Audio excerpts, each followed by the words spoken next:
Wei Yang was reborn into the world of Dou Pa, having lost his parents at an early age, leaving him an orphan. Lacking any system to assist him, he relied solely on his innate talent to steadily progress. He began cultivating at the tender age of 6, and, after 6 years of diligent effort, finally broke through to become a Dou Shi at the age of 12. Armed with knowledge of the storyline, he strategically sought opportunities to enhance his abilities, practicing fire attribute techniques and gradually increasing his strength. He formed a complex relationship with Xiao Yan, both a rival and a friend, and met allies, such as the little medical sage. As he ventured through the Dou Shi continent, he faced numerous challenges that ultimately led to his extraordinary achievements. Chapter 1. Wei Yang. In the northwestern region of the Dou Shi continent lies the Gamma Empire, specifically the city of Wutan. First star Dou Shi. In a modest room on the western side of the city, the light was somewhat dim. A handsome youth, dressed in black and appearing to be around 12 or 13, slowly opened his eyes, a glimmer of brilliance flashing within them. With a deep exhale, he released a breath of turbid air. Wei Yang's gaze was momentarily dazed. I could see he had been exactly 6 years since he arrived in this world. He began cultivating Dou Shi at the age of 6, and now, after 6 years, he had successfully broken through to become a Dou Shi. My talent should be at least on par with Xiao Yan, if not slightly superior, Wei Yang mused. Xiao Yan started his cultivation at 4 and broke through to Dou Shi at 11 or 12. In contrast, Wei Yang began at 6 and achieved the same feat at approximately 12. In this regard, he was slightly ahead of Xiao Yan. Of course, perhaps their mindsets differed. Xiao Yan, being the son of the Xiao clan's patriarch, grew up in luxury and comfort, surrounded by praise and lacking a sense of urgency. Wei Yang's circumstances were starkly different. When he arrived in this world, his parents, former mercenaries, had already perished in the monster mountain range. As an orphan, the knowledge that he was in the Dou Shi continent imbued him with an acute sense of crisis and urgency, compelling him to strive tirelessly. Without a system or any extraordinary abilities, his only advantage lay in his familiarity with the storyline, allowing him to recognize various opportunities. However, without strength, knowing about these opportunities would be futile. Thus, over the past 6 years, he had not dared to slacken his efforts. Finally, today, he had broken through to become a Dou Shi. At present, Xiao Yan was only 9 years old, possessing 8 segments of Dou Shi, and his reputation as a genius had already spread, earning him a modest renown. In contrast, Wei Yang remained low-key, virtually unknown in Wutan City, a mere invisible presence. Xiao Yan, I am 3 years your senior and have already become a Dou Shi. When you achieve the same in 3 years, I fear I will have already risen to the status of Dou Shi or beyond. Furthermore, when your Dou Qi dissipates and your realm declines, leading to 3 years of obscurity, that amounts to a full 6-year gap. Being a fellow Transmigrator, my talent is no less than yours. Even if you later attain extraordinary powers, this 6-year gap will take you a considerable time to bridge. Ahead, the smile crept onto Wei Yang's face. Of course, he would never admit that he was somewhat envious of Xiao Yan's advantages. After all, he too desired exceptional powers, but alas, he lacked them. Dou Shi, Wei Yang shook his head, dismissing the thoughts, and gently closed his eyes, allowing his consciousness to gradually delve into his body. Upon entering the realm of Dou Shi, he could now master a supportive skill that enabled him to perceive the internal state of his body with greater clarity as his strength increased. As he focused his mind on the area of his lower abdomen, he distinctly saw a palm-sized, milky white vortex slowly revolving. Surrounding the vortex was a layer of milky white energy, resembling a nebula. Gazing at this vortex, a wave of joy surged within Wei Yang, as it represented the culmination of 6 years of arduous effort. This is Dou Shi. He could clearly sense that the energy contained within was at least 10 times stronger than his previous 9 segments of Dou Shi. The Dou Shi of a Dou Shi was fundamentally different from that of 9 segments of Dou Shi. The energy absorbed before becoming a Dou Shi was known as Dou Shi, serving as a foundation for strengthening the body. In contrast, the energy absorbed after becoming a Dou Shi was the true essence of Dou Shi. Though the difference was merely one character, the disparity in quality and quantity was akin to heaven and earth, incomparable. As Wei Yang continued to control the vortex, threads of faint red energy from the surrounding environment converged, being refined and absorbed by the vortex. Time passed. Once he became proficient at manipulating the vortex, Wei Yang withdrew his consciousness and opened his eyes, the depths of his dark irises briefly illuminated by a milky white glow before it faded. Next, I must cultivate a technique suited to my attributes. Rising to his feet, he stretched his body, the sound of cracking bones echoing like popping beans. Creaking open the door, he stepped into a simple yet tidy courtyard. Basking in the light of the rising sun, Wei Yang stood in the courtyard, silently contemplating his future plans. Having broken through to Dou Shi, accelerating his cultivation progress required practicing techniques that aligned with his innate attributes. Techniques and combat skills were categorized into 4 tiers: heaven, earth, profound, and yellow, with each tier further divided into 3 levels: initial, intermediate, and advanced. Wei Yang's attribute was fire, with a hint of a mutated sun attribute, a fact confirmed through testing. Regrettably, he lacked any trace of wood attribute within his attributes. This was quite frustrating to a transmigrator. His soul was inherently powerful due to the fusion of souls, which was a given and needed no elaboration. A strong soul was an excellent foundation for becoming a distinguished alchemist. However, it was unfortunate that while his attribute was fire, he possessed no trace of wood attribute, but rather a mutated sun attribute. It felt like a waste of his formidable soul power. Alchemists were in high demand. Yet, not all hope was lost. Wei Yang had already formulated some ideas in his mind. If successful, after all, attributes could potentially be acquired through certain rare treasures or techniques, allowing one to develop additional attributes later in life. Of course, the primary attribute could not be altered. However, it was possible to gain a trace of another attribute. Just as in the original story, Xiao Yan cultivated the Earth Deer movement technique, 3,000 lightning movements, which contained the power of thunder, allowing him to harness lightning during storms to refine his body, thereby acquiring a trace of lightning attribute. The Blue Lotus Earth Heart Fire. The flame ranked 19th on the list of extraordinary fires. This flame contained wood attributes. Not to mention the Blue Lotus Earth Heart Fire, even the 11 lotus seeds born from its bloom, once absorbed and refined, might endow him with a trace of wood attribute. As for whether it would work, it remained to be tested. Indeed, this matter is still distant and contingent upon possessing sufficient strength to present. The most crucial issue remains the cultivation of techniques. After a brief wash and a hasty meal, Wei Yang returned to his chamber and seated himself at his desk. Upon the desk lay an array of books, titles such as Fundamental Herbal Recognition, Common Herbal Properties, An Introduction to Medicine, How to Become an Alchemist, Basics of Alchemy, Essential Hemostasis, and Healing Formulas, Record of Extraordinary Treasures, and so forth. These tomes encompass foundational knowledge pertinent to alchemists, which Wei Yang had diligently gathered and perused daily. Even if he could not ultimately become an alchemist, acquiring additional knowledge would still prove beneficial. After all, cultivation invariably intertwines with elixirs and spiritual herbs. Possessing even a modicum of understanding in these matters can never be detrimental. With a powerful soul, a keen intellect, a high level of comprehension, and an exceptional memory, he found himself adept at grasping these foundational concepts effortlessly, enabling him to understand and retain the information with ease. Wei Yang opened the drawer and retrieved a pale red volume. Advanced Yellow Tier Technique, the Crimson Fire Decision. This was a technique left behind by his parents. With a hint of resignation, Wei Yang shook his head and set the book aside. An Advanced Yellow Tier Technique is far too elementary. It is a method that only allows one to reach the pinnacle of a fighter. And not only is the cultivation speed slow, but the quality of the combat aura produced is also subpar. The combat aura cultivated from this technique offers no competitive edge among peers of the same level. Yet, at present, Wei Yang has no alternative but to practice this Crimson Fire Decision, awaiting the day he might discover a superior technique to revise his cultivation. Perhaps it is prudent to remain cautious for another 2 years. After all, he is merely 12 years old. Having just become a fighter and venturing beyond the safety of Wutan City offers no guarantees of security. It is best to refrain from reckless escapades for now, that in this life. He has but one principle: to exercise caution. With this thought, Wei Yang picked up the book and opened it, the contents of which he had long since memorized. To say he could recite it verbatim would not be an exaggeration, yet he still meticulously reviewed it once more.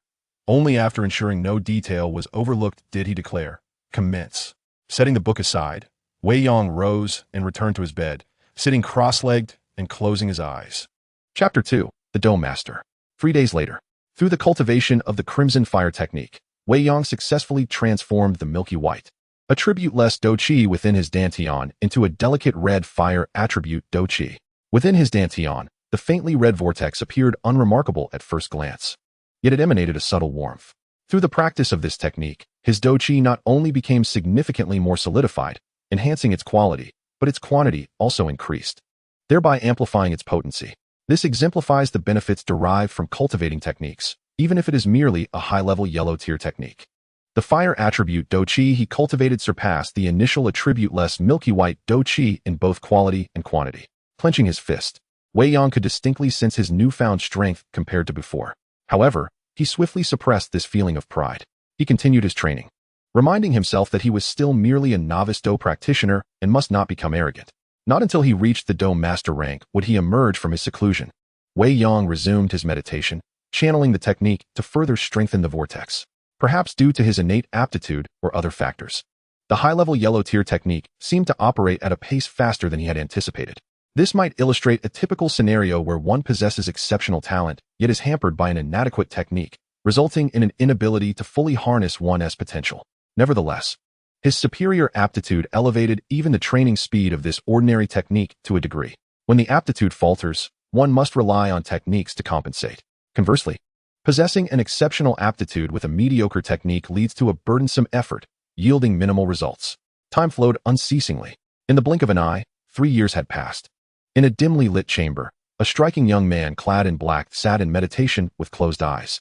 Suddenly, his body trembled slightly, and a formidable aura surged forth, dissipating gradually after a few seconds. Wei Yang opened his eyes, and a faint red glow flickered within his obsidian pupils. Exhaling slowly, he released a breath of stale air. He had achieved the rank of 6-star Dou Master. Clenching his fist and feeling the turbulent Dou Shi within him, a smile inevitably crept across Wei Yang's lips. It had been another 3 years of relentless effort, utilizing the high-level yellow tier technique, without any fortuitous encounters or the aid of supplementary elixirs. He had devoted himself to rigorous training. At most, he had occasionally applied his knowledge of pharmacology to concoct body-enhancing elixirs for bathing. Remarkably, he had reached the level of 6-star Dou Master, just a step away from becoming a high-tier Dou Master. This pace was already quite rapid. Furthermore, throughout these 3 years, Wei Yang had diligently compressed his Dou Shi, primarily focusing on solidifying his foundation. Each time, he suppressed it repeatedly until he could no longer compress, ultimately leading to a seamless breakthrough. Otherwise, he might have already reached the pinnacle of 9-star Dou Master by now. At present, Wei Yang has just turned 15, yet he has already ascended to the rank of a 6-star Dou Master. The title of Dou Master signifies a departure from the common ranks. Although this level is still considered somewhat inferior across the entire continent, within the Jiama Empire, particularly in Wutan City, it is regarded as a solidly middle to upper-class status. At the very least, it surpasses the nearly bottom-tier Dou fighters significantly in prowess and prestige. Rising to his feet, Wei Yang clenched his fists tightly. An unprecedented surge of formidable power coursed through every fiber of his being. Only by personally stepping into the realm of Dou Master could one truly comprehend the vast chasm that exists between Dou fighters and Dou Masters. It is a disparity of tenfold, even dozens of times over.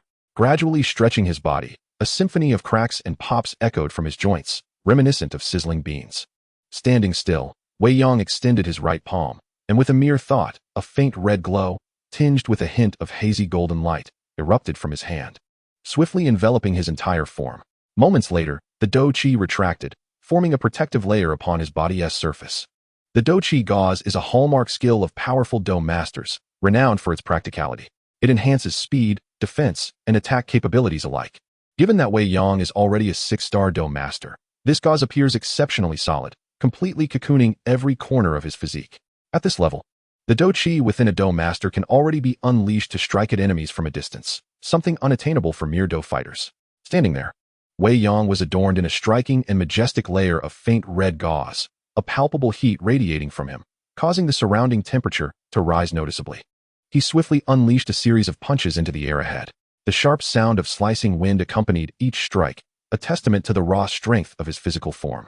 Wei Yang nodded in satisfaction. Over the past 3 years, through his knowledge of pharmacology, he had concocted a body-enhancing liquid for immersion baths, resulting in a physique far superior to that of ordinary Dou Masters of his rank. Occasional baths in this liquid, coupled with the infusion of celestial energy during his breakthrough to Dou Master last year, had honed and fortified his body into its current formidable state. Xiao Yan, now nearing 12 years of age, had recently broken through to become a renowned genius throughout the Jiama Empire, his fame spreading far and wide.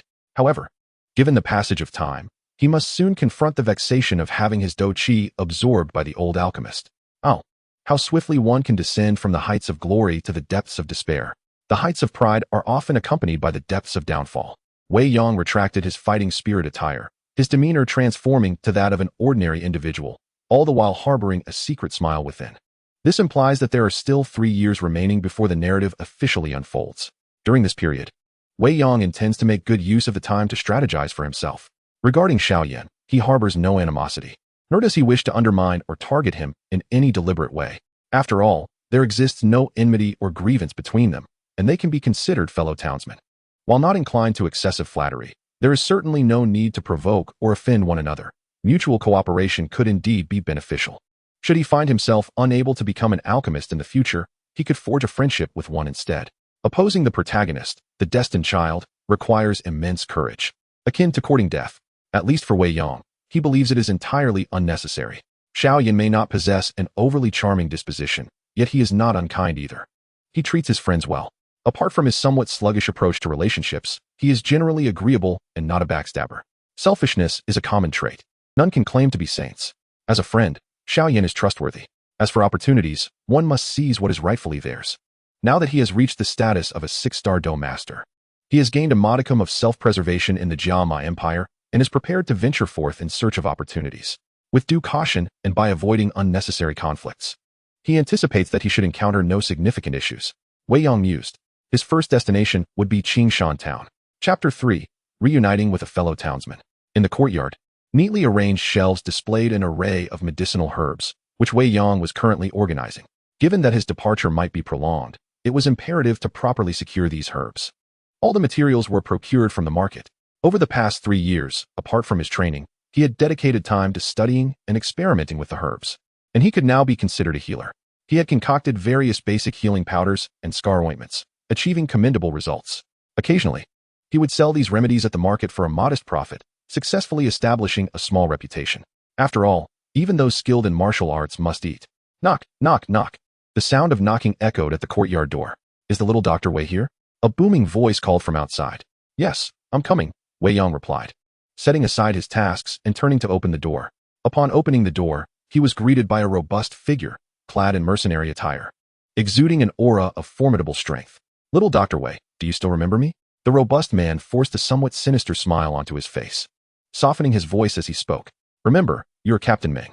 Wei Yang nodded and inquired. Are you here to purchase medicine? Indeed. Our team is preparing to venture into the Beast Mountain range in a couple of days, so I wish to acquire some supplies. The burly man replied in a deep, rumbling voice. Please, come in. Wei Yang turned and walked inside, asking, what kind of medicine do you require? Captain Meng followed closely and replied, everything useful. Hemostatic, bruise remedy, detoxifying potions, all of it. Wei Yang nodded and led him into the hall, where various bottles and jars were displayed on a counter. The wall cabinet behind was also lined with an array of containers and wooden boxes. Since his reputation had spread, Wei Yang had seldom ventured out to set up a stall. Now, it was mostly familiar customers who sought him out. He approached the counter, gesturing to the wooden frames used for categorization. Feel free to choose what you need. The names and descriptions are all there. Very well, Captain Meng replied, then bent down to select carefully. Before long, Captain Meng had chosen the necessary medicines, some in bottles, some in wooden boxes, totaling 40 items. Observing this, Wei Yang retrieved a paper bag and handed it to him. 40 gold coins. Here, you can pack it yourself. Captain Meng accepted the bag with a grin, promptly producing the gold coins to settle the payment before packing his items. Wei, the little physician, I shall take my leave now, he said, lifting the paper bag. I may be heading out for a while, possibly 2 to 3 months, so please refrain from seeking me for medicine during that time.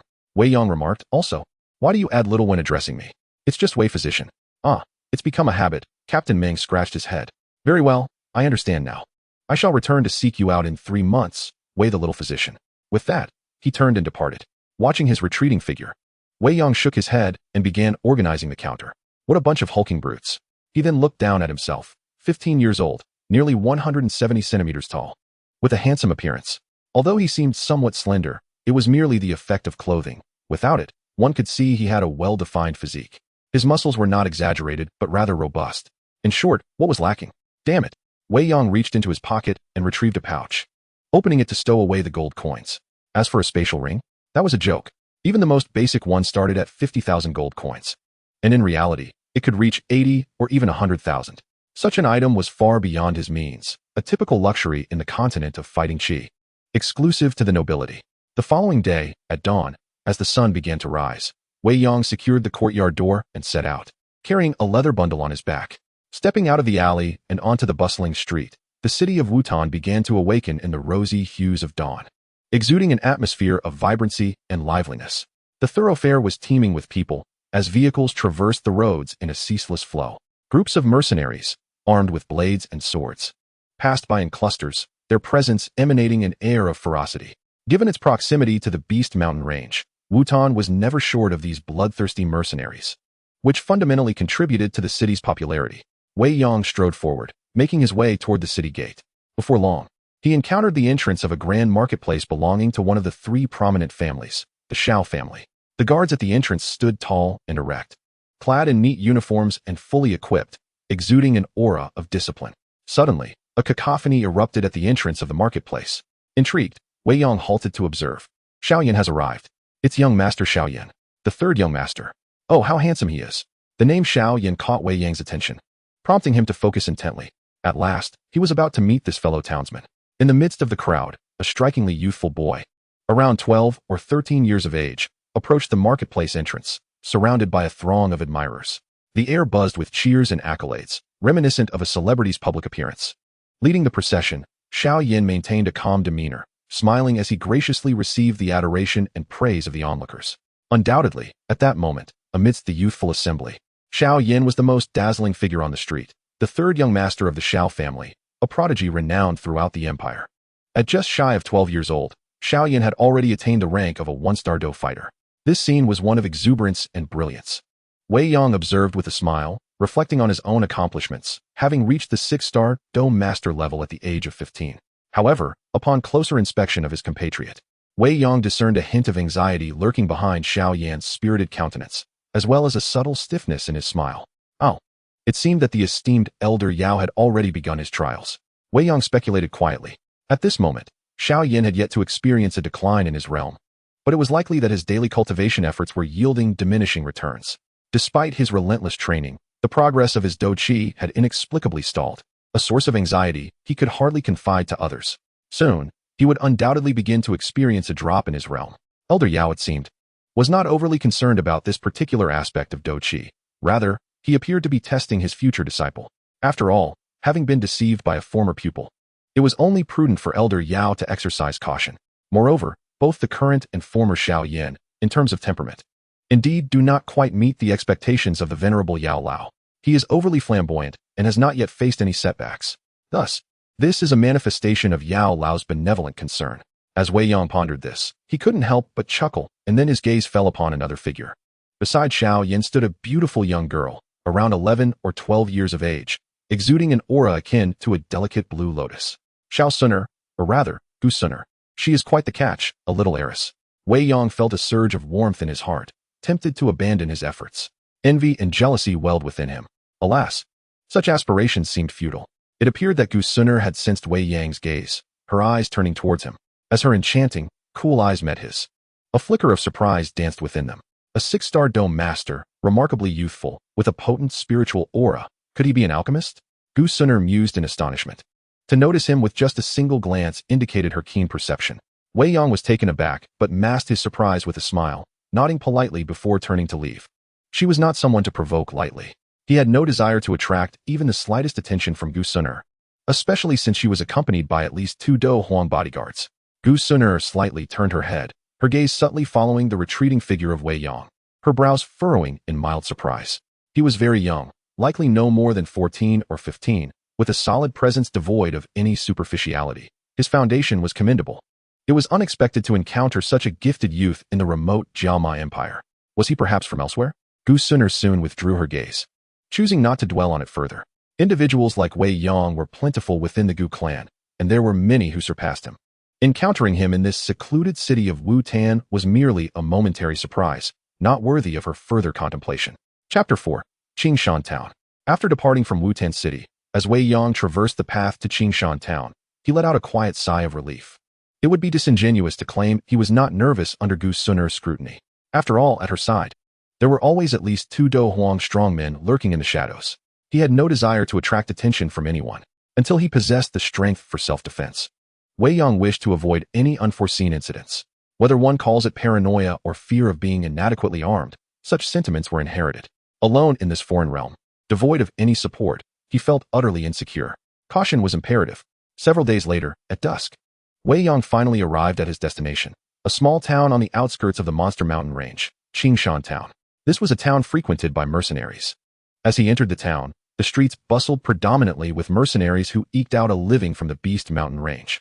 A youth like Wei Yang, with his fair complexion and seemingly refined demeanor, appeared somewhat out of place amidst this rugged crowd.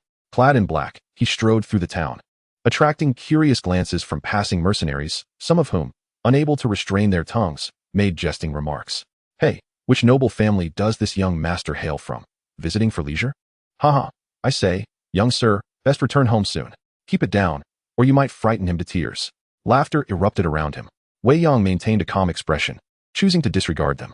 These mercenaries, no more formidable than 3 or 4 stars in strength, hardly warranted his attention, and he deemed it unnecessary to engage with them. Not far into the town, he soon spotted a shop named Wan Yao Zhai. This establishment was renowned as a popular destination. Wei Yang paused, intrigued, observing the lively atmosphere as mercenaries entered and exited in groups. Occasionally, injured individuals were seen being carried in and out. Standing before the shop, he listened intently. Yet the discussions among the mercenaries revealed no mention of the little medical sage. It seemed that she had either not yet arrived or had just come, being still young and untrained, thus lacking in renown. After all, considering her age, the little medical sage could only be around 12 or 13 years old at most. After a brief observation, Wei Yang turned to leave. He had no particular intent to seek out or provoke the little medical sage. Undeniably, she was a source of unfulfilled longing for many, himself included. Yet, the burden of a cursed body posed a significant dilemma. Wei Yang had no desire to establish a harem. The notion of pursuing beautiful women was hardly appealing to him. After all, should one entangle themselves, they must also bear the responsibility. Wei Yang preferred to avoid complications. He himself was struggling to find his footing. How could he possibly entertain notions of romantic entanglements? Although he did find himself captivated by the allure of her exquisite figure, such fantasies remained mere figments of imagination, as he had yet to even lay eyes upon her. It was best to steer clear of something as perilous as a cursed body. With a mindset of indifference, he resolved to neither actively pursue nor reject such prospects, allowing fate to take its course. Besides, was Qing Lin not appealing? She certainly possessed a true serpentine grace. After securing a room at an inn and enjoying a meal, Wei Yang washed up early and settled onto his bed, engaging in his daily cultivation while simultaneously allowing his mind to wander. The advanced yellow-grade martial art known as the Crimson Fire Decision possesses a relatively uncomplicated route of practice. After 3 years of diligent cultivation, the path has become second nature, so much so that even with closed eyes, one would not falter. With Wei Yang's formidable spiritual energy, he can comfortably engage in contemplation while simultaneously practicing. He mused that acquiring a storage ring was imperative. The cave's treasures in Qingshan Town are immense, with gold and silver amassed to the tune of at least several million gold coins. Without a storage ring, how could he transport any of it? Additionally, there are numerous precious herbs that require a means of storage. Yet, such rings are exorbitantly priced. Currently, he possesses only a few hundred gold coins, far from sufficient to make a purchase. Among the many inhabitants of the continent of Combat Chi, he likely bears the greatest misfortune. Even as a 6-star Dou Master, he lacks a storage ring and carries but a meager sum. Such a reality would be embarrassing to divulge. Furthermore, the cave's opportunities seem absurd. A legacy cave left by a Dou Wang powerhouse contained mountains of gold coins, yet lacked a storage ring or any martial arts techniques, which appears quite unreasonable. He decided to set aside these thoughts for now and focus on locating the cave. If necessary, he could extract some treasures to sell for a storage ring and return later. The Beast Mountain Range is a paradise for mercenaries and adventurers, with countless brave souls entering daily to hunt magical beasts for their cores or to gather rare spiritual herbs. Of course, many mercenaries enter these woods and never return. The forest is dense with towering ancient trees and twisting vines. Suddenly, a shadow darted from a thicket with remarkable swiftness. The stone-shattering palm, an intermediate yellow-grade combat technique, was unleashed. With a resounding thud, a hand imbued with faint red energy struck the head of a first-tier swine-like magical beast, visibly crushing its skull. Wei Yang stood firm, gazing at the lifeless creature beneath him. He deftly drew a dagger from his waist and skillfully opened the carcass, extracting a yellowish magical core. Fortune favored him today. He had secured a magical core. With a smile, Wei Yang stowed the core in his backpack. He had been traversing the outskirts of the Beast Mountain Range for 5 or 6 days now, having conducted a preliminary exploration of the area without yet uncovering the cave's whereabouts. He remained unperturbed. The treasures were there, and he would inevitably find them. After all, the periphery is riddled with cliffs, and he could afford to search thoroughly. With each passing day, having eliminated most of the outer regions, he was confident that he was drawing closer to his goal. After a brief respite, Wei Yang pressed onward, his leather backpack bulging with an assortment of herbs and magical cores, which he estimated to be worth at least 4,000 or 5,000 gold coins. As Wei Yang traversed the path, he moved with great caution, though he found himself on the outskirts of the Beast Mountain range, where encounters with first-tier magical beasts were commonplace and second-tier ones rare. Prudence was never misplaced. After all, tales of unexpected misfortunes were not unheard of. Navigating through the dense forest, he relied on his formidable soul perception to evade battles whenever possible, for he had no intention of merely hunting lesser creatures. Upon sensing the presence of magical beasts ahead, he would opt for a detour, confronting foes only when avoidance was impossible, swiftly resolving any unavoidable conflicts. Winding his way through the landscape, as afternoon approached, Wei Yang emerged from a thicket of trees. The dimness of the forest suddenly gave way to a brilliant light. He raised his gaze to behold a steep cliff before him, its base adorned with lush greenery, a sight of considerable beauty. Wei Yang's eyes sparkled with delight as he hastened to the cliff's edge, where endless verdant mountains stretched into the distance. The terrain here bore a striking resemblance to the descriptions in the original text. Retrieving his gaze from the horizon, he scanned the cliff's edge meticulously, ensuring no imminent threats lurked nearby. Only then did he cautiously lean forward, scrutinizing the cliff face. Amidst the rugged precipice, protruding stones, twisted roots, and remnants of bones lay scattered. His eyes traced the surface with deliberate care, soon pausing at a section obscured by a fallen tree.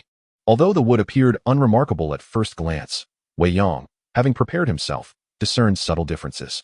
Narrowing his eyes, he utilized the oblique rays of sunlight to peer through the gaps between the trees, revealing a dark cavity embedded in the cliff. This must be the place. He had finally discovered it. A surge of excitement coursed through him. Chapter 5. Treasure Hunting. In the depths of the wild mountains, amidst cliffs and caves, the allure of treasure left behind by predecessors was exhilarating. Wei Yang, feeling a thrill, licked his lips and retrieved a bundle of rope he had meticulously prepared, securing one end to a sturdy tree trunk. After glancing around and listening intently to ensure no threats loomed, he embarked on his treasure hunt. Testing the strength of the rope with a firm tug, he confirmed its reliability. With a gentle push of his toes against the cliff, he began to slide swiftly downwards. As he neared the suspicious location, he tightened his grip, halting his descent and suspending himself in midair.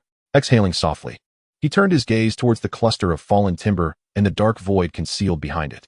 At this point, the hidden cave beyond the wooden obstruction was unmistakably visible. Concealed in a manner that makes it nearly imperceptible from the heights of the cliff, this place was indeed challenging to discover. At last, I have found it. A sigh of relief escaped Wei Yang's lips, as a flicker of joy illuminated his heart. This was a remarkable opportunity. Unlike Xiao Yan, who had the esteemed medicinal sage by his side and did not require such fortunes, for Wei Yang, this chance had the potential to alter the very course of his destiny. With a gentle push of his toes, he utilized the sway of the rope to gradually close the distance to the cave. Suddenly, a yellow-brown shadow, accompanied by a faint sound of air being sliced, rushed towards him with startling abruptness. An instinctual warning flashed through Wei Yang's mind, narrowing his eyes. He swiftly released his grip on the rope and deftly reached out with his left hand, successfully capturing the shadowy figure. It was a rock snake. Observing the creature that had attempted to ambush him, now firmly grasped by its vulnerable spot, Wei Yang let out a cold laugh. I have long anticipated your approach. You sought to provoke me, courting death.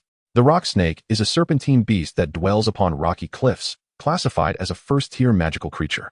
With a body elongated and flattened like wings, it can soar through the air akin to a falcon. Additionally, due to its mutated stone attributes, its body is as resilient as rock, impervious to ordinary blades. Its affinity for cliffside habitats, coupled with its coloration resembling that of stone, makes it exceedingly difficult to contend with. However, encountering Wei Yang proved to be a different matter. Prepared for such an encounter and being a 6-star Dou Master, what was a troublesome foe for typical mercenaries was merely a trivial challenge for him. Hissing, the rock snake, caught by its weak point, bared its sharp, chilling fangs and emitted a menacing shriek, thrashing its body in a desperate attempt to ensnare Wei Yang's arm. With a dismissive snort, Wei Yang tightened his grip, crushing the snake's spine at its vulnerable point, and casually discarded it, watching as it plummeted into the unfathomable depths of the valley below. Following this, he carefully descended along the rope until he stood at the entrance of the cave. Placing his feet upon a rocky outcrop outside the cave, he secured the rope to a sturdy tree before taking a moment to scrutinize his surroundings. The entrance was obscured by a jumble of stones and twisted branches, providing excellent concealment. Wei Yang harbored no intentions of disturbing this natural camouflage, for this place belonged to the tomb of an ancient predecessor, who surely would not wish for incessant disruptions. Therefore, he delicately parted the branches and cautiously moved aside the stones, revealing an opening large enough for passage. He then bent down and slipped inside. Upon entering, the cave was narrow, accommodating only 2 or 3 individuals at a time. The darkness enveloped him, yet a faint, ethereal glow emanated from within, imparting an air of mysterious serenity. Surrounding the entrance were numerous signs of human intervention, reminiscent of axe and knife marks, hinting at the passage of time and the presence of those who had come before. Yet perhaps due to the passage of time, these traces have become exceedingly faint. Without careful observation, one might indeed overlook them. Wei Yang retrieved a candle from his backpack and ignited it. The soft glow immediately illuminated the surrounding area as he held the candle in his left hand and cautiously stepped inside. He treaded carefully through the tranquil, yet dark cavern, his right palm glowing with a faint red aura, ever vigilant. Who could tell what dangers lurked within, such as rock serpents? After all, despite his familiarity with the plot, a gap of nearly 4 to 5 years had elapsed since those events. It was not unusual for unforeseen occurrences to arise. In the dim and silent passage, only the subtle sound of Wei Yang's footsteps could be heard, a gentle chill wrapping around his heart. After wandering for about 10 minutes in this serene atmosphere, he finally arrived at the end of the deep passage. Before him stood a stone door emanating a soft yellow light. With a sigh of relief, Wei Yang found solace upon seeing the door. Alone in such a quiet and dark sepulchral corridor, it was indeed thrilling. After steadying his nerves, he approached the stone door and reached out to touch it, feeling its considerable weight. He estimated that only a master of Dou Shi could destroy it with full force. Naturally, Wei Yang had no intention of demolishing the door. Instead, he meticulously searched the area around it. Through the flickering candlelight, he discerned some faint engravings upon the surrounding stone walls. Although these markings had blurred with the passage of time, the outlines of figures could still be perceived. He had found it. Beside the stone door, he felt a small protrusion beneath it and gently pressed with his finger. A creaking sound echoed throughout the cavern as the stone door began to rise slowly. As the door ascended, a soft, ethereal light emanated from within, dispelling the surrounding darkness completely. Simultaneously, a delicate fragrance wafted forth. Observing the illuminated interior of the stone door, Wei Yang smiled faintly and stepped inside. Upon entering, his surroundings suddenly expanded into a spacious chamber. The interior revealed a vast stone room, appearing somewhat austere and empty. Moonstone was embedded in the walls for illumination. In the center of the chamber stood a chair, upon which a skeleton sat, its skull having fallen onto the pallid femur below. This scene, this visage, within the quiet atmosphere, exuded an eerie and sinister aura. Before the seat, there lies a rather elongated slab of blue stone, upon which are 3 locked stone boxes, meticulously arranged.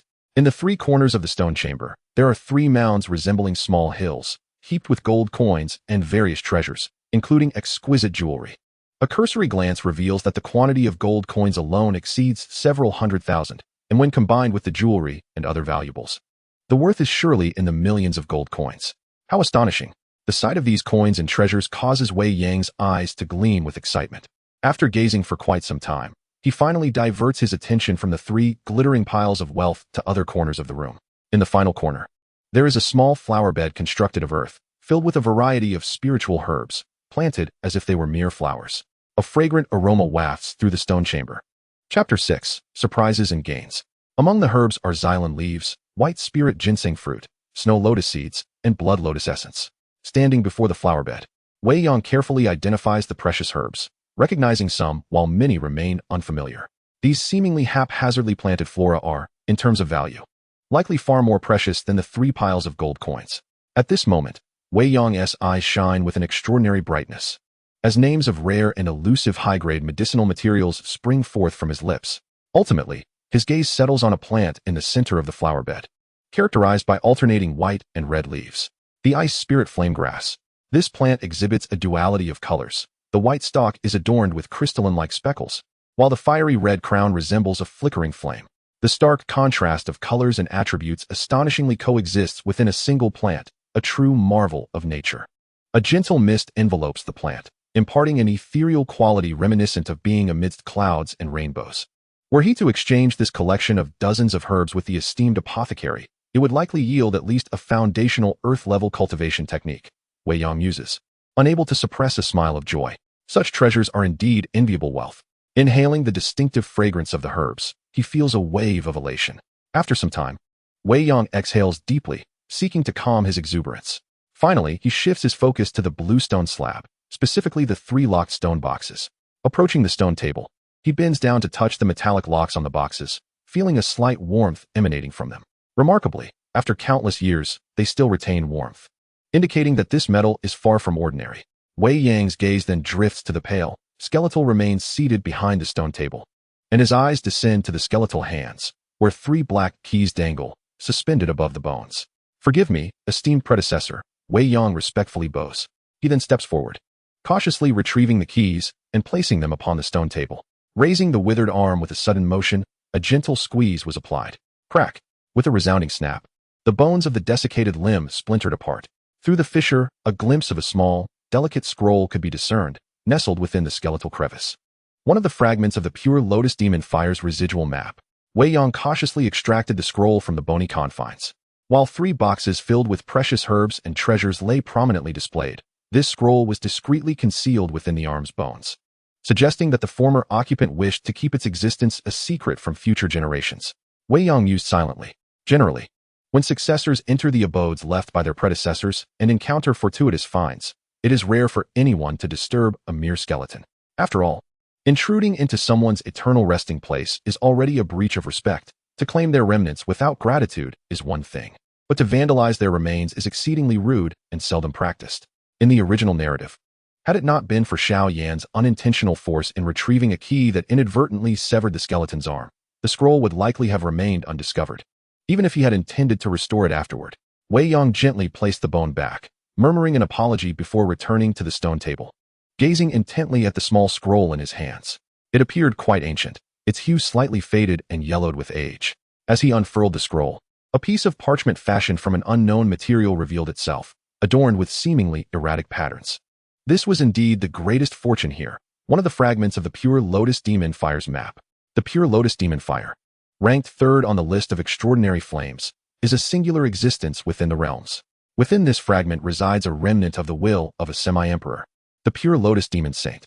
However, to manifest its true power, all 4 fragments must be united, serving to subdue the pure Lotus Demon Fire and enhance the chances of its acquisition.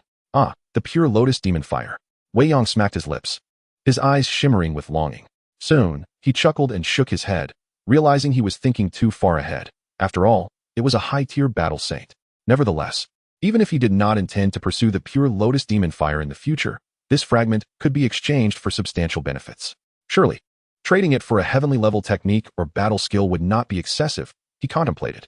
Moreover, the renowned angel investor, Ice Emperor Habadong, possessed another fragment. Should he devise a means to acquire it? Wei Yang carefully rolled up the fragment and concealed it close to his heart. When the space sealing the pure Lotus Demon Fire opens, possessing 2 fragments would surely be worth at least 2 heavenly level battle techniques. He decided to ponder it later, as the opportunity seemed slim, given that there was barely 5 years remaining and he had no expertise in alchemy. In the end, Wei Yang shook his head. One must not be overly greedy. Steadiness is paramount. Collecting his thoughts, Wei Yang grasped the 3 black keys and began to unlock the stone boxes. For the first box, he seized the warm metallic lock and casually selected one of the keys, inserting it gently into the keyhole. It was not the right one. The key barely penetrated before it became stuck. Undeterred, Wei Yang switched to another key and continued his attempts. With a soft click, the silence of the stone chamber was broken as the metallic lock yielded. As the lid was lifted, a colorful scroll revealed itself. The 7-colored toxic scripture. Wei Yang perused the vibrant scroll briefly before setting it aside and proceeding to the second box. Inside the second box lay a black scroll. He picked it up and unfurled it, discovering a line of small text on the side. Advanced Mystic Flight Combat Technique. Eagle's Wing. A rare flight technique of the advanced mystic level. Wei Yang's heart swelled with delight as he examined the black scroll, thoroughly satisfied. In the realm of Dou Shi, only those who have reached the rank of Dou Wang can soar above the ground, transforming their chi into wings. Meanwhile, Dou Ling practitioners can only manage short-distance flights. As for those below the Dou Ling rank, they must rely on their own 2 legs. However, possessing a flight technique changes everything, allowing one to take to the skies without reaching the Dou Wang level, to spread wings and soar freely across the azure expanse. The allure of flight is an irresistible temptation for many. The value of such a shortcut flight technique is undoubtedly significant, comparable to low-level earth techniques. This scroll of advanced mystic flight techniques would undoubtedly be a favorite among those who revel in kiting. Setting the scroll aside, Wei Yang opened the final box. Inside were 2 scrolls. He picked up the first and opened it. Advanced Mystic Combat Technique, Roaring Lion. This technique combined Dou Shi with sound waves, delivering a dual strike of physical and sonic force. An impressive advanced mystic technique, indeed. Wei Yang raised an eyebrow, mentally preparing himself as he placed it down and took up the second scroll. Advanced Mystic Method, Roaring Lion's Blazing Decision. An advanced mystic method of the fire attribute. Cradling the scroll, Wei Yang broke into a silent grin. What a delightful surprise. This method was an unexpected boon. According to the original narrative, this third box had been seized by the Wolf Head mercenary group from Qingshan Town. Subsequently, the leader of the mercenary group, Dou Shi, had employed the advanced mystic technique, Roaring Lion. Although the original text does not mention the existence of cultivation techniques, it is evident that the master of this place intentionally left opportunities and legacies for future generations. It seems improbable that only a martial skill would be bequeathed without the crucial cultivation method. After all, many cultivation techniques and martial skills exist in tandem to unleash their utmost potential. Typically, complementary cultivation methods and martial skills are found together. And now it has been proven to be true. Within the third box, not only was the advanced martial skill, Roaring Lion's Chant, discovered, but also its corresponding cultivation method, Roaring Lion's Fiery Decision. What is most significant is that it is a fire attribute cultivation method. What does Wei Yang currently lack the most? Undoubtedly, it is a cultivation method. As Wei Yang perused the scroll, he felt both surprised and unsurprised. This predecessor, capable of crafting flight martial skills, must also be of the fire attribute, so it is not surprising that the bequeathed cultivation method is likewise fire-based. Chapter 7, Roaring Lion's Fiery Decision. Advanced Cultivation Method, Roaring Lion's Fiery Decision. Advanced Martial Skill, Roaring Lion's Chant. Complementary Advanced Cultivation Method and Martial Skill. This is likely the highest level of cultivation method available in the Gamma Empire, coupled with the corresponding martial skill. Its power could scarcely rival that of low-level Earth-grade martial skills.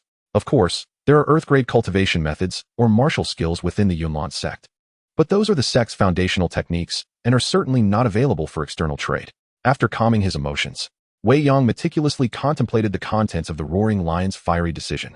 The Roaring Lion's Fiery Decision is fierce and domineering, embodying the essence of the sun and the strength of the Lion King, gathering the flames of the Lion King's visage.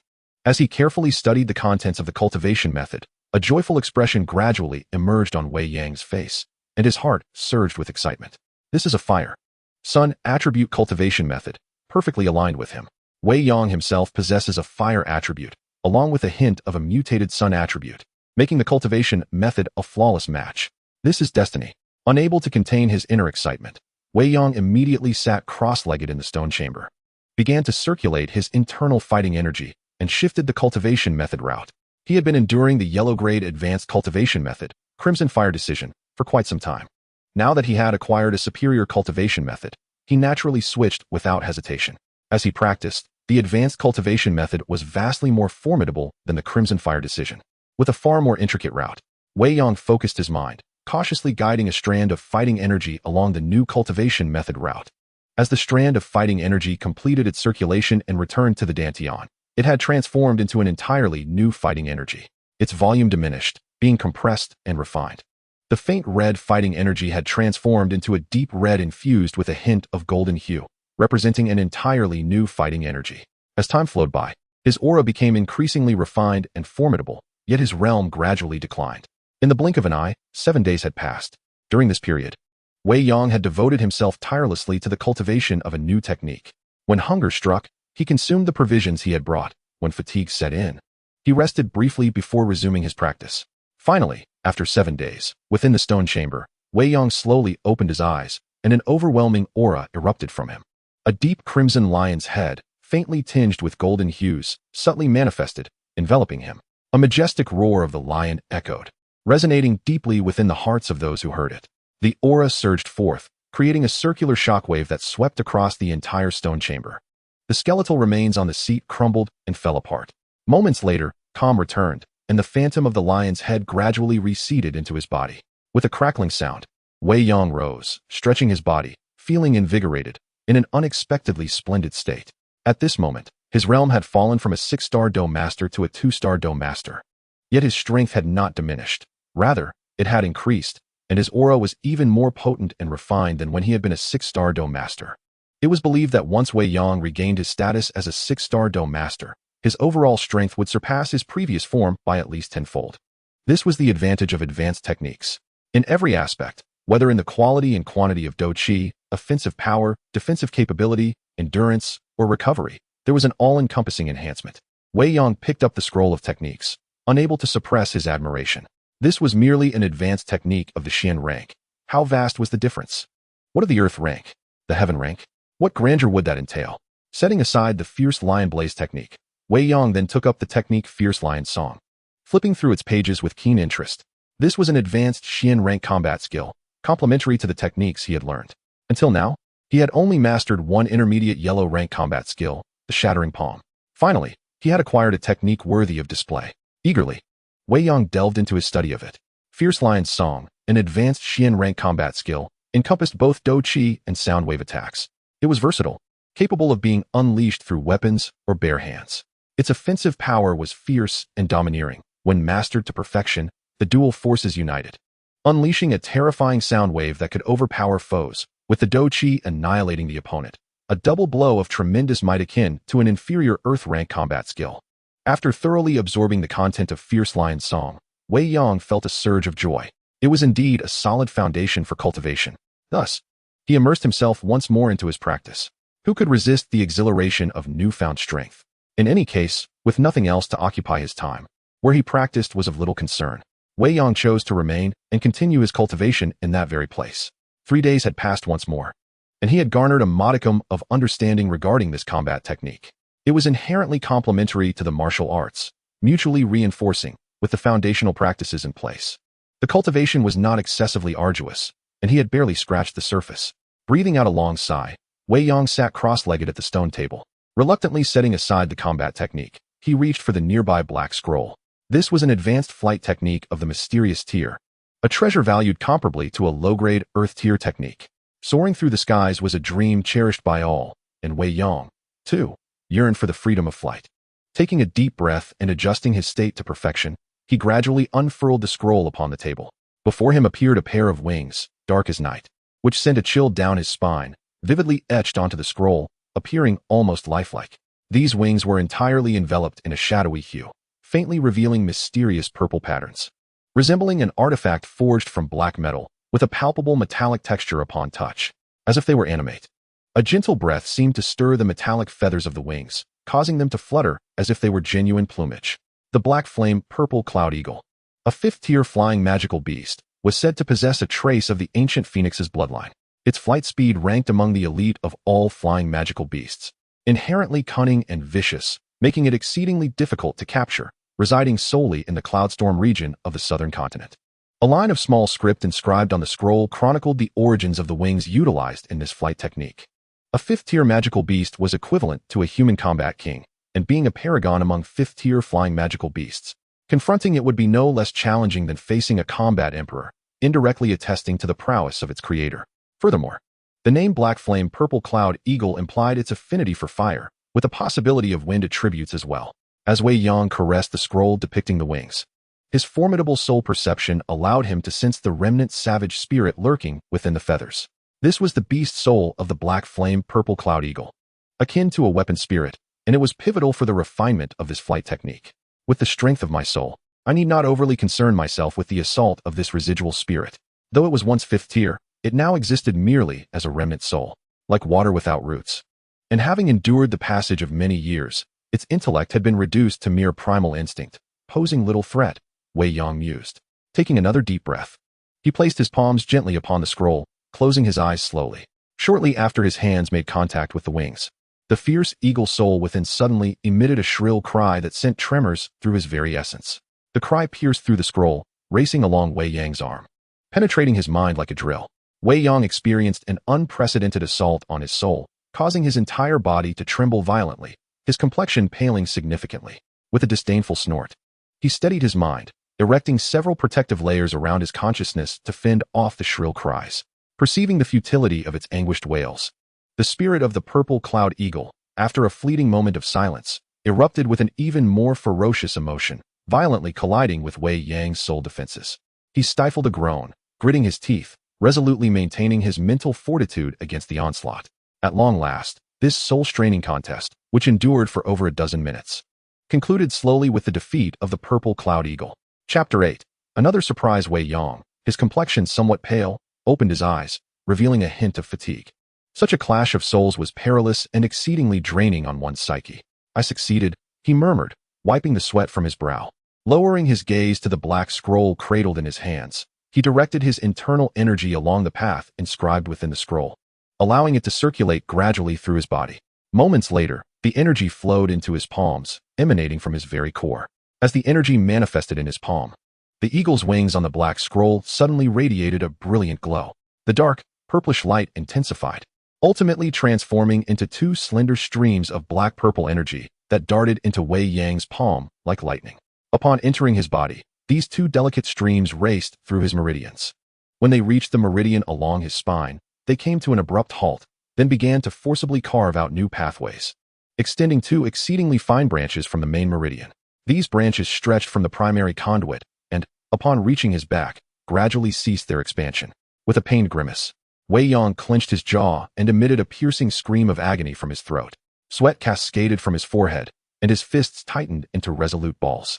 The excruciating torment of his meridians being torn apart was utterly excruciating, a trial most unbearable. "Damn it!" he exclaimed, pounding his fists against the ground, his eyes reddened, veins bulging on his forehead. With each strike against the stone floor, tiny fragments of rock flew into the air. At that moment, every second felt like an eternity. Time seemed to stretch endlessly, oscillating between fleeting moments and prolonged anguish. Gradually, the searing pain ebbed away like a receding tide. Wei Yang curled up on the ground, drenched in sweat, as if he had just emerged from the depths of water. He gasped for breath, his entire body still tinged with a prickling pain, feeling utterly drained, devoid of any strength. After resting for a considerable time, the pervasive sensation of prickling pain gradually subsided, and my body slowly regained some strength. Was it finally over? Wei Yang sluggishly rose to his feet, casting a wary glance at the black scroll that lay discarded nearby. He observed that the scroll was now entirely blank. The eagle wings and inscriptions had all vanished without a trace. Shaking his head, he chose to disregard the desolate scroll and removed his damp shirt, revealing a remarkably well-defined physique. As his hand glided over his back, he felt the emergence of a pair of palm-sized black wing patterns, which had appeared unbeknownst to him. These patterns were slightly raised, resembling tattoos or prominent veins. With a mere thought, he activated the energy within him, channeling it into the winged tattoos on his back. Upon receiving the energy, the dark tattoos instantly illuminated, emanating a faint blackish-purple luminescence. Suddenly, they transformed into a pair of tangible black wings, adorned with mysterious purple patterns, which gracefully unfurled from Wei Yang's back. These wings, when fully spread, extended approximately 10 feet, their feathers distinctly visible, resembling living creatures or iron forged by skilled artisans, imparting a metallic quality. The sensation was astonishing, akin to genuinely sprouting wings from his back. Wei Yang attempted to control their gentle flapping. With a whoosh, the wings stirred the air, creating a buoyant force that gradually lifted him off the ground, his feet beginning to leave the stone floor. However, as this was his initial attempt, his movements appeared somewhat clumsy, reminiscent of a fledgling bird learning to fly, making him look slightly comical. With unbridled enthusiasm, Wei Yang persistently practiced, adjusting his movements and mastering his balance. After a significant duration, he finally managed to stabilize himself. At that moment, he hovered steadily in the air of the stone chamber, his feet elevated about a foot off the ground, with the black wings gently flapping behind him. Soon, I shall be able to fly, Wei Yang thought with a grin, and after a while, he descended contentedly, retracting his wings. Ceasing the flow of energy, the black wings folded back, reforming into palm-sized tattoos upon his back. Stretching languidly, he donned his shirt once more. With these wings, my future endeavors will be far more convenient and secure. Even when faced with formidable adversaries, I can take flight and escape. As for enemies of the King of Fighters rank and above, such powerful beings are exceedingly rare throughout the entire Gamma Empire, their numbers countable on one hand. Why would I seek to provoke them? Wei Yang clenched his fists, silently experiencing the surging fighting spirit within him. Although he had fallen to the rank of a 2-star fighter due to the change in his cultivation method, his strength had not diminished. Rather, it had increased. With the foundation of a high-level Shantir technique, he believed he could fully unleash his potential. If he devoted 3 or 4 months to his training, he was confident he could restore himself to the 6-star fighter realm. In the initial stages of cultivating fighting spirit, The physique of a martial artist often appeared feeble, and they were still laying the groundwork, thus limiting the means available for enhancement. Consequently, most practitioners considered it extraordinary to advance even a single level of fighting spirit within a year. However, after achieving the rank of fighter, due to various factors such as the quality of their techniques, environmental resources, and innate talent, their cultivation speed significantly accelerated compared to the fighting spirit stage. For those fighters endowed with excellent conditions, resources, and qualifications, breaking through several levels within a year was not an arduous task. While Wei Yang did not possess the guidance of a mentor like Yao Lao, nor the aid of countless elixirs as Xiao Yan did, he was currently practicing a high-level Xian tier technique, which was 3 to 4 tiers superior to the initial Qi Huiju he had started with, and 6 to 7 tiers above Xiao Yan's initial low-level Huang tier technique, the Funju. Coupled with his own innate talent and the compatibility of the technique, the results were far more potent than a mere addition of 1 and 1, effectively offsetting the influence of elixirs and other resources. In summary, Wei Yang's early cultivation speed would undoubtedly surpass that of Xiao Yan. 3 years later, when Xiao Yan regained his talent and began cultivating from the third stage of fighting spirit, Wei Yang would have already established a considerable distance between them. This was his confidence. Filled with excitement, Wei Yang surveyed the stone chamber where he had spent nearly half a month. Here, he had experienced tremendous gains, a fortuitous opportunity that could alter his destiny. Taking a deep breath to calm his emotions, he approached the stone table, gazing at the skeletal remains scattered upon the chair behind it. "Forgive me, senior," Wei Yang uttered, somewhat embarrassed as he bowed deeply. Previously, when he successfully altered his cultivation technique, he had momentarily lost control of his aura, causing the senior's bones to scatter. "Please wait a moment. I will ensure you rest in peace," he murmured softly. Moving beside the chair, he carefully gathered the scattered bones and stacked them aside, intending to find a place to dig a grave. After surveying the surroundings, Wei Yang shifted the chair aside. To his surprise, he discovered that the ground beneath the chair was cracked, adorned with numerous spiderweb-like fissures and loose stones, unlike the seamless floor of the rest of the stone chamber. Wei Yang inspected closely, reaching out to touch the fractured ground, realizing it had likely been excavated and then filled in. Could it be that this senior had buried something beneath? Upon witnessing this, Wei Yang could not help but indulge in his own speculation, a hint of excitement bubbling within him. He summoned his fighting spirit, his hands enveloped in energy, and, with fingers poised like claws, he crouched down to commence excavating. As he unearthed fragments of stone, he swiftly revealed a pit measuring approximately 2 feet in length and width, and over a foot in depth. This pit had evidently been previously dug, merely refilled for concealment. It seemed this esteemed predecessor had even prepared the pit himself. How convenient. Once uncovered, it could be directly utilized for burial. Suddenly, Wei Yang paused. What was that? Upon reaching the bottom, he uncovered a solid mass of rock. At the base of the pit lay a black, ancient ring, quietly resting amidst the rubble. Wei Yang's eyes sparkled with anticipation. Chapter 9. The Storage Ring and the Mysterious Flame Diagram. He picked up the ring and examined it closely. It was an archaic black band, adorned with simple yet enigmatic patterns. Attempting to channel his spiritual perception, Wei Yang was immediately struck with exhilaration. It was indeed a storage ring.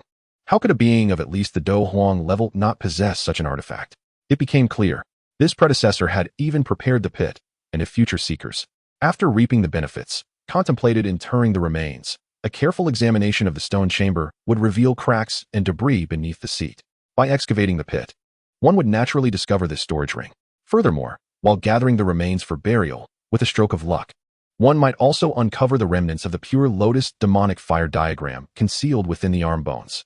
According to the original text, these bones were slightly heavier due to the diagram's presence, making it perceptible upon closer inspection. This truly was a case of interlocking schemes. Wei Yang found himself momentarily speechless, unable to resist glancing at the pile of bones. This predecessor appeared to be quite the cunning strategist, having meticulously calculated everything, including human nature. Exhaling softly, Wei Yang chose to shift his focus back to the storage ring in his hand. As he projected his spiritual energy into the ring, he found no obstruction due to the passage of time and the ring's previous owner's demise. Thus, it had become an unclaimed artifact. His spiritual energy flowed effortlessly into a peculiar space within. This space measured approximately 300 square meters, soaring to the height of 3 stories. As Wei Yang's perception expanded, the interior came into clear view. There were few items, primarily consisting of jade vials and boxes. Upon further inspection, he discovered that most were empty. With a mere thought, Wei Yang retrieved numerous jade vases and boxes, suspected to contain items, from within. There were dozens, meticulously arranged upon the ground. Upon opening one of the jade vases, he discovered only a gray powder within.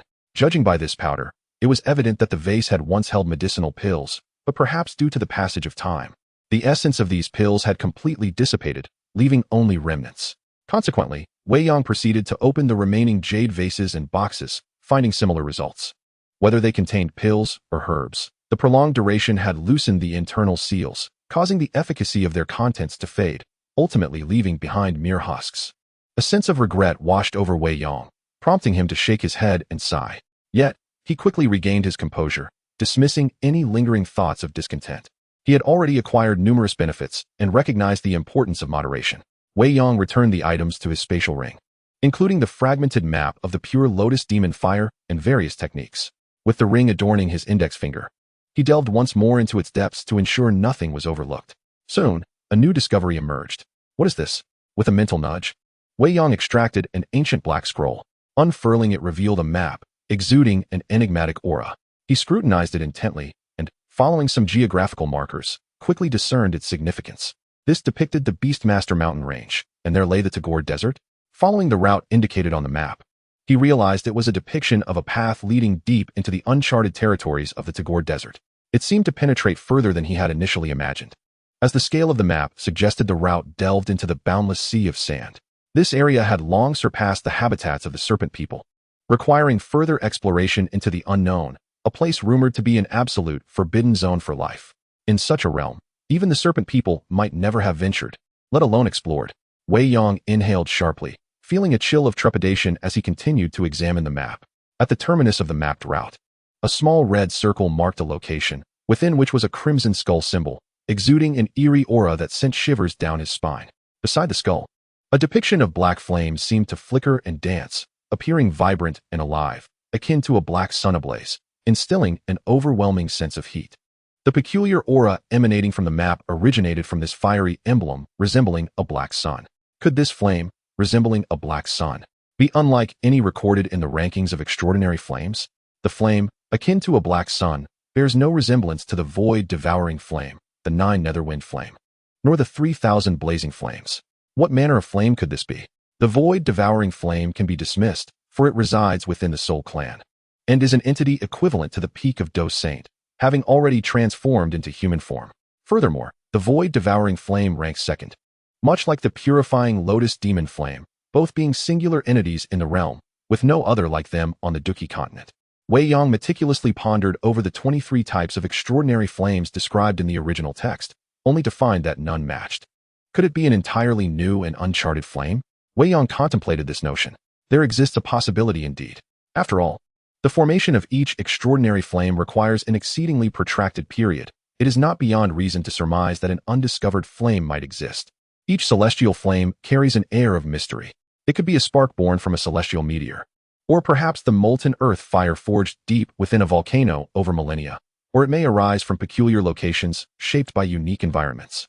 Sculpted by the forces of heaven and earth, it takes a century to gain spirit, and a millennium, or even 10 millennia, to fully manifest. After much contemplation, devoid of any clues, Wei Yang ceased his internal struggle and solemnly stored away the map detailing the unknown flame. There was no point in overthinking. The location lay deep within the boundless sea of sand, within a zone forbidden to life. He resolved to explore it further once he had garnered sufficient strength. With care, Wei Yang placed the bones into a stone pit, then backfilled it with rubble, erecting a modest mound over the grave. Once completed, he offered a respectful salute to this simple tomb, expressing profound gratitude for the opportunity bestowed upon him by the predecessor. His heart brimmed with appreciation. This fortuitous encounter would undoubtedly facilitate his future path of growth. Grateful for the predecessor's gift, he bowed in reverence. After the homage, Wei Yang rose and began to gather the other items within the stone chamber. First, he collected the 3 piles of gold coins and jewels into his storage ring. Next, he approached the flower bed in the corner, carefully retrieving a jade vial, a jade box, and a small jade shovel from his storage ring, gently excavating the dozens of medicinal herbs and securing them. Exhaling deeply, Wei Yang returned to the stone table, his brow slightly furrowed as he regarded the 7-colored poison scripture. After contemplation, he ultimately decided to take the scripture with him, along with the 3 stone boxes and the key, all of which were stored in his ring. Predecessor, I humbly apologize for this intrusion.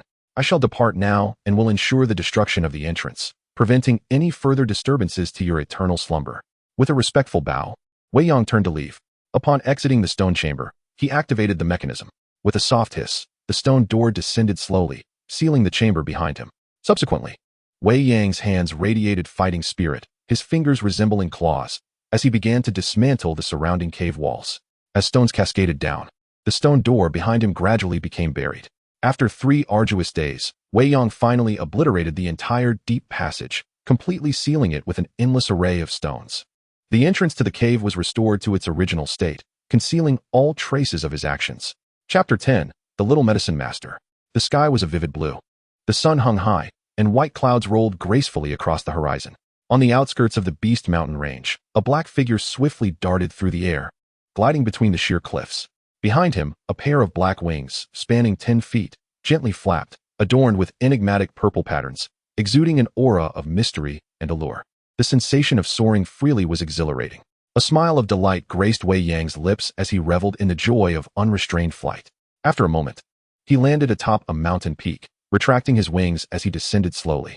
However, the energy expended during flight was considerable. Even with my current prowess as a 6-star Dou Master and practicing an advanced Xian class technique, my abundant and high-quality fighting spirit could only sustain flight for about an hour before depleting significantly. Even while simultaneously focusing part of my mind on breathing exercises and circulating my technique for recovery, I could only extend my flight time by approximately another half-hour before my fighting spirit would be nearly exhausted. Self-sufficiency in this regard was still unattainable. Wei Yang mused with a shake of his head. It seemed that to achieve prolonged flight and maintain a balance between consumption and recovery, one would need to attain the rank of a great Dou Master. Seated cross-legged, Wei Yang commenced his technique to recuperate from the expenditure. As the technique operated, his internal fighting spirit began to recover steadily. The recovery speed of the advanced Xian class technique was indeed remarkable. At this very moment, having expended a significant portion of his fighting spirit due to the flight technique, he quickly replenished it through mindful breathing. In just a matter of minutes, he had regained a substantial amount of his energy. Compared to the time consumed in recovery while practicing the red fire technique, the improvement was monumental. It was no wonder that everyone yearned for and aspired to pursue higher-level techniques. After another moment, Wei Yang opened his eyes, a glimmer of brilliance flashing within them. His depleted fighting spirit had been completely restored, and he had even made some progress. After leaving the cliff cave, he did not hasten to depart from the Beast Mountain range, but chose to remain in the vicinity for further cultivation. Now, for full months had passed, and Wei Yang had once again reached the level of a 6-star Dou Master.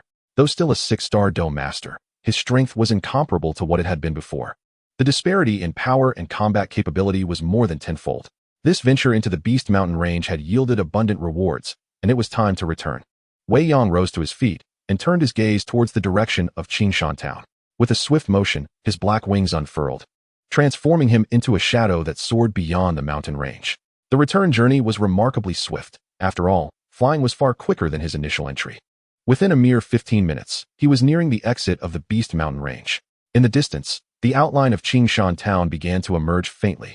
Upon reaching this point, Wei Yang sought refuge in a secluded grove, retracting his wings and opting for a more discreet descent on foot. He preferred to keep a low profile. In a place like Qingshan Town, the most formidable individuals barely reached the level of a 2nd or 3rd tier Dou Master, and their numbers were few. Their exposure to the world was limited, likely oblivious to the existence of aerial combat techniques. A sudden sighting of flight might lead them to believe it was a manifestation of Dou Qi wings, mistaking it for the arrival of a Dou Wang powerhouse. Such figures were among the elite in the entire Gamma Empire, let alone in Qingshan Town. Upon closer inspection of the flying individual, oh dear, a mere boy of 15 or 16, would this not terrify them? It would not be long before the entire Gamma Empire was stirred into a frenzy. Under such circumstances, how could one maintain discretion? As Wei Yang traversed the well-trodden path through the forest, worn by mercenaries over the years, his steps were light and his spirits high. After nearly 5 months in the Beast Mountain range, emerging now, he felt profoundly transformed. It would not be an exaggeration to say he had undergone a rebirth. He seemed to have transcended, his eyes glimmering with newfound confidence, and his demeanor exuded a distinct aura. This was the assurance born from a change in strength, an intangible charisma. Qingshan Town.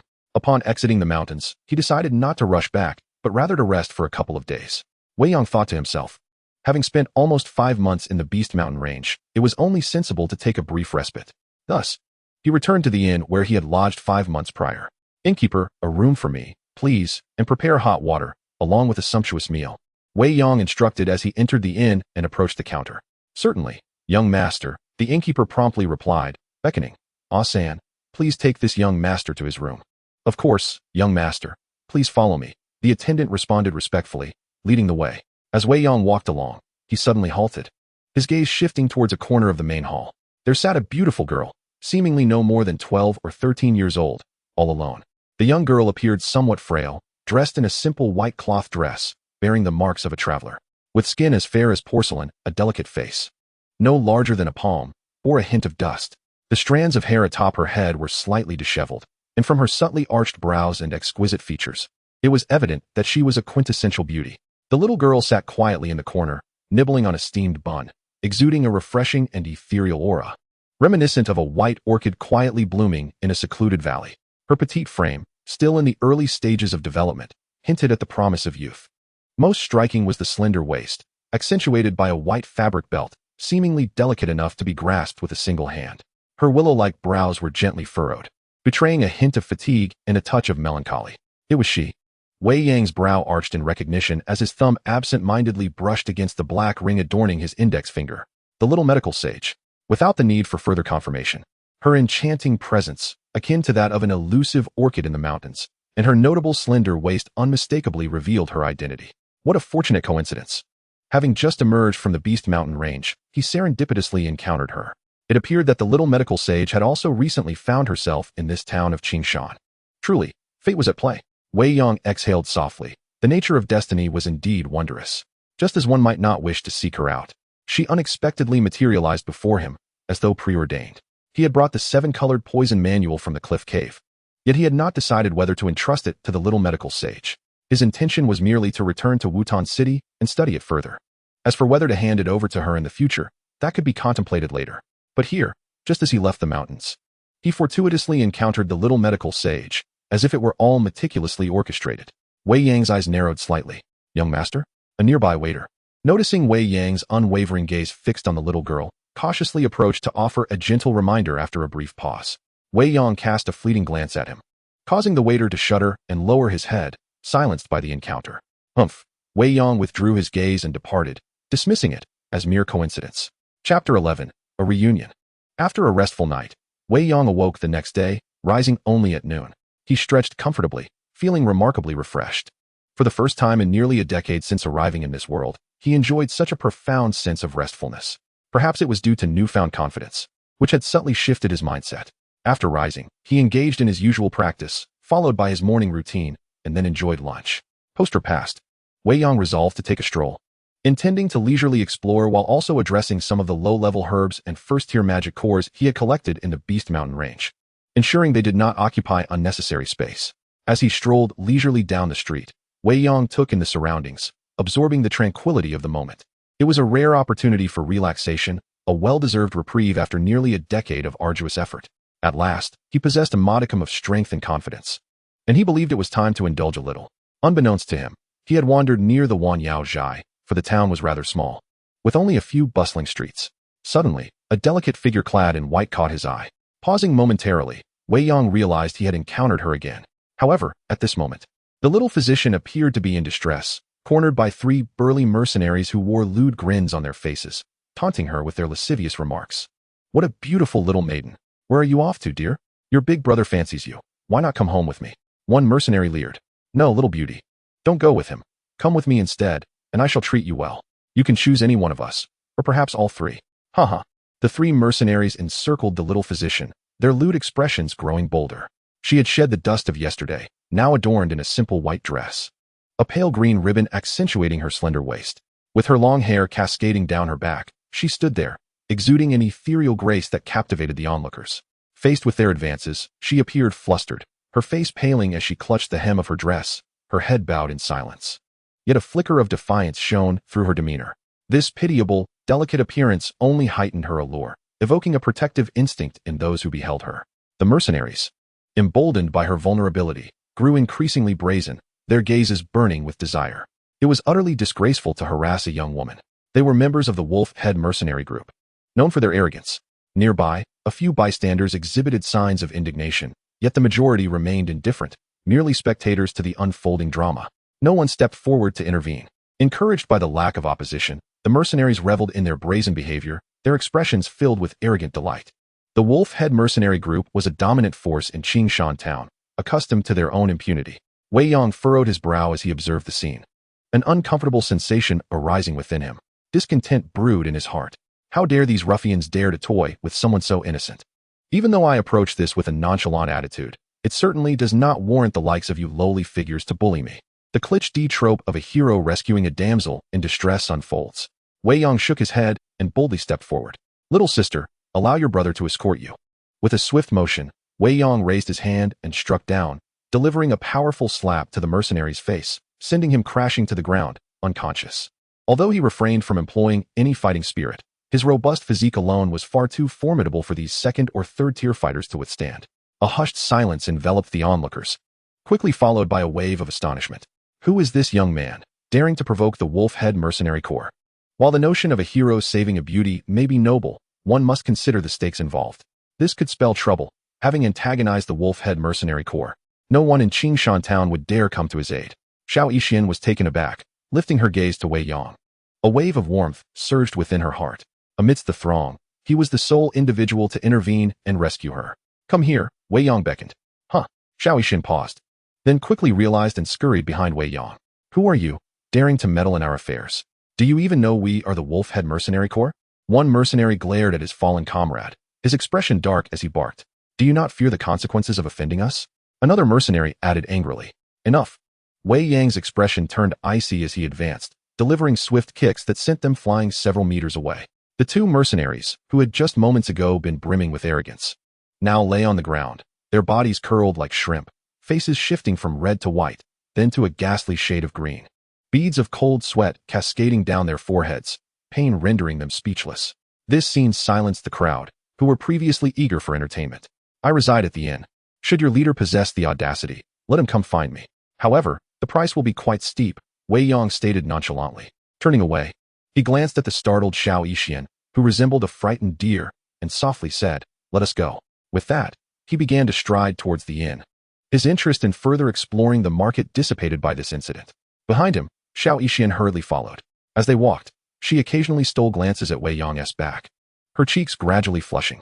At just over 12 years of age, having recently endured profound upheaval, losing her family and left all alone, she was in a state of vulnerability, desperately in need of security. This was far removed from the portrayal in the original narrative, depicting her 4 years later as the renowned goddess of Qingshan town, revered by numerous mercenaries. What should I do? As Wei Yang contemplated this internally while walking, he ultimately resolved, I cannot let this opportunity slip away. Since fate has brought us together, can I truly push it away? Isn't it merely the troublesome poison body? Although it poses some difficulties, they are not insurmountable. With this thought, Wei Yang inhaled deeply, having made up his mind. What is your name? Wei Yang inquired, tilting his head slightly, curiosity bubbling within him. The original narrative offered no insight into this, simply referring to her as the little healer. Huh. The little healer, lost in her thoughts, was unaware of his inquiry until he spoke. She looked up, a dazed expression on her face, clearly still processing the question. Wei Yang turned back, amused by her bewildered demeanor, and couldn't help but affectionately ruffle her hair. Her innocent expression was undeniably charming. A wave of tenderness surged within him. She was a remarkably resilient girl, gentle in nature, kind-hearted, yet fiercely independent. Reflecting on her experiences from the original story, his expression softened further, his eyes glimmering with empathy. Initially, he had regarded her existence with a sense of indifference, as she was merely a figment of his imagination. However, now that he had resolved to face her, the real, living embodiment of that character, his mindset had subtly shifted without his realization. The little healer stood frozen, feeling the warmth of his hand on her head. When their gazes met, she observed the young man's handsome features, his gentle smile, and the compassion reflected in his eyes. In that moment, she felt her heart, which had grown cold, begin to thaw, her defenses crumbling as tears welled in her eyes. Chapter 12. Sienna, is it inconvenient for you to tell me? Wei Yang asked with a smile. No, not at all, the little healer replied, quickly shaking her head, her nervousness apparent as she grasped the hem of her garment, her knuckles turning pale. In a soft voice, she murmured, I am Sienna. The name flowed like a gentle melody. Sienna, Wei Yang repeated softly, a smile gracing his lips. It is a beautiful name, perfectly suited to you. It surpasses little healer in its elegance. Truly, a name befitting one who is ethereal like an immortal. Thank you, Sienna murmured shyly, her voice barely above a whisper. I am Wei Yang, he replied, smiling as he shared his name before turning to continue on his way. Wei Yang, Sienna echoed, a smile breaking across her face as she lightened her steps to follow him. Upon returning to the inn, Wei Yang pushed the door open and stepped inside. Sienna hesitated at the threshold, uncertain whether to follow. Come in. Why are you lingering at the door? Wei Yang called from his seat at the table. Sienna inhaled softly at his words, mustering her courage as she timidly stepped into the lavishly adorned room, her demeanor slightly apprehensive. Please, sit, Wei Yang urged, pouring her a cup of tea. Thank you, my lord, Sienna replied, accepting the cup with both hands and lowering her head to sip delicately. Her gaze fixed downward for an extended moment. Observing her shyness, Wei Yang couldn't help but chuckle softly. Upon hearing his laughter, Sienna stole a glance at him, only to find him gazing at her with a warm smile. Startled, she quickly lowered her head again, her cheeks flushing a vibrant crimson that spread to the delicate nape of her neck. Even her petite earlobes appeared to shimmer with a translucent glow in that moment. Noting her bashful demeanor, Wei Yang ceased to tease her and instead inquired, what brings a young lady like you to the quaint Qingshan town all alone? A fleeting shadow crossed Sienna's face at his question, quickly concealed as she softly replied, I heard there is a renowned pharmacy here, Wan Yao Zhai, known for recruiting apprentice physicians, so I thought I might try my luck. Oh, have you studied medicine? Wei Yang feigned curiosity, nodding. Sienna first nodded before shaking her head. Stammering, I haven't formally studied. It's just something I dabble in myself. Self-taught? Impressive, Wei Yang complimented. Sienna quickly shook her head, a hint of embarrassment in her gestures. No, I'm not accomplished at all. I've never treated anyone. How coincidental. I am also a physician and similarly self-taught, Wei Yang said with a smile. However, I am a bit more experienced, having treated patients already and gained a modest reputation in Wutan City. Really? Sienna's eyes sparkled with surprise as she looked up. Of course, why would I deceive you? Wei Yang shrugged casually. They call me, Dr. Wei. Oh, you're truly remarkable. I aspire to be like you, Sienna expressed with admiration. Well, I happen to need an assistant. Would you consider it? Wei Yang raised an eyebrow, revealing his intentions with a playful smirk. Really? Sienna asked, her excitement palpable. Absolutely, Wei Yang replied with a serious nod. Upon hearing this, Sienna bit her lip lightly, her sparkling autumn-like eyes meeting Wei Yang's for a fleeting moment, a mysterious glimmer passing through them. Her face flushed once more, turning a deep shade of red akin to a ripe apple, the charm of her appearance evoking an irresistible urge to draw near. Wei Yang, too, felt a stirring in his heart, a flicker of warmth igniting within him. Unbeknownst to him, Sienna sensed this heat, causing her cheeks to redden even further, as if they might bleed. Wei Yang felt a twinge of anxiety, akin to being caught in the act of wrongdoing, yet he maintained an impassive facade, defiantly raising his chin and asking, will you come or not? If you choose not to, then so be it. Unable to contain herself, Sienna let out a soft chuckle, quickly stifling her amusement as she cast a furtive glance at Wei Yang. Noticing the slight stiffness in his expression, she suppressed her laughter and nodded quickly, whispering, I will. With a light huff, Wei Yang internally exhaled a sigh of relief. Thank goodness, the young lady had agreed. Had she outright rejected him, he would have undoubtedly faced social embarrassment, feeling compelled to flee back to Wutan City and hide away indefinitely. Accommodation and meals included. 50 gold coins a month, he declared, spreading his fingers wide. Sienna gazed at Wei Yang in astonishment. Is that too low?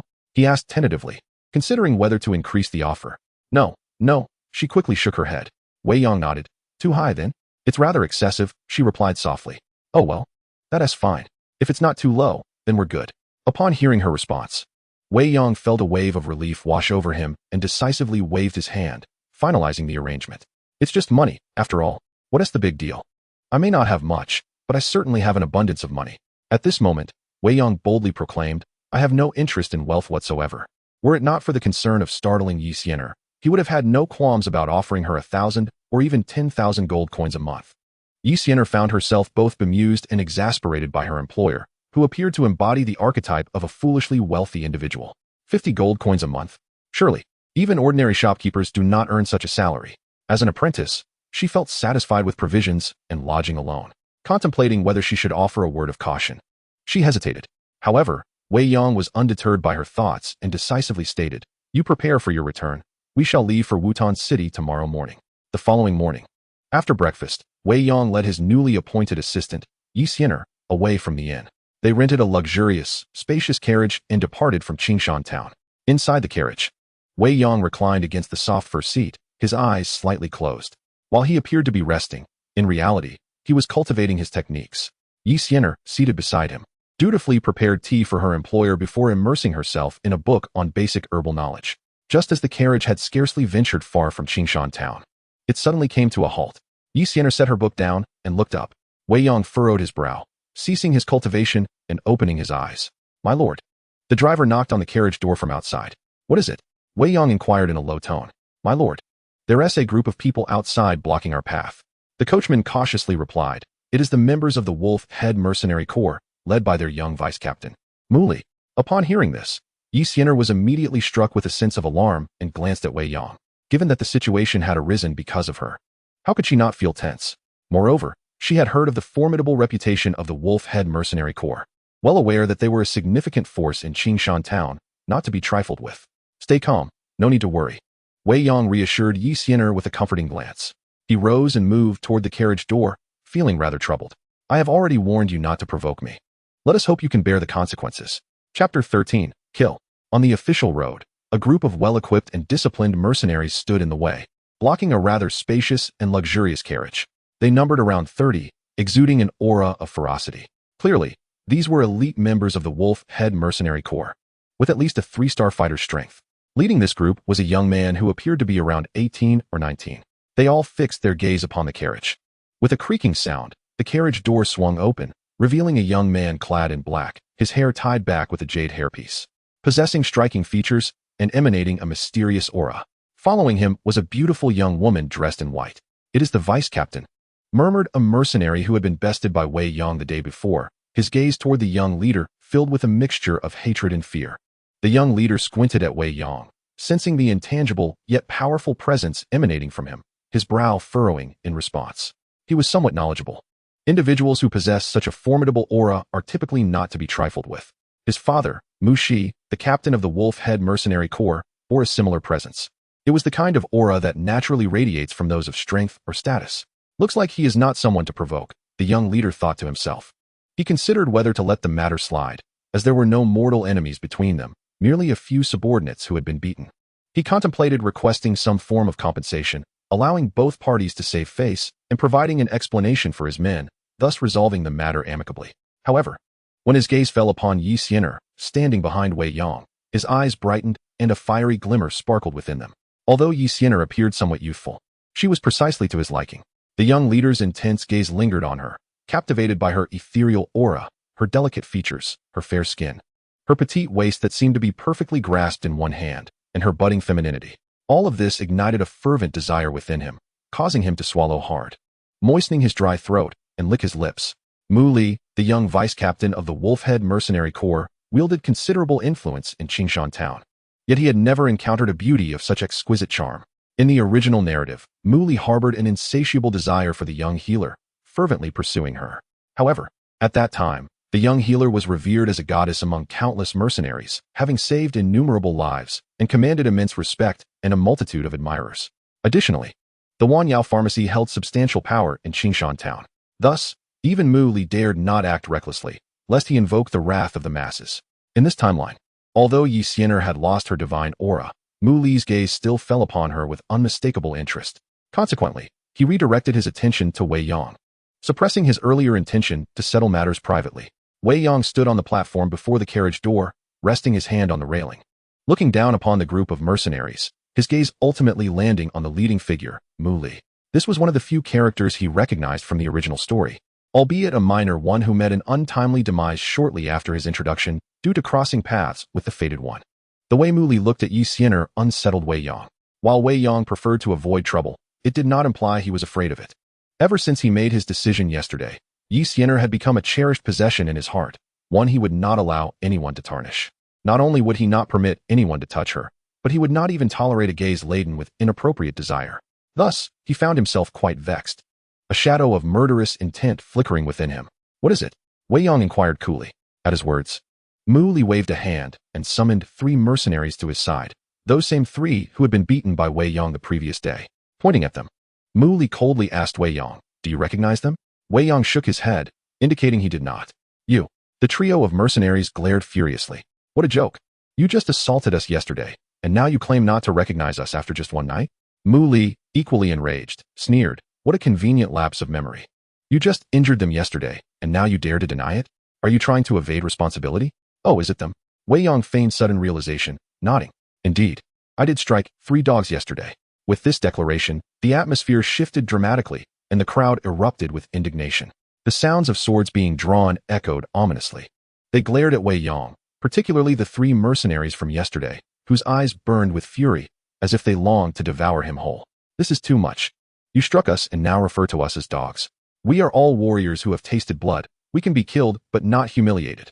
Mu Li was also taken aback. Throughout his life, he had never encountered such an audacious individual. Regaining his composure, Mu Li gritted his teeth and, in a fit of anger, laughed sarcastically. Very well. It appears you have no regard for my wolf-head mercenary corps. Do you think my organization is easily intimidated? If you do not provide an explanation today, you shall not leave this Qingshan town. Despite his fury, Mu Li harbored doubts, refraining from making any extreme threats or calls for violence.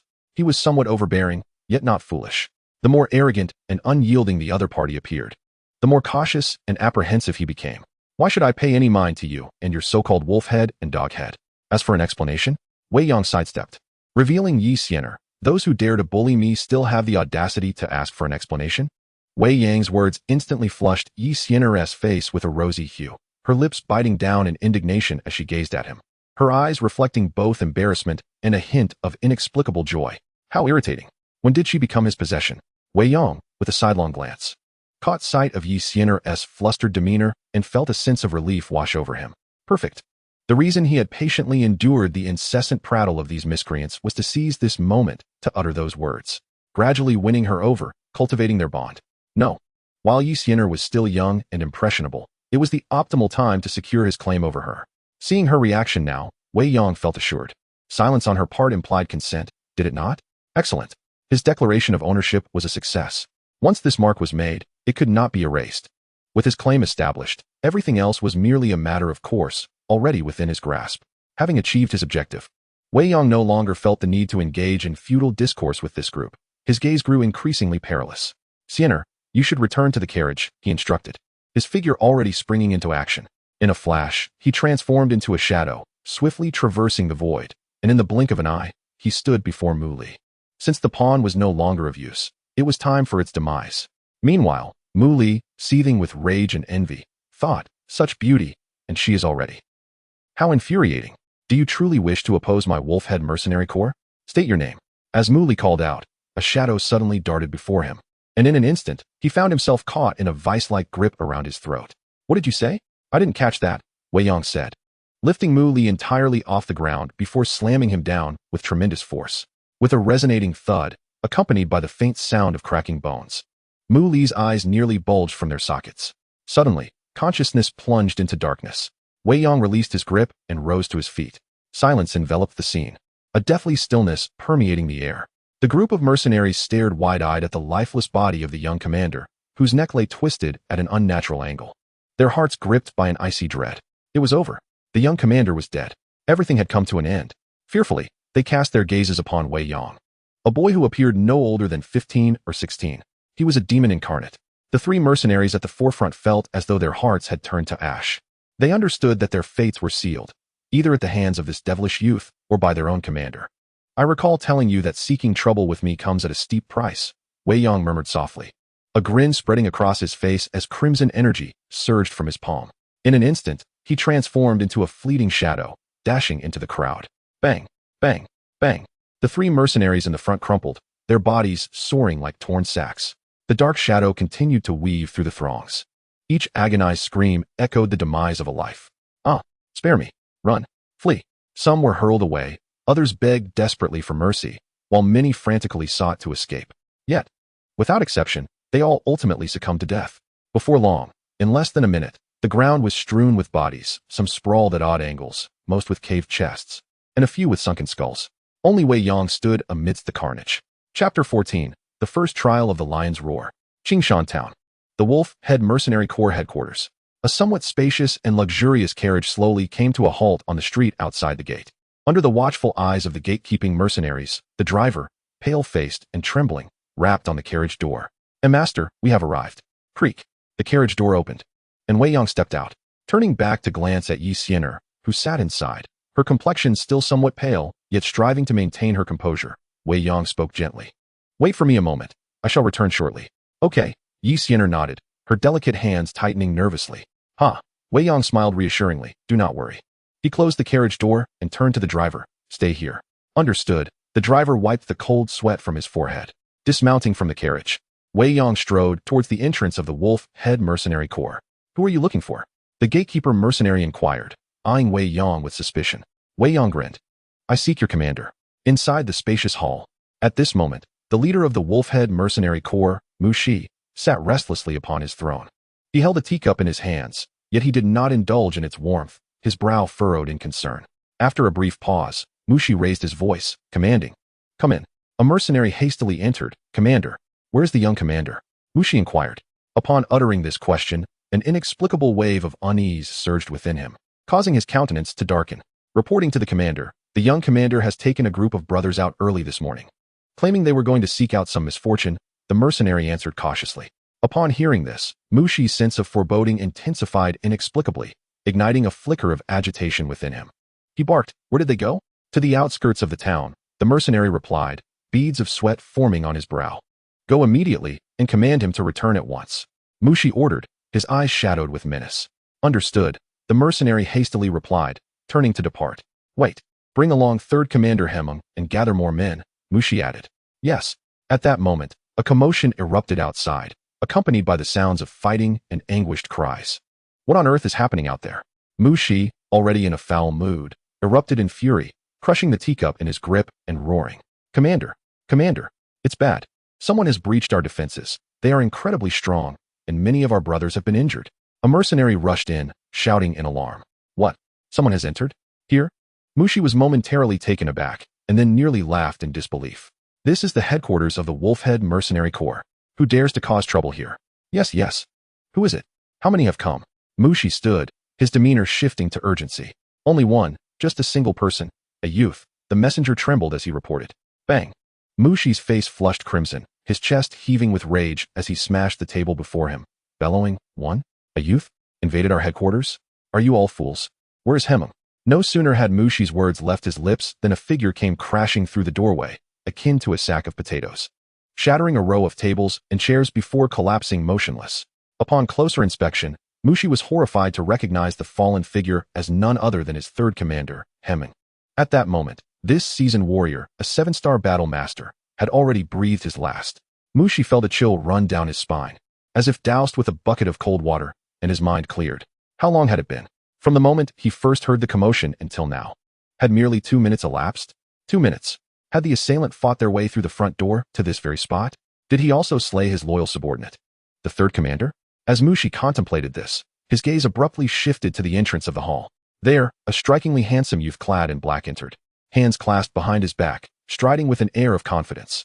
Young. This was Dou Shi's immediate impression, significantly younger than his own son, Dou Ling.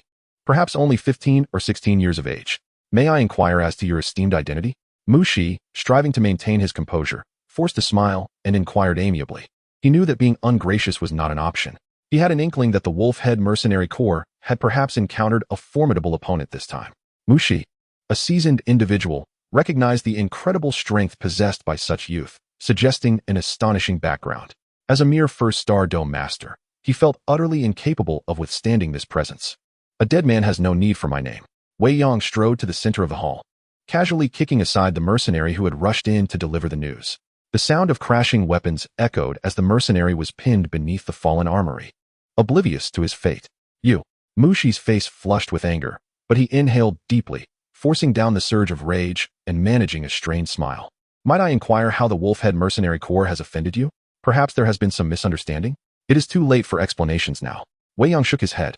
I previously warned you that the cost of troubling me is steep, yet you chose to ignore it. I have just slain your son, and now I have come to finish the job with you. A family must remain whole, otherwise I cannot be at ease. At these words, Dou Shi's eyes instantly reddened, his voice quivering. You killed my son? Wei Yang nodded. Die? Dou Shi erupted with a furious roar, flipping his palm to reveal a dark silver blade, and with a forceful stomp, the floor beneath him shattered. He propelled himself forward, The great blade aimed directly at Wei Yang's head in a furious strike. Windblade dance. Mu Shi cried inwardly. A flurry of azure blade phantoms materialized above Wei Yang, creating an intricate web of lethal edges in the air. Die, die, die. Regardless of who you are, perish. Mu Shi's eyes blazed with fury, a sinister smile creeping into his heart. This Windblade dance was the pinnacle of his combat techniques, a low-level Xian class skill.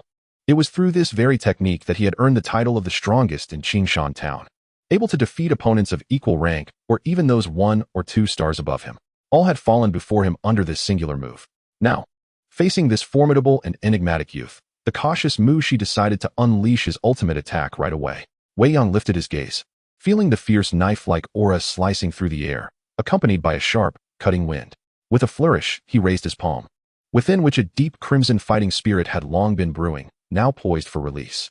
He then thrust his hand forward, seemingly with a gentle motion. Yet the speed was such that it left behind only a fleeting shadow in the void, a mere illusion.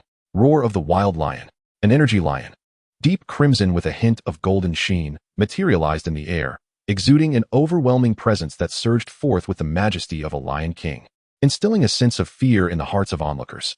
It was fierce and domineering. The energy lion opened its mouth and let out a thunderous roar that echoed through the hall like thunderclaps, reverberating throughout the small realm. Oh no! Mu Shi's pupils constricted, his face paling in an instant, a flicker of terror flashing in the depths of his eyes.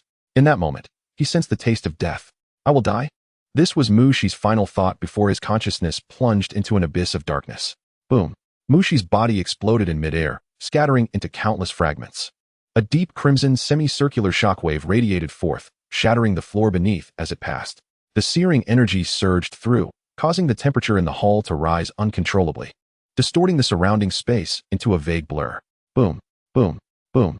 The tremendous cacophony threatened to overturn the entire hall. The ground cracked open in massive fissures, spreading like a spider's web until, with a slight tremor, the distant walls too began to fracture. No, at this moment, only one mercenary remained standing in the hall. The very one Mu Shi had initially dispatched to find their captain. Unfortunately, he had not managed to escape before Wei Yang cornered him, falling victim to an unforeseen disaster. He had taken refuge in the corner of the hall, yet could not evade the impending doom. As the shockwave approached, the oppressive force and searing heat enveloped him, eliciting a desperate scream from his lips. Then, the energy wave swept past like a monstrous beast, hurling him away, his bones shattered, blood flowing from his orifices, his body embedded in the wall. Chapter 15. Harvest. Wei Yang stood amidst the wreckage of the hall, a scene of devastation and chaos, teetering on the brink of collapse. Impressive power, he mused, glancing down at his palm with a grin. The experiment with the roar of the wild lion had yielded results that pleasantly surprised him. With a high-level Xian stage fighting technique, coupled with the corresponding cultivation method, he realized that he had only unleashed a mere fraction, perhaps 1/10, of the true might of the roar of the wild lion, and it was already so terrifying. Wei Yang stepped forward, bending down to retrieve a ring from the chaotic ground. It was Mu Shi's ring. Nearby, a large knife, marred with cracks, lay askew. The leader of the wolf-head mercenary corps had been reduced to nothingness. Such was the feeling. Wei Yang gently closed his eyes, a hint of a pleased smile gracing his lips. The intoxicating sensation of overpowering his enemies filled him with delight. This was indeed the correct approach, crushing adversaries with absolute strength, directly obliterating them into ashes. A high-level domination scenario. Surpassing levels? It was impossible to surpass levels. He never wished to ascend over others, only to be surpassed himself. Only those who were crushed could be deemed worthy adversaries. Engaging in a losing battle was exhausting. How much easier was it to dominate in such a manner? The wolf-head mercenary corps seemed to have a second-in-command named Ganmu. He had not been seen. Perhaps he was absent or had chosen to hide from the impending doom. Regardless, he was merely a minor character. Wei Yang could not be bothered to seek him out. At best, he was just an 8 or 9-star fighter. Tossing the ring in his hand, Wei Yang turned to leave. The carriage departed from Qingshan Town. Inside the carriage, "Young master, are you all right?" Sienna asked. Her beautiful eyes filled with concern as she gazed at Wei Yang. He waved his hand dismissively, responding casually, "I'm fine." It was an effortless domination. What could possibly be amiss? Sienna gently covered her rosy lips with her delicate hand, her fair face reflecting sheer astonishment. The renowned wolf-head mercenary corps, effortlessly crushed? As she looked at the young man before her, who was only a few years her senior, a glimmer of intrigue sparkled in her eyes. Noticing this, Wei Yang felt a stirring in his heart and winked at her, seizing the moment. "As long as I'm here, who would dare to bully you? I shall punish them." Sienna's face flushed crimson as she lowered her head, her rosy lips slightly pursed, a sweet sensation blooming within her heart. She lifted the teapot to pour him some water, responding softly, "MHM." Soon after, her gaze turned towards the direction of Qingshan town, curiosity evident in her voice. What happened to them? They've been nearly eradicated. Only the second in command, Gan Mu, remains unaccounted for, Wei Yang replied, taking a sip of tea and shrugging. He's merely a minor character, and I can't be bothered to search for him. Wei Yang then retrieved a ring from his pocket, pouring his soul energy into it. Since Mu Shi was deceased, the lingering soul imprint within could not withstand his formidable soul power and was easily breached. Inside was a space of approximately 5 square meters. Wei Yang searched within using his soul energy, and after a moment, he extracted several books and scrolls. The first was a low-level Xian rank fighting technique, Wind Blade Dance. The second, a low-level Xian rank movement technique, Phoenix Soaring Steps. The third, a low-level Xian rank cultivation method, Dance of the Wind. And the fourth, a high-level Huang rank fighting technique, Gale Stab. Within the confines of the spatial ring, these were the only items that piqued Wei Yang's interest. The remaining treasures, gold coins, magic cores, herbs, and various trinkets, failed to captivate him, and he dismissed them with indifference. He carelessly tossed the silver-white spatial ring to Sienna, declaring, "Here, this low-level spatial ring is a gift for you." Sienna exclaimed in surprise as she caught the ring, quickly returning it. "This is too precious. I cannot accept such a valuable gift." The spatial ring was indeed a treasure of great worth.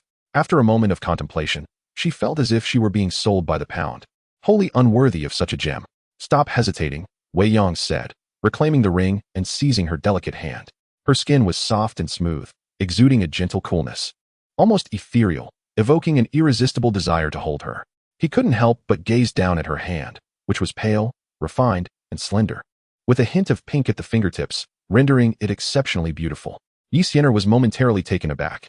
The warmth radiating from Wei Yang's grip caused her to shiver, and her face instantly flushed a deep crimson, especially as this infuriating fellow stared intently at her hand. His fiery gaze seemed to scorch her skin, leaving her weak and flustered. Her enchanting eyes glistened with moisture, her breath quickened, and her small chest rose and fell rapidly. She attempted to withdraw her hand gently, but her efforts were futile. Overwhelmed by embarrassment, she averted her gaze. This display stirred something in Wei Yang, leaving his throat dry. He inhaled deeply and slid the ring onto her slender fourth finger. Testing the fit, he noted it was slightly loose. "Is it all right?" Came a voice as delicate as a whisper. Wei Yang looked up to see her charming face adorned with a blend of shyness and annoyance. Clearing his throat, he reluctantly released her hand and returned to his seat, feeling somewhat awkward. "Humph," Sienna huffed, retracting her hand into her sleeve, biting her red lip in a mix of irritation and playfulness, turning her back to him.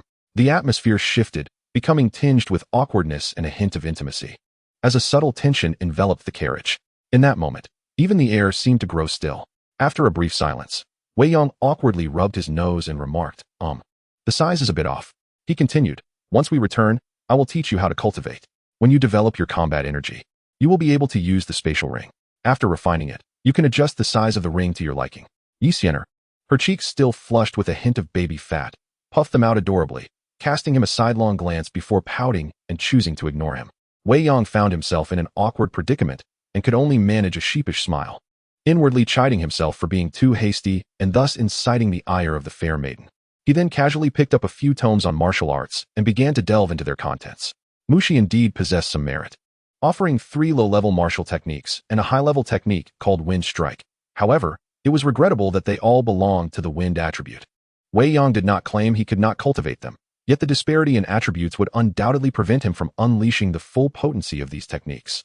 He decided to set aside the martial arts and the wind blade dance, considering them merely as references. The body technique, Phoenix Steps, however, was worth learning, as it could be employed with fire attribute energy, allowing him to harness about 70 to 80% of its capabilities, equating to a quasi-effect. The high-level technique, Wind Strike, was also commendable, adaptable for use with a spear, sword, or even fingers. After studying it, Wei Yang could execute it with his fingers, thereby adding another tool to his arsenal. He immersed himself in his research with great enthusiasm. After a while, Sienna discreetly cast a sidelong glance and saw him engrossed in his reading. She inhaled sharply, then, slightly miffed, turned her gaze away. A little later, she called out with a hint of irritation, "Hey, what is it?" Wei Yang shifted his attention from the scroll, lifting his head to meet her gaze. "Weren't you supposed to teach me how to cultivate?" Sienna pouted, giving him a reproachful look. Indeed, I said I would teach you once we return. Wei Yang replied with a nod. I want to learn now, she insisted, her tone imbued with a touch of playful coaxing. Oh, all right. Wei Yang hesitated, then seemed to grasp the underlying meaning, quickly nodding in agreement. He set aside the scroll and eagerly moved to sit beside Sienna. You mustn't be mischievous or bully me, she warned, glaring at him. I would never, Wei Yang protested, adamantly refusing to concede. Humph, Sienna huffed softly. During the initial stages of cultivation, one focuses on harnessing, primarily to strengthen the body and lay a solid foundation, Wei Yang elaborated. Sienna listened intently, her face a picture of seriousness, occasionally posing questions to which Wei Yang responded in detail. Yet, as the conversation progressed, he found himself becoming somewhat less formal, distracted by the alluring presence and fragrance of the enchanting maiden beside him. Glancing at Sienna, who was absorbed in listening, he cautiously shifted closer to her, stealing glances to gauge her reaction. She merely bit her rosy lip, showing no sign of discontent. Encouraged, Wei Yang inched nearer, inadvertently brushing against her delicate form through the fabric that separated them. Sienna trembled slightly, her cheeks flushing as she lowered her gaze in silence. Wei Yang took a sip of tea with his other hand and continued speaking. The left hand moved with a seemingly casual grace, ultimately encircling her slender waist. Sienna trembled once more, yet remained unresponsive, her face merely flushing deeper. Wei Yang, noticing this, made no reservations. With a gentle pressure of his arm, her shoulder nestled comfortably against his embrace. Cradling her delicate form, he inhaled the delightful fragrance of her hair, an undeniable joy swelling within his heart. At this moment, he harbored no ulterior motives, simply cherishing the act of holding her close, for Sienna was still quite young. After all, affection is best nurtured from an early age. You are bullying me again, Sienna murmured, her voice barely audible as she lowered her head. Wei Yang leaned down, unable to discern her expression, only catching a glimpse of her rosy profile and the delicate pink of her earlobes. I'm not. I'm merely hugging you. I assure you I will not do anything else, he replied softly, playfully defending himself. I don't believe you, she retorted with a light huff. Chapter 16. Return to Wutan City. Days later, Wutan City. The carriage slowly rolled into the bustling city, merging with the crowd. After a 5-month absence, Wei Yang was back. When he left, he was a 6-star Dou Master. Now, he returned as the same, yet the difference was stark. The gap in strength was akin to that between heaven and earth. He felt capable of effortlessly overpowering the previous 10 versions of himself. As the carriage window opened, a pair of enchanting figures appeared, immediately capturing the attention of numerous passers-by. The young man exuded youthful charm, while the young woman radiated beauty. Clad in a flowing white dress, her aura ethereal as if she were a celestial being. Wei Yang gently embraced Sienna's exquisite waist, and she obediently leaned into him, a sweet smile gracing her lips, her face glowing with happiness as her curious eyes observed the lively scenery outside. Through days of close companionship, Sienna's heart had been thoroughly won over by Wei Yang, completely entranced. Their relationship had grown remarkably intimate. Aside from not having crossed the final threshold, gestures such as hugging and holding hands had become second nature. Brother Yang, is this Wutan City? It's so lively, Sienna exclaimed, her voice melodious and bright, her beautiful eyes sparkling with excitement. This was the first time she had witnessed such a bustling metropolis. Her previous experience of vibrant places was limited to Qingshan Town. Yes, I grew up here, Wei Yang replied with a smile, leaning down to plant a gentle kiss on her cheek. From now on, this will be your home as well. Caught off guard by his public display of affection, Sienna's cheeks flushed. She playfully pinched him, casting a mock glare before tightening her grip on his hand, her gaze becoming somewhat dreamy. Home. Yes, home. Wei Yang's hand around her waist tightened gradually. From now on, we shall be family, the closest and most significant ones to each other in this world. Family member Sienna gazed up at Wei Yang, whispering softly. Sienna, do you agree? Wei Yang asked tenderly, planting a gentle kiss on her forehead. I do. I wholeheartedly agree, Sienna replied, nodding vigorously, her eyes shimmering with tears of joy, her face radiating happiness. Then it is settled, there shall be no turning back. Wei Yang teased, lightly brushing his finger across her small nose. Yes, no turning back, Sienna affirmed, shaking her head as she nestled deeply into Wei Yang's embrace. Grasping his hands tightly, her head resting against his chest, her small face a portrait of bliss and dependence. The young girl, enraptured by love, found herself ensnared in the sweet words of her beloved, unable to escape their allure. Wei Yang tightened his hold around the girl in his arms, his gaze drifting to the scenery outside the window, oblivious to the envious glances of passers-by, a smile gracing his lips. His heart was now filled with the tender affection of the girl, overflowing with compassion. He resolved to protect the girl in his embrace, to accompany her, ensuring she would not face the trials of life alone, as she had in the original tale. The carriage came to a halt at the mouth of the alley. Wei Yang gathered his belongings and helped Yi Xian'er disembark. After tossing a pouch of gold coins to the coachman, he took Yi Xian'er's hand and led her into the alley. Soon, they arrived at the front of a two-courtyard residence. "We have arrived," Wei Yang announced with a smile, producing a key to unlock the door. Yi Xian'er's eyes sparkled with curiosity and anticipation. With a creak, the courtyard door swung open. "This is our home," Wei Yang said, holding Yi Xian'er's hand. "Yes," she replied, smiling brightly. They stepped into the courtyard. Having been away for 5 months, they noticed that some weeds had sprouted in the crevices of the stone slabs.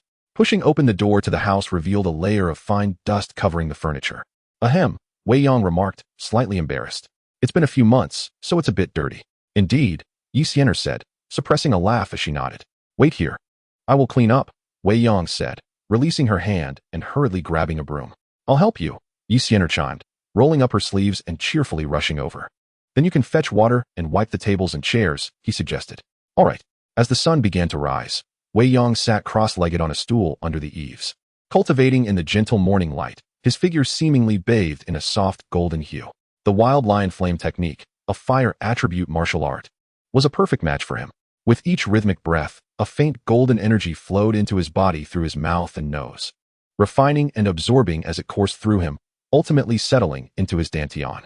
Not far away in the courtyard, Yi Xian'er hummed a little tune, drying herbs in front of the medicinal rack. Occasionally, her gaze would drift to the young man meditating, her beautiful eyes brimming with joy and affection. She has also begun her cultivation, but currently, she is merely at the second stage of Dou Shi. She does not need to spend much time training each day, so she devotes a greater portion of her time to the study of medicine. After drying the herbs, she returned quietly to sit beside Wei Yang, picking up a medical book to read in silence. After a moment, Wei Yang opened his eyes and let out a breath of turbid air. Having returned for half a year, he had now reached the pinnacle of an 8-star Dou Master, feeling that the 9th star was not too far away. Wei Yang smiled. "Your cultivation speed is quite remarkable." Yi Xian'er set down her medical book and looked over with a smile. "You are not yet 16, and you have already reached 8-star Dou Master. In another year, you might very well become a great Dou Master." At this point, she could not help but exclaim, "A great Dou Master at 17. I don't think there has ever been one in the entire history of the Jama Empire." Wei Yang chuckled as he ruffled her small head. "You are not doing too poorly yourself. In just half a year, you have already reached the second stage of Dou Shi, and you are also a physician, a 13-year-old physician, Yi the little healer." Hee. Yi Xian'er blushed slightly at the compliment, nudging her head against Wei Yang's palm as she humbly replied, "I am hardly a physician. There is still so much for me to learn." Wei Yang chose not to comment further. He had witnessed Sienna's progress with his own eyes. Not to mention her unique physique, even with normal training, her talent was quite astonishing. Achieving the second stage of Dou Shi in just half a year was indeed impressive. Moreover, Yi Xian'er possessed exceptional talent in medicine, demonstrating great comprehension and learning swiftly, often able to apply her knowledge to new situations. After only half a year of teaching her, she was nearly proficient in all the knowledge that Wei Yang had to offer. Nowadays, she was primarily focused on her own studies. "Little girl," Wei Yang said with a smile in his eyes, gently pinching her cheek. "Humph." Yi Xian'er adorably wrinkled her nose. Wei Yang picked her up effortlessly and placed her on his lap, planting a kiss on her forehead, leaning affectionately against him. Yi Xian'er's lips curved into a joyful smile. Wei Yang lowered his head to tuck the stray strands of hair behind her ear, tenderly caressing her cheek. The two sat quietly basking in the morning sun, savoring the tranquility and warmth of the moment. Both orphans, they had come to rely on each other, having long regarded one another as the most important person in their lives. "Sienna," Wei Yang called softly. Yi Xian'er looked up at him. "Are you still unwilling to talk to me about your health?" Wei Yang gazed down at her. Upon hearing this, Yi Xian'er's smile instantly faltered, her complexion turning somewhat pale. Lowering her head, her small face pressed against Wei Yang's chest, she gently shook her head and murmured, "I'm afraid that if I say it, you will dislike me. Silly girl, I care for you immensely. How could I ever find you unworthy?" Wei Yang held her tightly and whispered, "We shall face difficulties together. I will forever protect you. Please tell me, all right?"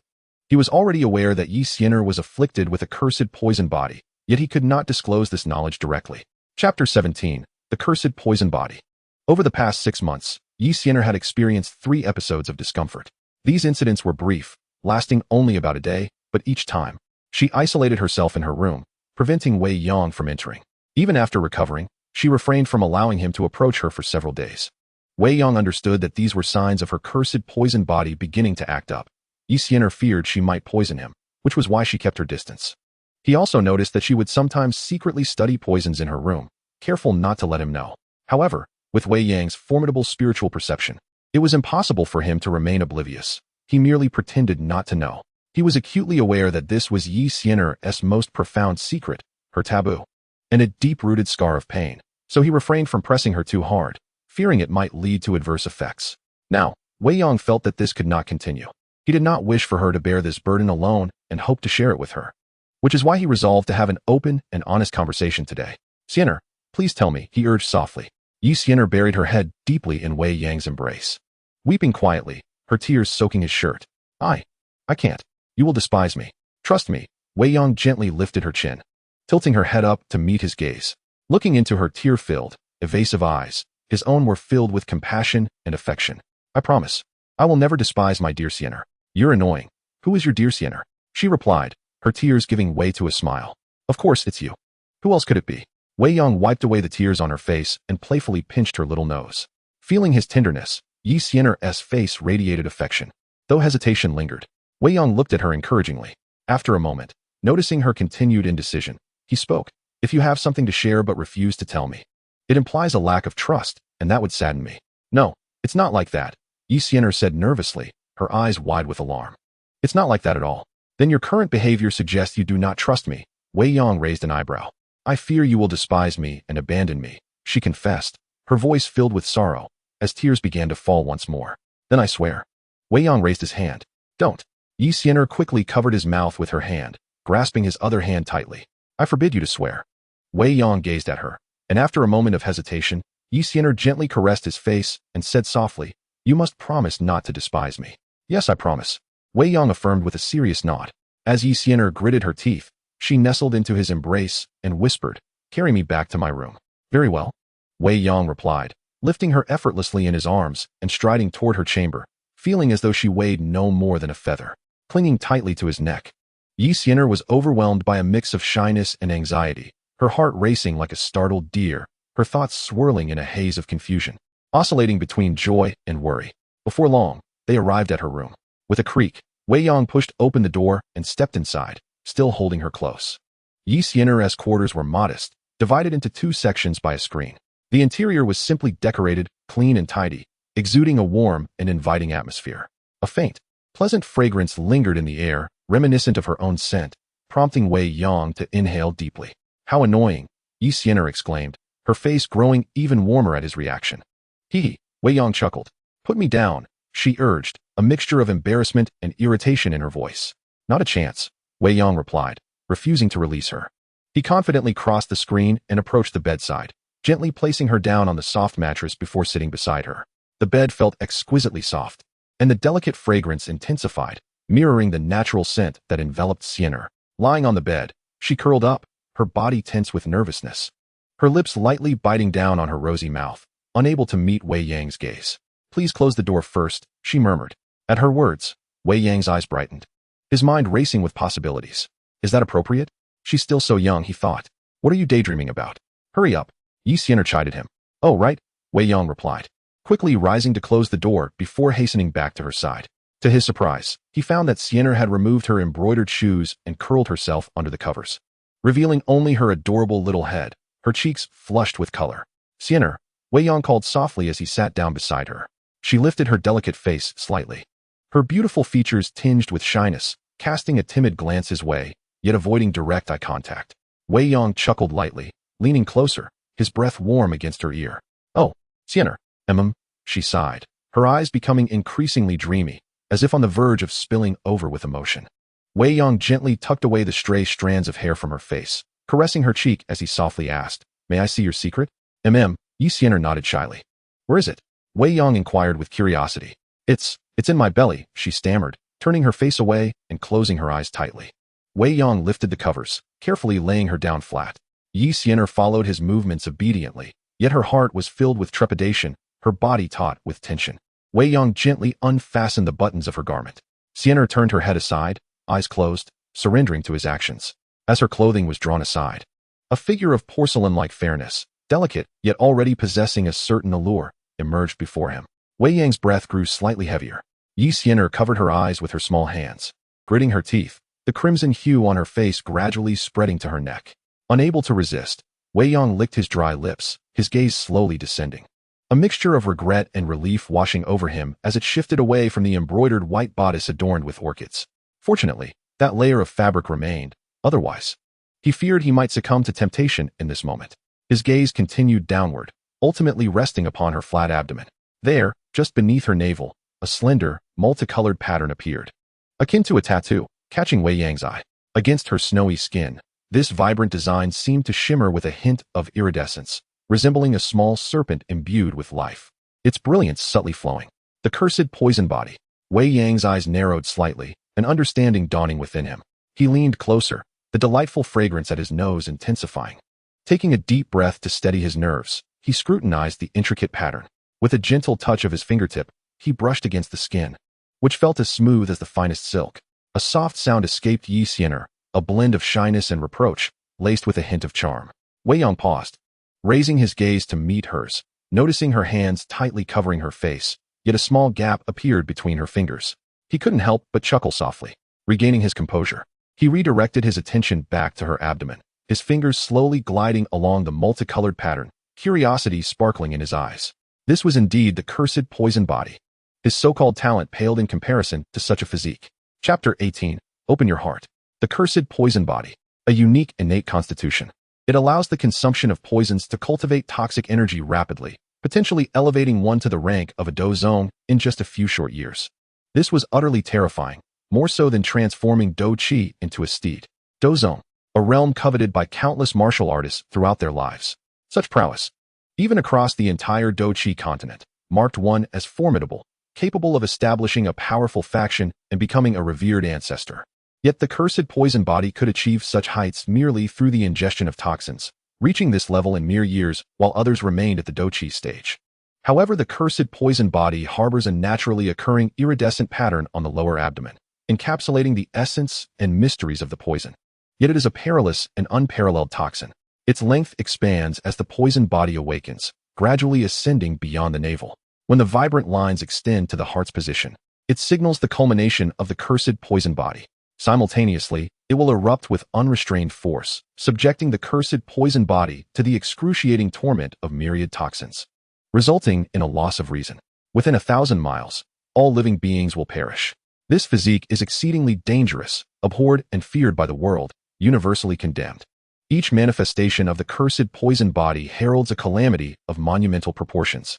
In the chambers, Wei Yang reclined against the headboard, cradling the petite beauty who was already dressed in his embrace, his right hand tenderly caressing her delicate back, his brow slightly furrowed in contemplation. The poison body of Sienna had yet to formally awaken. Once it truly ignites, her strength will surge into a rapid escalation. Yet, this phase is fraught with peril. The quicker the strength erupts, the closer one draws to death. It is an irreversible process, as individuals possessing this physique possess minimal resistance to toxins. Akin to a drug addiction, the more poison consumed, the more potent the toxicity, the swifter the growth in power, and consequently, the nearer one approaches the heart-wrenching torment of myriad poisons and death. Is it wise to prematurely awaken the poison body? There exists another theory suggesting that the eventual loss of control of the cursed poison body is due to the excessively rapid growth and strength, rendering one incapable of mastering their own power, ultimately leading to chaos. After a moment of reflection, Wei Yang shook his head. Now is not the time to awaken the poison body. He requires more time for growth. The seven-colored poison sutra cannot yet be entrusted to Sienna. Patience is needed. Future plans unfold. The acquisition of 3 types of is not a daunting task. For Wei Yang, it is rather the most accessible goal. There resides Bone Spirit Cold Fire with the Medicine Elder. The Tagore Great Desert harbors the Green Lotus Earth Fire. Within the Black Corner domain lie 3 varieties of, not merely 2. The Bodhi Transformation Saliva is also located there. The remaining 7th-tier Magic Core and the Scorpion Poison Dragon Beast are situated in the Central Continent. The method for crafting poison pills can be exchanged with the Medicine Elder. This technique is not regarded as a particularly precious treasure in the eyes of the Medicine Elder. Thus, with a reasonable price, obtaining it should not prove difficult. With these thoughts clarified, Wei Yang could not help but exhale in relief. Brother Yang. Sienna lay obediently in his arms, lifting her head at this moment to timidly call out. Wei Yang returned to the present, gazing down at her bashful demeanor, smiling as he pressed a gentle kiss to her forehead. What is it? Sienna's eyes brightened slightly as she softly inquired. What are you thinking about? Regarding your physical condition, Wei Yang chuckled. Are you perhaps dissatisfied with me? Sienna felt a mix of anxiety and uncertainty. What are you thinking? Wei Yang sighed, gently patting her backside. The sound echoed softly. The sensation is delightful, quite springy. Sienna trembled slightly, her cheeks flushed as she lowered her gaze, resting her small face against his chest, displaying an expression of affection and bliss. How vexing. Wei Yang tenderly caressed her delicate back. Do you dare to let your thoughts wander again? I wouldn't dare, Sienna replied, shaking her head in a playful manner. You often secretly study poisons? Wei Yang inquired. You already know? Sienna glanced cautiously at Wei Yang's expression, her voice tinged with apprehension. Of course, Wei Yang rolled his eyes. Sienna bit her lip. I'm merely curious. Sometimes I can't help myself. So you have consumed poison? Wei Yang frowned. No. Sienna quickly shook her head, contemplating. Although I feel an irresistible urge to taste those poisons, I know it is unwise, so I refrain. Very well done, Wei Yang praised, his hand stroking her head. For now, refrain from researching poisons, and do not handle any, understood? Oh, Sienna obediently nodded, then asked curiously, for now? Yes, for now. Brother Yang, do you know something? Indeed, Wei Yang affirmed. You possess a unique constitution, one that is related to poisons and is perilous. Sienna bit her lip, nodding, her expression turning somber. I fear I might someday harm you. You won't, Wei Yang reassured her. Your current constitution has not officially activated, so as long as you avoid poisons, you will be fine. Does handling poison trigger its activation? Sienna asked. Low-grade poisons should pose little issue as long as you are cautious. However, it is best to avoid them entirely for now, Wei Yang advised earnestly. I want tea. I promise. From now on, I will steer clear, Sienna vowed, affectionately nuzzling her face against his chest. It's not that dramatic. Just wait a year or two. Even if your poison constitution activates by then, it will be manageable. While your condition is hazardous, there are ways to address it, Wei Yang comforted her. Really? Sienna suddenly sat up, her eyes wide with excitement. Heaven knows how much I detest this constitution. I wish more than anything to be an ordinary person. Not in the way you might think of a solution, but rather in effective control, transforming it into your own strength, Wei Yang clarified. Your constitution is known as the catastrophic poison body. He then elaborated on the catastrophic poison body and the method of controlling it. After hearing Wei Yang's explanation, Sienna murmured, catastrophic poison body? Catastrophic, indeed, a most fitting name. Silly girl. Wei Yang embraced her, assuring her, everything will be all right, trust me. I will certainly help you. Yes, I trust you, Sienna replied softly, nodding as she held him tightly. However, she wondered, but does that poison control technique truly work? It does, Wei Yang affirmed with a nod. But even if it does work, I will still be a poison woman. Will you come to despise me? At that moment, Sienna resembled a fragile girl, fraught with insecurity in front of her beloved. How could that be? Wei Yang chuckled helplessly. Once we resolve this, you will be able to control the poison energy within you at will, just like a normal person. Your energy attribute will simply be poison, akin to fire, lightning, or wind attributes. There is no real distinction, merely a different attribute. Only your enemies will fear you. In time, your strength will become formidable, and I will be waiting to cling to you. Really? Sienna's eyes sparkled as she gazed at Wei Yang. Of course, it's true, he replied with a smile. Hee. When that time comes, I want to let this big bad guy cling to me. Sienna teased, her mood brightening significantly. Well, look who's turning the tables. Wei Yang remarked, playfully tickling her as he threatened. Will you let me cling to you or not? Ah, that tickles. Ha, stop. Okay, I'll let you cling. Sienna conceded, surrendering. How annoying, tickling me. I'll keep tickling if you're not obedient. No, please don't tickle me, I'll be good. Phew. Wei Yang sighed in relief, finally managing to cheer her up. Sienna nestled in his embrace, a smile gracing her lips, radiating happiness and contentment. After a while, she asked softly, so, if I truly gain control in the future, will I be able to have a baby like other women? Of course, he replied. Would you give me two adorable babies, a boy and a girl? How rude. Who would want to bear children for this big bad guy? Will you, or one to you? I'll tickle you. No, don't tickle. I'll do as you say. Can I really have babies in the future? Why are you asking again? Just tell me. Yes. Chapter 19, Great Dou Master. A month later, Wei Yang broke through to the 9-star Dou Master level. 2 months after that, he seamlessly advanced to the Great Dou Master stage. This was significantly quicker than Sienna had anticipated, which was a full year. At that time, he had just recently turned 16. His foundational skills were exceptionally solid, having cultivated step by step without ever resorting to pills or similar aids. All of his fighting spirit was cultivated gradually through his own diligent training, devoid of any sense of superficiality. He had not excessively tapped into his potential, and thus, he had yet to encounter any bottlenecks, naturally achieving breakthroughs. Within his dantian, the once liquid energy had completely vanished. In its place was a diminutive, deep red diamond-shaped crystal, quietly suspended at the center of the dantian's energy vortex, motionless. The surface of the crystal shimmered with a faint golden glow. Wei Yang stared in astonishment at the deep red diamond crystal, which stood like a sentinel in the eye of a storm. The moment the crystal materialized, he distinctly felt a refreshing sensation emanating from the depths of his soul. His soul was growing stronger. As a fighter's prowess increases, their soul gradually strengthens over time. This crystal in the dantian was the most crucial element in becoming a grand fighter, the fighting crystal. It contained immense energy, the result of energy's extreme condensation into a solid state. For many powerful beings, only upon acquiring a fighting crystal does one truly step into the realm of fighting spirit cultivation. The fighting crystal is the crystallization of all the fighting spirit within a warrior, housing astonishingly vast energy. At this moment, Wei Yang was enraptured by the sight of this newly formed deep red diamond crystal.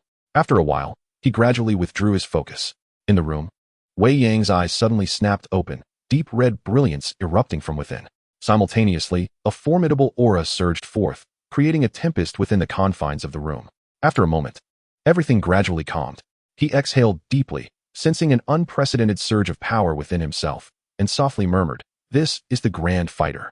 With a thought, a layer of radiance manifested on his body, coalescing rapidly into a deep red armor that enveloped him. The armor was adorned with delicate golden patterns, exuding an air of majesty. The fighting armor. This was a symbol reserved for grand fighters. Although this deep red armor was merely in its nascent stage and lacked solidity, the imposing aura it emanated made it evident that it was incomparable to the previous fighting spirit garments. A grand fighter indeed. Wei Yang sighed in realization. Retracting the fighting armor, his aura receding as he stood there, a faint smile gracing his handsome face. A grand fighter, barely 16 years of age. He stretched his body, the sound of cracking bones resonating throughout. Since his cultivation began, every breakthrough he has achieved has come as naturally as water flowing into a channel, devoid of the harrowing struggles experienced by Xiao Yan in the original narrative. Unlike Xiao Yan, who often faced numerous side effects from forcibly attempting to ascend levels through the consumption of elixirs, Wei Yang finds such reckless fervor somewhat difficult to accept. To him, cultivation should be a pursuit of strength that one savors, characterized by a gradual and steady progression, each step taken with care. Relying excessively on external aids invariably leads to numerous drawbacks, depleting one's inherent potential. Had Xiao Yan not been the protagonist endowed with extraordinary fortune and countless opportunities, another individual engaging in such reckless behavior would have long since met their demise. Of course, Xiao Yan had no choice. Time was of the essence, and he needed to elevate his strength swiftly. Reflecting on this, Wei Yang can't help but feel a twinge of sympathy for the young man. With this thought, he shakes his head with a faint smile, resolving to lend a helping hand where possible, for after all, they share a common origin. In this world, Wei Yang often feels a profound sense of solitude. Despite having lived here for over a decade, an underlying feeling of loneliness persists, as if he is forever a stranger in a foreign land. Thus, he instinctively feels a bond with Xiao Yan, his fellow townsman. As these thoughts cross his mind, he gazes toward the direction of the Xiao family in Wutan City. Xiao Yan, having fallen from grace for over a year now, has transformed from a once revered genius into a figure of ridicule among the townsfolk. The laughter of the residents now echoes with stories of his decline. Once the subject of envy, now the target of scorn, the plot is about to unfold. With a creak, the door swings open, and Wei Yang steps outside, immediately spotting Sienna, clad in flowing white robes, ethereal as a celestial being, waiting patiently for him. Upon seeing Wei Yang emerge, her eyes sparkle, and she hurriedly approaches. "Yang, Sienna." Wei Yang embraces her, leaning down to plant a gentle kiss on her forehead. "Did you miss me?" Sienna nods, rubbing her cheek against his chest, her face glowing with joy. "It's been 3 days since you entered seclusion." "Has it been 3 days?" Wei Yang replies with a nod. "Did you succeed?" she inquires, her eyes wide with curiosity. "Of course, it was merely a breakthrough to the great Dou Shi stage. For me, it is as effortless as eating and drinking," Wei Yang responds with a smile. Sienna is momentarily left speechless, her delicate face reflecting sheer astonishment. "Yang, you have just turned 16, and you've already reached the great Dou Shi stage? That is simply unprecedented. I don't believe I've ever heard of a 16-year-old great Dou Shi in the entirety of the Gamma Empire." Even with her expectations in mind, she is still profoundly astonished. At the age of 16, becoming a fighter is a mark of genius for most. For instance, at Canaan Academy, a 16-year-old fighter is deemed to possess the highest level of innate talent. Yet, here stands Wei Yang, who has only recently turned 16, already hailed as a grand fighter. Moreover, Sienna is acutely aware that Wei Yang has never ingested any medicinal pills. His fighting spirit has been cultivated solely through his own arduous training. This is somewhat astonishing. As Wei Yang gazed at the astonished Sienna, a sense of satisfaction and pride welled up within him. He tightened his embrace around her slender waist, savoring her increasingly alluring curves, drawing her petite form closer to himself. Sienna's cheeks flushed slightly, and she playfully shot him a glance, her eyes sparkling with affection and joy. Have you been practicing diligently these past few days? Or have you seized the opportunity to be lazy? Wei Yang inquired, affectionately ruffling her hair. Humph, I haven't been lazy at all, Sienna huffed, scrunching her nose in a charming manner. Really? She nodded assuredly, then added with a hint of pride, I'm nearly at the 3rd stage of fighting spirit, and I feel like I'll break through in just a few days. Excellent. My little Sienna is a true prodigy, Wei Yang praised. In less than a year, reaching the 3rd stage of fighting spirit, Wei Yang felt a twinge of inferiority. Even Xiao Yan would likely blush at this accomplishment. Hee. Sienna beamed at Wei Yang's compliment, her eyes curving into crescent moons. Brother Yang, are you hungry? Shall I prepare a delicious meal for you? Yes, please. Wei Yang wrapped his arm around her shoulders as they made their way to the hall. Has anyone come to buy medicine these past few days? Yes. I've even treated 4 or 5 injured individuals. Didn't I tell you that selling medicine to them suffices? We hardly lack for money. Why go to the trouble of treating their injuries? If it weren't for Sienna's fondness for it, he would have ceased selling medicine altogether, as they truly did not need the money. I noticed they were badly hurt and came to buy medicine from us. Seeing them, I simply helped bandage their wounds. You dear girl, Wei Yang sighed helplessly. He truly couldn't bear to see his precious one tending to a group of rough mercenaries. However, there was no changing it. Sienna simply adored being a healer and helping others. Chapter 20. The Initial Awakening of the Poison Body. A year later, Wei Yang had ascended to the rank of an 8-star Grand Fighter. The time had come to share the poison scripture with Sienna. Thus, on this day, he presented the 7-colored poison scripture to Sienna. Sienna, this is the 7-colored poison scripture. Take it and study it. At 14 years of age, Sienna had blossomed into an even more captivating young lady as she delicately accepted the scripture, curiously flipping through its pages. Is this truly the 7-colored poison scripture you spoke of? Indeed, this scripture will be immensely beneficial to you, aiding in the rapid development of your poison body. Wei Yang explained. Am I to awaken my poison body now? As Sienna heard these words, a hint of nervousness washed over her. Yes, we can begin. Wei Yang nodded, gently pulling her into his embrace and reassuring her. Do not be afraid. Trust in me. There are plans ahead that require a certain level of strength. And thus, I need your assistance. Sienna nodded, her expression turning resolute. Once the poison body is activated, your power will enter a phase of rapid growth. As long as there is an ample supply of poison, you shall encounter no obstacles. However, you must remember to resist the urge to recklessly pursue the speed of your strength's increase. Exercise restraint, and strive to temper your progress at each level, familiarizing yourself with the power and mysteries inherent in that realm. You must master every facet of your strength to the utmost perfection, Wei Yang advised. Sienna listened attentively, nodding earnestly. Go on, Wei Yang encouraged, giving her shoulder a gentle pat. Clutching the colorful poison manual, Sienna walked towards her room. As she reached the door, she turned back to look at Wei Yang. Do not be afraid. I shall be right outside, Wei Yang encouraged. A flicker of happiness and assurance sparkled in Sienna's eyes as she turned and entered the room. With a resounding thud, the door closed behind her. Wei Yang gazed at the closed door, feeling a mixture of concern and anticipation. Now, Sienna had already reached the 8th stage of the fighting chi, having cultivated for just over a year, an astonishingly rapid pace. Once she activated the poison body, her cultivation speed would become even more extraordinary, or rather, outrageous. Days passed, and suddenly a formidable aura erupted from within Sienna's room, only to swiftly subside thereafter. Has she broken through to become a fighter so soon? Wei Yang, who was in the midst of his own training, opened his eyes and cast his gaze towards Sienna's room, pondering quietly. He rose swiftly and approached the door. Within, there was an eerie silence. Wei Yang chose not to disturb her, instead opting to wait. After a considerable while, when no sound emerged from within, his brow furrowed slightly, and a sense of concern began to brew within him. After contemplating for a moment, he gently pushed open the door and entered. Upon crossing the threshold, a peculiar aroma of medicine wafted through the air, and surprise etched itself upon his face. Observing closely, he noticed tendrils of pale gray mist swirling throughout the room, faint yet pervasive. This is poison gas.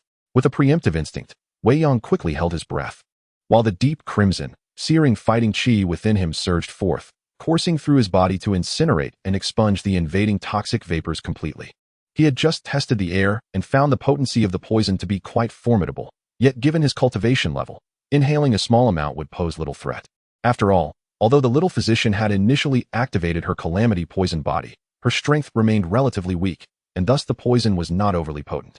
Despite her gentle temperament and kind heart, Sienna possessed an undeniable talent for poison crafting. From the intensity of this toxic gas, it is evident that without proper preparation, even a typical combat master would succumb to its lethal effects upon inhalation.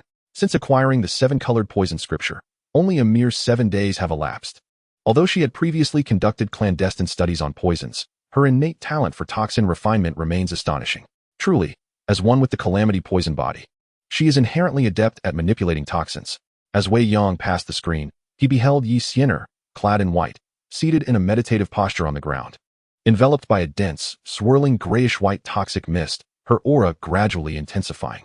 Wei Yang estimated that she was nearing the threshold of a 3-star combatant. He couldn't help but furrow his brow. Such rapid advancement seemed rather excessive. Before long, a powerful suction emanated from Sienna, akin to an abyss, drawing the surrounding toxic gas back into her being. Her realm stabilized at the pinnacle of the 3-star combatant level. Witnessing this, Wei Yang couldn't refrain from clicking his tongue. No matter how exceptional one's talent, it would inevitably yield to such an unreasonable and extraordinary constitution. It rivaled even the divine bloodlines of imperial clans.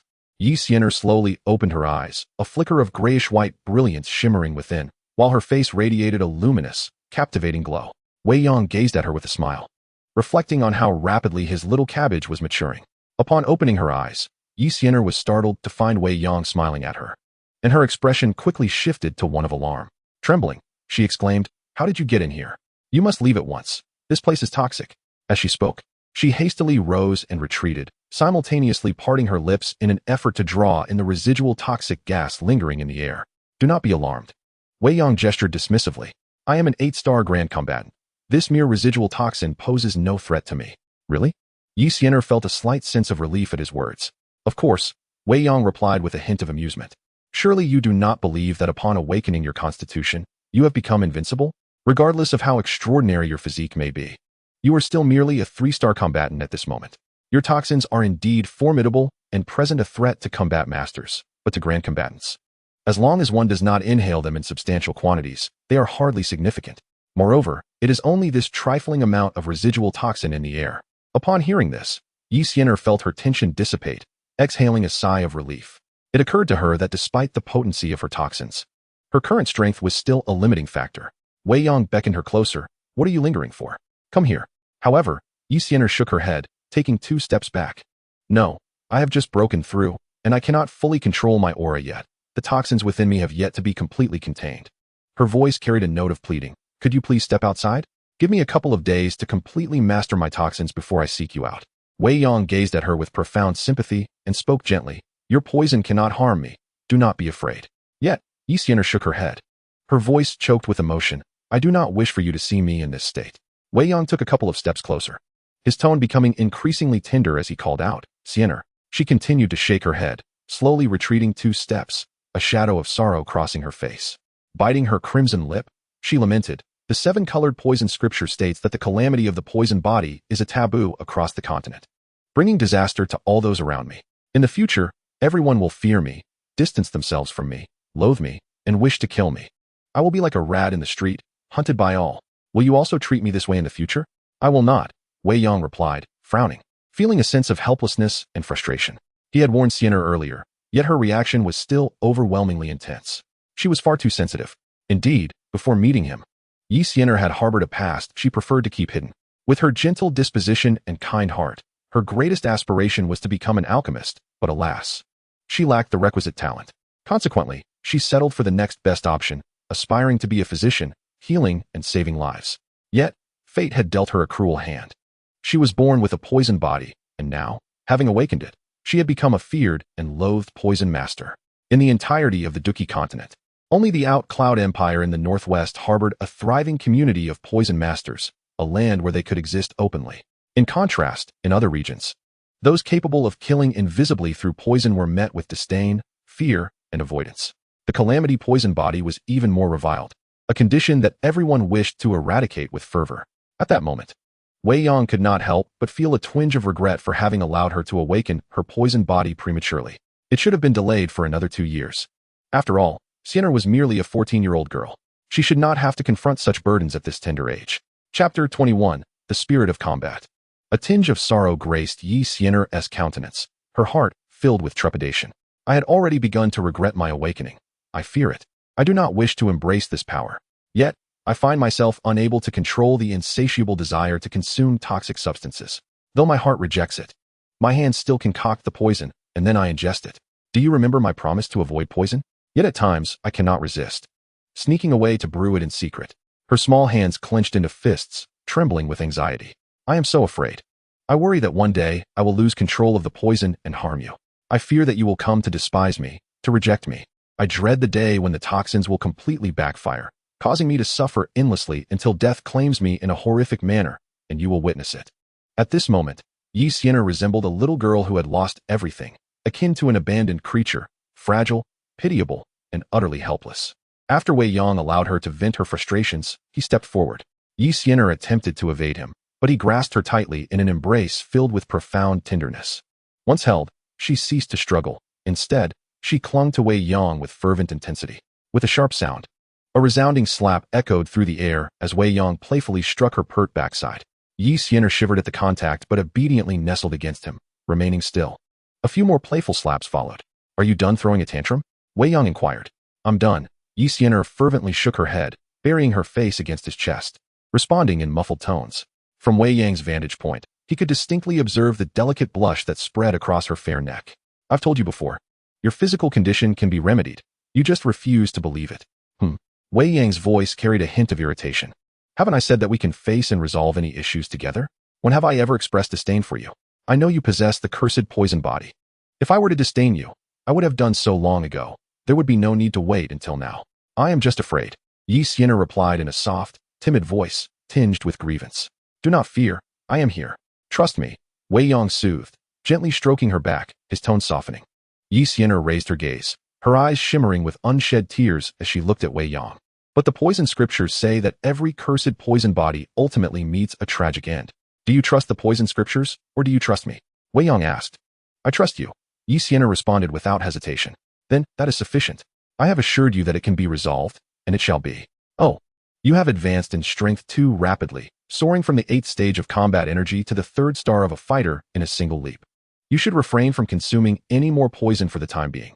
Try to endure until you have familiarized yourself with your current power before proceeding, Wei Yang advised. Yes, understood. Half a year later, Wei Yang made another breakthrough, smoothly ascending to the level of combat spirit. In the Gamma Empire, this status belonged to the upper echelons. At this moment, he was merely 17.5 years old. This realization filled him with reflection, recognizing that his innate talent was indeed remarkable. After cultivating the advanced mystical technique, the wild lion's fiery flame, his potential seemed to have been fully unlocked, and its limits remained far beyond his reach. Thus far, Wei Yang had not felt any sense of stagnation or pressure. To this day, his cultivation had progressed naturally, leading to smooth breakthroughs without the aid of any medicinal pills. Wei Yang estimated that relying solely on his innate talent might even propel him to the pinnacle of the Dou Huang or even the Dou Zong realm. This innate talent seems to rival that of the imperial clans with bloodlines of the 8th or 9th rank, does it not?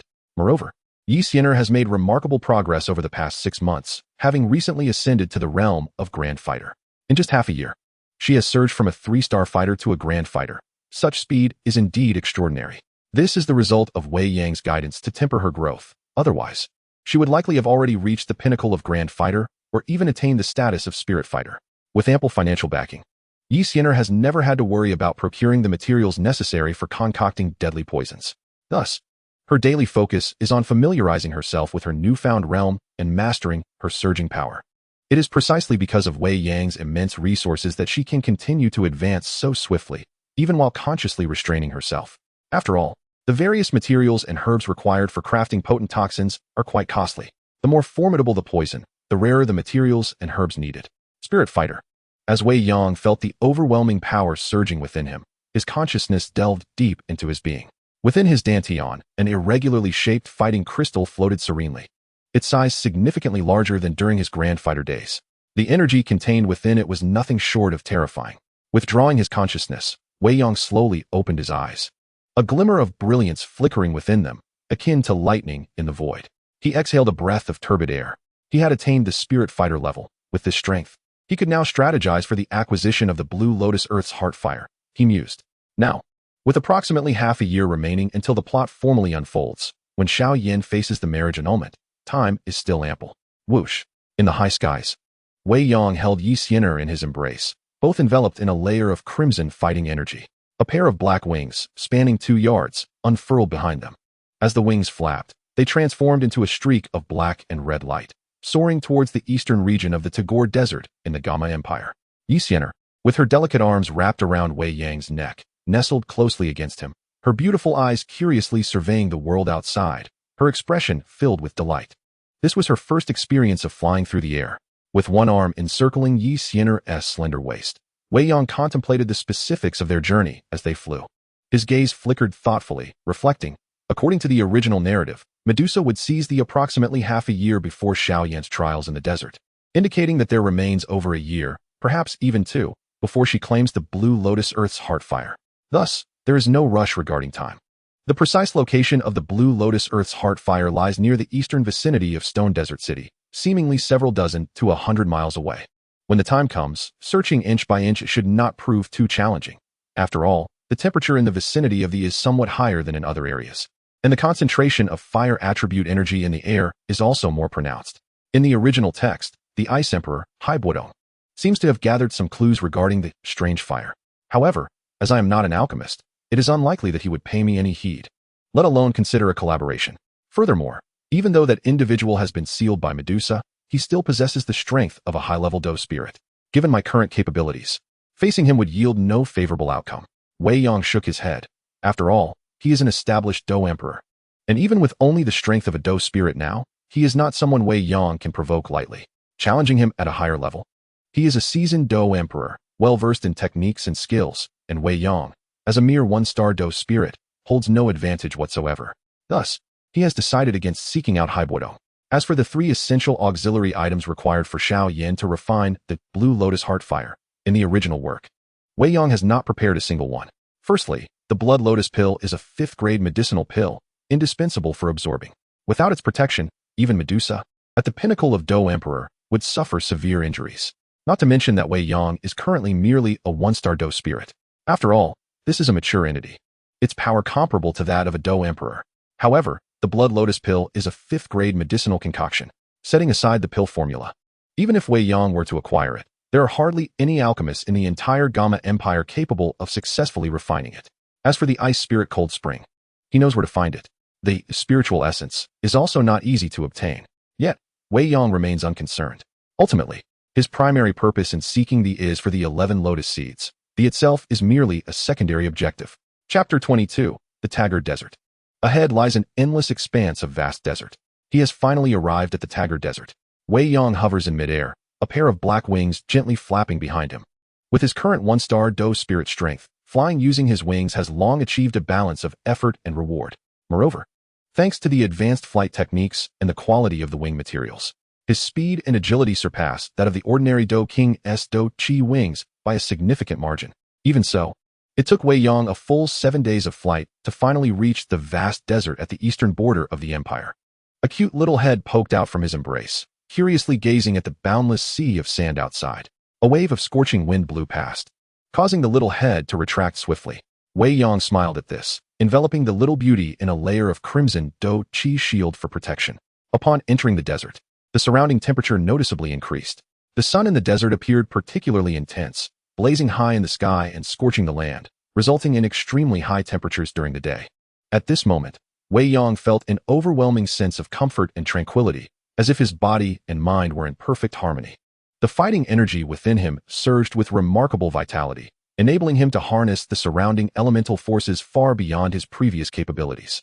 After a moment of reflection, he couldn't help but chuckle, noting that the proportion of fire and earth elemental energy in this place exceeded 80%. If he were to engage in combat here, his strength would undoubtedly increase by a third. Residing in this environment would surely accelerate his cultivation speed as well.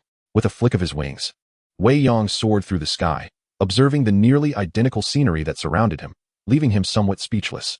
It suddenly dawned on him that he might have lost his way. Well, it wasn't exactly losing his way. He could still distinguish directions.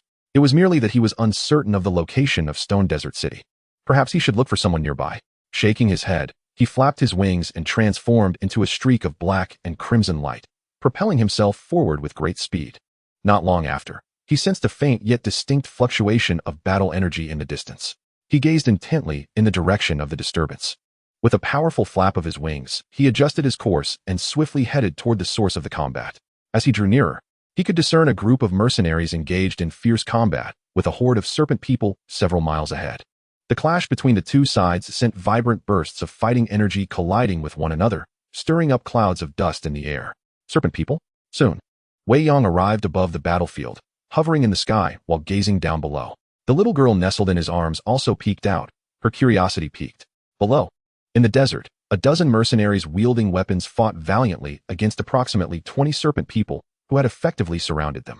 These serpent beings possessed human upper bodies, but their lower halves were adorned with serpentine tails, showcasing scales of various hues. Hissing sounds echoed as the serpent tails lashed about, characteristic of the serpent folk of Taggart Desert. So, this is what serpent people look like. As his gaze swept over the 20 or so serpent beings, he noted the male figures with menacing expressions, their eyes gleaming with a chilling light, while the females boasted alluring figures, their curves enchanting and captivating. Wei Yang couldn't suppress a gasp of astonishment, feeling as if his eyes had been opened to a new world.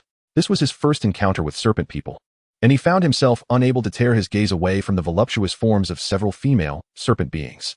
Suddenly, a small hand pinched the soft flesh at his waist, twisting it, causing Wei Yang to inhale sharply and hastily divert his gaze.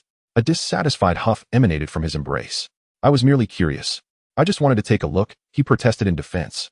His eyes scanned the mercenaries, 15 in total, 10 men and 5 women. These mercenaries appeared markedly different in attire and style from those within the empire. Before him stood a group of mercenaries, the men predominantly bare-chested, with a couple of them entirely unclad above the waist, revealing their dark or bronze skin, their muscles bulging and exuding a palpable sense of strength. The initial impression they imparted was one of ruggedness and boldness. Meanwhile, the 5 women among them displayed a healthy wheat-colored complexion and athletic physiques. These women, accustomed to the harsh desert environment, were far from the modest demeanor of those in the imperial heartland. Instead, they radiated a striking audacity. Clad in tight-fitting leather attire that scarcely concealed their vital areas, they showcased ample skin across their upper chests and abdomens, alongside their curvaceous, straight legs. At that moment, both factions engaged in battle below became aware of Wei Yang's arrival. A warrior of formidable prowess, the sight of his expansive black wings, spanning over 2 yards, startled both sides, prompting an instinctive cessation of combat as they quickly assumed their respective positions, remaining on high alert. With a swift motion, Wei Yang descended, retracting his wings, dissipating the aura that enveloped him, and gently setting down the delicate beauty in his arms. Upon discerning the identity of the newcomer, both groups were momentarily taken aback. The young man, adorned in a black robe embroidered with golden patterns, possessed striking features, while the young woman, clad in a simple white dress, appeared ethereal, her presence exuding a refreshing grace. However, the most striking aspect was their youthfulness. The young man seemed no older than 16 or 17, while the girl appeared even younger, perhaps 14 or 15. Their auras were subdued, offering no hint of their formidable strength, rendering them seemingly ordinary. Yet, none present were naive enough to genuinely believe these two were mere commoners. At the very least, the young man in the black robe could not be considered an ordinary individual. After all, he had manifested wings through his combat energy. A warrior of such caliber at the tender age of 16 or 17. This was difficult to fathom, yet it appeared to be the undeniable truth. Unlike the serpent beings, the human mercenaries, though tense, felt a sense of relief, recognizing that their visitors were clearly human. The serpent men, on the other hand, furrowed their brows. Although they were more apprehensive, they were not overly fearful. This was due to an unspoken understanding established between the higher echelons of both the human and serpent clans, whereby powerful beings refrained from indiscriminately slaughtering the weak, as long as one did not provoke conflict. The formidable entities from both sides typically abstained from acts of violence against the vulnerable. Wei Yang's gaze swept over both factions before finally settling on the group of human mercenaries. Suddenly, his brow furrowed, and beside him, Sienna displayed a flicker of disdain upon her countenance. For among the serpent men, several lascivious glances had subtly roamed over Sienna's slender waist. Though they swiftly averted their gaze, Wei Yang was nearly incensed by this affront. It is often said that serpent men possess a lascivious nature, frequently abducting human females for their nefarious purposes. However, this audacity is quite excessive. With his formidable soul perception, he swiftly fixed his gaze upon the several male serpent men. Upon sensing Wei Yang's scrutiny, the peeping serpent men were instantly taken aback, their faces betraying a palpable fear. Alas, they could not restrain their eyes. Humph! With a casual flick of his hand, 5 rapidly swirling crimson rays of scorching light shot forth from his fingertips. The fiery strike. This technique, a modified and enhanced version of the yellow tier advanced skill, Gale Strike, had attained the potency of a low-level Xian tier technique. "My lord, spare us," they pleaded. However, as soon as the words left their lips, the crimson rays pierced through their foreheads. Gazing at the gaping, egg-sized holes that had formed, the serpent men slowly collapsed. Wei Yang murmured, "Ignorant fools." Silence. Everyone present wore expressions of dread as they witnessed the spectacle. The leader of the serpent men, with triangular pupils reflecting fear and repressed fury, slightly parted his lips, his scarlet tongue flickering as he hoarsely uttered, "My lord, this is excessive. Such slaughter of my kind. Do you not fear our queen? Oh, are you threatening me?" Wei Yang interjected coldly, his demeanor turning frigid. "Since you cannot control your eyes, then death it shall be. What of Medusa? Dare not." The leader felt a dangerous gaze lock onto him, as if doused in icy water, extinguishing his fury in an instant, prompting him to lower his head. All the serpent men followed suit, feeling a chilling sensation travel from their feet up their spines to their brains, rendering them utterly frozen. Noticing this, Wei Yang withdrew his gaze, redirecting his attention to the group of human mercenaries. Upon meeting his gaze, the mercenaries shivered collectively. "Could someone kindly direct me to Shimo City?" Wei Yang inquired with a smile. The mercenaries were momentarily taken aback, caught off guard, and for a time, none dared to speak, enveloped in silence. "Does no one know?" Wei Yang frowned at the lack of response. "My lord," a seemingly leader-like female mercenary bit her lip, raised her hand, and nervously stepped forward, her voice trembling slightly as she said, "My lord, I know the way. We can escort you to Shimo City." Wei Yang's expression softened, and he nodded. "Then lead the way." At the same time, he resolved to obtain a detailed map of the Tagore Desert upon reaching Shimo City. "Yes," the leading female mercenary exclaimed joyfully, turning to rally her companions for departure. Meanwhile, the triangular-eyed serpent man observed this scene with growing anxiety. Upon reflecting on the detestable human mercenaries who absconded with that enigmatic artifact from the ancient underground city ruins, he could not help but secretly lament his own folly for seeking glory. He regretted not dispatching someone back to alert the chieftain, opting instead to pursue them himself. Initially, he believed their strength would suffice to vanquish this band of mercenaries, yet fate had conspired otherwise. In this moment of fear, he mustered the courage to speak. "My lord, these ruffians have pilfered a treasure from our clan." Before he could finish, he was abruptly interrupted by the fierce gaze of the lead female mercenary, who snapped back. "You speak nonsense."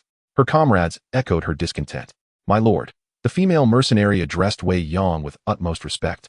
"That black iron scroll was unearthed by our team from a crypt within the underground city ruins. They chanced upon us, intent on seizing it, which is why they pursued us here." The triangular-eyed serpent man countered that underground city ruins are now under the dominion of our serpent tribe. "You stealthily infiltrated to steal our treasure. You shameless wretch." The lead female mercenary's chest heaved with indignation, her body quivering with fury as she retorted. "That underground city ruins have been known to the world for decades, explored by countless adventurers. When did it become your serpent tribe's domain? Our clan only recently resolved to claim it, and now it rightfully belongs to us." The triangular-eyed serpent man insisted, "It is ours now." The female mercenary trembled with rage, poised to retort once more, when Wei Yang interjected, furrowing his brow in annoyance as he raised his hand to quell their dispute. The mercenary fell silent, bowing her head in respect. Wei Yang then turned his attention to the serpents, lifting his right hand, crimson energy swirling within his palm before he unleashed it. In an instant, a crimson energy lion emerged, strikingly lifelike, with a mane that shimmered faintly with golden hues, emanating an overwhelming and terrifying aura of authority. Both the human mercenaries and the serpent tribe were left paralyzed by this formidable presence, nearly kneeling in submission. With a roar, the energy lion charged towards the serpents, its mouth agape as it unleashed a ferocious bellow. The human mercenaries felt their minds go blank, their eardrums ringing, drowning out all other sounds. The serpents, too, were swept away by a shockwave, their bodies flailing as if tossed from a burlap sack. Then, the energy line struck. The ensuing explosion sent clouds of dust swirling into the air.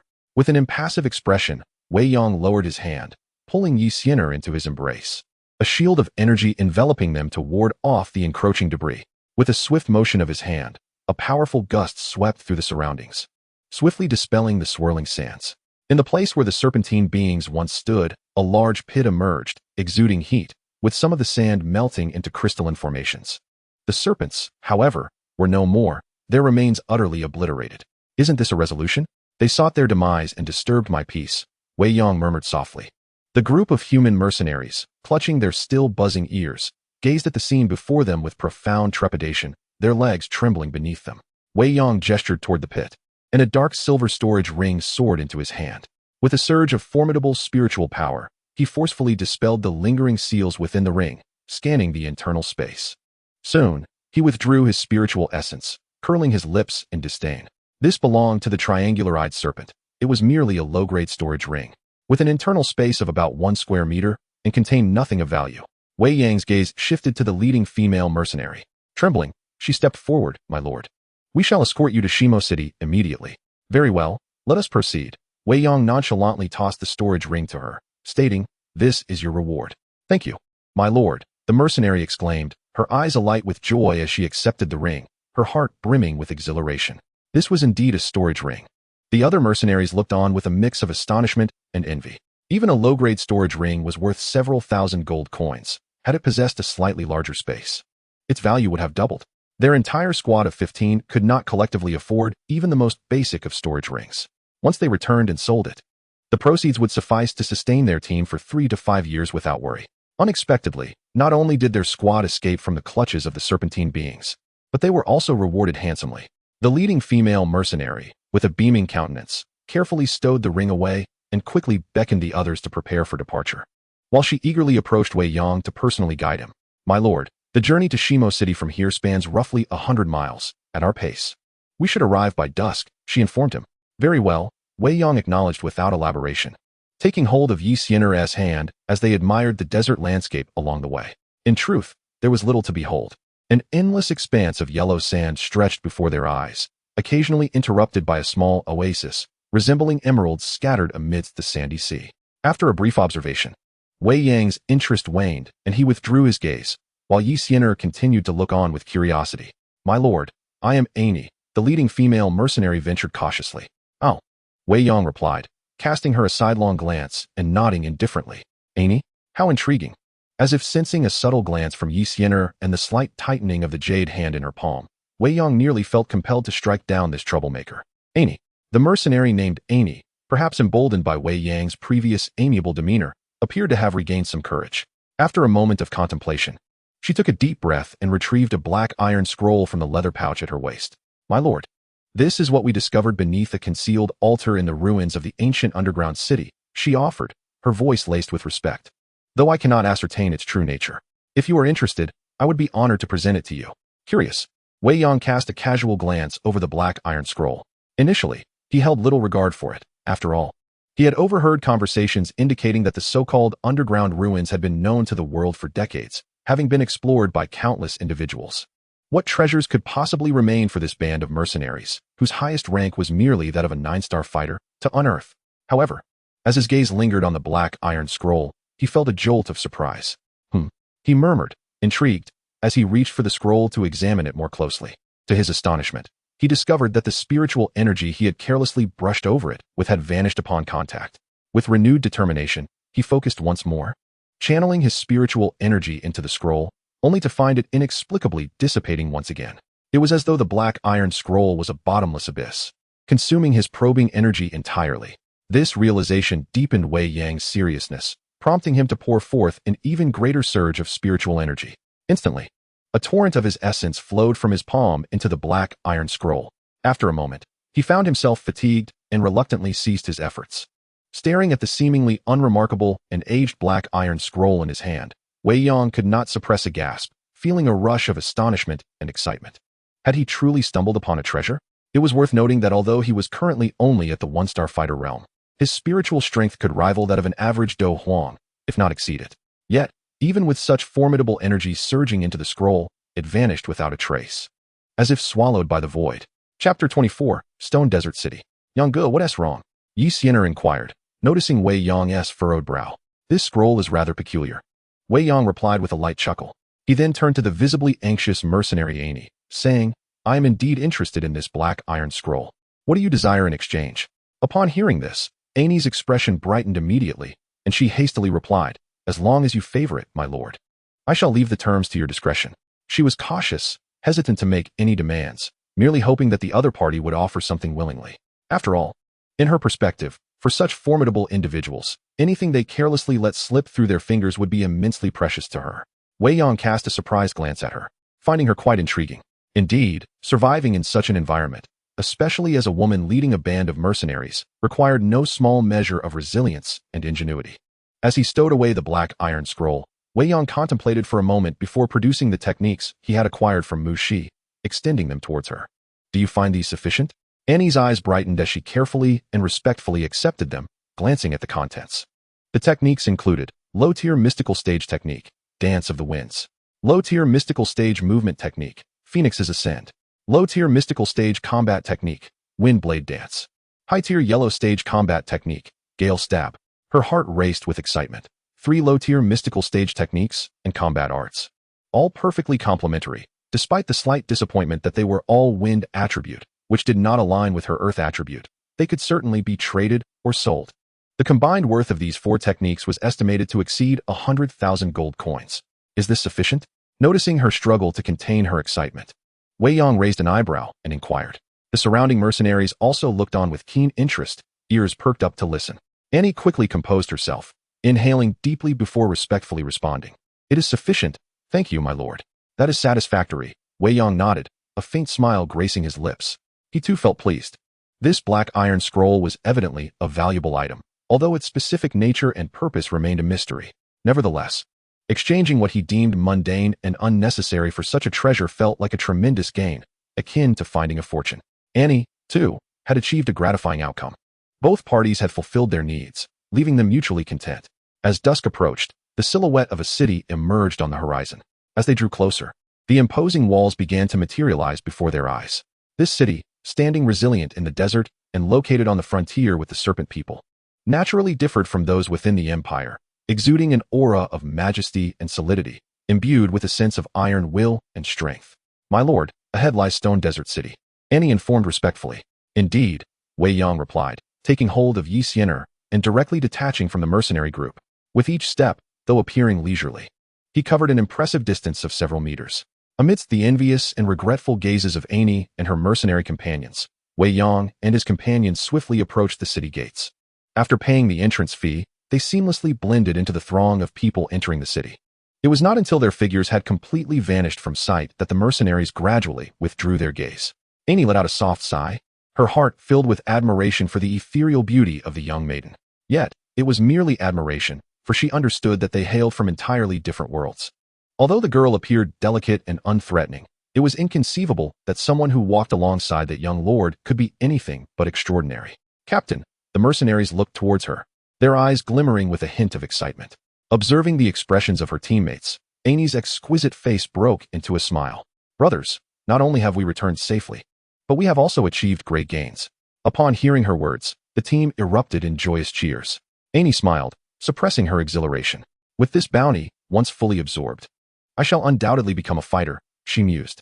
As a 9-star fighter, she held little significance in Shimo City, existing on the lower rungs of society. However, once she attained the status of a fighter, she would be regarded as a formidable presence within the city, no longer relegated to the life of a lowly mercenary beholden to the whims of others. With thoughts racing, she eagerly waved her hand, exclaiming, "Let us return." With a graceful twist of her slender waist and long legs striding forward, she took the lead. Onward back came the cheerful laughter of her companions as they followed suit. Meanwhile, Wei Yang strolled leisurely through the streets of Shimo City, hand in hand with Sienna, as they basked in the brazen glances cast by the desert women around them. Those gazes were unabashed, bold, passionate, and fiery. Occasionally, they were intermingled with the resentful and envious stares of men, accompanied by discontented huffs. Wei Yang remained unfazed, his expression composed as he guided the inquisitive Sienna, who was curiously observing her surroundings. Yet, He couldn't help but reflect on the fervent and daring nature of the desert women. At 17, Wei Yang stood nearly 180 centimeters tall, clad in a black robe adorned with golden cloud patterns. His hair was elegantly gathered with a jade hairpin. His figure tall and slender, his complexion fair, and his features handsome, emanating an inexplicable aura. In this desert city, surrounded by rugged men, he stood out distinctly, akin to gold among gravel, drawing the eyes of many. Of course, it wasn't just Wei Yang who attracted attention. Sienna beside him also garnered numerous fervent glances. Dressed in a flowing white gown, she resembled a pure white lotus quietly blooming amidst the swirling yellow sands, undeniably capturing attention. This caused Sienna to frown slightly. As the fervent gazes made her uncomfortable, Wei Yang, unable to alleviate the situation, could only shake his head in resignation and urge her to move forward briskly. Soon, they discovered a quaint inn ahead that appeared quite inviting, and they entered.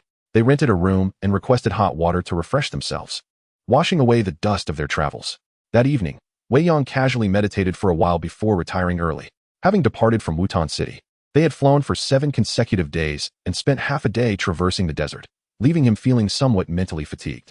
Particularly, the strain on his soul power due to the ebony scroll during the day weighed heavily on him. He harbored a vague premonition that the enigmatic black iron scroll might lead to a significant opportunity. However, due to his current lack of strength, he had yet to uncover the secrets concealed within. Nonetheless, it was likely to bring him great surprises in the future, a notion that naturally surfaced in Wei Yang's mind. The following morning, the pair followed the directions they had gathered and arrived at a map shop named Gu Tuesday, standing before the shop. Wei Yang curiously surveyed the modest establishment, which lacked the ostentation of other shops and appeared rather unremarkable at first glance. Yet, within its simplicity, there lingered a subtle, ancient charm. This place was the secluded abode of the renowned angel investor, the Ice Emperor Haibodong, a veteran Dou Huang powerhouse. He was akin to the famous investor Zhuge Tao from the Devouring Realm. Unfortunately, as Wei Yang was not an alchemist, it seemed he had no fate with this individual. However, the fragment of the pure lotus demon fire map in the old man's possession made Wei Yang's mouth water with desire. He contemplated the idea of stealthily taking it under the cover of night. Gutu. What a peculiar name for a shop, Sienna remarked from the side. Let us go inside and purchase a detailed map of the desert, Wei Yang replied with a smile. Indeed, she agreed, and together they stepped into the shop. Chapter 25. Ice Emperor Haibodong. Upon entering the shop, they found the interior rather cramped, illuminated by a few moonlight stones casting a gentle glow, making the space appear quite bright. Wei Yang scanned the interior and noted that there were not many customers purchasing maps, giving the place a somewhat desolate atmosphere. His gaze then shifted to the counter, finally resting on an elderly man hunched over, meticulously sketching a map. Despite his snow-white hair and aged appearance, the old man's gnarled hands, gripping the drawing pen, remained steady and strong. If I am not mistaken, this elder must be the Ice Emperor, Haibodong. It is also the first time Wei Yang has truly encountered a Dou Huang-level powerhouse. After a brief contemplation, he shook his head, for he had no intention of approaching Haibodong at this moment. Even a sealed Dou Huang is not to be trifled with. Thus, Wei Yang led Sienna to a nearby bookshelf, casually picking up a map to peruse. The routes on the map were clearly and accurately marked, with minimal discrepancies. The craftsmanship was indeed remarkable, and Wei Yang nodded to himself in approval. Setting down the map, he picked up another one. As he continued to browse, he was astonished to discover the extensive variety of maps available in the store. There were maps of the Gama Empire and the Tagore Desert, with the details of these two regions being the most comprehensive. Additionally, maps of neighboring countries, such as the Yun Empire and the Milan Empire, were also present. Though less detailed, yet still satisfactory. There was even a map of the Black Corner region. Wei Yang nodded in satisfaction. With these maps, he would no longer have to worry about getting lost in the Gama Empire and its vicinity. He decided to take 2 copies of each map, one for himself and one for Sienna. Approaching the counter with the collection of maps, Wei Yang inquired, "How much for these maps?" The elder, engrossed in the cartography of the map before him, did not even lift his head. Only a voice, aged and indifferent, emerged, stating, 100 gold coins per map. Wei Yang closed his eyes slightly, allowing his soul force to quietly unfurl, cautiously extending it outward. This morning, he had awoken to a small surprise. After absorbing the soul power from the mysterious black iron scroll yesterday, his soul energy seemed to have seen some growth and refinement upon restoration. Now, faced with this seasoned Dou Huang powerhouse, curiosity compelled Wei Yang to test his abilities. As his soul force gradually enveloped the old man, he was immediately struck by the sensation that beneath the elder's seemingly frail and withered exterior lay a formidable presence akin to an iceberg. However, This iceberg appeared to be restrained and sealed by another mysterious and more potent force. Wei Yang could vaguely perceive that the energy accessible to the elder was merely a fraction of this iceberg, likely no more than that of a high-level Dou Ling. Having confirmed this, Wei Yang smiled and retracted his soul force. While a high-level Dou Ling is not to be underestimated, Wei Yang felt no fear. If he could not win, he could at least flee. Extracting 1,000 gold coins from his spatial ring, he placed them on the counter and shook the stack of maps in his hand, declaring, "I will take 10 copies of the maps." The elder nodded. His attention still focused on the map he was meticulously drawing. Wei Yang smiled, unconcerned, and carefully tucked away the map before taking Sienna by the hand and departing from the shop. Once their figures vanished completely, the elder's hand, which had been so intently crafting the map, paused momentarily, and he slowly lifted his gaze. His face was weathered and aged, marred by a ghastly scar that stretched from his left cheek to the corner of his eye. Despite his frail appearance and murky eyes, the scar imparted an air of intimidation. The elder's gaze drifted outside the shop, following the direction in which Wei Yang and his companion had left, his cloudy eyes narrowing slightly, as if a glimmer of insight flickered within them. Two formidable youths, so young yet so extraordinarily gifted. The elder murmured softly to himself. As a seasoned Dou Wang expert, though not an alchemist, his perceptive abilities were not to be underestimated. Wei Yang could faintly sense the hidden aura of the elder, and in turn, the elder could intuit his circumstances, particularly the young lad. Could he truly be an alchemist with such a powerful soul at such a tender age? The elder pondered, his expression betraying a hint of intrigue. He then shook his head and chuckled softly to himself, chiding his own fanciful thoughts. After all, what could a youth, even if he were an alchemist, truly accomplish? Could he possibly be a 6th-tier alchemist? Moreover, it was evident that these two young individuals were not ordinary. He dared not approach them recklessly. Having concealed himself in this small border town of the Tagore Desert for over 2 or 3 decades, he had taken great care to remain undetected, even by the Maitel family, which spoke to his caution. Could these young people hail from another empire or region, venturing into the Tagore Desert?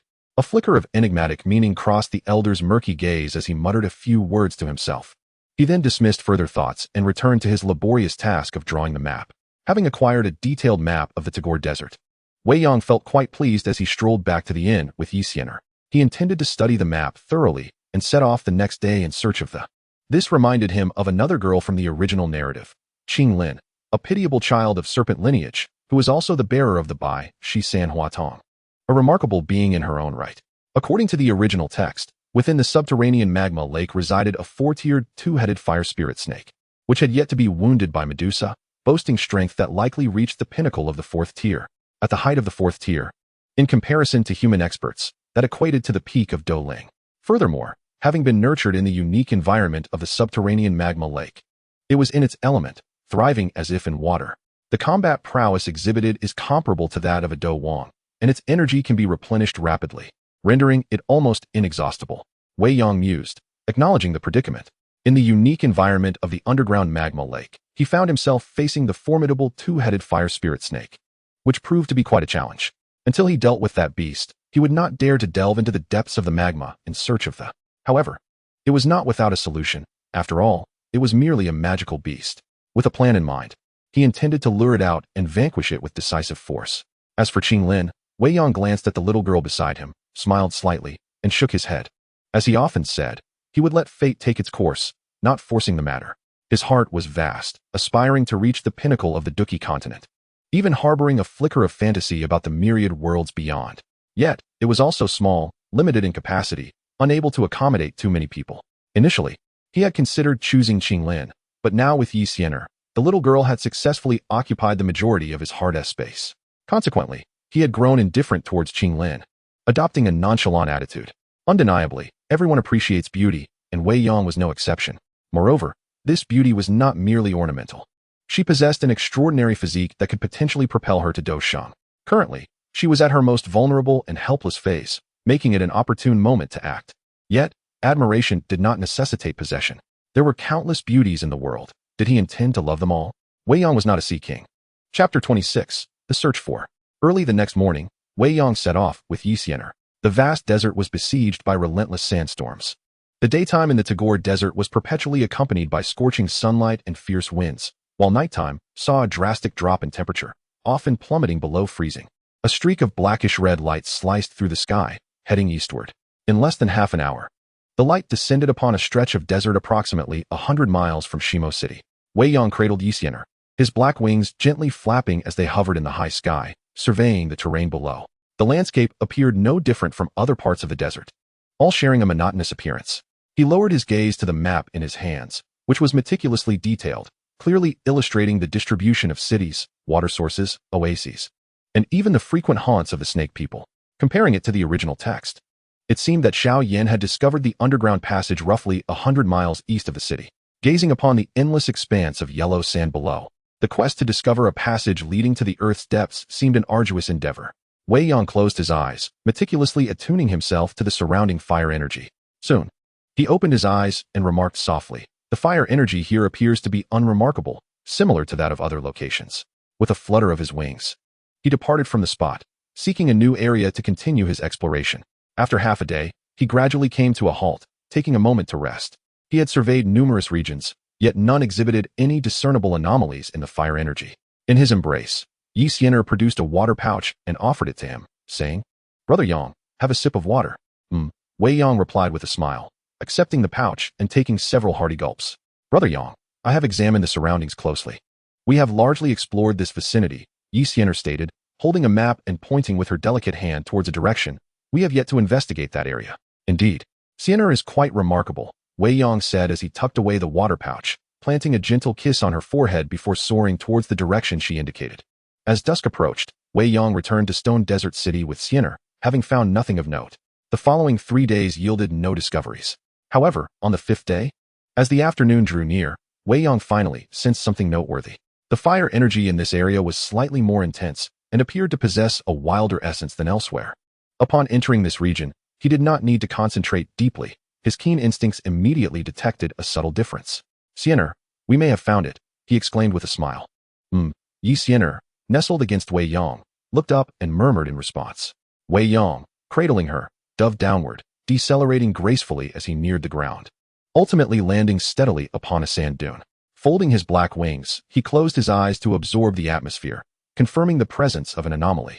"Brother Yang, how did you know that there would be extraordinary fire nearby Stone Desert City?" Sienna, still clinging to him, inquired curiously. "Someone informed me." Wei Yang replied with a mysterious smile, choosing not to elaborate further. Upon hearing this, Sienna pouted slightly, her small face puffing out adorably like a bun. "Don't cling. Come down," Wei Yang chuckled, planting a kiss on her round cheek before playfully patting her little backside. As time passed, the young girl became increasingly attached to him, especially after arriving in the unfamiliar Tagore Desert. Once Sienna dismounted, Wei Yang affectionately tousled her hair and gently smoothed the slightly disheveled strands.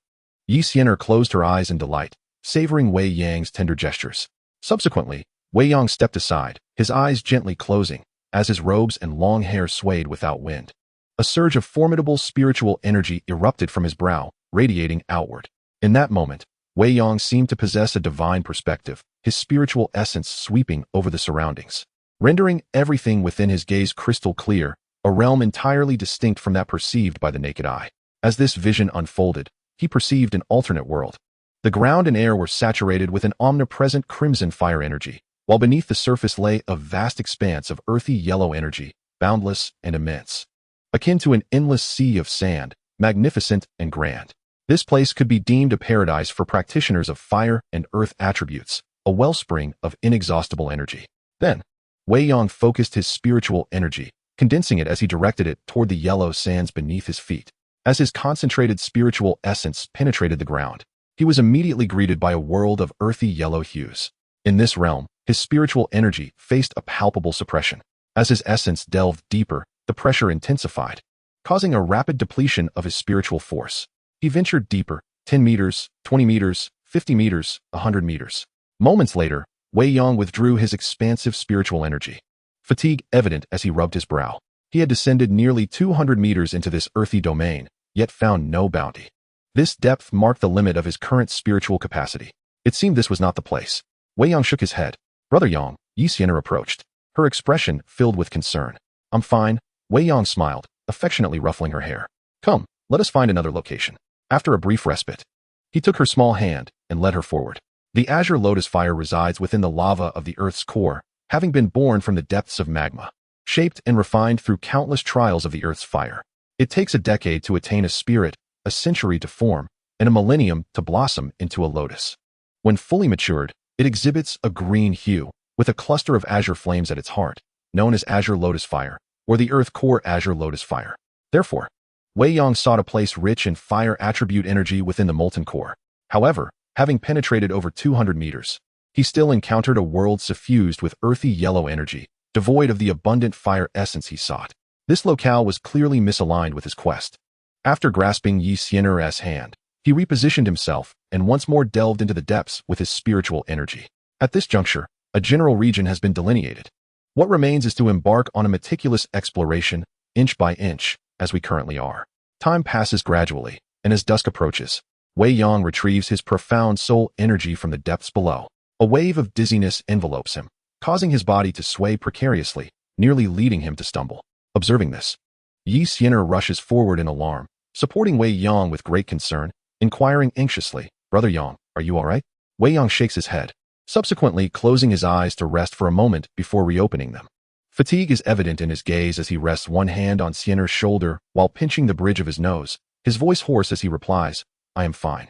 It's merely that I have overexerted my soul energy, resulting in exhaustion." He reflects inwardly, recognizing that even with knowledge of the plot and the objectives, locating them is far from straightforward. Furthermore, a thought strikes him. Given the current intensity of his soul energy, it should not be vastly inferior to that of Medusa, should it? Despite possessing knowledge of the narrative and specific leads to pursue, the quest remains arduous. How, then, did Medusa manage to find this place? It is noteworthy that this location lies a mere 100 miles from Stone Desert City, within the sphere of influence of the Gamma Empire, serving as a buffer zone between the Serpent people and humanity. Could it be that Medusa meticulously explored the entirety of this desert, inch by inch? If that were the case, what a madwoman. At this moment, he envisions Medusa wandering through the desert, akin to himself, continually sensing the fluctuations of fiery energy, occasionally probing the depths below with her soul energy, leaving him somewhat speechless. Of course, it is also plausible that she possesses her own leads. After all, Hebadong has a shred of information regarding the Azure Lotus Earth Fire, so it would not be surprising if Medusa had similar insights. Chapter 27. Refining Soul Energy. Upon returning to the inn in Stone Desert City and exchanging pleasantries with Sienna, Wei Yang promptly retreated to his room for rest. Such depletion of soul energy is best recuperated through sleep rather than meditation. The following morning, Wei Yang awoke feeling revitalized. Not only had his expended soul energy been restored, but it had also seen a slight enhancement. Clearly, the process of depletion and recovery has led to a growth in his soul energy, reminiscent of the time he had been rejuvenated after the mysterious black iron scroll had consumed his soul energy. It is no wonder that alchemists possess formidable soul energy.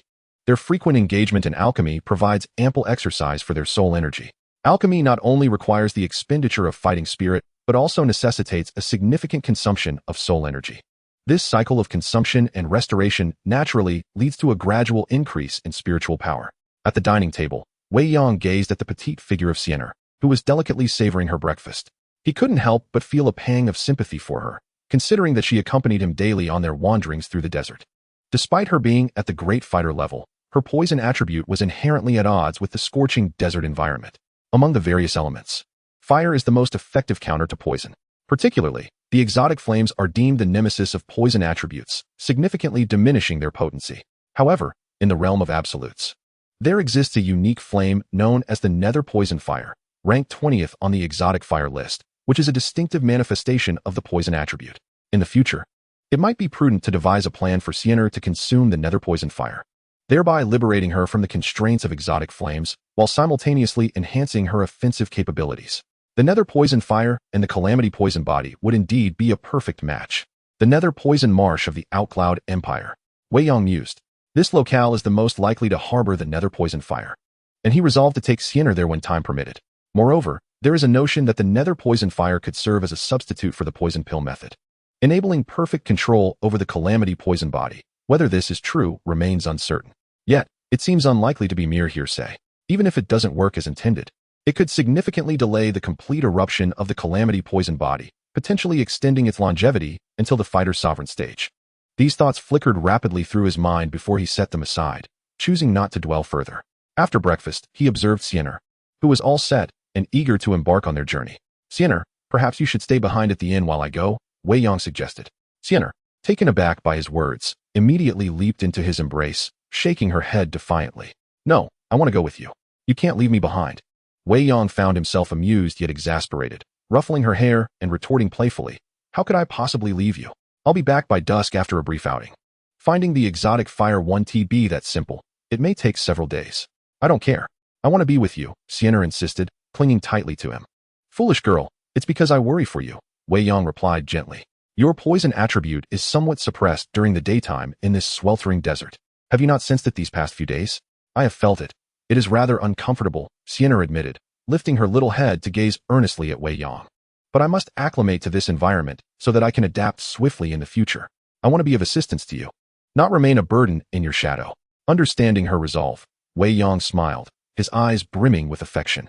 He leaned down and lightly brushed his lips against her rosy mouth, savoring the sweet softness of her presence. As Sienna trembled, a blush of happiness adorned her face, and in her shyness, she buried herself into his embrace, playfully chiding, "You wicked rascal, you only know how to bully me." With a hearty laugh, Wei Yang, in high spirits, led her out. It was beneficial for the young girl to experience some hardship. It would serve as a form of tempering. After all, he did not want the formidable heavenly poison maiden to become languid under his care. Time passed. Half a month later, Wei Yang stood with his eyes closed beneath a sand dune, his formidable spiritual force condensed into a bundle, penetrating deep into the earth. Through continuous honing over this period, his spiritual power had significantly developed.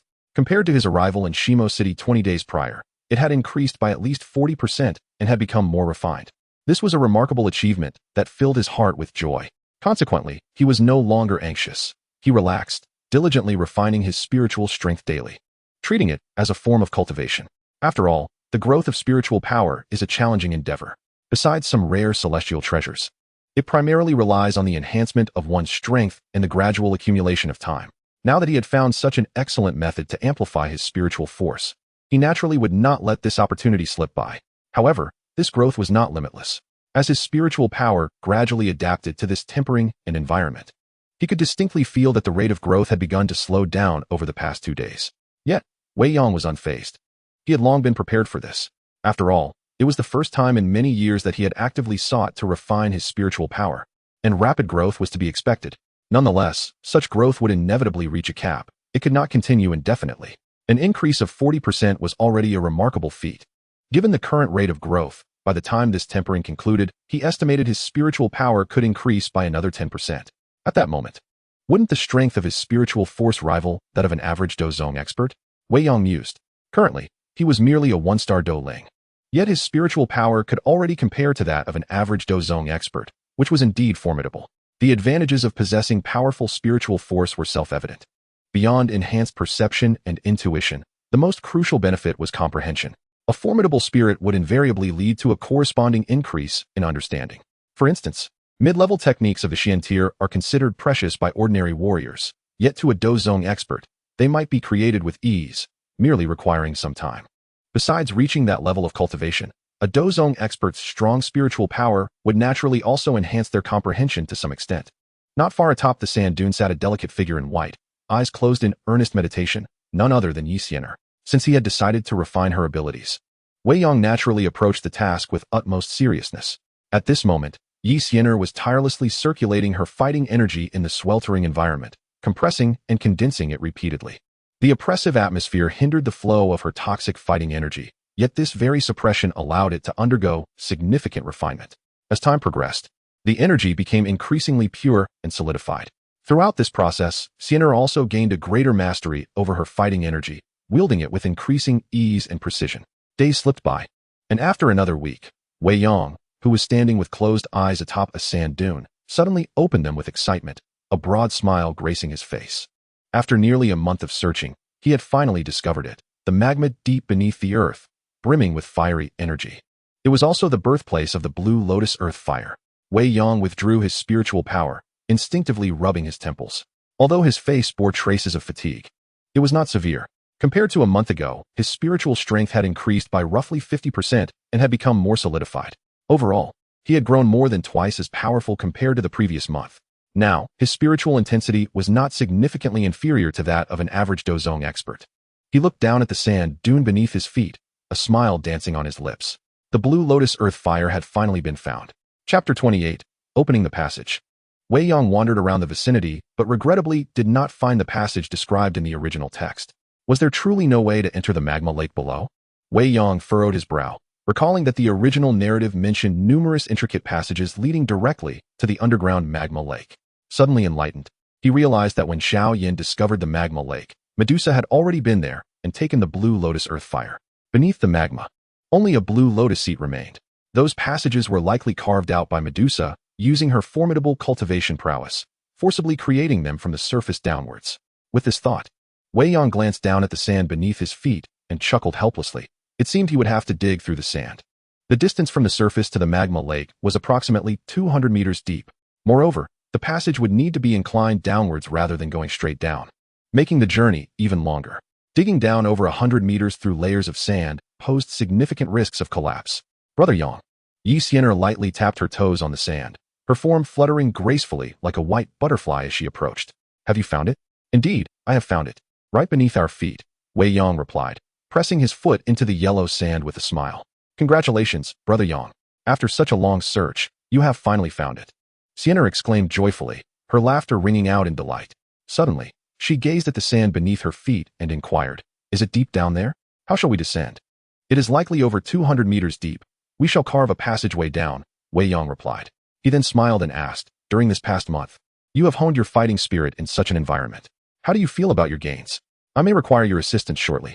Sienna, upon hearing this, was filled with joy. She lifted her small head, clenched her tiny fists, and exclaimed, I feel that my gains are substantial. My fighting spirit has refined considerably, and I have gained much better control over it. Although my realm has not elevated, I sense that my overall strength has improved tremendously. Brother Yang, you were right. I advanced too swiftly in my realm, making it difficult to master my own power. I hadn't realized it before, but after this trial, I understand how superficial my previous grasp of my strength truly was. This time, I will surely be able to assist you, Brother Yang. Wei Yang felt pleased for her and affectionately ruffled Sienna's small head, smiling as he said, then let us see how you perform this time. Sienna nodded earnestly, her fist still clenched. Next, let us carve out a passageway. Wei Yang took Sienna away from that spot, estimating the distance before stopping at a relatively concealed location beneath a nearby sand dune. The combined power of the Fierce Lion's flame technique and the Fierce Lion's chant was sufficient to unleash the might comparable to Earth-level combat skills. Creating a passageway should not be challenging. With that, Wei Yang extended his right palm, summoning a searing red fighting spirit that surged forth toward the dune. A crimson lion, approximately 2 meters tall and over 5 meters long, materialized before him. As the lion appeared, the temperature in the vicinity instantly became sweltering, and the surrounding air began to distort faintly. From the center of Wei Yang's brow, a formidable surge of soul power poured forth, flooding into the crimson lion. As the soul power continuously surged in, the lion's form began to shrink gradually, yet it became more solidified. Simultaneously, its aura grew increasingly formidable and terrifying. The surrounding fire attribute energy was subtly drawn in, consumed by the crimson lion. After a brief moment, the crimson lion's size had noticeably diminished, yet its aura had amplified several-fold. Observing the lion standing there, exuding boundless might, Wei Yang let out a breath of relief. It's done. The enhanced version of the Fierce Lion's chant. The lion stood majestically, enveloped in a flickering crimson flame, its fur distinctly visible with hints of golden hues. The terrifying heat it radiated caused the yellow sand beneath it to show signs of melting. It's your turn now, go? With a thought, Wei Yang commanded. He tilted his head back and opened his mouth in a silent roar, yet curiously, no sound emerged. Suddenly, he transformed into a streak of crimson light, hurtling violently towards the ground. The terrifying heat and his own formidable power caused the yellow sand in contact with him to instantaneously melt away, akin to a hot knife slicing through butter. The molten sand morphed into liquid magma, which gradually began to solidify into crystalline rock. As the crimson lion advanced, it delved deeper towards its subterranean destination, leaving behind a passageway formed of crystalline rock. Wei Yang stood firm, his soul force surging forth, commanding the crimson lion and guiding it to descend, thereby carving out a pathway leading to the underground world teeming with fiery energy, as sensed through his spiritual perception. At this pace, they would soon arrive at the subterranean magma lake. This place was a vast expanse of fiery, high-temperature terrain, silent and searing, unchanged for centuries. Yet, at that moment, a thunderous roar erupted. A streak of crimson fire shot through a section of molten lava above the magma lake, crashing down with terrifying might into the lake below. Instantly, The once tranquil magma lake surged violently, creating colossal waves of lava that crashed against the void. Each crest of the wave was composed of searing magma capable of swiftly incinerating even the mightiest of warriors into ashes. After a while, the chaos gradually subsided. Outside, Wei Yang sensed that the passage had been fully opened, breathing a sigh of relief as he retracted the remaining soul force. His complexion paled slightly, and his breath became somewhat hurried, clearly indicating a significant drain on his energy. Fortunately, the passage was now cleared. Brother Yang, Sienna approached, her face etched with concern as she gazed at Wei Yang. He smiled reassuringly, indicating he was fine, and then sat cross-legged to begin his meditation for recovery. As he activated his cultivation technique, the surrounding fire energy surged rapidly towards him, entering his body and being refined and absorbed by his practice.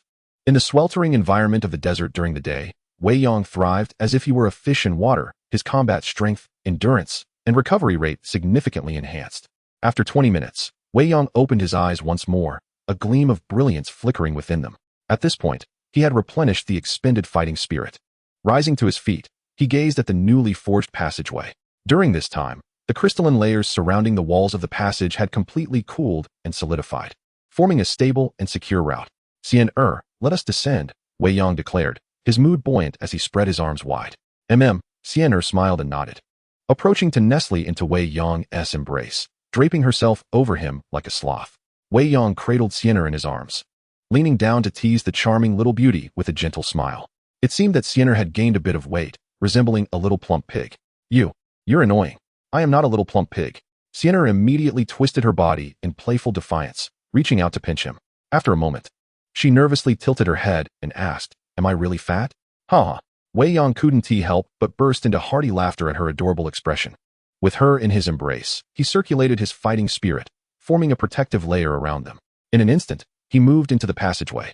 Simultaneously, his soul energy surged forth, sweeping away the sand at the entrance of the passage, burying it to prevent any passerby from discovering their whereabouts. Chapter 29, Fire Poison. They found themselves in an expansive underground world of magma. The fiery red magma churned continuously, occasionally bursting forth with bubbles that erupted with a soft pop. Heat was the eternal theme of this place. This was the first impression Wei Yang and Sienna had upon their arrival. The abundant fire attribute energy completely dominated the environment, repelling all other elemental energies, leaving only a dense, almost tangible fire energy saturating every corner. Holding Sienna, Wei Yang spread his black wings, gently flapping them as he hovered above the magma world. Observing the boiling magma below, he smiled broadly. This was indeed the place he had been searching for. The crimson fighting spirit shield enveloped his body, insulating him from the terrifying heat. Even though he had reached the Dou Ling realm and was inherently aligned with fire, he dared not let down his guard in the face of such overwhelming natural power. He glanced down at the girl in his arms. Sienna's small face was filled with seriousness. Though protected by Wei Yang's fighting spirit, her own fighting spirit began to operate instinctively, forming an additional layer of defense against the harsh environment. Noticing this, Wei Yang felt considerably reassured and surveyed their surroundings. With a powerful flap of his black wings, resembling a streak of black and crimson lightning, he swiftly approached a protruding rock face nearby and landed upon it. Gently setting Sienna down and stepping outside the protective barrier of his fighting spirit, Wei Yang inquired, Sienna, how do you feel? Sienna tilted her small head, closing her eyes to carefully sense her surroundings. Upon opening her beautiful eyes, she expressed her surprise. Although this place feels somewhat uncomfortable, there is energy here that is suitable for me to absorb. Moreover, this energy is remarkably pure and of exceptionally high quality. It seems to be greatly beneficial for me. Despite its intense heat, not only can I absorb it, but the conversion efficiency appears to be quite high. This energy is toxic. Oh, Wei Yang was taken aback by her words. How could that be? Suddenly, he quickly came to his senses, his gaze falling upon the molten lake below. There, the fiery red magma churned, occasionally erupting a bubble that, with a soft pop, shattered and released a plume of grayish-white toxic smoke, evoking a chilling sense of dread. Fire poison. Wei Yang and Sienna exchanged a glance, speaking in unison. So that's it. I should have realized sooner, Wei Yang exclaimed, slapping his forehead. Within the magma, there existed not only searing heat, but also this fire poison. He couldn't help but marvel at the wonders of nature. Fire typically counters poison, especially the extraordinary flames, which are virtually the nemesis of toxins. Yet, in this unique environment, a terrifying phenomenon like fire poison had remarkably emerged. It is only in such extraordinary places, shaped by the forces of nature, that life forms can give birth to marvels like the extraordinary flames. With that in mind, I can relax, Wei Yang said, ruffling Sienna's hair with a smile. Since this place is beneficial for you, we can linger here for a while longer. This fire poison is not merely a tremendous supplement for you. It also has an additional significant advantage. An additional advantage? Sienna inquired, puzzled. The poison-fighting energy will be subdued by the fire element, particularly by extraordinary flames. However, if you consistently absorb this fire poison, you could transform your innate toxic energy into a special fire poison energy infused with intense heat.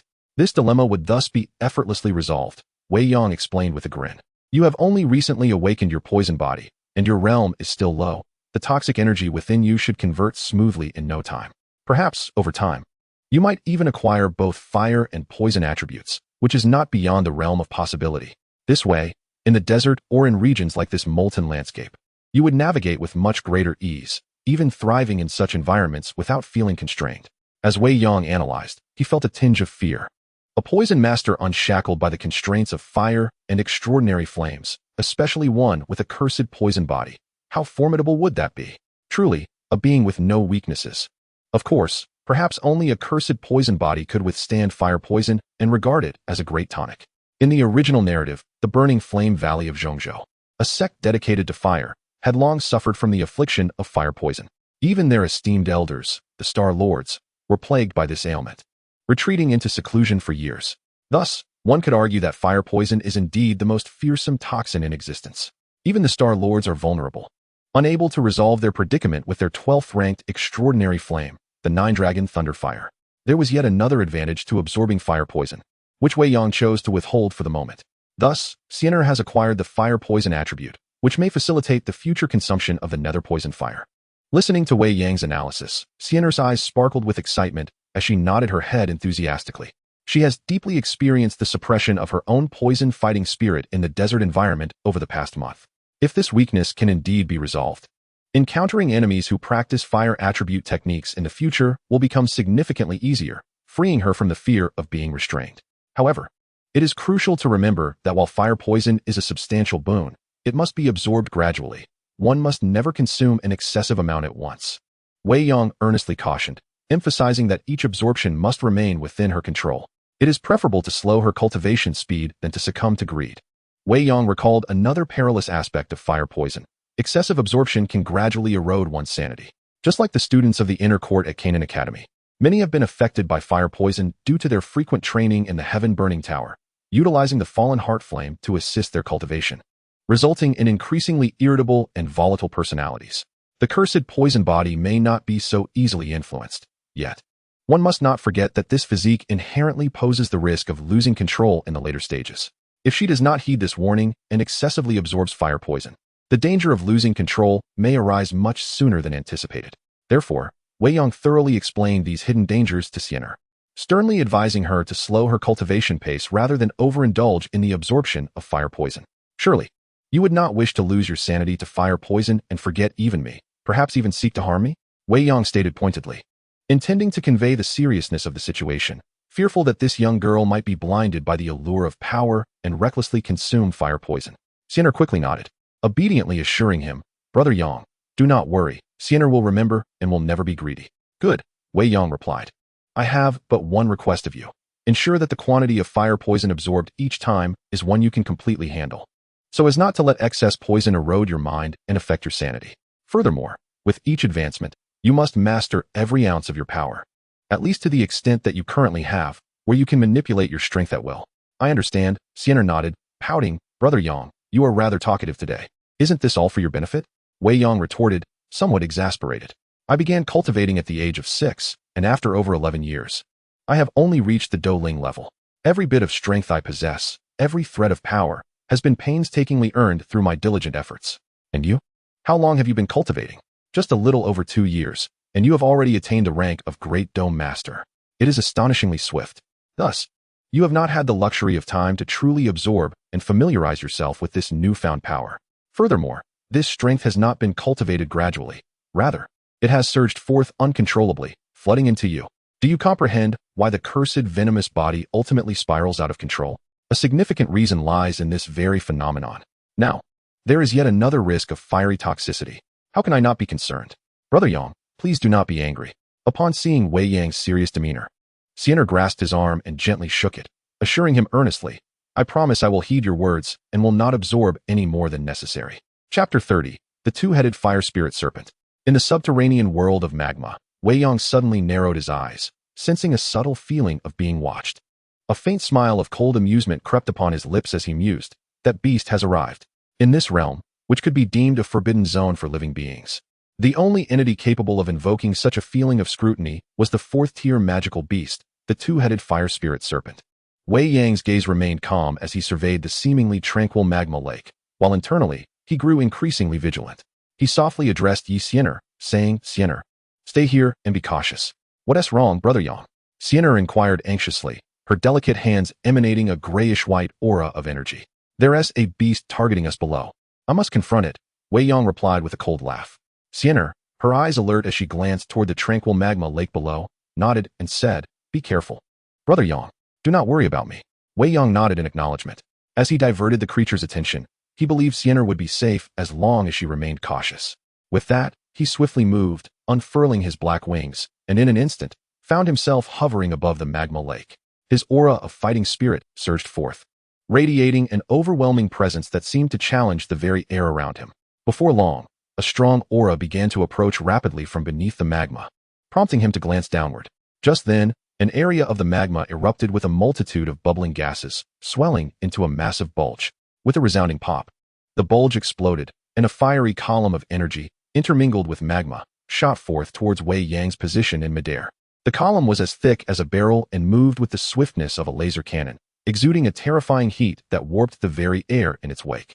Wei Yang, having anticipated this, flapped his wings with a gentle motion, retreating just in time to narrowly evade the onslaught. However, his retreat was akin to disturbing a hornet's nest. Instantly, it seemed as though some mechanism had been triggered. Puff, puff, puff. The magma below continued to swell and explode, as fiery columns of energy erupted one after another, surging forth from the depths of the magma. Wei Yang's black wings vibrated rapidly behind him, and with his formidable spiritual perception, he nimbly darted through the void like a streak of crimson lightning, seemingly perilous, yet deftly evading all the beams of light. In the expanse of the void, beams of light crisscrossed chaotically. Boom, boom, boom. While Wei Yang evaded the onslaught, the rocky ceiling above bore the brunt, shattered by the energy columns, which erupted in a cacophony of debris. In an instant, vast sections of the rock face crumbled, transforming into an array of stones of varying sizes that plummeted into the molten lava below, sending up sprays of fiery splashes. The scene descended into utter chaos, as the entire magma realm appeared to be engulfed in apocalyptic turmoil. Be careful, Brother Yang. A faint, worried whisper drifted from afar, the voice of Sienna, who quickly covered her mouth, refraining from further interruption. Rest assured, I'm merely toying with it, Wei Yang replied lightly, his form flickering with ease. Below, amidst the magma, a colossal shadow began to emerge. The two-headed fire spirit snake seemed to comprehend that its attacks could not reach the insignificant being above. With a fierce and chilling roar, it surged forth from the lava, its gaping maw lunging toward Wei Yang. What erupted from the magma was an enormous serpentine beast, stretching at least 15 meters in length. Its body thicker than a barrel, enveloped in a vibrant, fiery hue that resembled a sculpture carved from molten jade, beautiful yet exuding a menacing ferocity. Its surface was adorned with crimson scales, each the size of a palm. Most notably, this serpentine creature bore two heads, each with fierce, diamond-shaped eyes filled with a murderous rage. Finally willing to show yourself? I was beginning to worry you wouldn't. Wei Yang scoffed, deftly sidestepping its fierce bite. Simultaneously, information about the beast flickered in his mind. The two-headed fire spirit snake typically thrived in extreme heat or volcanic lava, making it a rare breed of monster. It could survive by consuming magma and continuously growing stronger, with immense potential. Initially a first-tier beast, with sufficient opportunity, it could ascend to a sixth-tier beast comparable to a Dou Wang. However, you are merely at the pinnacle of the fourth tier. Despite your might here, you are akin to a Dou Wang. Had it not been for you, I would not have waited until Dou Ling to seek the Qinglian Earth Heart Fire. As Wei Yang regarded the massive two-headed fire spirit snake, its gaping, menacing heads lunging toward him, he snorted coldly. With a swift retreat, he unleashed a flurry of crimson, spiraling fire darts from his fingertips, targeting the beast. Mystic tier low-level Dou technique, rapid fire stab. The two-headed fire serpent, relying on its scaled defenses and formidable physique, skillfully avoided critical strikes and continued its relentless pursuit of Wei Yang, lunging to bite. With a series of swift, rotating fire spikes striking the serpent's body, numerous explosions erupted. Scales, akin to the size of a palm, shattered and fragmented, giving rise to wounds of varying dimensions, from which crimson blood seeped forth. A hiss erupted from both heads of the serpent, their simultaneous roars intensifying its ferocity, with glimmers of menace and madness flickering in their diamond-shaped pupils, as its forked tongue flicked like a supple sword, producing a hissing sound. One head lunged to bite, while the other unleashed energy beams. Huh, you cannot touch me. Your speed is far too sluggish. Wei Yang's black wings fluttered, leaving behind a series of afterimages in midair. His figure flickered as he retreated swiftly, evading the assault. Continuously waving his hands, he shot forth fire spikes from his fingertips, resembling the rapid-fire bullets of a machine gun, striking the serpent with rotational force. While he jested, the sight of the increasingly ferocious and maddened two-headed fire serpent weighed heavily on his mind. He mused inwardly. Truly, this creature deserves its reputation for thriving in magma. Boasting a robust physique, despite appearing battered and bruised under my relentless strikes, these injuries are merely superficial, not touching its vital essence. Moreover, within this magma realm, it thrives, rapidly replenishing its energy. Were it not for my own fire affinity, which grants me an advantage in this environment, even a typical Dou King would find it challenging to contend with it. Wei Yang maintained a steady output with his left hand, while discreetly accumulating and compressing his combat energy in his right hand, concealed within his sleeve. Patience was key. He awaited the opportune moment for a decisive strike. He narrowed his eyes, fixated on the two-headed fire serpent, fully aware that, at his current rank of one-star Dou spirit, he could unleash his ultimate move only once. Should he fail to inflict a significant blow or eliminate the creature, he would have to withdraw temporarily. Thus, he remained calm, unhurried, patiently biding his time. He understood that, although the two-headed fire serpent appeared frantic, it had yet to reveal its trump card. Both combatants had held back their true abilities throughout the encounter. It was a test of endurance, a battle of patience to see who would falter first. Clearly, the first to lose composure was the two-headed fire serpent. In the face of Wei Yang's agile speed, it found itself merely enduring agonizing blows, akin to being sliced by a dull blade. Suddenly, it emitted a piercing, furious hiss, and its scales began to radiate a sinister crimson glow. The moment had arrived. Wei Yang's eyes gleamed in anticipation. Chapter 31, The Fierce Battle in the Lava Realm. Magma churned and bubbled incessantly, as fragments of rock plummeted into its depths. The scales of the two-headed fire spirit serpent shimmered brilliantly, while its four serpent heads glowed a vivid crimson hue, fixated intently on the diminutive, elusive figure before them. It hesitated momentarily, refraining from pursuing further. Wei Yang also paused in his movements. Suddenly, tendrils of deep red flames emerged from the magma, igniting swiftly to form an expansive sea of crimson fire that enveloped the surface of the magma lake. The temperature surged to an unbearable intensity, rendering the very air seemingly combustible.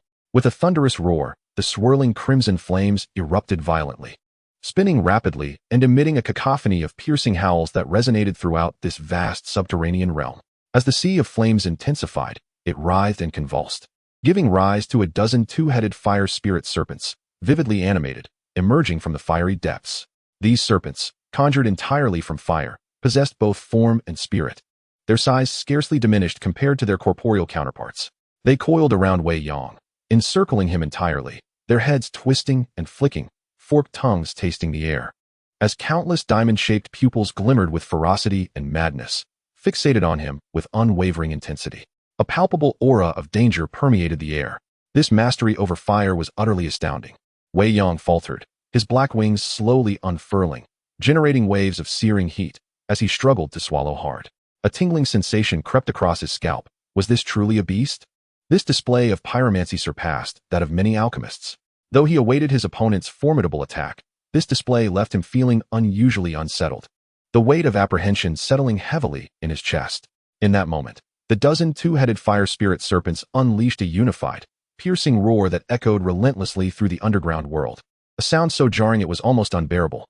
As their cries reverberated, the serpents, composed entirely of searing deep red flames and resembling living entities, coiled and formed a fiery serpent formation, with Wei Yang trapped at its center, utterly devoid of escape.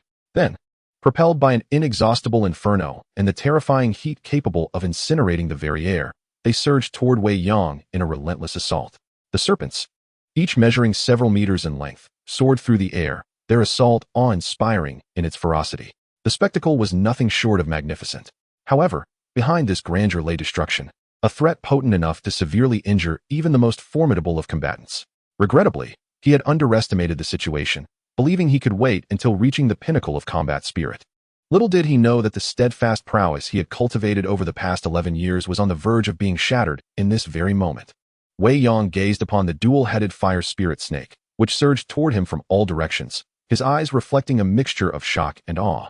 A magical beast at the pinnacle of the 4th tier, in such an environment, unleashed a force comparable to that of a mid-tier Dou Wang, and its power seemed to brush against the realm of high-tier Dou Wang. With no means to evade, he resolved to confront it head-on. Though he was steady, it did not imply weakness.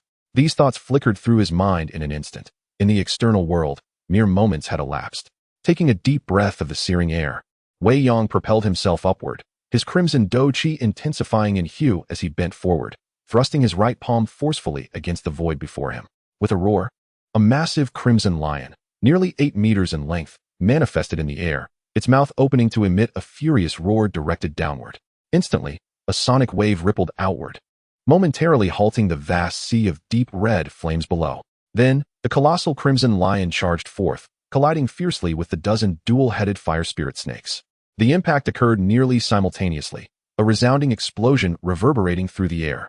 A mushroom cloud of pure flame erupted, and a ferocious energy wave expanded outward, followed by a flurry of subsequent energy ripples. The previously tranquil lake of magma surged violently once more, creating tumultuous waves. Wei Yang's black wings beat furiously behind him as he retreated, leaving a trail of afterimages in the void.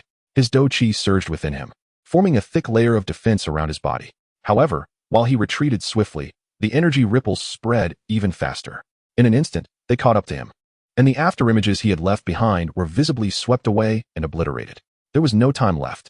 At that moment, time appeared to slow, and Wei Yang's hair stood on end as the outline of the energy ripples reflected in his pupils. He curled his body swiftly, his hands shielding his head, while his black wings wrapped around him, encasing his entire form. Then, the energy ripples surged forth. With a thud, Wei Yang felt as if he had been struck head-on by an ancient dragon, his body propelled like a cannonball, crashing violently against the distant rock wall. The wall shattered, and Wei Yang was engulfed within it. Brother Yang, on the distant edge, Sienna, watching the scene unfold, felt tears welling in her eyes as she cried out. The energy that had diminished considerably surged toward her, colliding with her grayish-white battle armor, causing her to swiftly retreat until her back slammed against the rock wall, which then erupted with countless spiderweb-like cracks. A sharp, anguished shriek emerged from the depths of the mushroom-shaped fire cloud, amidst the cascading magma. Sienna immediately glared furiously, gritting her teeth. At that moment, the two-headed fire spirit snake appeared utterly wretched. Both of its heads were battered and torn, nearly unrecognizable in their original form. Countless scales had shed from its body, transforming what was once a serpent sculpted from fire jade into a ghastly, bloodied mass. As the mushroom fire cloud gradually dissipated and the rain of magma continued, its body helplessly plummeted into the molten flow. Previously, in an attempt to enhance its lethal strike against that detestable human, it had positioned itself at the heart of the explosive assault, thus finding itself at the epicenter of the blast. That it could still retain a semblance of its body was a testament to its formidable beastly constitution and its fiery nature. Sienna cast a glance at the two-headed fire spirit snake, now submerged in the magma and uncertain of its fate, before turning her attention, filled with profound concern, toward the direction of Wei Yang. She yearned to rush to him, but alas, she could not fly, leaving her anxiously watching from her post. Moments later, with a thunderous crash, the rock wall shattered, and a figure, somewhat disheveled, burst forth, black wings unfurling behind, hovering in the void. Upon witnessing this, Sienna's eyes sparkled with hope. Wei Yang, his complexion pale, was gasping for breath, his chest heaving violently. His garments were torn, and his hair was in disarray, his entire body aching as if it were about to fall apart. A slight movement elicited an involuntary gasp of pain from him. Reflecting on the recent turmoil and glancing back at his black wings, he broke into a cold sweat, feeling a pang of anxiety. Fortunately, the black wings had withstood the brunt of the energy ripples. Otherwise, he would likely be gravely injured at this moment, though he seemed to be in dire straits. It was merely a series of minor injuries that would mend with some rest. As he sensed the dwindling battle energy within him, his cultivation technique instinctively activated, drawing upon the rich fire energy from the surroundings to restore himself. Brother Yang, Sienna called out from a distance, standing on tiptoe and waving her hand. I'm coming. Wei Yang responded, and with a swift flap of his black wings, he soared toward her. Chapter 32, Defiance? Torture it. As Wei Yang landed and regained his footing, before he could utter a word, a soft, fragrant figure dashed toward him, leaping into his embrace and holding him tightly. Wei Yang silently gritted his teeth. The collision with the little girl had reignited a dull ache throughout his bones. He suppressed his voice, instead wrapping his arms tightly around her. Brother Yang, are you all right? Is your injury serious? Sienna asked, her concern evident as she anxiously examined him. No, I am unscathed, Wei Yang quickly reassured her. Brother Yang, I was so worried about you. Sienna's voice quivered slightly, observing the teary-eyed Sienna in his embrace. Wei Yang gently caressed her small head and softly comforted. Silly girl, I am perfectly fine. I am quite strong. Sienna nodded vigorously, pressing herself closer to him before lifting her head, her eyes still slightly red. She pouted, Brother Yang, you're deceiving me. You said you needed my help. Yet you resolved everything on your own. Her expression turned despondent. It's my fault for being useless. I couldn't assist you. Who said that? Sienna, you are indeed useful. Just wait a moment, Wei Yang replied, reluctantly releasing the somewhat confused Sienna. With a swift motion, he unfurled his black wings and soared into the air. Hovering above the magma lake, he gazed down at the figure submerged in the molten rock, its body a gruesome sight, flesh and blood mangled, scales shattered, with some areas even exposing bone. The two-headed fire spirit snake lay there, eyes closed, resembling a lifeless serpent.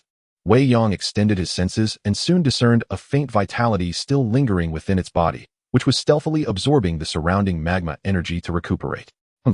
It seems it has not perished. Truly, a beast nurtured in magma possesses remarkable resilience, he scoffed, feeling no surprise.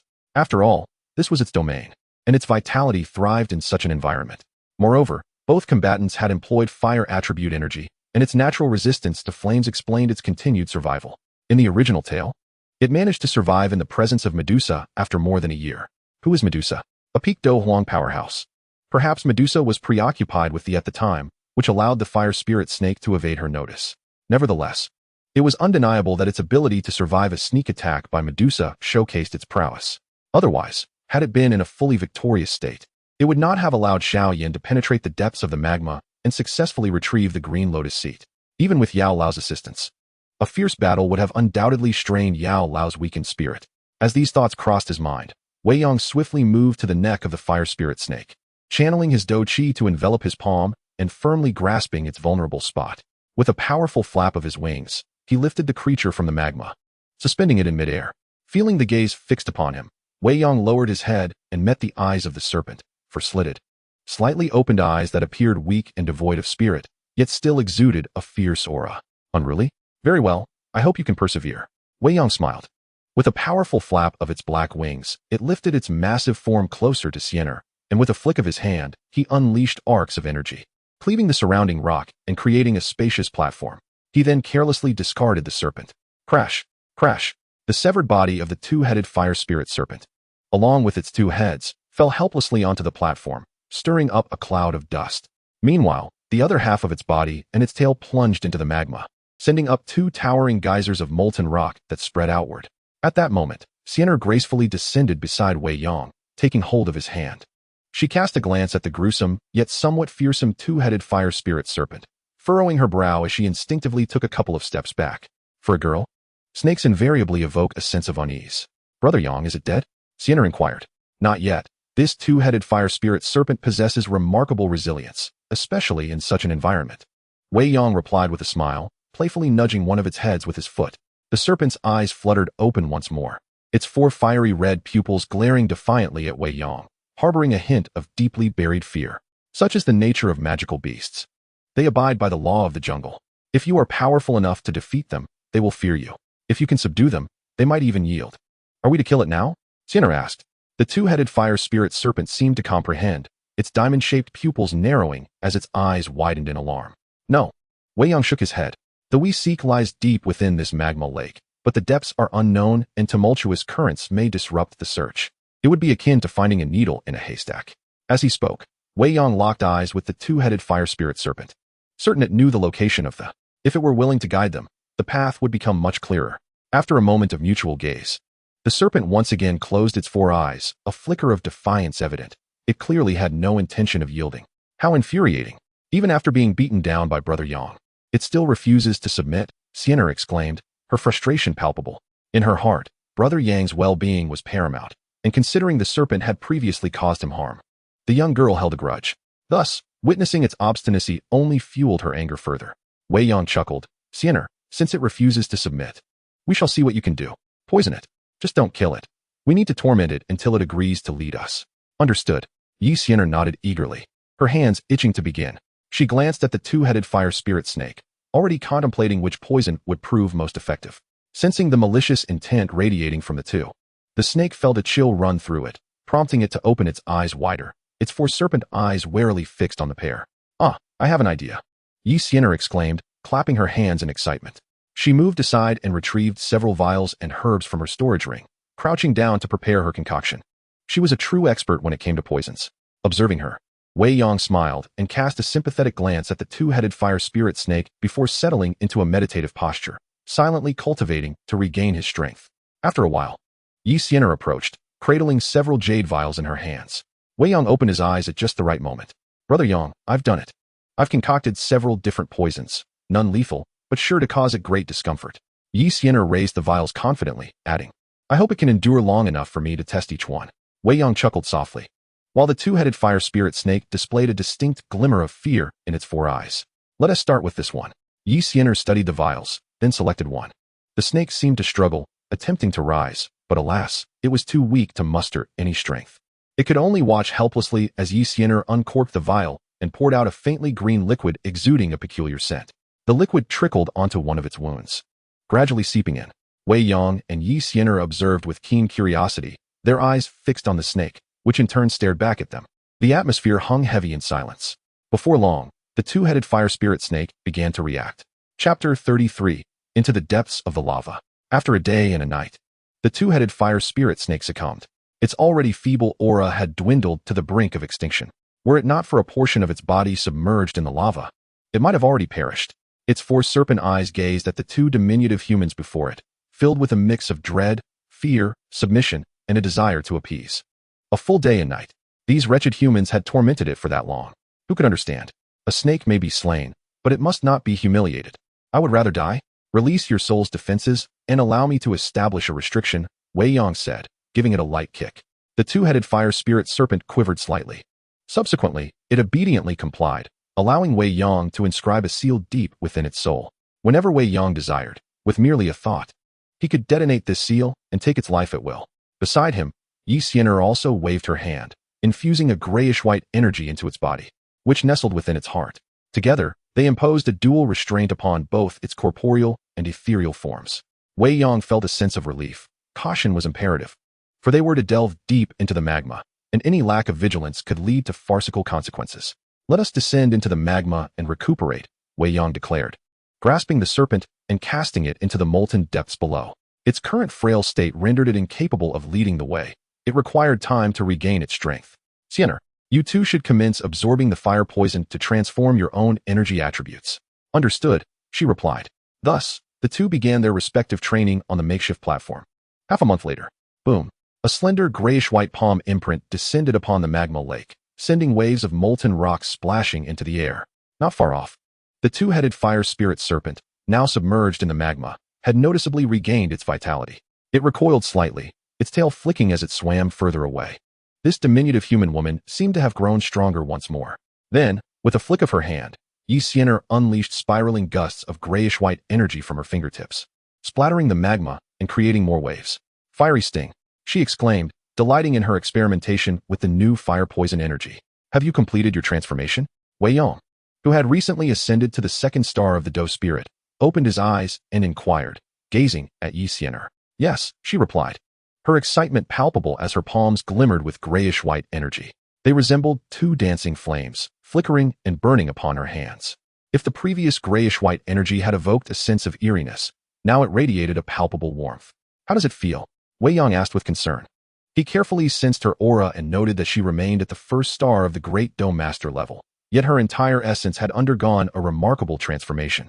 Imbued with a fervent heat. It feels wonderful, Sienna mused, tilting her head in contemplation. Previously, being here felt somewhat oppressive. Now, that sensation has vanished, and I feel at ease, as if immersed in a warm bath. That is reassuring, Wei Yang replied, his mind at ease. This confirmed that her energy, through the absorption of fire poison, had successfully transformed into the fire poison attribute. Previously, it had only been a conjecture, a notion untested. He had not dared to guarantee success. Now, it was evident that this idea was indeed correct, and Sienna had accomplished it successfully. In the future, the cursed venom of the fire element, which is no longer restrained, will become increasingly terrifying. Well done, Wei Yang remarked with a smile. Upon hearing Wei Yang's praise, Sienna wore an expression of contentment. From now on, I will possess the fire element just like you, Brother Yang. Wherever you go, I shall no longer be a burden. Silly girl, Wei Yang affectionately ruffled her hair. A couple of days later, once Sienna had fully adapted to her newfound combat energy, Wei Yang sensed it was time. He rose and called out to the two-headed fire spirit serpent, which was languishing in the magma. Come here, it's time to work. At the sound of Wei Yang's voice, the serpent's head lifted, and with a swaying of its tail, its massive form glided toward him. After a period of recuperation, apart from its spirit and aura appearing somewhat diminished, the serpent's injuries seemed to have healed significantly on the surface. Truly, as a magical beast nurtured in magma, its recovery in such an environment was swift. Although Wei Yang had inflicted serious wounds upon it, being of the fire element himself and merely at the spirit level, their clash had not severely compromised the serpent's foundation. Thus, its recovery was not overly complicated. Observing its current state, it was likely that within 2 or 3 months, it would be fully restored. Lead us to the, I know you understand my words, and I am aware you know its location. Wei Yang fixed his gaze upon its eyes and warned, do not attempt any tricks, for while we may escape unscathed, your suffering will be unimaginable. The serpent's 4 eyes narrowed slightly, displaying a hint of submissiveness, as both heads nodded in agreement. Seeing its compliance, Wei Yang softened his expression and spoke gently. I am not devoid of compassion. If you assist us in obtaining that, we will grant you your freedom upon our departure. The two-headed fire serpent nodded once more, a glimmer of anticipation flashing in its eyes. With a smile, Wei Yang lifted Sienna and, in a swift motion, leaped onto one of its heads, settling down cross-legged. Manifesting his combat energy, he formed a protective barrier around them, then patted the serpent's head, instructing, let us depart. With a hiss, the two-headed fire serpent let out a cry and, carrying the pair, dove into the magma. In the fiery crimson world of molten rock, as they descended beneath the surface, Wei Yang and Sienna felt the surrounding temperature intensifying. All around them was a sea of red, as if they had entered another realm, a scorching world forged from magma. Here, currents surged, and occasionally, an incredibly ferocious stream of magma would erupt violently from some hidden source. Within these hidden currents lies an immense reservoir of energy. Should one be struck by them, even a formidable fighter would face the peril of grave injury or even demise. Fortunately, the two-headed fire spirit snake is intimately acquainted with this realm, skillfully evading the currents before they arrive. Having grown up in this environment, it knows the most suitable paths for stealth. For Wei Yang and his companion, seated upon it, this grants a measure of ease, as they need only to withstand the terrifying heat of the surroundings. Nevertheless, Wei Yang remains vigilant, dividing his attention to monitor the creature's every move while maintaining a powerful sense of spiritual awareness, ever alert to the perils that lie in wait. Silence envelopes them. In this crimson world, it appears that no other life forms exist besides the two-headed fire spirit snake. This is hardly surprising, for the conditions here are exceedingly harsh. Only beings of extraordinary talent, like the two-headed fire spirit snake, can endure such an environment.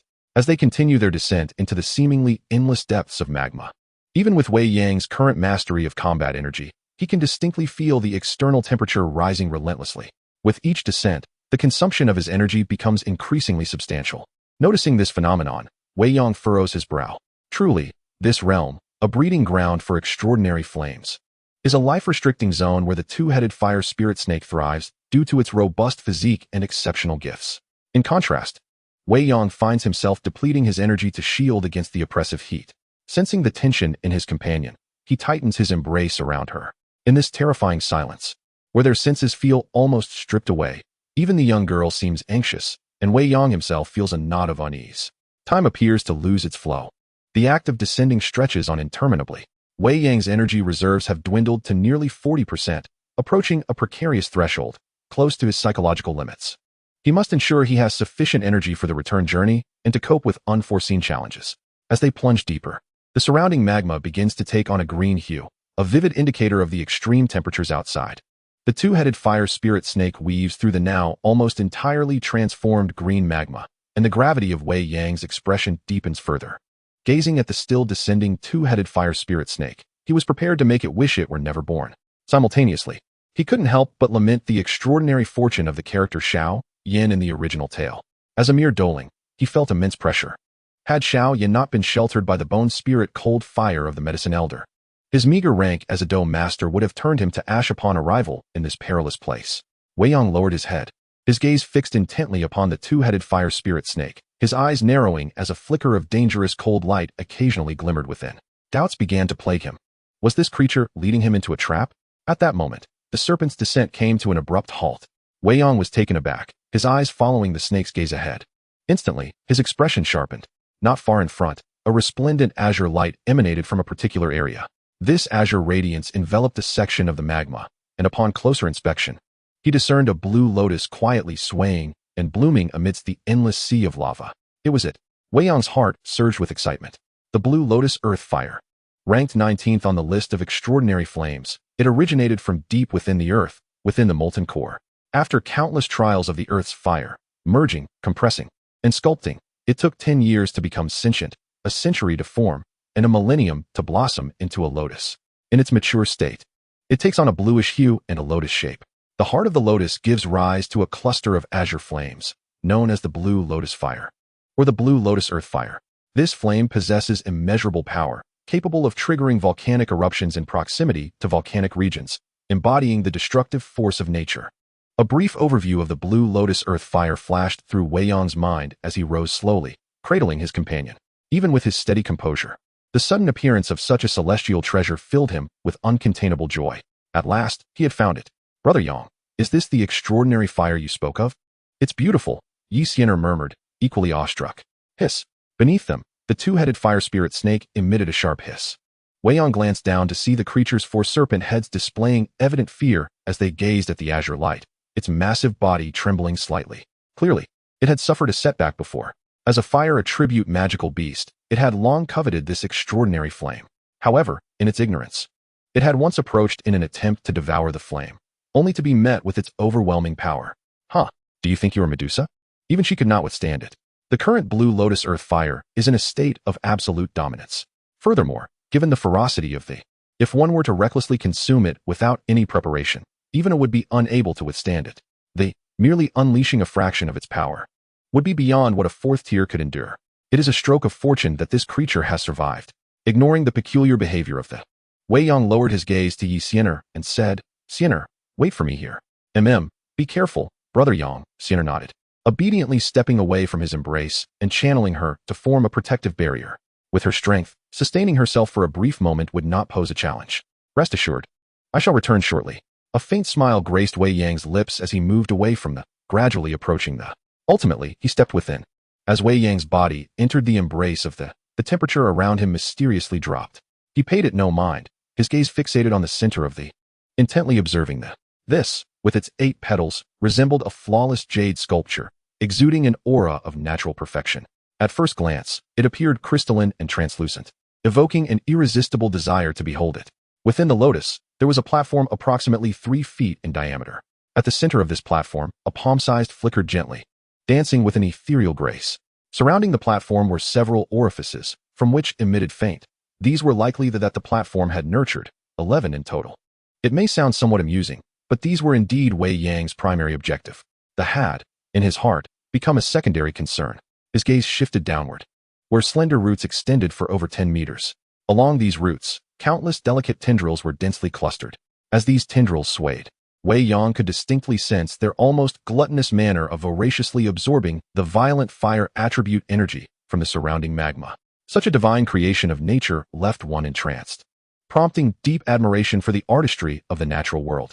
As Wei Yang beheld the stunning before him, a trace of obsession flickered in his eyes. After a moment, he regained his composure. With a flick of his hand, he retrieved a small, translucent jade ruler from his spatial ring, something he had specially prepared prior to his arrival. It would prove useful when he encountered high-tier herbs or extraordinary treasures in the future. This jade ruler would allow him to harvest without damaging their roots. Nature bestows its gifts, permissible to take. Yet, it is accustomed to leave a portion behind, preserving a glimmer of life and not extinguishing all hope. Holding the jade ruler, Wei Yang cautiously maneuvered to avoid the delicate tendrils and roots swirling around him, slowly approaching the azure lotus. A formidable surge of spiritual power emanated from him, enveloping the lotus and forming a protective barrier that thoroughly sealed its vibrations. Then, at the base of the lotus pedestal, where it connected to the roots, he gently traced the jade ruler across. In an instant, this flawless lotus, resembling a work of art, was deftly plucked by Wei Yang and cradled in his palm. With a deft motion, he stored the jade ruler away and carefully cradled the azure lotus in both hands. Gazing into the central cavity of the lotus pedestal, where a serene azure flame flickered, a wave of excitement spread across his face. Chapter 35, in hand. After a moment, he composed himself, stepping back to observe the slender roots left behind.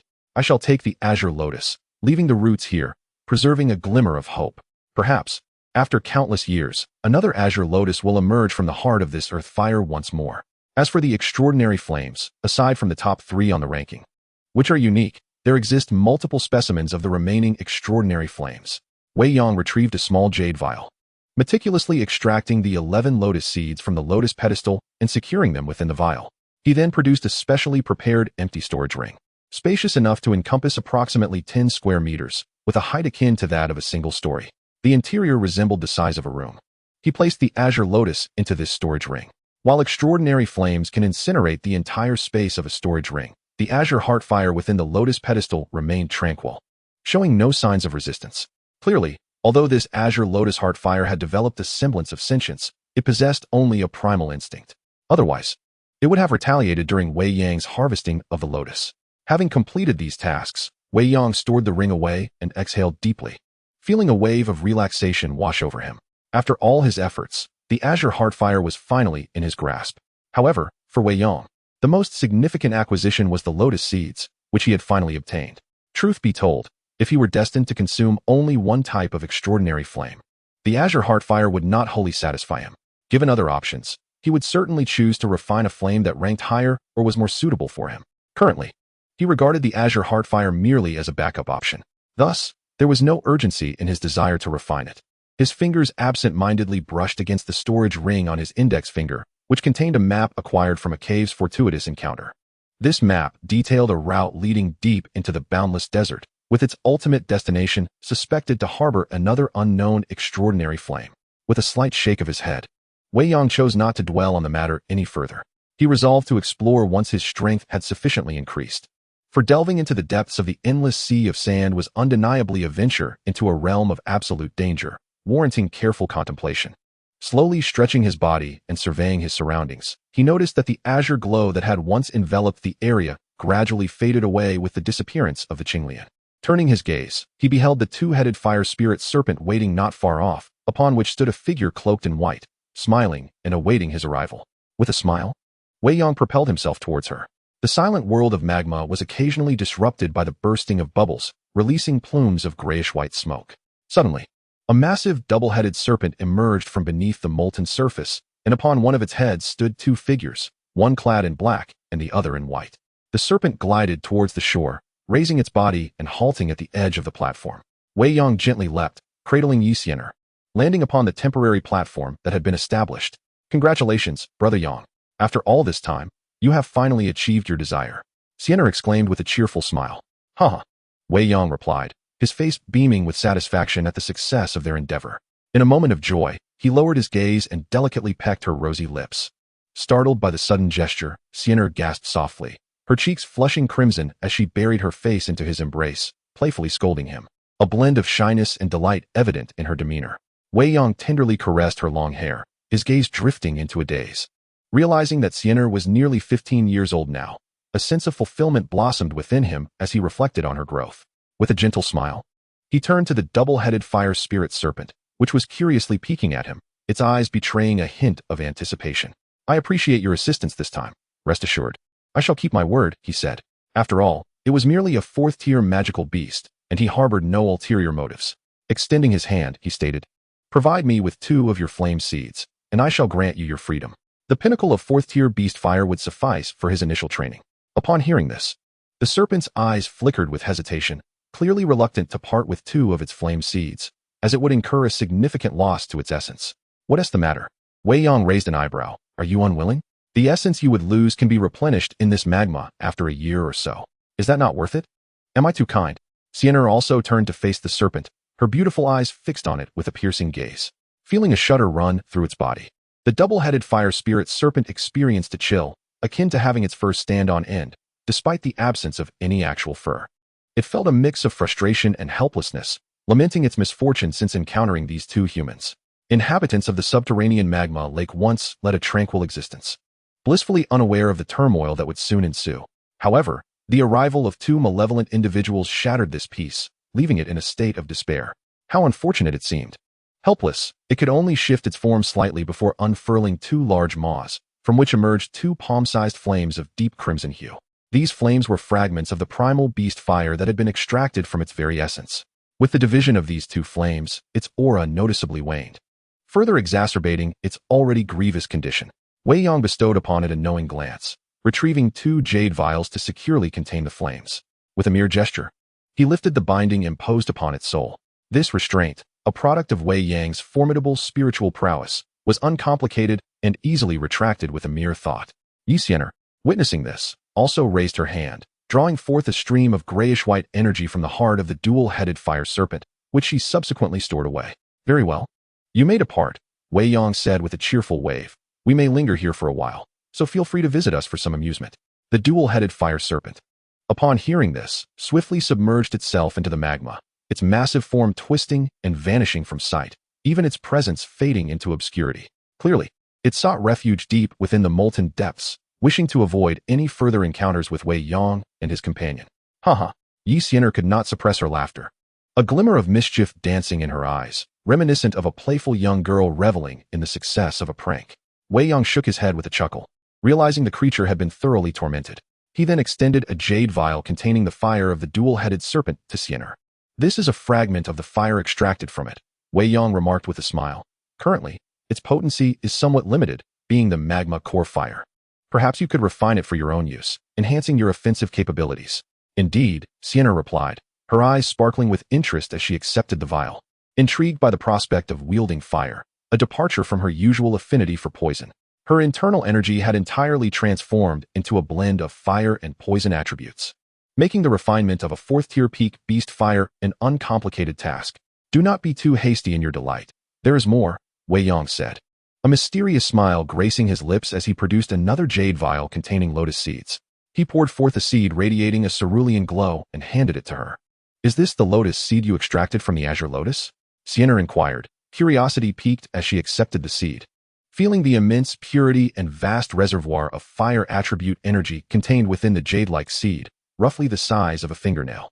Indeed, within the lotus seed lies an immense reservoir of pure energy, one that is beyond your current realm to ingest directly. It is advisable to hold it in your hand and gradually absorb its essence. Only when its energy diminishes should you consume and refine it completely. Wei Yang remarked with a smile, this is an extraordinarily rare treasure of heaven and earth, the accompanying lotus seed of the blue lotus earth fire. Have you not always dreamt of becoming an alchemist? Now that you possess the fire attribute, perhaps with a touch of wood attribute, it may not be entirely out of reach. Brother Yang, are you implying? Sienna trembled at his words, clutching the lotus seed tightly, her eyes widening in disbelief. The blue lotus earth fire, as its name suggests, embodies a flame imbued with the wood attribute. Wei Yang blinked. For the accompanying lotus seed not only harbored vast and pure fire attribute energy, but also contained remarkably refined wood attribute energy, if consumed and refined. Chapter 36, Refining the Blue Lotus Seed. At the edge of the magma lake, on a makeshift platform, two figures, one clad in black and the other in white, sat cross-legged. Wei Yang held a blue lotus seed, attuning himself to the immense, pure energy it contained, the accompanying lotus seed of the blue lotus earth fire. He murmured softly, an alchemist must possess an inherently powerful soul, and within the fire attribute, there inherently exists a trace of the wood attribute. It is precisely this trace of wood that can neutralize the medicinal properties. Furthermore, due to this wood attribute, which nurtures fire, the flames summoned by an alchemist are significantly more intense and formidable compared to those of the same rank. Gazing down at the blue lotus seed in his palm, a glimmer of anticipation flickered in his eyes. Whether he would succeed or not would soon be revealed. If it were unsuccessful, he would either abandon his aspiration to become an alchemist or choose to absorb the blue lotus earth fire. Let us commence. Wei Yang inhaled deeply and tossed the lotus seed into his mouth. Boom. As the blue lotus seed entered his body, the pure, overwhelming energy within rapidly dispersed, filling Wei Yang's being. He enveloped it with both fighting spirit and soul power, subsequently transporting the seed to his dantian. He then opened a small passage, allowing the essence to flow forth while simultaneously channeling his techniques to refine it. As the refining process progressed, Wei Yang's aura gradually began to strengthen. 3 days later, upon the complete absorption and refinement of the blue lotus seed, Wei Yang's body quivered slightly as a formidable aura surged from him. 4-star Dou Spirit. The refining of the blue lotus seed elevated his cultivation from a 2-star Dou Spirit to a remarkable 4-star level, propelling him into the ranks of mid-tier Dou Spirits. With a deep breath, Wei Yang opened his eyes, exhaling a breath of turbid air, his gaze sparkling with a glimmer of faint azure light. He extended his fair, slender palm, and with a flicker of thought, crimson energy manifested, dancing and burning like a flickering flame. Wei Yang attentively sensed it, even reaching out with his soul forced to perceive. Soon, his eyes lit up with realization. Eureka! He exclaimed joyfully. He had detected faint traces of wood attribute energy, so subtle that it was nearly imperceptible. Yet, it undeniably existed. This validated his hypothesis. Refining the Qinglian seed was indeed possible. However, the wood attribute appeared somewhat weak. He would need to refine 1 or 2 more seeds to achieve his goal. Wei Yang chuckled lightly. Brother Yang, beside him, Sienna, who was absorbing fire poison for her cultivation, opened her eyes and gazed at him, her expression imbued with anticipation. She was well aware of what Wei Yang was endeavoring. Wei Yang flashed her a smile and nodded, affirming that this method would indeed succeed. Then I shall begin refining the Qinglian seed as well. Sienna responded with excitement, her joy palpable as she swiftly produced a jade vial containing a Qinglian seed. She had long dreamed of becoming an alchemist, and now that a genuine opportunity had presented itself, how could she not be thrilled? Though she recognized that her soul force was merely ordinary, not endowed with the innate strength that some geniuses possessed, she still harbored hopes. Even if she managed to acquire a trace of wood attribute energy through effort, making her a marginally competent alchemist, she would still be among the most ordinary of practitioners. This path would undoubtedly be fraught with challenges, and despite her diligent efforts, her achievements would remain limited. Yet, even if she were to become just a humble alchemist, she would find contentment. If talent was lacking, she would compensate with hard work. Moreover, as her strength and realm grew, her soul would naturally strengthen, enhancing her alchemical prowess. If talent was insufficient, level would suffice. Once she attained the status of a Douzong powerhouse, she believed she could eventually become a 5th-tier alchemist through sheer perseverance. Seeing the young girl's excited demeanor, Wei Yang smiled. To fulfill her dream of becoming an alchemist, a few Qinglian seeds were a trivial offering, lacking soul force. In the future, one could seek rare materials to enhance it. Noticing her eagerness to refine the Qinglian seed immediately, he quickly advised, do not rush into refinement just yet. I will assist you in a few days. 1 seed alone is insufficient, and it is best to ingest it for optimal results. He raised his hand to halt her. Sienna, upon hearing this, reluctantly ceased her actions, suppressing her urgent desires and silently chastising herself for her lack of strength. What is the rush? In a few days? I will help you refine it. After all, it is a morsel already within reach. Do you truly fear it will escape? Wei Yang gently tapped her forehead. Humph. Sienna pouted, scrunching her nose. Wei Yang shook his head, dismissing the matter, and retrieved another Qinglian seed, tossing it into his mouth and closing his eyes to continue the process of refinement. 5 days later, after refining 2 more Qinglian seeds, Wei Yang's cultivation level surged, reaching the 7th star of the Dou Ling stage, now firmly positioned among the advanced Dou Ling. The pace of this advancement was astonishing, necessitating a period of consolidation afterward. As Wei Yang opened his eyes, a glimmer of azure light flashed within them. He contemplated the extraordinary purity and vastness of the energy contained in the Qinglian seeds. The refinement of 3 seeds had propelled him across 5-star levels in one fell swoop. Extending his palm, crimson Dou Shi manifested. This time, without the need for meticulous concentration, he could distinctly perceive a vibrant trace of wood attribute within his Dou Shi. At last, he had succeeded. The concentration of the wood attribute could no longer be described as just a trace. It had become a significant essence. I am now a true alchemist, Wei Yang exclaimed, unable to contain his laughter. Despite having consumed 3 exceedingly precious Qinglian seeds, which could potentially suffice for the creation of a pill when combined with other herbs under the guidance of a high-priced alchemist in the Gamma Empire, an endeavor fraught with difficulty, Wei Yang deemed it inconsequential. Congratulations, Brother Yang. You have now become a noble alchemist, exclaimed Sienna, her excitement palpable, tinged with envy. Her eyes sparkled with anticipation as they turned toward Wei Yang. You seem rather impatient, little girl. I can see you're not focused on your own cultivation, Wei Yang teased her. Hee hee, Sienna giggled, inching closer and wrapping her arms around his arm, shaking it playfully. Feeling his arm engulfed in a soft, elastic embrace, Wei Yang couldn't help but draw a sharp breath. All right, stop shaking. I'll help you refine it now, he conceded, raising his hands in surrender. Brother Yang is so wonderful, Sienna joyfully leaned in, planting a kiss on his cheek. Wei Yang touched his cheek where she had kissed him, smiling as he rose and settled behind Sienna, placing a hand on her back. Sienna, once you ingest the Qinglian seed, I will envelop it with my Dou Qi and spiritual energy to prevent its immediate explosion. At the same time, I will create a small opening to allow its essence to seep out, and you may refine that essence directly, he instructed. Sienna nodded earnestly. Let's begin. Wei Yang watched as she opened the jade vial, poured the Qinglian seed into her mouth, and swallowed it down. Chapter 37, Departure. A month later. In the tranquil world of magma, on the shores of a lava lake, upon the platform, Wei Yang sat cross-legged at the edge of the platform, extending a slender, fair hand. In his palm, a dark red flame danced mischievously, flickering with life. This was the primal beast fire of the twin-headed fire spirit snake. A fragment of fire extracted from within its being. At this moment, the flame had been refined and absorbed by Wei Yang, becoming a manifestation of his control, its hue shifting from deep crimson to a darker shade of red. He referred to this flame as the lava heart fire. Go. Wei Yang commanded with a swift motion of his hand. The dark red flame surged dramatically, fanning out in a broad arc, consuming the air ahead and causing it to warp in the heat.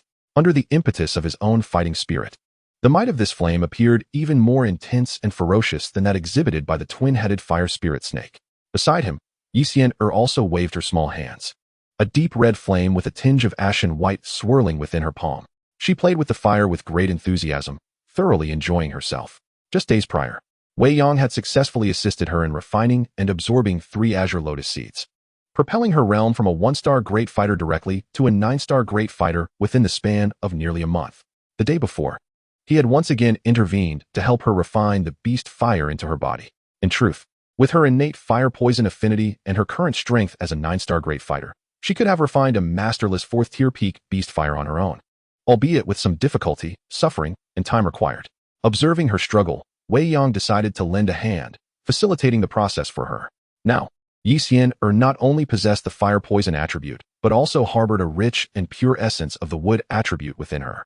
This attribute was more intense than that found in most alchemists who were born with a hint of wood affinity. Utilizing this pure wood attribute to fuel her flames rendered her power even more violent and formidable. In fact, you are more suited to crafting poison pills, which would yield enhanced effects, Wei Yang remarked with a smile towards Sienna. Your fighting spirit possesses the fire poison attribute, and when you channel it into the flames, they also embody this fire poison. Thus, when you concoct regular pills, you will have to devote your energy to controlling the fire poison to prevent it from tainting the medicinal properties, which can be quite troublesome. I am not afraid of trouble. I will craft poison pills as well as regular ones, Sienna replied, shaking her head dismissively. Becoming an alchemist was her dream, and she felt a profound sense of satisfaction in that moment. Trouble? She was not daunted in the slightest. Seeing her determination, Wei Yang chose not to press the matter further. If she enjoyed practicing, he would let her be. It merely meant a slight waste of herbs. The following day, it was nearly time to depart. We have been in the Tagore Desert for almost 3 months. It is time for us to leave, Wei Yang stated. Are we leaving now? As Sienna beheld the world of magma, a hint of reluctance crossed her features. I find the cultivation environment here quite favorable. Why don't we linger a little longer? Her tranquil and gentle nature did not lean toward the bustling chaos of the outside world. Thus, she remained unfazed by the desolation surrounding her. In fact, she preferred to continue her stay in this realm rather than depart. The cultivation conditions were exceedingly beneficial, and the fiery toxins served as a remarkable boon for her. Although she could still absorb the fire attribute energy from the heavens and earth to enhance her own fire toxicity and, subsequently, her strength, the efficacy could not compare to the richness found here. The pureness of the fire poison in this realm seemed boundless. Indeed, the cultivation environment here is quite advantageous for us, Wei Yang concurred after surveying the magma world. Yet, he soon shook his head and remarked, alas, we are situated in the Tagore Desert. We must return to the heart of the empire. To become an alchemist, remaining here is not feasible. We require a plethora of low-grade herbs, starting from the most basic medicinal pills to gradually advance our skills. Yes, Sienna nodded in agreement. To become alchemists, we cannot solely dwell in this magma world. There is much to prepare, including an abundance of low-grade herbs, recipes, cauldrons, and the legacy of alchemists. Wei Yang rose to his feet. The formal onset of their journey was not far off, perhaps 3 or 4 months at most. It was time to return and reassess their path. After casting one last glance at their surroundings, he withdrew his gaze and said, "Let us go." Sienna approached and leaped into his embrace, effortlessly clinging to him. Wei Yang playfully patted her rear and teased, "You are already a 9-star battle master. Can't you manage to ascend the passage on your own? Must I carry you even this short distance, lazy little one? I can't fly, and besides, I will still need you to carry me once we are outside, so it would be much better if you just take me out now," she replied, twisting her body, her delicate arms encircling Wei Yang's neck. She nestled her head against his chest, inhaling his pleasant scent, her eyes narrowing in blissful delight. Wei Yang continued to jest. "Then once you reach the Battle King level, you won't require my assistance anymore? I will still need you to carry me. I can't fly as swiftly as you do." Sienna pouted playfully. "You mischievous girl," Wei Yang chuckled, leaning down to plant a soft kiss on her lips. Indulging in her laziness, she offered a multitude of excuses. Cradling Sienna, Wei Yang moved gracefully to the entrance of the passage and slipped inside. As they traversed the tunnel, the wind whistled past their ears, propelling them swiftly toward the surface exit. In just a few minutes, they emerged into the outside world. As the power of the soul swept through, the yellow sands buried at the entrance of the passage surged and receded, allowing the sunlight from the outside world to stream in. Wei Yang squinted, and after a brief moment of acclimatization to the external light, he embraced Sienna and dashed out of the passage. With a swift motion, his black wings unfurled, lifting him into the sky. Gazing down at the passage concealed beneath the dunes, Wei Yang initially intended to obliterate it.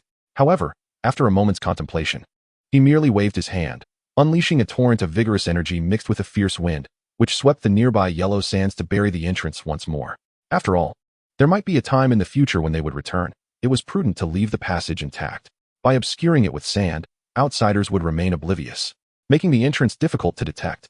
After determining the direction, Wei Yang flapped his black wings and transformed into a streak of black and red light, rapidly departing from the location. He believed that it would not take long for the relentless winds and sands of the desert to completely cover any traces of human presence. Having been away for over a month, Wei Yang found himself back in the desert. As he soared through the air, inhaling the scorching air of the outside world, he was surprised to find it so refreshing. The desert remained unchanged, retaining its essence with the azure sky, sweltering temperatures, blazing sun, and tumultuous sands. Yet, for those who had spent nearly 2 months in the magma world beneath the earth, the air of the outside world felt remarkably invigorating. Before long, he caught sight of the outline of Stone Desert City in the distance. Wei Yang slowed his pace slightly, retrieved a map from his spatial ring, and after discerning his bearings, he adjusted his direction with a flap of his wings, opting to fly past the city from a distance. "Brother Yang, are we not returning to Stone Desert City?" Sienna inquired upon noticing his course. "We shall not. We are heading directly to the inland of the Empire." Making a trip to Black Rock City, Wei Yang replied with a smile. He turned slightly to glance back at the receding Stone Desert City, reflecting on the fact that Qing Lin, unaware of his presence, resided somewhere within the city. He shook his head gently. If fate had deemed it impossible, then so be it. He would not force it. They had previously spent about a month in Stone Desert City, entering and exiting daily. Yet they had never encountered that unfortunate little girl. While it was true that Wei Yang had not actively sought her out, the absence of any meeting over such a duration suggested a lack of destiny. Thus, he felt no inclination to search for her, adopting an attitude of nonchalance. Chapter 38, Black Rock City. A streak of black and red lights swiftly traversed the void. Wei Yang, cradling Sienna, flapped his black wings, his form gliding through the air. His speed had increased slightly compared to his initial arrival in the desert.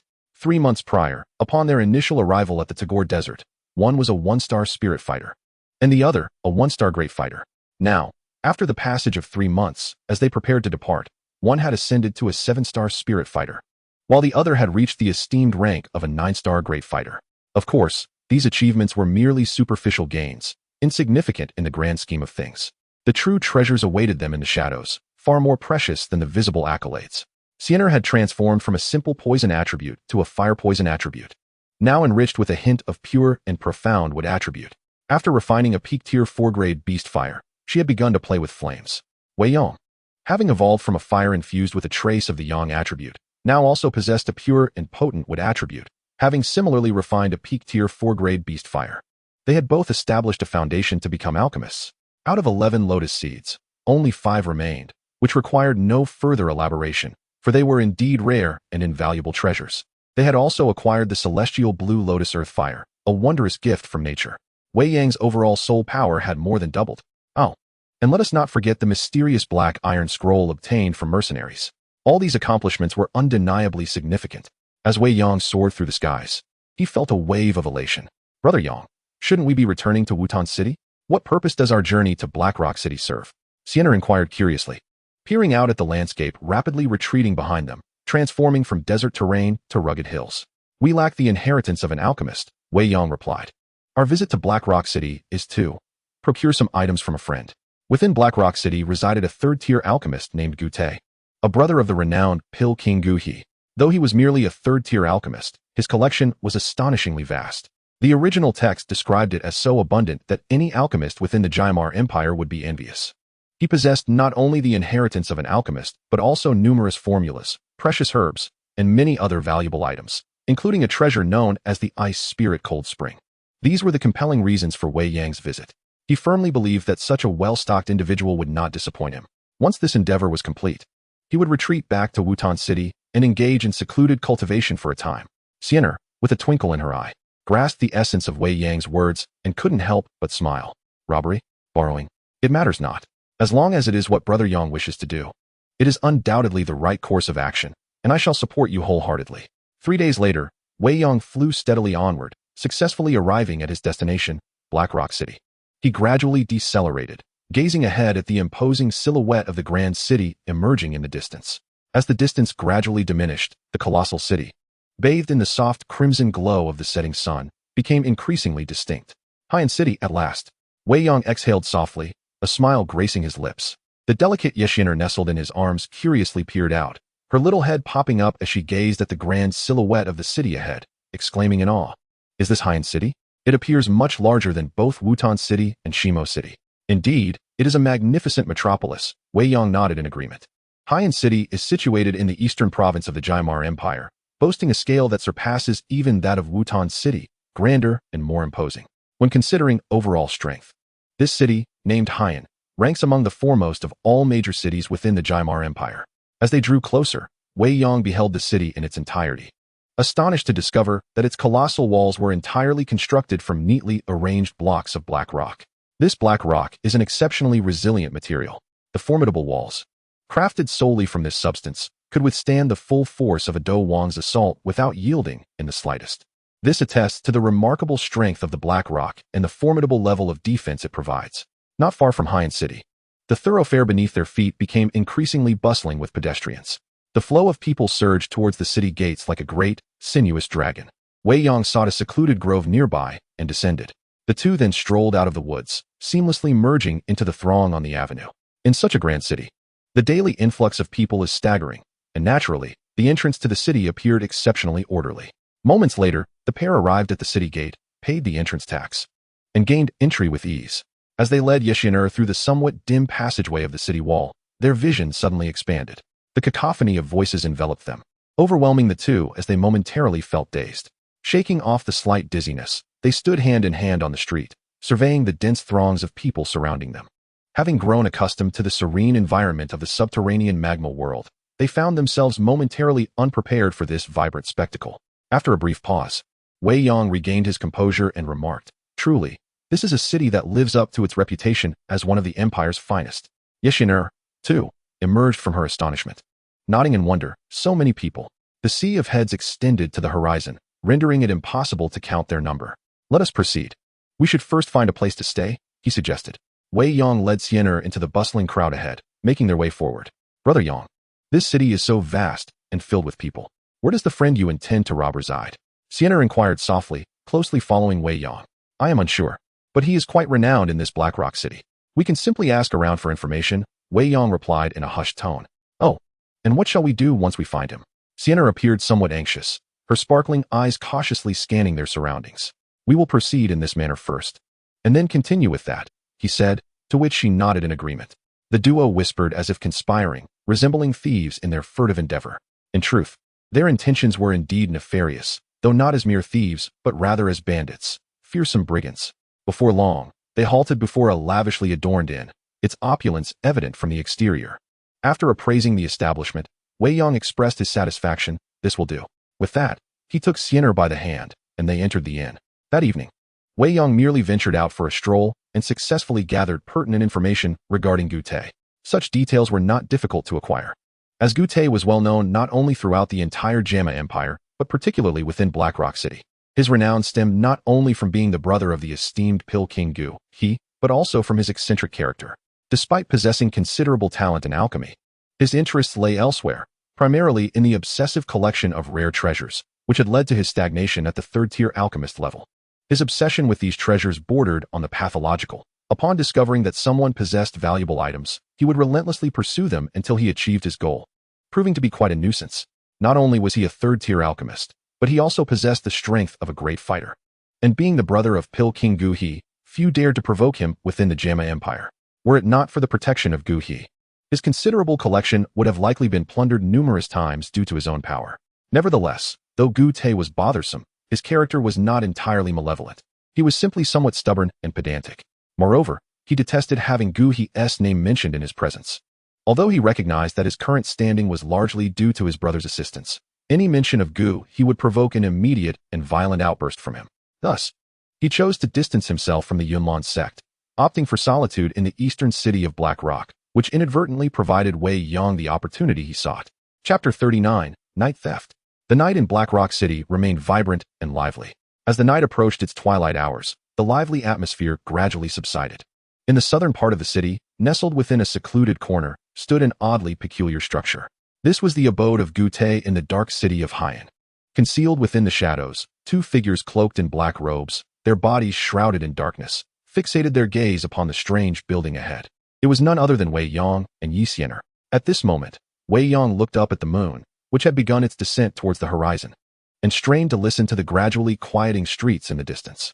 It's almost time, Wei Yang remarked, glancing at Sienna beside him. She nodded slightly, her head hidden beneath her cloak, and with a flick of her wrist, produced a small jade vial. Upon seeing this, Wei Yang instinctively took a step back, not out of fear of Sienna, but rather of what she held in her hand. Sienna tilted her head slightly, casting a sideways glance at Wei Yang, seemingly rolling her eyes. Wei Yang could only manage an awkward smile, revealing a row of gleaming white teeth in the darkness. With a light huff, Sienna unscrewed the cap of the vial. Instantly, it appeared as though something wafted out, yet in the obscurity, it was imperceptible to the naked eye. In reality, a faint, almost colorless mist emerged from the vial, odorless and tasteless, specially concocted by Sienna for their mission that night. She focused her internal energy, guiding the ethereal smoke to drift toward the peculiar edifice not far ahead. Silently, it seeped through the gaps in the windows and the crevices of the door. Moments later, Sienna capped the jade vial and whispered, "Brother Yang, it's done." Wei Yang took 2 steps closer to Sienna and quietly inquired, "Sienna, are you certain this will work? The target is not only a Grand Dou Master, but also a third-tier alchemist. If we cannot subdue him silently, even the slightest commotion might force us to flee under the cover of night." Sienna assured him softly, "Brother Yang, don't worry. This tranquilizing mist is colorless and odorless. Dispersing in the air, it will silently enter his body with his breath, ensuring he remains unaware and swiftly succumbs to slumber." Upon hearing her words, Wei Yang nodded, feeling a sense of relief wash over him. Such was the terrifying prowess of a poison master, especially one with the formidable evil poison body. This existence, tailored to counter a Grand Dou Master and a third-tier alchemist, was unlikely to falter. This, indeed, is why poison masters evoke fear and revulsion. The reason Wei Yang instinctively retreated upon seeing Sienna produce the jade vial was that she had now become a 9-star Grand Dou Master, and the poison she concocted posed a genuine threat to him, triggering an instinctive reaction within his body. He was not inclined to act prematurely, fearing that he might inadvertently succumb to the intoxicating mist and be overthrown before he even began. That would truly be a tremendous embarrassment. "Sienna, when shall we enter?" Wei Yang inquired. Sienna, her petite head shrouded beneath her cloak, shook it gently and replied, "We must wait a little longer. The mist requires a certain time to dissipate into the air." Her voice bore a hint of delight, clearly reflective of her good mood. "And should you rashly enter before it dissipates, dear brother Yang, you too would fall victim." Wei Yang rubbed his nose, falling silent. The little girl had grown somewhat arrogant now that her strength had increased. Hee hee, Sienna seemed to chuckle with pride. Wei Yang turned his gaze toward the peculiar building, feigning ignorance of her words. An inexplicable sense of melancholy washed over him, akin to the bittersweet feeling of watching his cherished little one grow up and soon break free from his protective wings. He felt joy, accomplishment, pride, yet also a tinge of sorrow. This cursed toxic body was indeed maturing far too rapidly.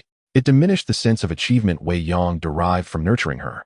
In the blink of an eye, Sienna was on the verge of engaging in spiritual combat. Soon, she would surpass him. What talent could possibly compare to such a physique? Strangely, Wei Yang felt a flicker of relief, self-deprecatingly thinking how fortunate he was not to have encountered Qinglin earlier.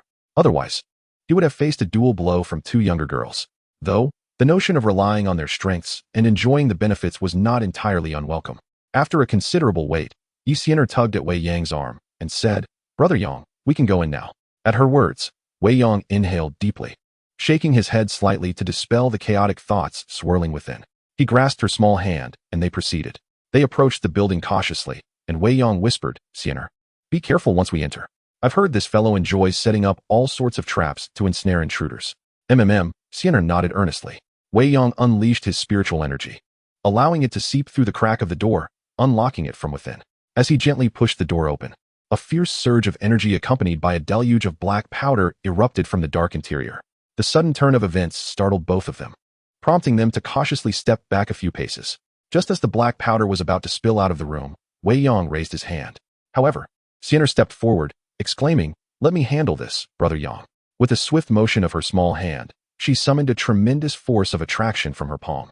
The deluge of black powder surged forth, instantly coalescing in her palm into a small, ebony sphere. Lowering her gaze, Sienna inspected the tiny orb formed from the black powder, bringing it closer to her nose for a delicate sniff before securing it in a small jade vial and tucking it away. "Brother Yang, while this black powder is not lethal, it can cause severe itching if it comes into contact with the skin," Sienna elucidated. Wei Yang nodded in response, muttering to himself about the peculiar nature of the old man. Even before entering, they had already experienced a show of force. With a derisive huff, he stepped forward, unleashing a torrent of spiritual energy that surged into the dwelling. A few faint cracking sounds emanated from within, prompting Wei Yang to retract his energy. "Let us go. I've dismantled the traps inside," he declared, a smirk on his lips. "Playing tricks with traps? Then don't blame me for disregarding the rules of engagement," he added, grasping Sienna's hand as they ventured into the abode. Inside, the scene was one of disarray and filth, reminiscent of a refuse heap. A damp, moldy scent pervaded the air, causing both to frown and hold their breath. With a wave of his hand, the door behind them closed silently, securing the latch. Surveying the untidy room, Wei Yang shook his head at the slovenly state of affairs. "Let us move," he said, guiding Sienna carefully around the debris littering the floor. They navigated through rickety, decaying wooden stairs that seemed on the verge of collapse, ascending towards the upper level. Along the way, Wei Yang preemptively dismantled any imminent traps with his spiritual energy. Eventually, they arrived at the pinnacle of the building. After ascending the final stair, they found themselves before a wooden door at the end of the corridor. Wei Yi arrived, noticing the tranquility emanating from the room beyond the door. Wei Yang smiled and urged Sienna forward. Chapter 40, The Frozen Spirit Spring. At the corridor's end, Wei Yang regarded the door, which appeared to be wooden upon first glance. Upon closer inspection, however, it was an iron door forged from fine steel, clad in a veneer of wood. Amused, he shook his head, then unleashed his spiritual energy to penetrate the door's interior, unlocking it from within. As they stepped into the room, they discovered a spacious area, yet cluttered with an assortment of refuse and bric-a-brac. An elderly man, clad in disheveled attire, lay sprawled on a table, deeply asleep and emitting soft snores. Wei Yang's gaze swept across the room before settling on an array of crystal domes atop the counter, a look of astonishment crossing his face. "Oh, so many precious herbs." Sienna's gaze also lingered here, as she released Wei Yang's hand and hurried forward, her excitement palpable as she beheld the herbs arranged upon the crystal pedestal. Fireheart 7-leaf flower, blood crystal grass, blue rock heartstone, purple bloodlingji, she chanted enthusiastically, her eyes sparkling with joy. Wei Yang too stepped closer, gazing at these herbs, each one a rare treasure in the outside world, now all gathered in this place. The collection here is nothing short of abundant. One might question the other aspects of the renowned Pill King Gu, his elder brother, but his discerning eye and peculiar tastes are beyond reproach. Each herb he has chosen to collect here is no less than a 4th-grade rarity, and all are exceedingly hard to find, verging on the invaluable. Here, there are at least 40 to 50 varieties displayed atop the crystal pedestal, much to the little girl's delight, nearly overwhelming her with joy. It seems she possesses an innate inability to resist precious herbs, just like in the original tale, when she, a mere girl without combat prowess, nearly clashed with Xiao Yan over the herbs in a small flower bed. Upon entering the cave, she cast not a glance at the mountain of gold coins and other treasures, her eyes fixated solely on that flower bed. One can only imagine her obsession with rare herbs. Now, with the foundation to become an alchemist, her infatuation has intensified. "Brother Yang," Sienna exclaimed, her excitement finally breaking through her reverie. She lifted the hood of her cloak, revealing a dainty, cherubic face. Approaching Wei Yang, she wrapped her arms around his, biting her red lip with a playful blush adorning her cheeks. Her beautiful eyes glistening as she sweetly called out, "Brother Yang." Wei Yang felt his resolve weaken, a hand pressed to his forehead. "Great. The girl has even resorted to seduction." With a wave of his hand, he relented. "If you like them, take them. They are all yours." "Yay. Thank you, Brother Yang." Sienna cheered, rising on her toes to peck his lips lightly. She then turned and, with a skip, approached the crystal pedestal, cautiously opening it to reveal the precious herbs carefully protected within jade boxes, one by one retrieving them to store in her spatial ring, humming a merry little tune. Watching her, akin to a diligent little bee busily transporting herbs, Wei Yang chuckled and shook his head. He then walked over to a cluttered table, bending down to gaze at the disheveled old man sleeping soundly atop it. Who would have imagined that this frail and untidy elder is, in fact, the elder brother of the illustrious Pil King Gu He, renowned throughout the Jaimar Empire? He gently removed the storage ring from the gnarled fingers of the elderly man, channeling a powerful surge of soul energy into the ring, forcefully breaking through the internal soul imprint and restrictions. Humph! The disheveled old man, who was sleeping soundly nearby, let out a muffled grunt, furrowing his brow yet remaining oblivious to his surroundings. Wei Yang paid him no mind. The potent sedative crafted by Sienna ensured that awakening would not come easily. His consciousness swept through the interior of the storage ring. It was a spacious ring, boasting nearly 20 square meters of internal space and an approximate height of 5 meters. Within, a hodgepodge of items lay strewn about: books, journals, alchemical recipes, scrolls, gold coins, coin cards, alchemical cauldrons, and various jars and bottles. Wei Yang meticulously scanned the contents, extracting all potentially suspicious items that might bear a mark and casting them to the ground. Once he confirmed the absence of any dubious objects, he stowed the ring away. It was not yet time to tally his findings. Subsequently, his robes and hair began to stir as if moved by an unseen wind, a formidable wave of soul energy emanating from him as he conducted a thorough investigation of the room. Before long, a concealed stone slab was revealed, and the treasures hidden within soared into the air, hovering before Wei Yang. These were 4 thick, ancient tomes. As he focused his thoughts, the books opened, and he scanned their contents with keen interest. They detailed various extraordinary treasures, strange occurrences, unique environments, and precious herbs. Quite satisfactory, Wei Yang nodded, collecting the books. These volumes were the culmination of considerable effort by previous scholars, chronicling a wealth of experiences, extraordinary events, and rare treasures, akin to an encyclopedia of the Dou Shi continent, enriching one's knowledge and broadening one's horizons upon reading. Continuing his investigation with his soul energy, he meticulously examined every inch of the room. Soon, a wry smile crept across his face as his gaze landed on the sleeping old man before him. Suppressing a wave of nausea, he focused his thoughts. Gradually, a ring floated up from the old man's lower region, hovering before him. Staring at the ring suspended in the air, Wei Yang's face twitched. Who would have imagined it was hidden in such a place? Initially, he had merely intended to scan over that area quickly to avoid oversight, never expecting to make such a find. It was directly atop that object. Can you believe it? Nevertheless, it proved to be quite useful. Most individuals, even when searching, would seldom think to investigate such areas on another person. That old rascal. Wei Yang retrieved a handkerchief from the storage ring, forcing down his disgust as he wrapped the ring within it and wiped it vigorously. Suddenly, a surge of spiritual energy erupted, violently shattering the protective seals of the storage ring, allowing for perceptive penetration within. Inside, there existed a space comparable in size to the previous storage ring. However, the items within were few, numbering only 5.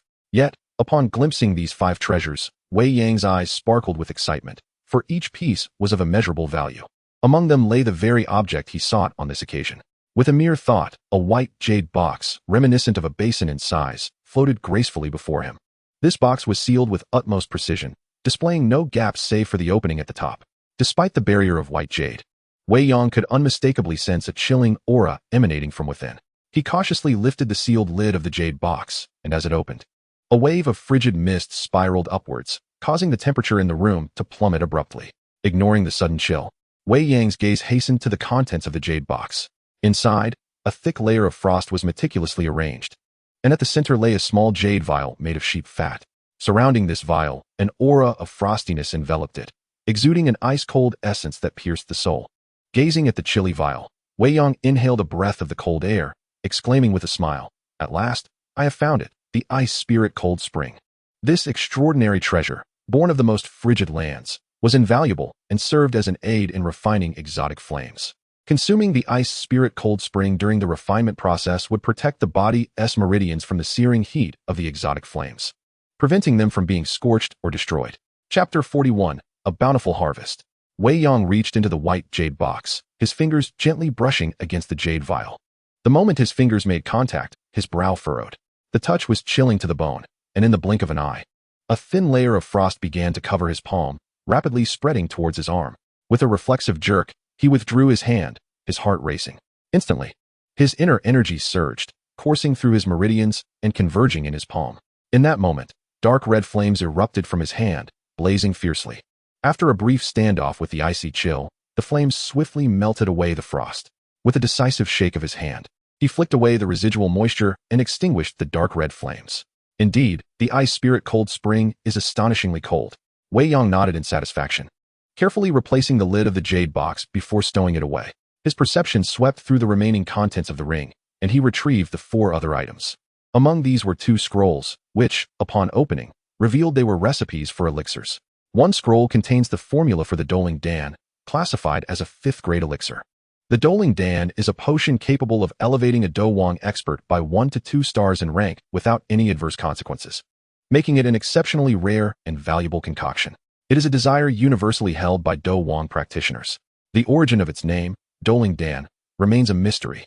The other scroll reveals the formula for the Huangji Dan, a 6th-grade elixir.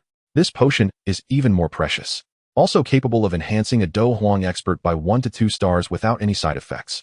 However, it appears that each of these 2 elixirs can only be consumed once at a specific rank.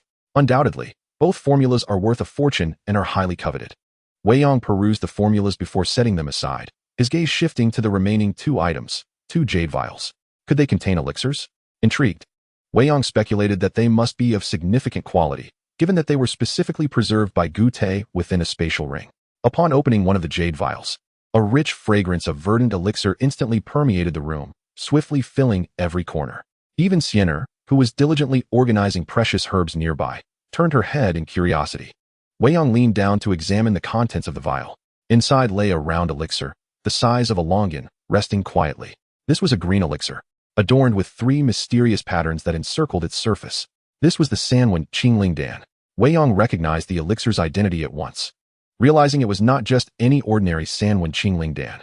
The Sanwen Qingling Dan is a 4th-grade elixir. The standard version aids Dou Shi practitioners in breaking through to the realm of Dou Shi. If consumed by a Dou Shi expert, it offers a slight chance of elevating their rank by 1 star, without any risk of adverse effects. The Sanwen Qingling Dan is categorized into 3 distinct tiers, each marked by a unique ring of patterns on its surface. The elixir in Wei Yang's possession bore 3 rings, indicating it was of the highest tier. This elixir should be used cautiously by those below the Dou Shi realm. However, for Dou Shi practitioners, it presents a chance of enhancing their strength by 3 stars. There is also a certain risk of backlash, which may reduce the user's strength by 1 to 2 stars, though it poses no threat to their life. To elevate the Sanwen Qingling Dan to its highest tier, one must master 3 different flames. This exceptional elixir can be consumed once during both the Dou Shi and Dou Ling phases. When taken during the Dou Shi stage, it offers a chance to boost strength by 3 stars, while consumption during the Dou Ling stage provides a chance for a 2-star enhancement.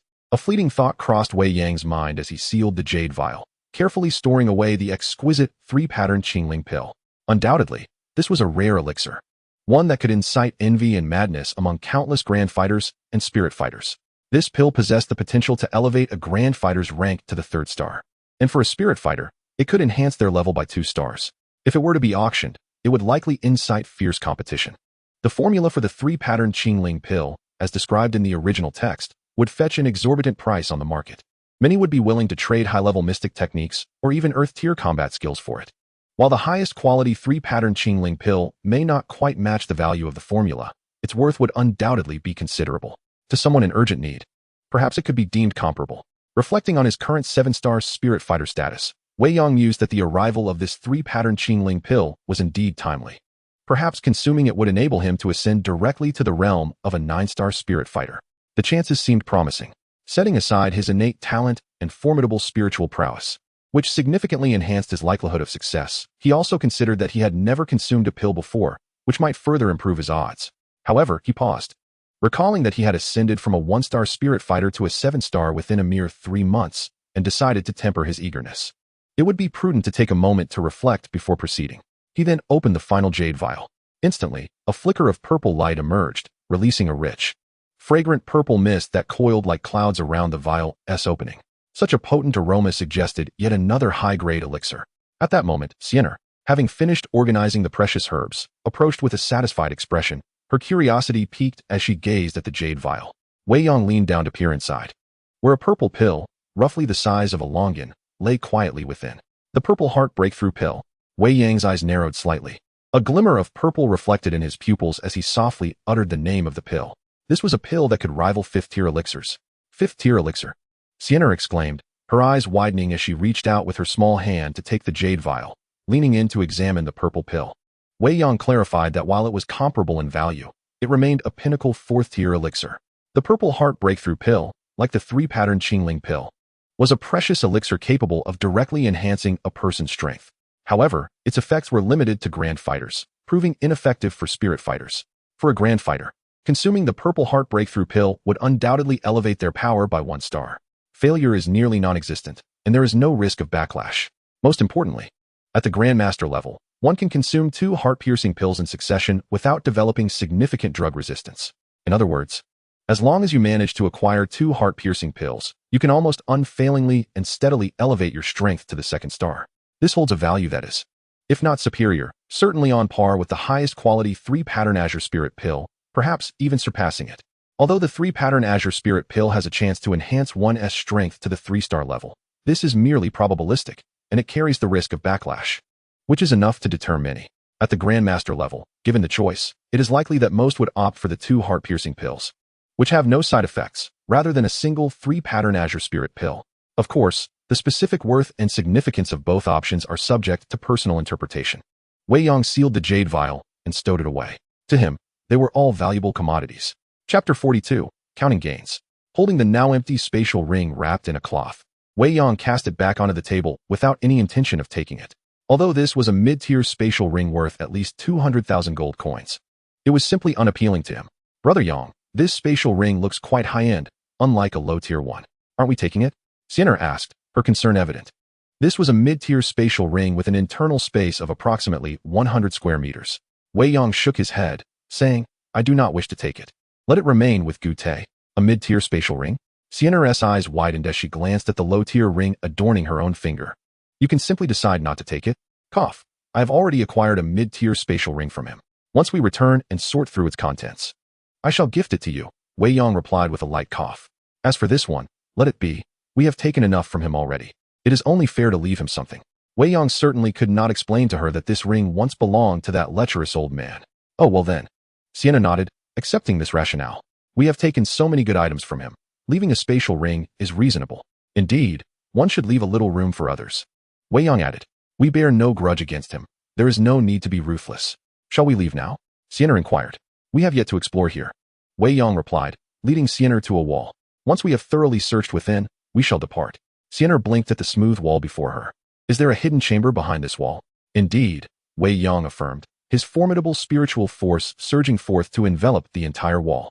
Moments later, with a faint muffled sound, the wall began to part slowly, revealing an opening behind it. Truly there is. The eyes of the fairy sparkled with curiosity, wondering if there were any precious herbs within. Wei Yang cast a glance at her, remarking on her singular focus on medicinal materials. He released his spiritual energy, probing into the cave's depths. After a fleeting moment of perception, he withdrew his energy.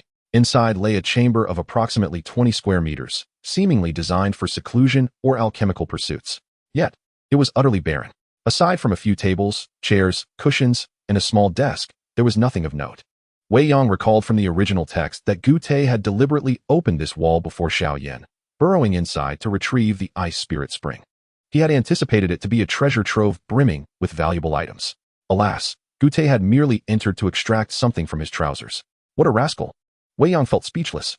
Indeed, it was far safer to carry valuable items within a spatial ring than to store them in a family or sex treasury, which required constant guardianship. Moreover, Gu Te's spatial ring was cleverly concealed on his person. Brother Yang, what's the matter? Is there something inside? The fairy asked, noticing Wei Yang's stillness. Indeed, there is something of value. You may go in and retrieve it, he teased, glancing at her. Oh, the fairy, trusting his words, obediently ventured inside.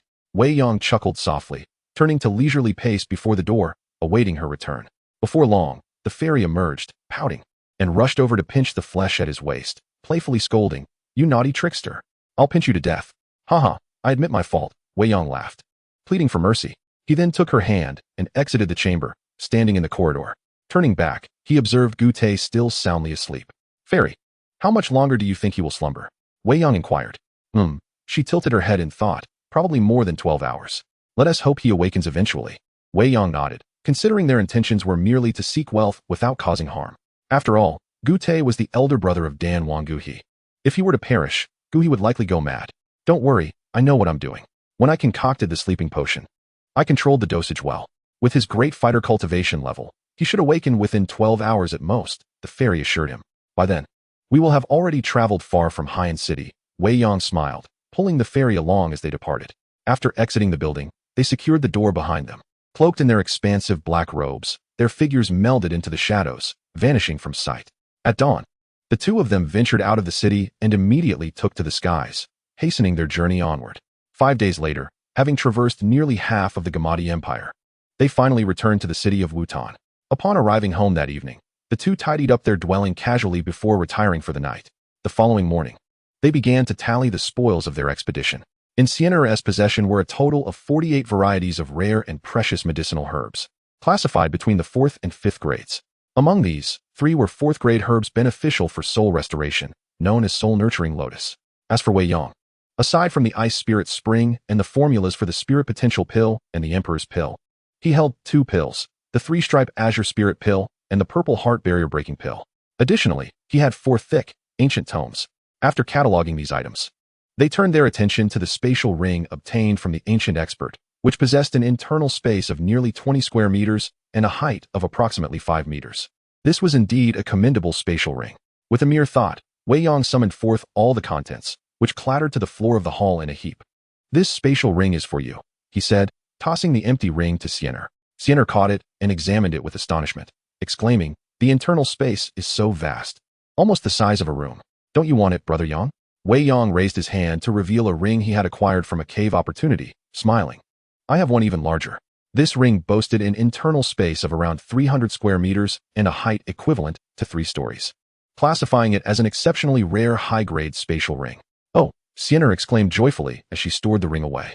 Currently, she was using a lower-grade spatial ring obtained from Dou Shi, which had an internal space of merely 5 square meters. Subsequently, the two, in high spirits, began to sort through the mountainous heap of items before them. They first extracted several jars and bottles, revealing a selection of commonly used 3rd-grade pills, such as vitality pills, healing pills, and detoxification pills. Next came a variety of common 2nd and 3rd-grade spiritual herbs, presumably the daily supplies of the ancient expert. Following that were numerous books and manuscripts, most of which contained foundational knowledge for alchemists, which Wei Yang meticulously set aside, recognizing their paramount importance. Among them were several manuscripts authored by 3- and 4-grade alchemists, including the ancient expert himself, detailing their experiences and insights into alchemy. Next were numerous pill formulas and scrolls, ranging from 1st grade to ordinary 4th grade formulas, all quite comprehensive and commonly used. While not particularly precious, the diversity of the collection was significant. They also uncovered several advanced techniques in fire manipulation, including a mid-level fire attribute technique, the Fiery Blaze Art, a mid-level fire attribute combat skill, the Fiery Palm, and a beginner-level fire attribute combat skill, the Fiery Finger. There exists a tome known as the Art of Fire Control by the esteemed Gu family, which contains annotations by 2 individuals. One annotation is characterized by its decorum and gentle tone, while the other exudes a certain arrogance, often deliberately countering the former. It is evident that these annotations belong to the renowned Pill King Gu He and his brother Gu Te. Chapter 43, The Study of Alchemy. Fire Control? Wei Yang picked it up, engrossed in its content. Alchemists, who frequently engage with flames, possess considerable insight into the art of fire manipulation. Indeed, fire control can be classified as a form of combat skill, serving both the purpose of potion crafting and combat. Naturally, an alchemist's pursuit of advanced fire control techniques is primarily aimed at enhancing their alchemical processes. Proficient fire control enables alchemists to wield flames with greater ease, reducing resource expenditure while facilitating a more relaxed crafting experience, thus increasing the likelihood of successful potion creation.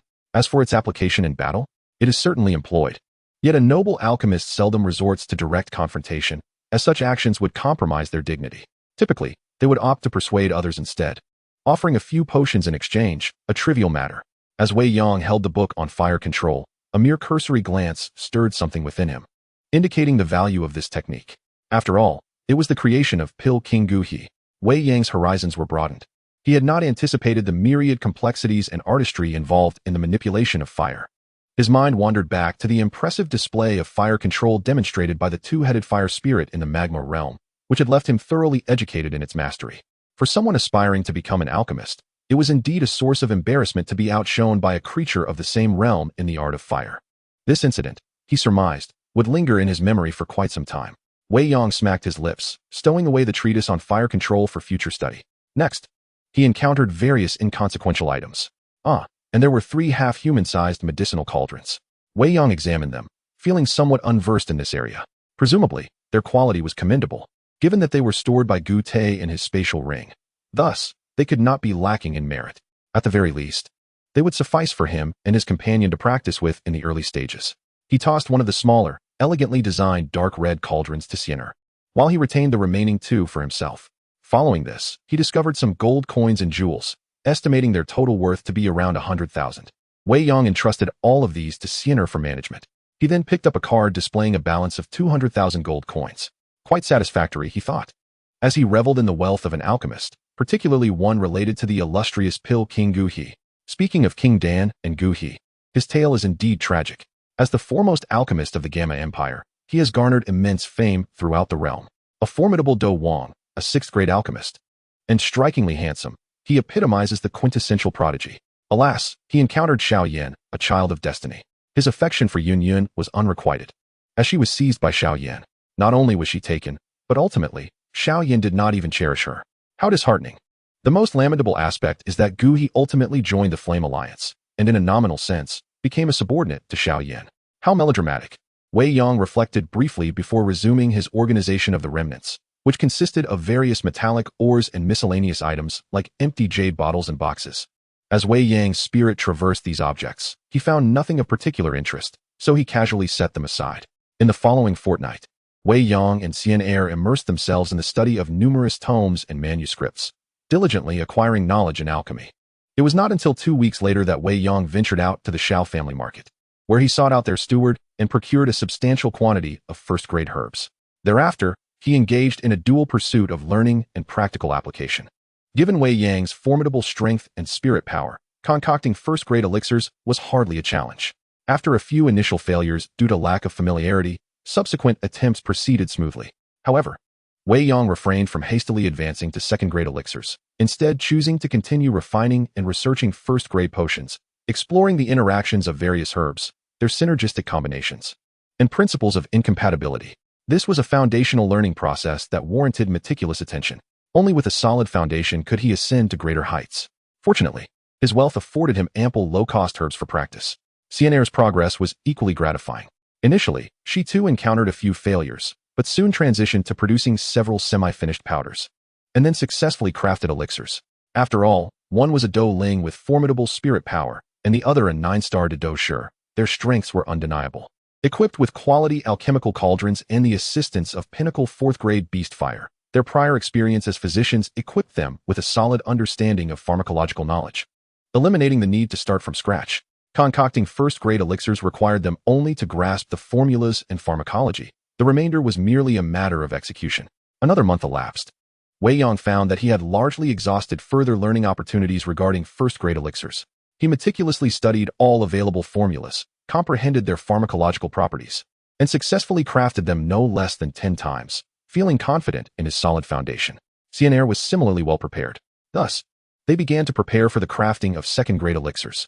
In the hall, The prospect of producing second-grade elixirs seemed well within their grasp. However, the collection of second-tier herbs and magic cores in the city of Wutan cannot be accomplished swiftly.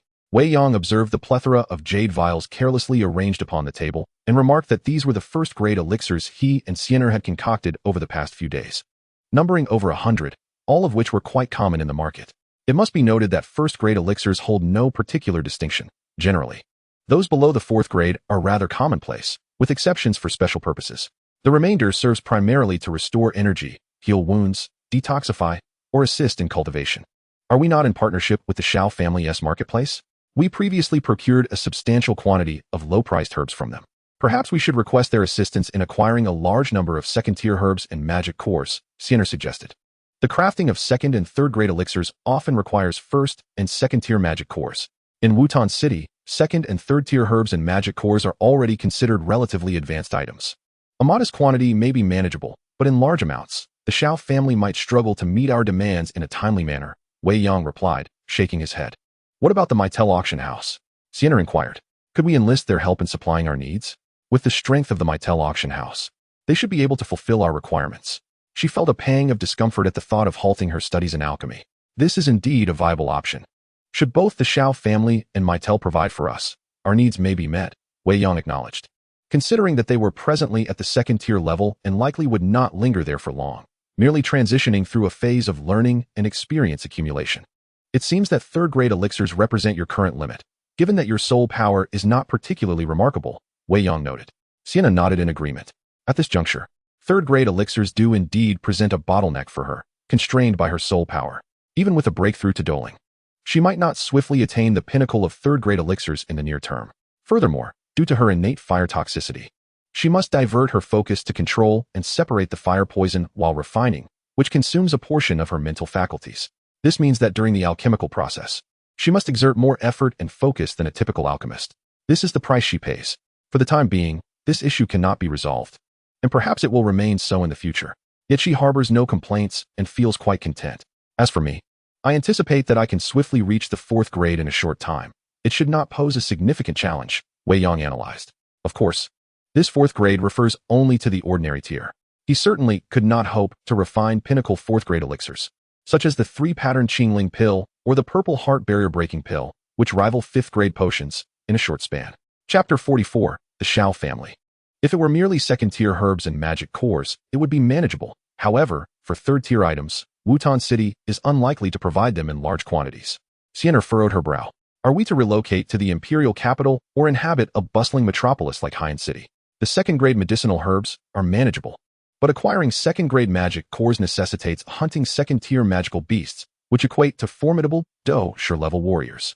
Furthermore, third-grade magic cores require the hunting of third-tier magical beasts, akin to great Dou Shi powerhouses. In addition, third-grade medicinal herbs are not commonplace. Frankly speaking, Wutan City cannot adequately supply sufficient resources for the two of them to practice. However, there exists a place that may fulfill our requirements. Wei Yang stroked his chin in contemplation, recalling a valley abundant in low-cost medicinal herbs, rich in spiritual energy. As depicted in the original text, it was here that the little doctor discovered and escorted Xiao Yan. Later, when Xiao Yan and Zi Yan made their breakthrough to Dou Wang, it also transpired in that very valley. The area was teeming with affordable medicinal herbs and possessed an exceptionally dense aura of spiritual energy. Nestled within the magical Beast Mountain range, they could seclude themselves for alchemy. And if they needed magic cores, they could venture out to hunt magical beasts themselves. With this thought, Wei Yang smiled at Sienna and said, I have thought of an excellent location that should meet our needs. Oh, truly? Where is it? Sienna blinked inquisitively. The magical Beast Mountain range, Wei Yang replied. Upon hearing this, Sienna adorably rolled her eyes and retorted, Are you suggesting we search for the medicinal herbs ourselves and slay the magical beasts? While the hunting of magical beasts is manageable, finding the medicinal herbs will require a considerable investment of time. It would be far more efficient to entrust the Xiao family and the Maitel auction house to assist us in gathering them. After all, the elixirs we concoct can be handed over to them for sale, alleviating our concerns about expenses without returns, Sienna stated. No, we merely need to hunt the magical beasts ourselves. There is no need to worry about the low-cost medicinal herbs, Wei Yang explained with a smile. The place I refer to is a secluded valley, where low-tier medicinal herbs are plentiful, including a fair number of commonly found second- and third-grade herbs. Is there truly such a place? Sienna's eyes sparkled. Then let us go there at once. Let us rest for 2 days first, Wei Yang suggested as he stood, stretching lazily and waving to collect the numerous jade bottles on the table. I will step out to deliver these first-grade elixirs to the Xiao family for sale. And we shall set off in 2 days. All right, Sienna nodded. Over the past month and a half, they had either been studying or refining elixirs, and indeed, they felt somewhat mentally fatigued. 2 days of rest would do them good. Brother Yang, I feel ready to break through to the Dou Ling realm, Sienna said with a smile as she observed Wei Yang preparing to leave. Wei Yang continued on his path, waving his hand dismissively. Your breakthrough might attract considerable attention, and the toxic gas could leak. It would be better to wait a couple of days to break through in that valley. Oh, Sienna shrugged, as she had initially hoped to take advantage of the rest days to break through to Dou Ling. However, Wei Yang's words held merit. The breakthrough to Dou Ling was inherently grand, with the spiritual energy of heaven and earth swirling in a magnificent display. It was likely that the entire Wutan city would be stirred when Wei Yang herself made her breakthrough to Dou Ling. She had ventured alone into the depths of the Beast Mountain range to achieve it. Moreover, as she possessed the unique and perilous poison body, the toxic aura would be difficult to contain during her ascent, resulting in an even greater commotion. In the Xiao family's marketplace, Wei Yang stepped inside and meandered through the stalls, seeking to unwind while awaiting the arrival of the Xiao family representatives. As anticipated, it wasn't long before several Xiao family guards approached, accompanied by a steward. This steward, named Xiao, was a 4-star Dou Master, responsible for overseeing various matters within the marketplace. He approached Wei Yang with a tone tinged with respect and a smile, saying, Dr. Wei, you have arrived. Are you here to procure medicinal materials this time? Given this esteemed patron, Xiao dared not exhibit the slightest negligence. Previously, she had purchased a significant quantity of low-tier medicinal materials, with a single transaction amounting to no less than 50,000 gold coins, which had even drawn the attention of the family head and several elders. The Xiao family had thus reaped considerable profits. For the 3 prominent families of Wutan City, a deal exceeding 50,000 gold coins was a substantial transaction, one that might not occur even once throughout the year. It was purely an unexpected windfall. Typically, they valued a steady stream of smaller transactions. Wei Yang nodded, indeed having a requirement, though it was not for procurement, but rather for a sale. The order is quite substantial. It would be best for your family head to come for a visit. Sale? A substantial order? Xiao Feng's eyes instantly lit up upon hearing this. He recalled the previous time Wei Yang had purchased a considerable amount of materials from their marketplace. Could it be the medicinal powder? With this thought, Xiao Feng's expression turned serious, and his demeanor became increasingly respectful. Might it be convenient for Dr. Wei to personally visit our Xiao family? I believe our family head and the elders will certainly be able to meet your satisfaction. As he spoke, Xiao Feng cautiously surveyed his surroundings, deliberating as he whispered. It is rather crowded here. It would be quieter to discuss matters at our Xiao family to avoid any disturbances from prying eyes. Xiao Feng was prudent, well aware that spies from the other 2 prominent families were likely present within their marketplace. Any leakage of information could lead to undesirable consequences. Although Dr. Wei had come directly to them and was currently within the Xiao family's marketplace, there was no guarantee that unforeseen circumstances wouldn't arise, potentially leading her to be tempted by the offers from the other 2 families. Wei Yang cast him an amused glance, fully understanding Xiao Feng's concerns. It was merely a matter of fearing competition from the other 2 families. In matters concerning such small enterprises, Wei Yang was indifferent to with whom he collaborated. His decision to approach the Xiao family was merely a matter of convenience, as they were fellow townsfolk, making for a pleasant transaction. Contemplating the visit to the Xiao family, Wei Yang smiled and nodded in agreement. Very well, let us proceed. Esteemed physician Wei, please follow me. Xiao Feng, elated, promptly took the lead, while simultaneously instructing a guard to hasten back to the Xiao residence to inform the family head and several elders to prepare for a warm reception. As they traversed the path, Xiao Feng guided them, flanked by several solemn guards who surrounded Wei Yang, their vigilant gazes scanning the surroundings. This spectacle piqued the curiosity of passers-by, who speculated on the identity of the young man clad in a black embroidered robe, whose youthful visage and extraordinary demeanor commanded such attention from the Xiao family. Throughout the journey, Xiao Feng, displaying discernment, refrained from any obsequious chatter that might disrupt Wei Yang's thoughts, maintaining a respectful demeanor as he led the way. Wei Yang appreciated this, which in turn fostered a favorable impression of the Xiao family. He had little patience for those who incessantly buzzed like bothersome flies, prattling on without purpose. Before long, they arrived at the Xiao estate. From a distance, one could see the family head, Xiao Yan, alongside 3 esteemed elders and several prominent clan members, awaiting their arrival at the grand entrance. It was evident that the Xiao family had prepared a grand welcome for Wei Yang. Among the assembly, a youthful boy, approximately 15 or 16 years of age, and a girl of exquisite beauty, whose demeanor resembled that of a pristine lotus, particularly captured Wei Yang's attention. Xiao Yan and Gu Sun'er, Wei Yang's gaze lingered momentarily upon them before he nonchalantly shifted his focus. Finally, the moment for their formal introduction had arrived. Greetings, fellow townsmen. Allow me to introduce myself. I am Wei Yang. Chapter 45, The Formal Introduction.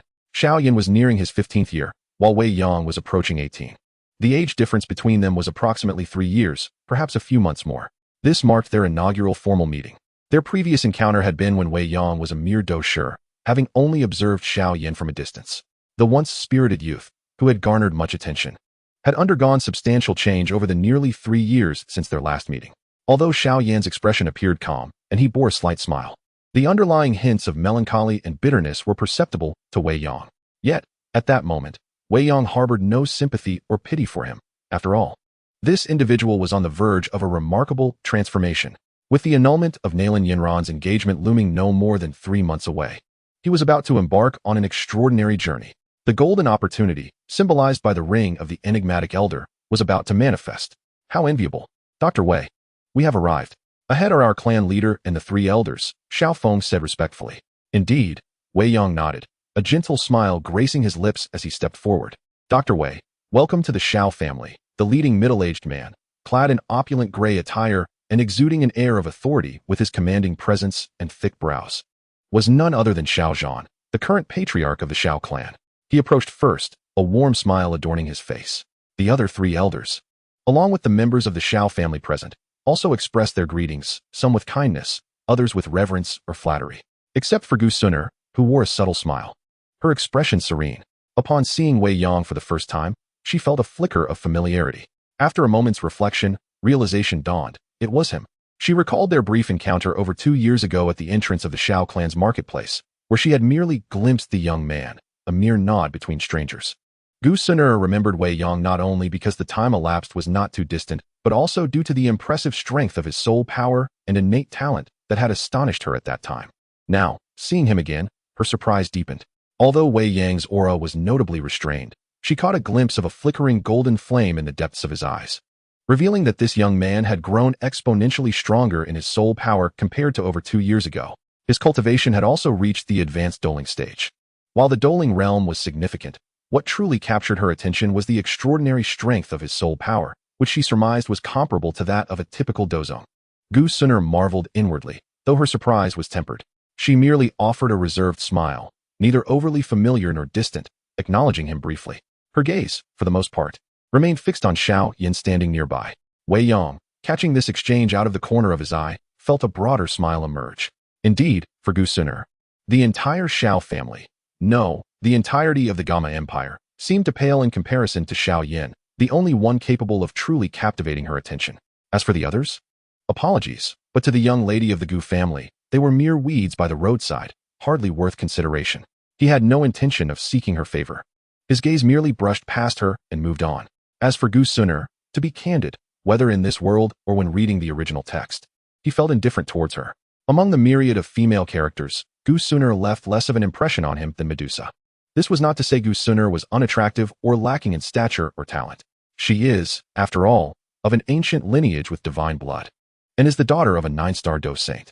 Without a doubt, her heritage, status, innate talent, intelligence, and beauty place her among the most elite of the continent.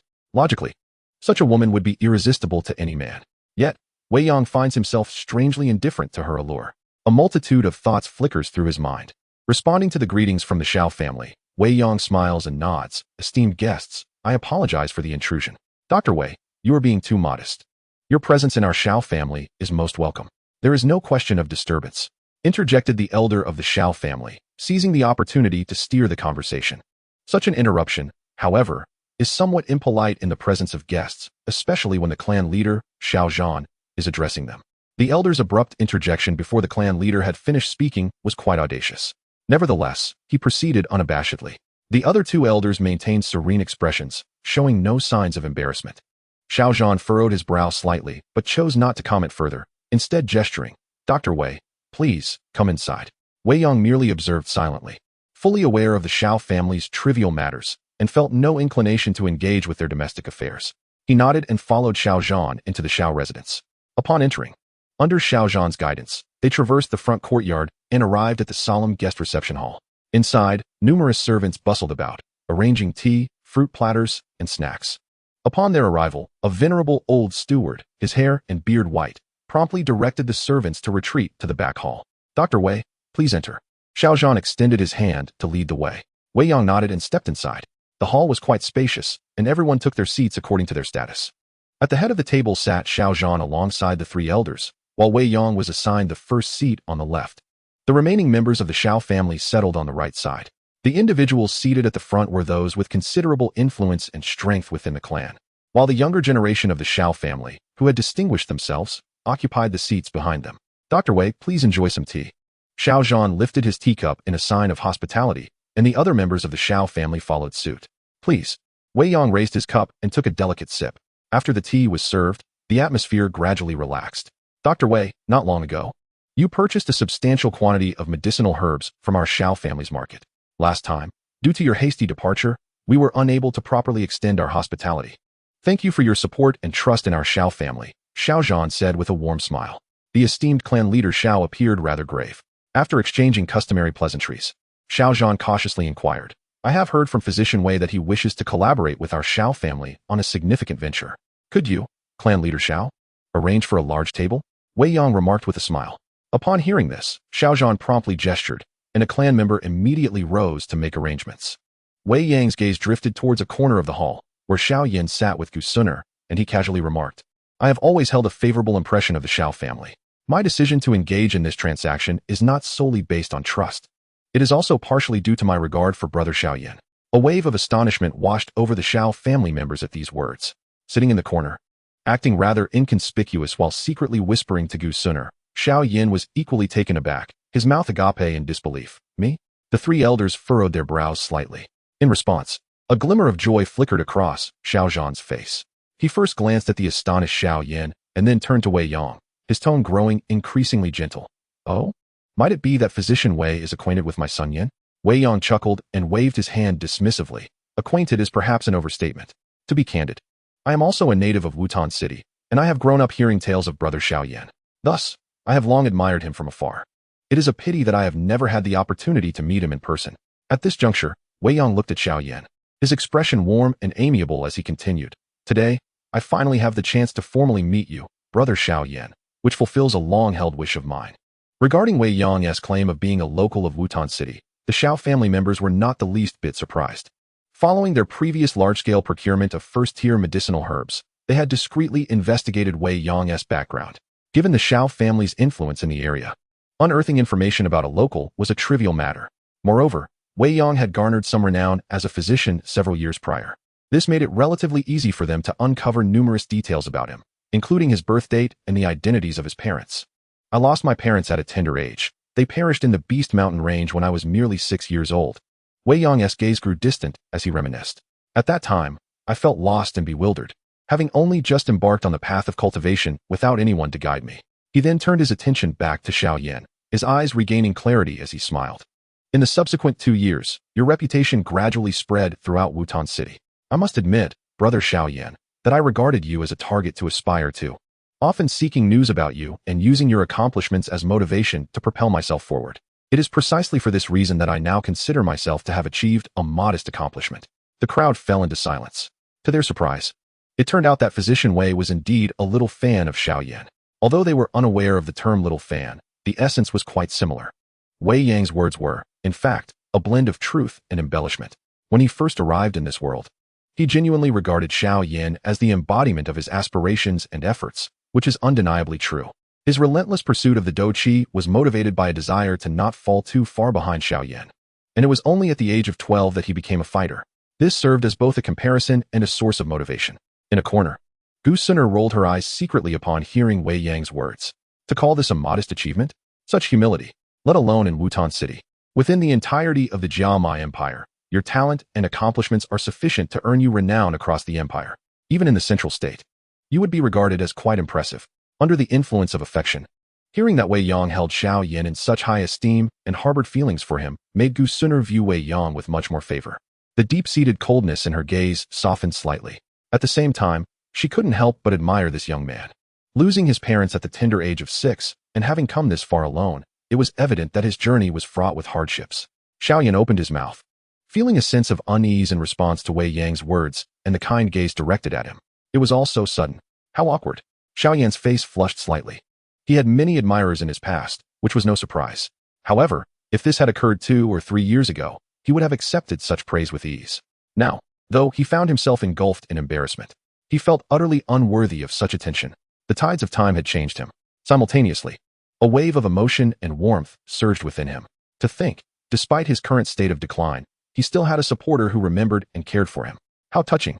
For Xiao Yan, who had tasted the bittersweet nature of human relationships over the past 2 years, Wei Yang's words were undoubtedly a source of comfort and warmth. Those who once showered him with compliments, what of them now? Only physician Wei remained, a true fan who withstood the test of time. Lost in his thoughts, Xiao Yan's imagination ran wild. A child who lost his parents at 6, akin to a small creature curled up in a corner on a dark, cold, rainy night. Trembling and utterly pitiful. In the relentless pursuit of survival, the young child devoted himself to rigorous training, striving to strengthen his resolve and avoid being bullied. Day after day, he toiled, sweat cascading down his brow, undeterred by hardship. His small face bore an unwavering expression of determination and seriousness. When exhaustion threatened to overwhelm him, thoughts of Xiao Yan would invigorate his spirit, reigniting his motivation for cultivation. Ah, my devoted admirer, and perhaps even sooner. At that moment, a delicate little hand quietly slipped through his sleeve, gently pressing against Xiao Yan's tightly clenched fist. Xiao Yan turned his gaze, and sooner playfully winked at him. A wave of warmth washed over Xiao Yan's heart, softening his expression as the gloom and bitterness that had shadowed him seemed to dissipate. Seeing this, Sooner felt a surge of joy. It had been far too long since she had witnessed her brother Xiao Yan in such good spirits, and her heart swelled with gratitude towards Wei Yang.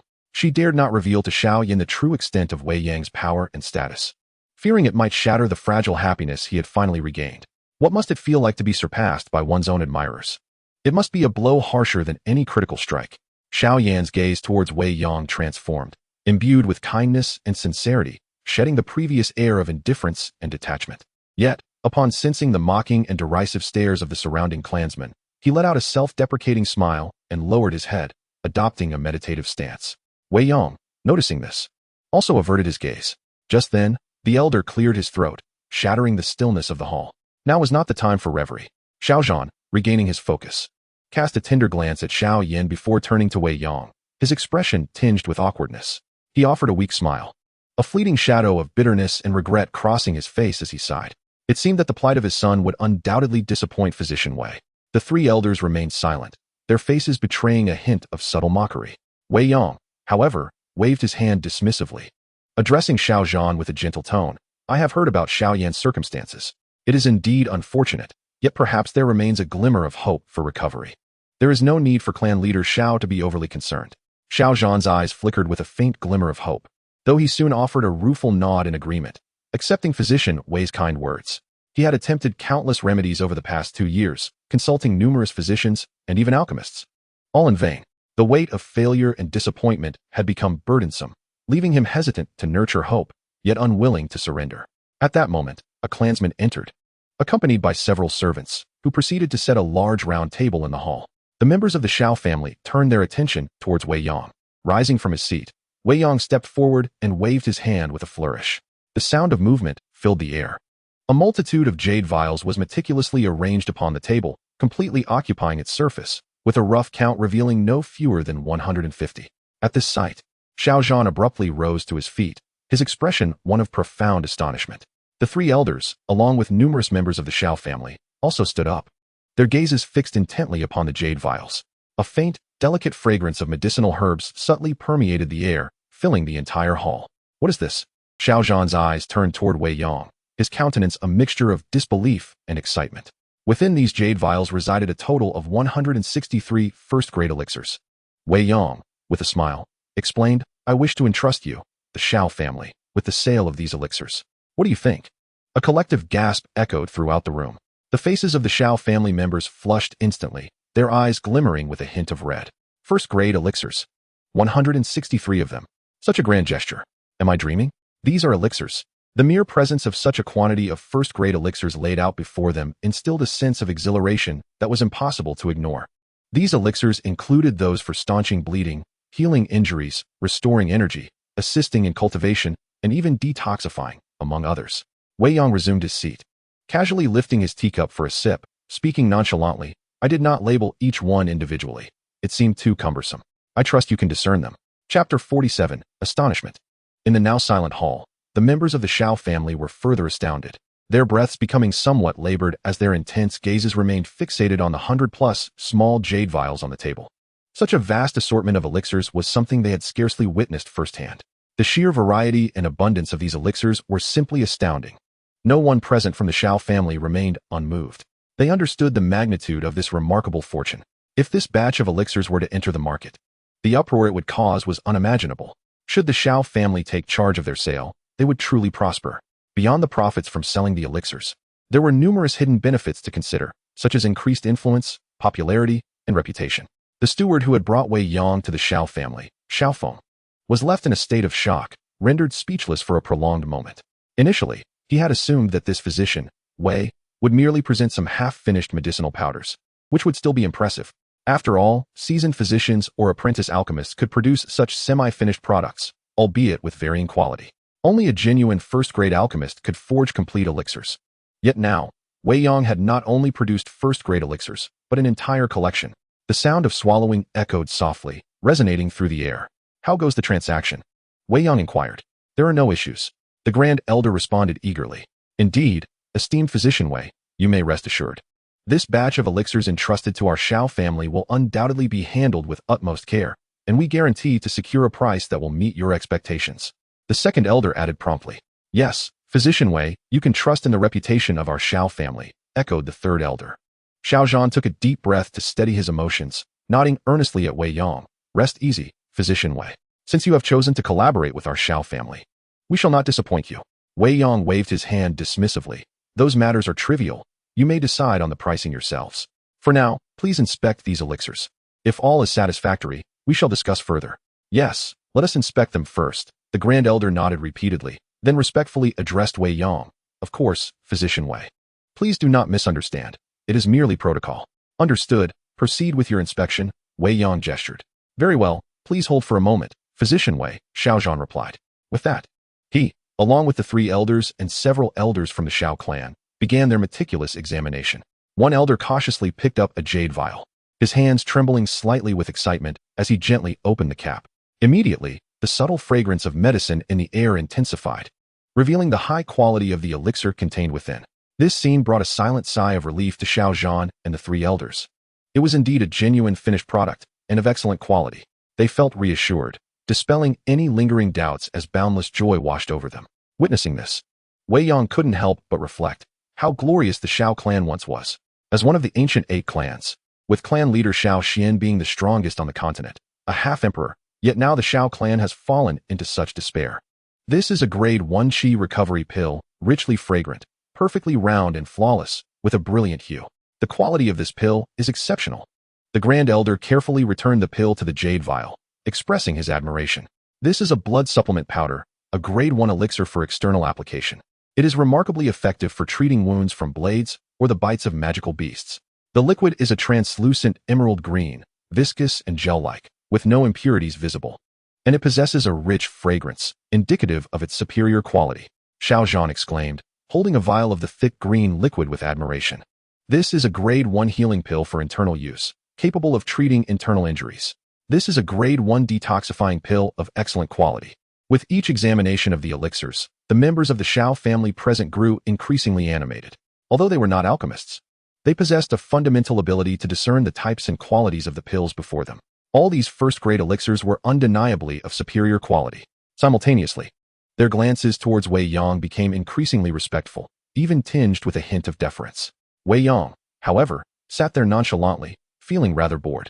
His peripheral vision caught sight of Xiao Yan in the corner, who was rendered speechless in astonishment, which brought a slight amusement to his mood. To have astonished someone as yet unremarkable as Xiao Yan was, in itself, a form of accomplishment. After a considerable time, the Xiao family members finally conducted a thorough examination of each elixir. Undoubtedly, all 163 pills were first grade, and all of superior quality. This was truly astonishing. Such elixirs could not be produced by anyone lacking extensive experience in alchemy. If all these pills were crafted by a single alchemist, that individual must be at least a second-grade practitioner. The value of this batch of elixirs was staggering. With a deep exhale, Xiao Yan placed the last pill into a jade vial and set it down, releasing a breath of relief. He exchanged glances with the three elders and several other family members, all of whom nodded slightly, their faces radiant with joy.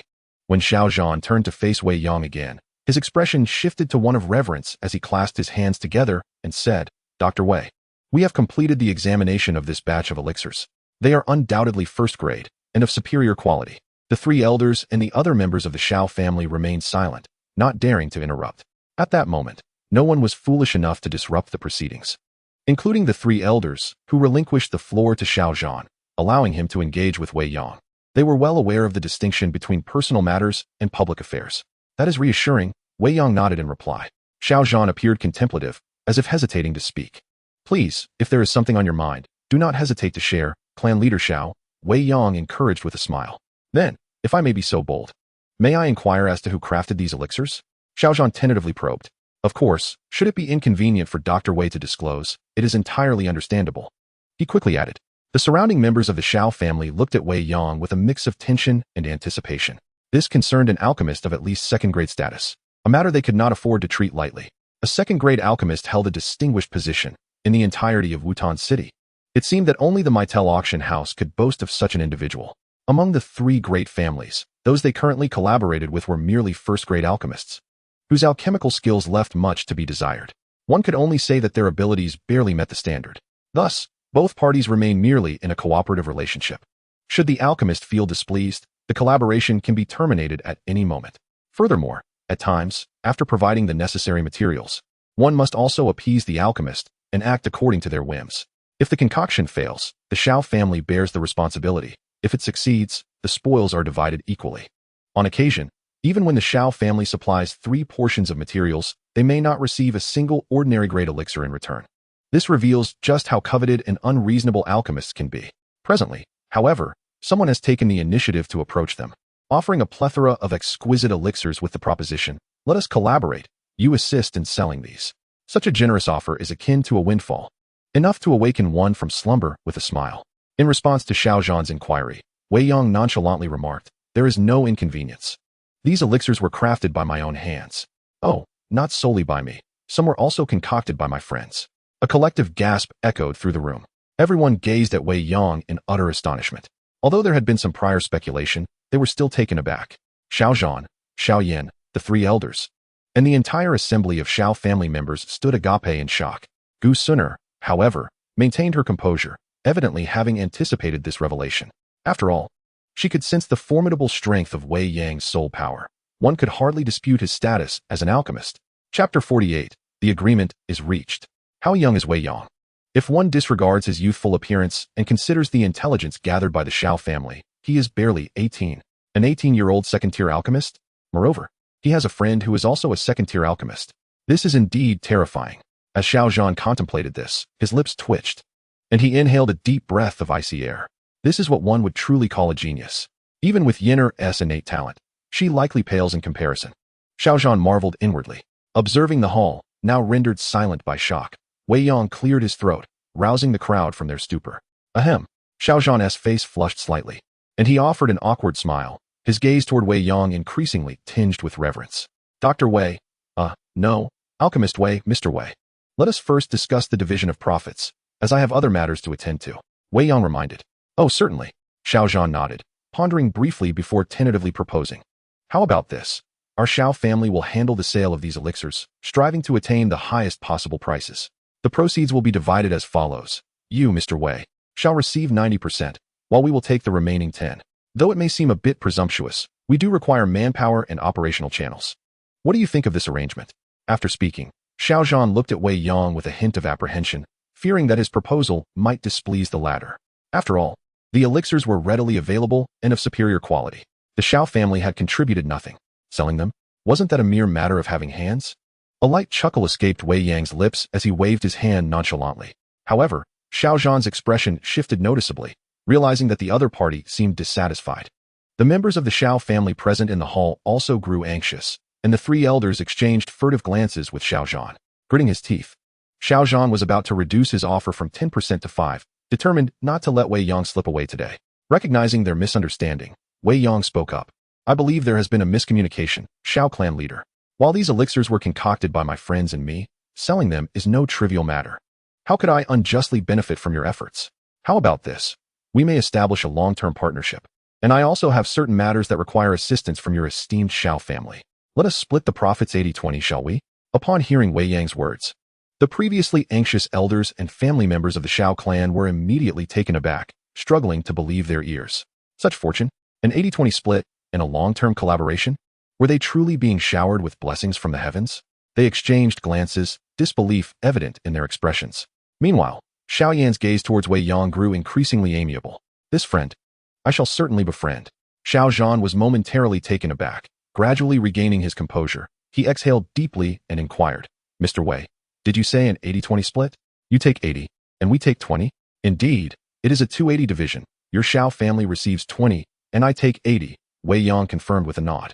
Once Xiao Yan was assured he had not misheard, he expressed his astonishment and gratitude. Mr. Wei, your generous offer leaves the Xiao family both surprised and humbled. Since you wish to maintain a long-term partnership with us, how about we adjust to a 90-10 split? Waving his hand dismissively, Wei Yang replied with a faint smile. This small profit holds no allure for me. Let us settle on 20%. Hearing this, Xiao Yan could only smile wryly and nod.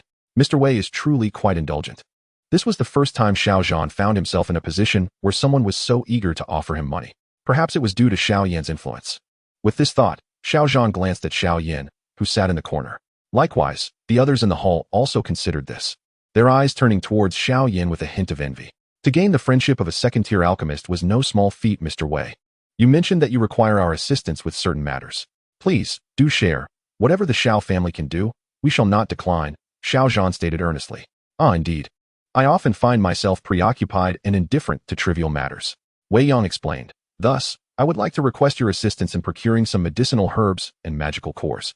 Upon hearing this, Xiao Yan immediately exhaled in relief. The members of the Xiao family shared his sentiments. They had assumed it was a matter of great importance, but it turned out otherwise. Such a task was, of course, a favorable undertaking for the Xiao family, and they would certainly not decline. Rather, they would eagerly embrace it. Assisting a second-tier alchemist and fostering a friendship with him was an opportunity not to be missed. Consequently, Xiao Yan nodded earnestly and assured, rest assured, Mr. Wei. This matter will be entrusted to our Xiao family. The herbs should ideally be of the 3rd or 4th tier. Regardless of whether they are common auxiliary materials or rare ones, Wei Yang continued, producing a gold coin card that displayed a sum of 200,000, the very one he had acquired from Gute, and handed it to Xiao Yan, adding, as for the magical cores, 2nd or 3rd tier will suffice. Of course, if there are any 4th tier cores available, I would be interested as well, with no restrictions on attributes. Xiao Yan received the gold coin card and was taken aback upon seeing the figure displayed. Wei Yang's demands left him astounded. The expenditure represented over 160 high-quality medicinal pills, 200,000 gold coins, 3rd or 4th tier herbs, 2nd or 3rd tier, or even 4th tier magical cores. The weight of this information was quite substantial. He dared not dwell on it further. Mr. Wei, Xiao Yan spoke cautiously. While 2nd and 3rd tier herbs and magical cores are manageable, I fear you are aware that 4th tier items are rather difficult to procure. Not to worry, take your time. Wei Yang replied nonchalantly, acquire as much as you can. If you cannot obtain them, it is of no concern. At this, Xiao Yan and the members of the Xiao family felt a collective sense of relief. As long as it was not a mandatory task, they were eager to avoid disappointing Mr. Wei regarding their capabilities. After all, whatever the Xiao family could accomplish, the other 2 prominent families could also achieve. Fortunately, Mr. Wei appeared to be a reasonable individual. Then let it be settled, he continued. You may sell these medicinal pills at your discretion. I am indifferent to the price. The funds I provide can also be utilized to assist in acquiring the herbs and magical cores I require. Wei Yang stood up and smiled. I have some other matters to attend to, so I must take my leave. I shall return in 3 months. Xiao Yan and the 3 elders hastily attempted to persuade him to stay. Xiao Yan implored, Mr. Wei, why the haste? I have already instructed preparations for a banquet. Why not partake in the feast before departing? Indeed, the 3 elders echoed. There's no need for a banquet. I have other pressing matters to attend to. So I shall not linger, Wei Yang replied. You need not see me off. With that, he proceeded directly toward the exit of the hall, leaving the members of the Xiao family to watch with a hint of regret as he departed. As Wei Yang approached the entrance of the hall, his steps suddenly faltered. He turned his gaze towards Xiao Yan, who was also rising to bid farewell to Gusuner, his eyes reflecting a hint of gratitude. With a smile, Wei Yang inquired, "Xiao Yan, may I refer to you as such?" "Certainly," Xiao Yan replied earnestly, nodding in affirmation. "I have heard about your situation," Wei Yang continued, extending a slender, fair hand. "If you do not mind, may I take a look?" Xiao Yan was momentarily taken aback. "Yenner, quickly, do not hesitate," Xiao Zhan exclaimed with delight. Stepping forward to remind him, "Mr. Wei is an alchemist. He might discern the issues with your body." Wei Yang shook his head, saying, "I merely wish to attempt a diagnosis. I cannot guarantee that I will uncover any problems." Nonetheless, Xiao Zhan expressed his gratitude. "Regardless, Mr. Wei's willingness to assist my son is a tremendous kindness. Yenner, what are you waiting for?" "Oh, right." Xiao Yan quickly extended his hand. Wei Yang placed his hand on Xiao Yan's wrist pulse point, closing his eyes in contemplation, remaining silent. Xiao Zhan cast a stern glance around the room, and all present fell into silence, none daring to interrupt. After a moment, Wei Yang spoke, "Try circulating your Dou Qi, let me observe." Upon hearing this, Xiao Yan promptly sat down, closed his eyes, and formed peculiar hand seals before him, his chest rising and falling slightly as he established a perfect cycle with each breath. A faint stream of white energy flowed through his mouth and nose, nourishing his bones and meridians. Wei Yang gently placed his fingers back on Xiao Yan's wrist pulse, simultaneously unleashing his spiritual perception. Soon, he made a subtle discovery. As Xiao Yan meditated, the ancient black ring on his finger emitted a strange, imperceptible fluctuation that quickly subsided. This elusive, minute wave was keenly captured by Wei Yang, who was intently focused. At that moment, Xiao Yan abruptly opened his eyes. A faint white glimmer flashing within his dark orbs, a remnant of the Dou Qi that had just been absorbed, yet not fully refined. His fists clenched tightly as he watched the residual Dou Qi rapidly fade away into silence. Once again, this overwhelmingly familiar sensation, the inexplicably vanishing Dou Qi, leaving not a trace. It had been nearly 3 years. Anger flickered in Xiao Yan's eyes. However, in the presence of the crowd, he refrained from cursing. Instead, he looked up at Wei Yang, his gaze filled with a blend of hope and bitterness. Over the past 3 years, his father had sought countless physicians and alchemists for his aid, all to no avail. Failure had become a habit, and thus, even if Wei Yang found nothing, Xiao Yan was not surprised. Deep within his heart, there lingered a hint of anticipation and hope. At that moment, Wei Yang opened his eyes, withdrawing his hand. A flicker of a deeply concealed smile glimmering in his gaze. The old man, Master Yao, was he truly awake or still ensconced in slumber, instinctively drawing upon Xiao Yan's fighting spirit? If he were indeed awake at this moment, his audacity was quite remarkable. In the presence of so many onlookers and before his very eyes, he dared to absorb Xiao Yan's fighting spirit so brazenly. Did he regard the denizens of the small nation of the Jiama Empire with such disdain, even in a state of weakened soul? "Mr. Wei," Xiao Zhan inquired, his expression laden with trepidation, "is there any news of my son?" "I have observed the symptoms of brother Xiao Yan," Wei Yang replied with a slight nod. Indeed, having discerned a glimmer of insight. "Have you discerned something?" Xiao Zhan and Xiao Yan's eyes brightened at his words. The surrounding members of the Xiao family gazed at Wei Yang with astonishment. Over the years, he was the first to identify the issue, albeit he modestly claimed to have perceived merely a hint. Then Xiao Zhan began, but Wei Yang raised his hand, saying, "I shall return to prepare 3 months hence." Without elaborating further, he took his leave. "Mr. Wei."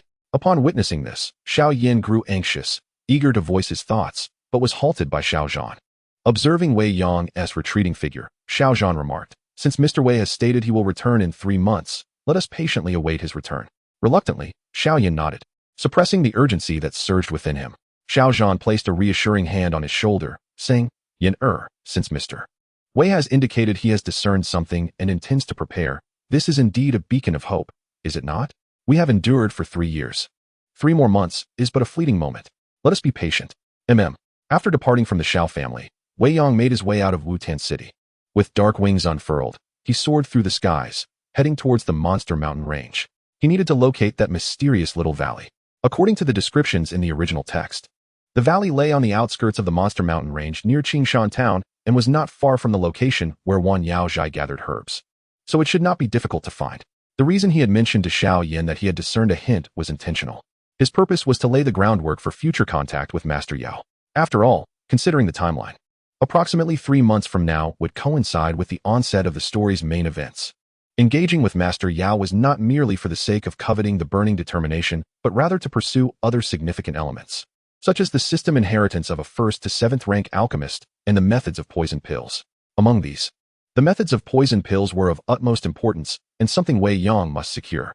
Regardless of whether the nether poison fire can be found in the future or whether it can assist Sienna in perfectly controlling the calamity poison body, the method of acquiring poison pills must be secured for peace of mind. Wei Yang's eyes narrowed slightly as the plot was about to unfold, and he began contemplating his future plans. The blue lotus earth heart fire, which he had no intention of using himself, could be entrusted to Xiao Yan in exchange for some benefits from Yao Lao, such as advanced earth-level techniques and combat skills. It is presumed that Yao Lao possesses an abundance of such resources and would be willing to trade them for the rare fire. Wei Yang was acutely aware of his own circumstances. Although he possessed commendable talent, it was merely relative. This level of aptitude could reign supreme in the small realm of the Gamma Empire, yet it paled in comparison to the broader expanse of Zhongzhou and the Duqi continent. Thus, if he wished to achieve greatness in the future, relying solely on his own efforts would be insufficient. He needed to leverage his familiarity with the storyline to seek opportunities for his own advancement.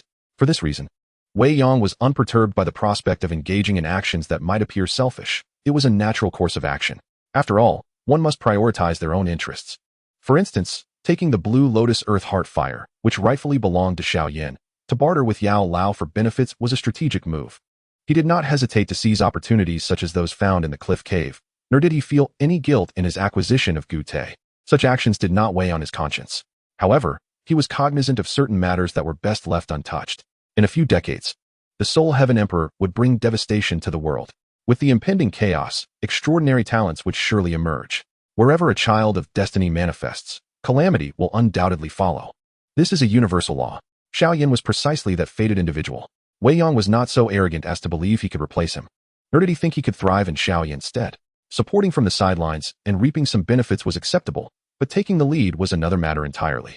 Fortunately, this was not the world of martial ancestor Lin Dong, where an outer evil emperor posed a threat. Yet, the menace of the Soul Clan was comparable to that of the outer evil factions. Therefore, it was prudent to entrust the blue lotus earth heart fire to Xiao Yan, utilizing it to negotiate for what he needed from Yao Lao, resulting in a mutually beneficial arrangement. Opportunities like those in the cliff cave, which would not significantly impact Xiao Yan's growth, could be seized. Wei Yang did not intend to refine the blue lotus earth heart fire himself. For one, he regarded its power with some disdain. Moreover, this rare fire was a crucial factor in Xiao Yan's early development. While strategizing for his own benefit, Wei Yang also endeavored to avoid hindering Xiao Yan's growth. This could be seen as a form of safeguard for himself and for the greater good of the world, a prudent reserve. Otherwise, decades hence, if the Soul Emperor were to sacrifice countless beings and Xiao Yan failed to mature successfully, and if Wei Yang himself could not withstand the Soul Emperor, it would indeed spell doom for all. If it were merely for selfish desires, one might hold unwavering confidence, believing that they could usurp Xiao Yan's place and confront the Soul Emperor alone to save the world. Hence, targeting Xiao Yan and seizing his opportunities, including his women, would be an act of profound irresponsibility. Wei Yang could never commit such an act. He could not reconcile that within himself. This is not a matter of being virtuous or not, but rather a matter of his principles. He has never considered himself a paragon of goodness. Yet in the face of cataclysmic disaster, he must tread with caution. When the fate of billions hangs in the balance, who dares to act recklessly? These lives are not mere figures in a book, but rather vibrant, tangible existences. One cannot simply seize Xiao Yan's opportunities and expect to become another Xiao Yan. Some successes are irreplaceable. Yet, as fate would have it, Wei Yang was unwilling to resign himself to being a mere, inconspicuous observer, a minor character. He harbored his own pride and ambition, yearning to ascend to greater heights and witness the vistas from the peak. Thus, he sought to minimize any impact on Xiao Yan's development while simultaneously strategizing for his own growth. As for the little healing fairy, Wei Yang did not perceive her as an opportunity for Xiao Yan. She was not his woman. In the original narrative, her role was merely ambiguous. So her presence or absence would not significantly affect Xiao Yan. Rather, during Xiao Yan's journey of growth, it was he who would expend effort to assist the little healing fairy. Furthermore, he was not her caretaker. As long as the overarching direction remained unerring, that sufficed.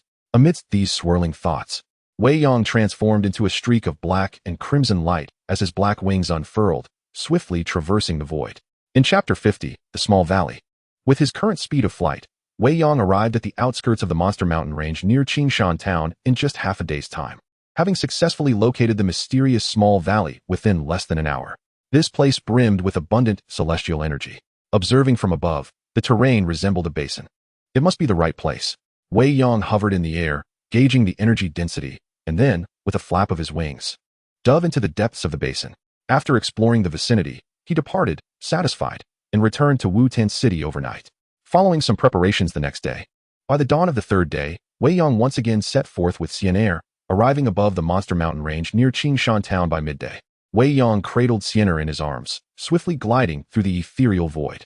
Sienna gazed into the distance towards Qingshan town, softly murmuring, "We are back here again." Memories of over 2 years ago flooded her mind. At that time, she was merely 12, having just found herself adrift in Qingshan town. Her heart enveloped in uncertainty and confusion regarding the future. Qingshan town was a place familiar to them, and it was where Sienna had the opportunity to alter her destiny. Had she not encountered Wei Yang, she could scarcely imagine where she might be now, Sienna reflected inwardly. Now, in the blink of an eye, over 2 years had passed. She had transformed into a formidable being on the verge of breaking into the Dou Ling realm. More importantly, Sienna lifted her gaze to Wei Yang's profile, an involuntary smile of happiness gracing her lips. She had gained family and a home, her heart finding a sanctuary. As these thoughts coursed through her mind, she instinctively nestled closer into Wei Yang's warm embrace, a profound sense of contentment enveloping her. Noticing the movement of the person in his arms, Wei Yang looked down and smiled, asking, "What are you thinking about, little girl?" Sienna tightened her grip on his arm, shaking her head in silence. Wei Yang chuckled softly, choosing not to press further, and with a powerful flap of his black wings, they soared towards the heavens. Before long, they arrived at their destination. They flew deep into the basin and gradually descended. The valley was suffused with a rich energy that compelled both of them to take a deep breath, instantly invigorating their spirits. "Brother Yang, the energy here is so potent. It feels incredibly refreshing with every breath," Sienna exclaimed in awe. "How do you find this place?" Wei Yang asked, noticing the astonishment on Sienna's face, a hint of pride creeping into his smile. "This small valley is completely isolated from the outside world, shrouded in thick mist above, making it exceedingly concealed. I stumbled upon this remarkable place by chance. It is indeed wonderful." Sienna nodded enthusiastically. Her gaze swept across the valley, which was draped in a delicate mist of energy. To her delight, she discovered that, just as Wei Yang had claimed, various precious herbs flourished within, their fragrant essence mingling with the mist, uplifting the spirit. "Wow, there are so many herbs," Sienna exclaimed, flitting about like a white butterfly, joyfully exploring the valley. She paused here and there to sniff and admire. Her cheeks flushed with excitement, leaving behind a trail of melodious laughter. Seeing her delight, Wei Yang shook his head with a smile, walking towards a stone wall. With a wave of his hand, he summoned his Dou Shi, initiating the creation of their living chamber. In no time, the dwelling was roughly established, featuring a grand hall, resting quarters, and a secluded chamber for cultivation and alchemy. The stone table, chairs, and bed were all adequately furnished. "Sienna, enough playing. Come over and help me decorate our cave," he called out. After completing his tasks, Wei Yang stepped out of the cave and called out. Upon hearing him, Sienna, somewhat reluctant, yet satisfied, floated toward him from a distance. With a delicate touch of her toes, her figure danced gracefully like a white butterfly, skillfully avoiding the herbs along her path, and she joyfully returned to the entrance of the cave. "Brother Yang, I truly adore this place. It feels like I've arrived in paradise," Sienna exclaimed, her excitement still bubbling within her as she grasped Wei Yang's arm. "That's wonderful to hear." Wei Yang replied with a smile, affectionately ruffling her hair. "Let us first adorn our dwelling." "Yes, of course." Under Wei Yang's deliberate affection, Sienna's personality slightly diverged from the original portrayal, appearing more vivacious and cheerful, especially in Wei Yang's presence, when they were alone. She reverted to the demeanor befitting a young girl. After all, she had encountered Wei Yang at the tender age of 12, and now, at 15, she was just a few months older than Xiao Yan. This stage of adolescence is indeed a crucial period for psychological and character development, as many aspects of one's personality and beliefs are often cultivated during these formative years. Nevertheless, Sienna's kind nature remained unchanged. She was no saint. After all, she was a rare talent of the poison body. Moreover, her affection for Wei Yang meant that while she would never resort to robbery herself, such as the incident with Gu Te, she would readily assist him in his endeavors without a second thought. Hum. Sienna hummed a cheerful tune as she retrieved various items from her spatial ring, busily adorning the cave. Cushions, mats, soft hides, blankets, pillows, and tea sets were all carefully arranged. "Brother Yang, I just noticed that there are many herbs here that are beneficial to me. I can concoct several poisons from the records in the 7-colored poison canon," Sienna said with a smile. "Are you planning to use these poisons to break through to the Dou Ling level?" Wei Yang inquired. "Not exactly. The poisons required for that breakthrough have already been prepared. Sienna replied, blinking her eyes. I meant that once I reach the Dou Ling level, I can use these poisons to swiftly enhance my cultivation and soon catch up to you, Brother Yang. Wei Yang chuckled in resignation. It seems I shall soon be relying on you, Sienna. Hee. Sienna proudly patted her small chest and lifted her chin. When that time comes, it will be my turn to protect you, Brother Yang. Anyone who dares to bully you will have me to deal with. With a playful squeeze of her cheeks, Wei Yang teased, do not be too proud. In a while, I will consume the 3-patterned blue spirit pill, directly elevating to the 9-star Dou Ling. By the time you reach that level, I might have already advanced to Dou Wang. You consume elixirs. You are being unreasonable. Sienna suddenly widened her eyes. Indeed. How could I almost forget that Brother Yang can also take elixirs? Wow, don't you think that statement is rather excessive? Wei Yang's eyes also widened. Why don't you mention your poison consumption? Clarify, who is truly being unreasonable now? Joking aside, is there anything more unreasonable than the cursed toxic body? This is not mere unreasonableness. It is utterly absurd. Upon hearing this, Sienna reacted and felt somewhat embarrassed. What Brother Yang said appears to be the truth. Her own physique is indeed somewhat unreasonable. Furthermore, Sienna proudly declared, Humph, you only possess a 3-patterned Qingling pill. To rapidly elevate one's cultivation, only the Dou Ling pill suffices. Yet it is a 5th-grade elixir that you cannot currently refine. Even if you could produce it, you would only be able to consume it once. Thus, I shall soon catch up to you, Brother Yang. You little girl, do you intend to cling to me so desperately? Chasing after me without allowing me a moment to breathe? Wei Yang chuckled helplessly. Hee, I merely wish to protect Brother Yang. Sienna grasped Wei Yang's hand. I must warn you, you may chase as you wish, but there is one thing you must always remember. Wei Yang stated solemnly. I know. I must achieve perfect control over every ounce of my strength. Sienna nodded enthusiastically, fully aware, as Brother Yang has reiterated this countless times. Wei Yang pinched her little earlobe, saying, I am only concerned that you might forget. Hence, this pinch serves as a reminder. Ah, that hurts. The two began their secluded life in the valley. On the 2nd day after arriving, Sienna successfully broke through to the Dou Ling realm. She confined herself within a closed chamber, the stone door tightly shut. Even so, some toxic gas seeped through the cracks beneath the stone door. Observing this, Wei Yang had no interest in anything else. He stood guard at the door, incinerating all the toxic gas that permeated out with flames. As Sienna ascended to the Dou Ling level, the toxicity within her body intensified, compounded by its fire toxin attribute. Wei Yang, utilizing his peak 4th-tier beast fire with his own Dou Shi, could burn away the trickles of toxic gas that leaked out. Yet he recognized the need for caution.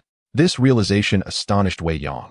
If such minor seepages of toxic gas were so troublesome, what would be the intensity of Sienna's full-blown fire toxin? Indeed, the fire toxin attribute of the cursed toxic body is undeniably formidable. Chapter 51. 3 months in the valley. The fire toxin within Sienna had become, more precisely, a special fire toxin, an enhanced version of a mutated fire toxin. Through the ingestion of potent toxins, these toxins had fused into her internal fire toxin Dou Shi. The toxicity of the fire poison within him has intensified, reaching a higher quality. A day later, as the noxious gas ceased to seep out and began to flow back, it became evident that Sienna had successfully transcended to the spirit Dou level and had managed to contain the leakage of her poison. She did not emerge immediately, but rather, after 3 additional days, solidified her grasp on the surging power resulting from her breakthrough before finally exiting her seclusion. Subsequently, the two embarked on their journey of learning to concoct 2nd-tier elixirs. With the advancement in their realm, their soul power naturally augmented, along with the growth of their fighting spirit, making Sienna's alchemical endeavors considerably easier. Before long, both succeeded in refining 2nd-tier elixirs, thereby advancing to the rank of 2nd-tier alchemist. Shortly thereafter, Wei Yang consumed the highest quality 3-pattern Qingling pill. Nearly 2 months had elapsed since their departure from the Tagore Desert. Through this period of introspection, he sensed that the somewhat ethereal fighting spirit resulting from his rapid ascension had thoroughly solidified. After successfully refining the 3-pattern Qingling pill, Wei Yang crossed 2 stars, becoming a 9-star spirit Dou. Following this, their lives became increasingly structured, revolving around cultivation and alchemy. Time passed swiftly, and nearly 3 months had gone by. In this secluded valley, Wei Yang and Sienna led a tranquil existence, either cultivating or refining medicine, free from external disturbances. Their peaceful days unfolded leisurely yet fulfilling. Occasionally, during their breaks, they would peruse books, identifying the various medicinal herbs scattered throughout the valley, familiarizing themselves with their appearances, properties, and pharmacology to enrich their foundational knowledge. The ground was abundant with various rare herbs, including numerous 3rd-tier ones, and even the occasional discovery of a common fourth-tier medicinal plant. For the still novice alchemists, this place truly resembled a treasure trove. On a clear morning, as the sun began to rise, the valley was drenched in morning dew, with glistening droplets clinging to the leaves, suspended between falling and remaining. A thick mist enveloped the valley as the dawn light pierced through, illuminating the dew with a kaleidoscope of vibrant colors, rendering the entire valley a spectacle of brilliance. As the mist danced in the gentle breeze, the colorful rays intertwined, creating an ethereal ambience reminiscent of a celestial realm. Before the entrance of their dwelling, Wei Yang sat cross-legged upon a stone, his eyes gently closed, his chest rising and falling in a rhythmic cadence. The fire energy in the surrounding space was drawn towards him, surging into his body, refined through his meridians, and ultimately converging in his dantian, merging with the dark red crystal resembling a sea urchin. Simultaneously, a faint golden glow, nearly imperceptible to the naked eye, was inhaled into his body through his nostrils and mouth. From a distance, he appeared to be draped in a garment woven from strands of faint golden light, bestowing upon him an air of sanctity. This ethereal glow was the radiance of the dawn. In the realm of Dou Shi, it is referred to as Yang attribute energy. A select few combatants possess rare and uncommon attributes. For instance, among the entourage of the ancient Sun there was a Dou Huang guardian, Ling, specifically assigned to covertly protect Xiao Yan, who possessed the relatively rare dark attribute. Presumably, there exist other attributes such as light, yin, and ice, all of which are categorized as unusual variant attributes. Moments later, Wei Yang opened his eyes and exhaled a deep breath, a flicker of dark red and faint golden light flashing through his gaze. At this moment, the dense mist within the valley had thinned considerably with the passage of time. Wei Yang's gaze turned towards the distant horizon, where the sun was rising, and his expression grew somewhat dazed. In ancient Taoist philosophy, it is said that the rising sun signifies the beginning of all things, and is the time when the vital essence of life is most potent throughout the day. It is rumored that ancient cultivators and Dou practitioners would consume the morning mist and drink the evening dew. In the Huangdi Neijing, Suan chapter, it is stated, to lift heaven and earth, grasp yin and yang, breathe in the essence, guard the spirit in solitude, and unify the muscles. Thus one can endure beyond heaven and earth, without an end. This is the essence of the path. The Suan chapter mentions ancient beings who could perceive the changes of heaven and earth and cultivate their vital essence to achieve immortality. Initially, Wei Yang regarded this as an incredulous concept. However, upon arriving at the Dou Shi continent and embarking on the path of cultivation, he came to believe it. Just because one has not witnessed something does not mean it does not exist. It is merely a reflection of one's limited understanding. Gazing longingly at the rising sun on the horizon, Wei Yang was filled with aspiration. The Taoist saying suggests that refining the yin spirit transforms it into pure yang. Pure yang, pure yang. In his eyes, if one were to juxtapose the ancient Taoist framework with the cultivation system of the Dou Shi continent, it would undoubtedly appear coarse and superficial. The cultivation methods in this realm merely involve stacking energy and ascending levels, seemingly neglecting the true essence of the Tao. They do not emphasize the comprehension of heaven and earth or the understanding of laws. Instead, the approach is straightforward and brute. Cultivate Dou Shi and pursue level ascension. Only upon reaching the Dou Zone realm does one naturally grasp a fragment of spatial mystery, enabling them to traverse the air. Upon attaining the Dou Zone realm, one can break through space to travel swiftly. These skills are not born from personal insight, but are instead innate abilities acquired upon reaching a certain level, which leaves Wei Yang feeling that the process is somewhat rudimentary. Setting aside the discussion of techniques, the art of combat emphasizes raw confrontation between Dou skills, favoring a clash of strength. The contest was merely a measure of who possessed a higher realm and greater prowess in combat, reduced to a sheer exchange of fighting spirit without the intricacies of profound techniques or the involvement of true principles. It lacked depth and subtlety. After a moment, Wei Yang regained his composure, suppressing his thoughts, and shook his head with an amused smile. It was indeed premature to ponder such matters. He was merely a fledgling Dou Ling at this stage. His gaze drifted a short distance away, where Sienna, who had diligently ventured out to gather herbs since dawn, had returned. She relished the environment and cherished her interactions with the myriad medicinal plants in the valley, eagerly volunteering each day to collect herbs. Her demeanor radiated joy, as if she tended to the valley's flora as if they were her own garden. With a buoyant step, she carried a basket filled with freshly picked herbs, still adorned with glistening dew. The gentle breeze caressed her white dress, which fluttered gracefully, while a light green cloth tied her hair back. She hummed a tune, resembling a charming young bride, accompanied by two colorful butterflies flitting around her. Upon witnessing this scene, Wei Yang could not help but smile. Noticing his smile, Sienna beamed back at him. Brother Yang, are you hungry? I shall prepare breakfast right away. Not hungry, we are Dou Lings. And it wouldn't matter if we went days without eating, Wei Yang replied with a chuckle as he shook his head. Skipping meals is out of the question. Sienna pouted, resembling a little housekeeper. She spoke as she approached the stone stove, squatting down to roll up her sleeves and busily stoke the fire. Wei Yang sat on a nearby stone, observing Sienna as she hummed softly while working, his eyes filled with gentle admiration. A warm sentiment enveloped the air as he watched her methodically arrange the ingredients for cooking, placing them into the pot one by one. She was a diligent and skilled woman, destined to be a wonderful wife in the future. Of course, this pure beauty, who could whip up a meal, possessed hands as white as jade, equally adept at concocting deadly poisons for her enemies. Yet, her tenderness belonged solely to Wei Yang. Chapter 52, 4th Rank Soul Nourishing Liquid. Nearly 3 months had passed, and Wei Yang had reached the pinnacle of the 9-star Dou Ling, beginning to faintly touch upon the threshold of Dou Wang. He anticipated that it would not be long before he could attempt to break through this barrier and ascend to a new realm. Just yesterday, he had successfully refined a Qi-gathering pill, a 4th rank elixir. Upon consumption, it would assist those at the 9th stage of Dou Qi in condensing a vortex within their bodies, facilitating a seamless transition into the realm of Dou practitioners without any lingering concerns. The refinement of the gathering spirit powder signifies Wei Yang's official entry into the realm of a 4th-tier alchemist. However, he is still some distance from reaching the pinnacle of this tier. This achievement is largely attributable to Wei Yang's formidable spiritual power and the abundant supply of herbs, enabling him to attain this level in a mere 3 months. Advancing beyond the 4th tier, however, presents considerable challenges. Firstly, 4th-tier herbs are scarce, making it impossible to continue the relentless practice of alchemy as before. Secondly, the concoction of 4th-tier elixirs has become increasingly intricate. At times, the creation of a single elixir may require an entire day of labor.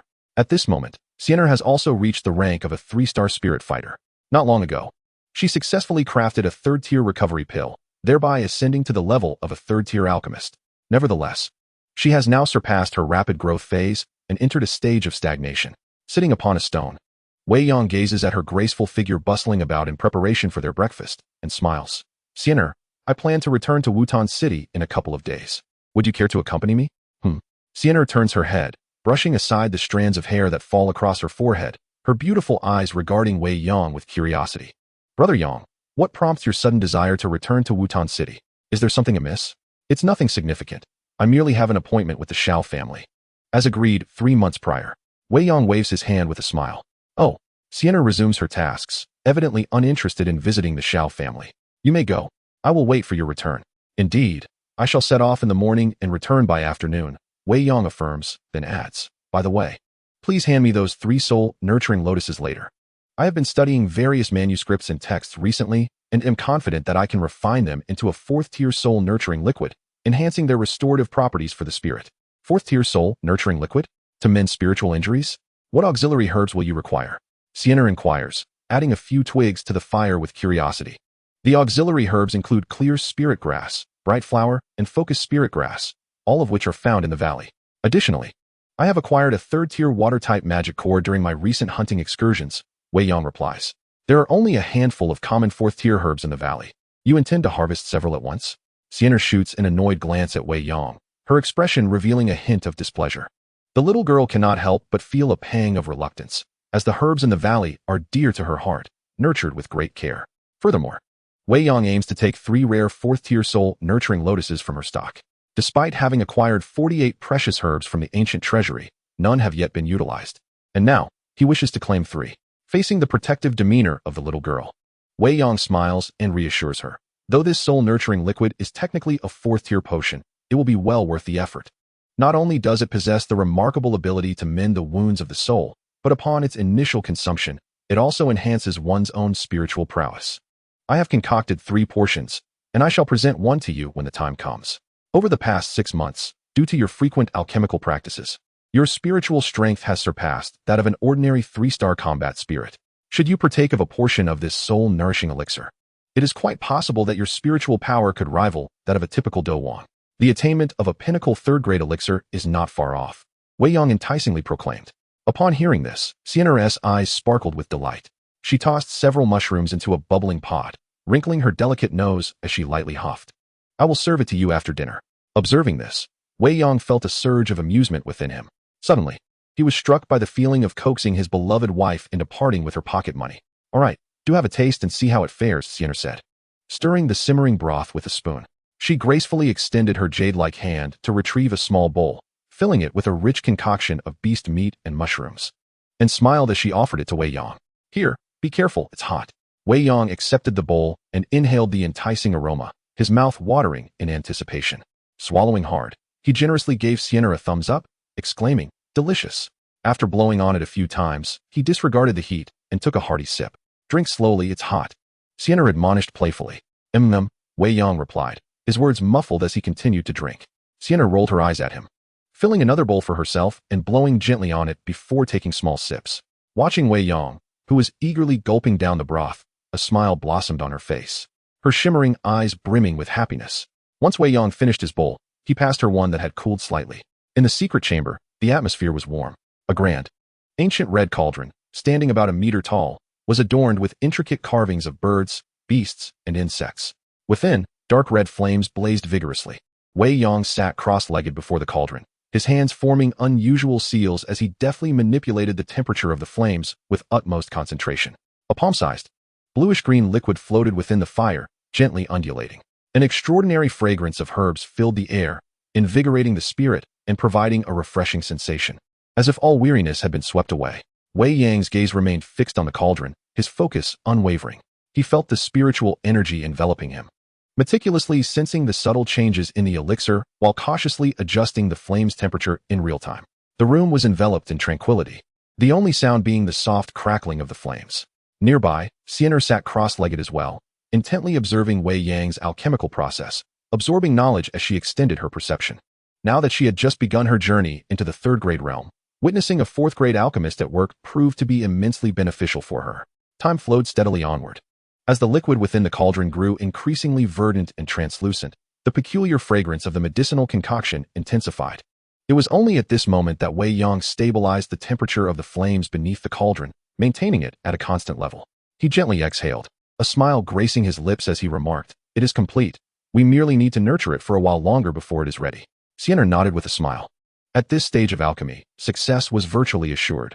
All that remained was to patiently cultivate the mixture, and barring any unforeseen mishaps, the elixir would be perfected.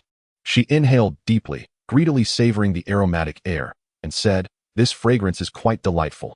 Simply by breathing it in, I can sense my soul's power gradually augmenting. I am not deceiving you, am I? Once you consume a portion, you will surely be astonished.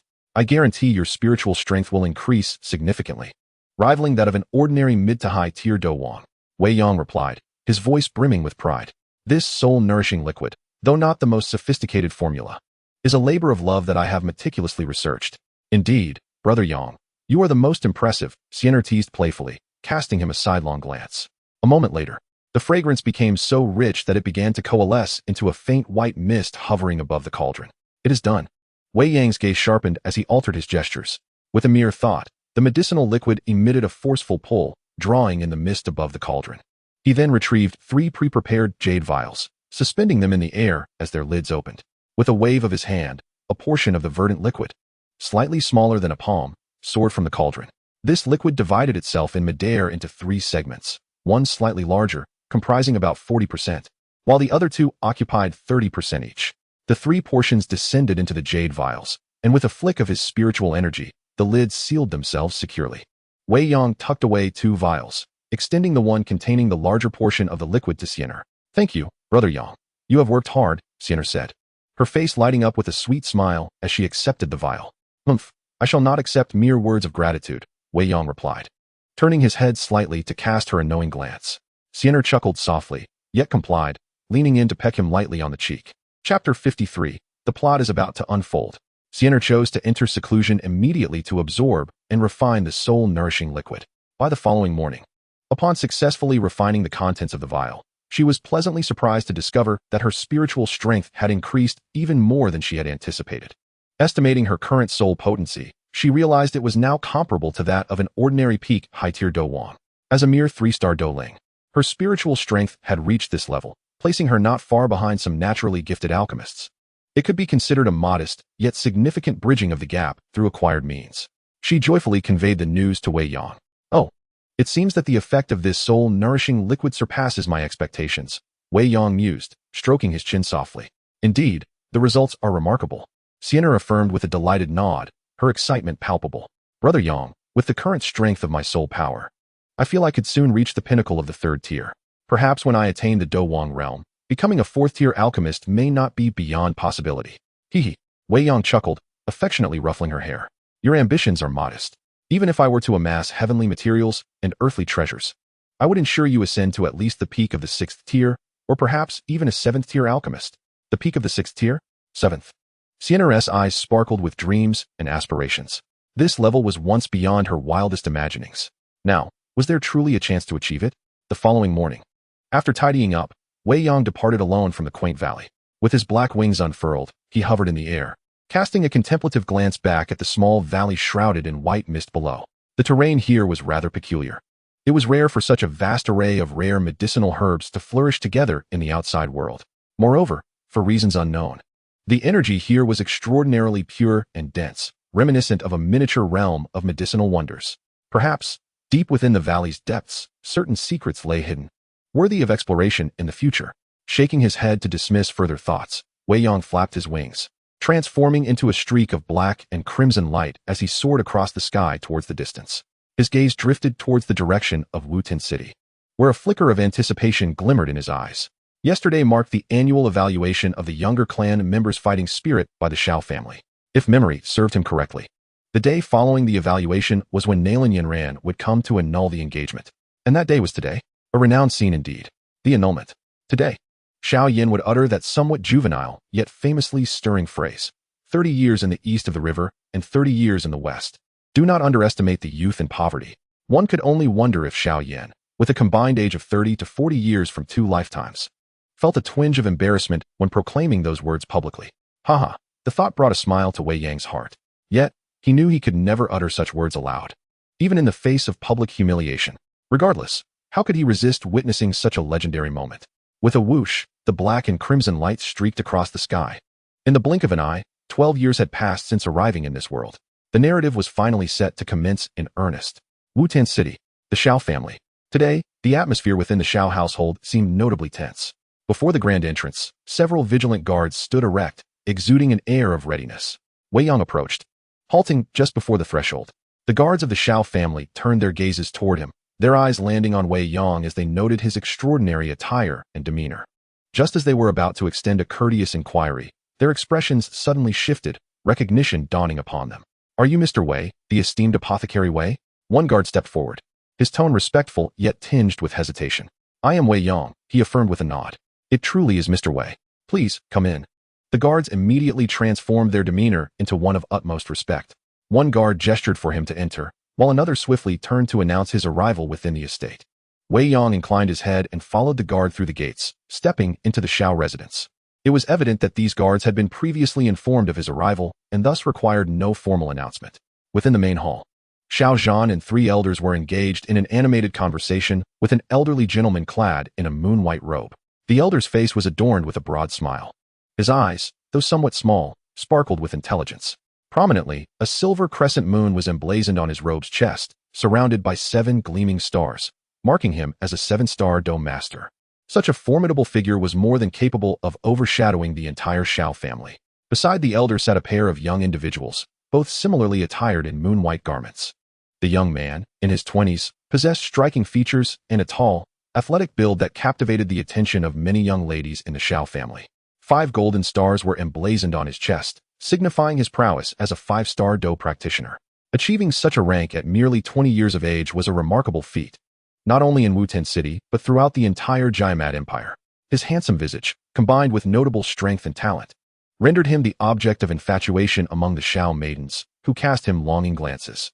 However, the young man seemed oblivious to their adoration. His attention was entirely focused on the enchanting young woman beside him. This girl appeared to be around 15 years old, akin to Sienna in age. Her beauty was remarkable, and within the hall, only the serene and poised Gu Sunner, seated quietly in a corner with a thick tome in her hands, could rival her allure. The girl exuded an air of nobility. Delicate green jade pendants dangled from her tender earlobes, producing a melodious chime as they swayed. Additionally, 3 golden stars adorned her developing bosom, signifying her emerging potential. The Samsung fighter, around the age of 15, possessed remarkable talent and striking beauty, which undoubtedly explained why the young man beside him paid no heed to the glances cast by the young ladies of the Xiao family. The atmosphere in the hall was notably harmonious, imbued with a sense of mutual enjoyment among the guests. However, the elderly gentleman seemed to grapple with something difficult to articulate, often swallowing back words that hovered on the tip of his tongue with a hint of reluctance. Each time this occurred, the delicate maiden beside him could not help but cast a disapproving glance his way. At this moment, Xiao Yan was also present. Recently turned 15, he sat beside Gu Suner, the two engaged in hushed whispers. Yet, Xiao Yan's expression appeared somewhat troubled, his fists subtly clenched. Through his conversation with Gu Suner, it seemed he had begun to surmise the purpose of the three guests' visit to the Xiao family, particularly that of the delicate maiden, who turned out to be none other than his betrothed, Nalan Yinran. Suddenly, Xiao Yan's countenance darkened, as he noted the elderly gentleman rising to his feet at the persistent urging and signaling of the delicate maiden. Clearing his throat, the elderly man awkwardly stood and clasped his hands toward Xiao Yan, preparing to speak when the hall doors were abruptly pushed open from the outside, and a white-haired old steward hurriedly entered. With brisk steps, he approached Xiao Yan, bowing slightly as he whispered, "Master, Mr. Wei has arrived."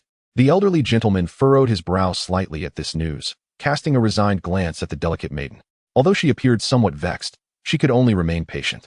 "Mr. Wei?" Xiao Yan initially seemed taken aback, but his expression quickly transformed into one of great joy. The three elders nearby also showed signs of excitement, inquiring eagerly about Mr. Wei.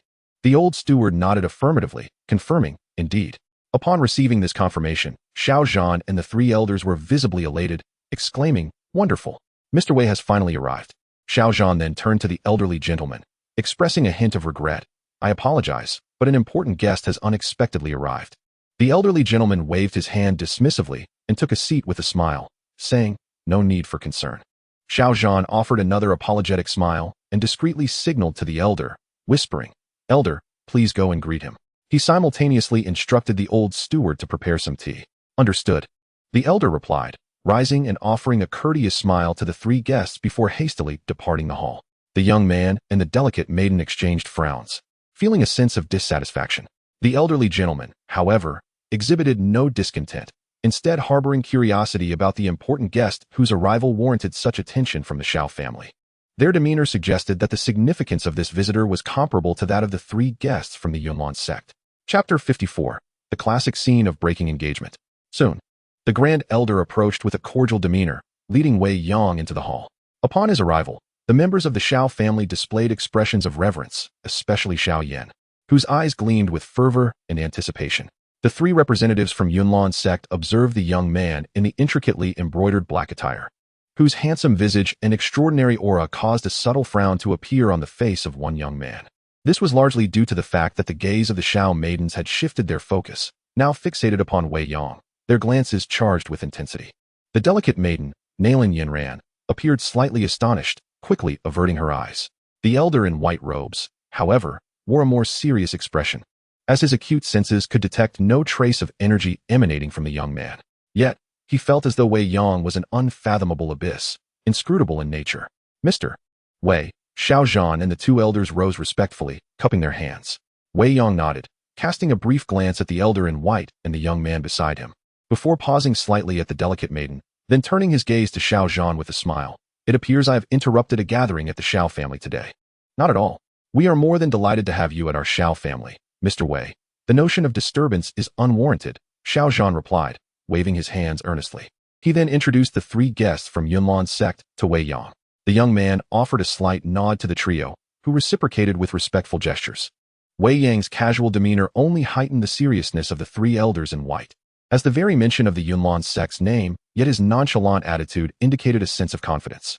Subsequently, Xiao Yan arranged for Wei Yang to take a position at the head of the Xiao family members, directly opposite the elder in white, signifying equality between the two parties. "There is no rush. My matters can wait for a later discussion," he stated. Once seated, Wei Yang lifted his teacup, savoring a sip of tea, and with a gentle smile, remarked, "Please, let the Xiao family attend to the guests from Yunlan sect. There is no need to concern yourselves with me." Wei Yang's humility and understanding garnered him great favor among those present. The three elders in white also offered him faint smiles of goodwill. Xiao Yan expressed his gratitude with a bow, yet he had no intention of ignoring Wei Yang. He exchanged a glance with the Grand Elder, who nodded slightly. Thus, the Grand Elder shifted a significant portion of his attention toward Wei Yang. Following this brief interlude, the Elder in white cleared his throat once more.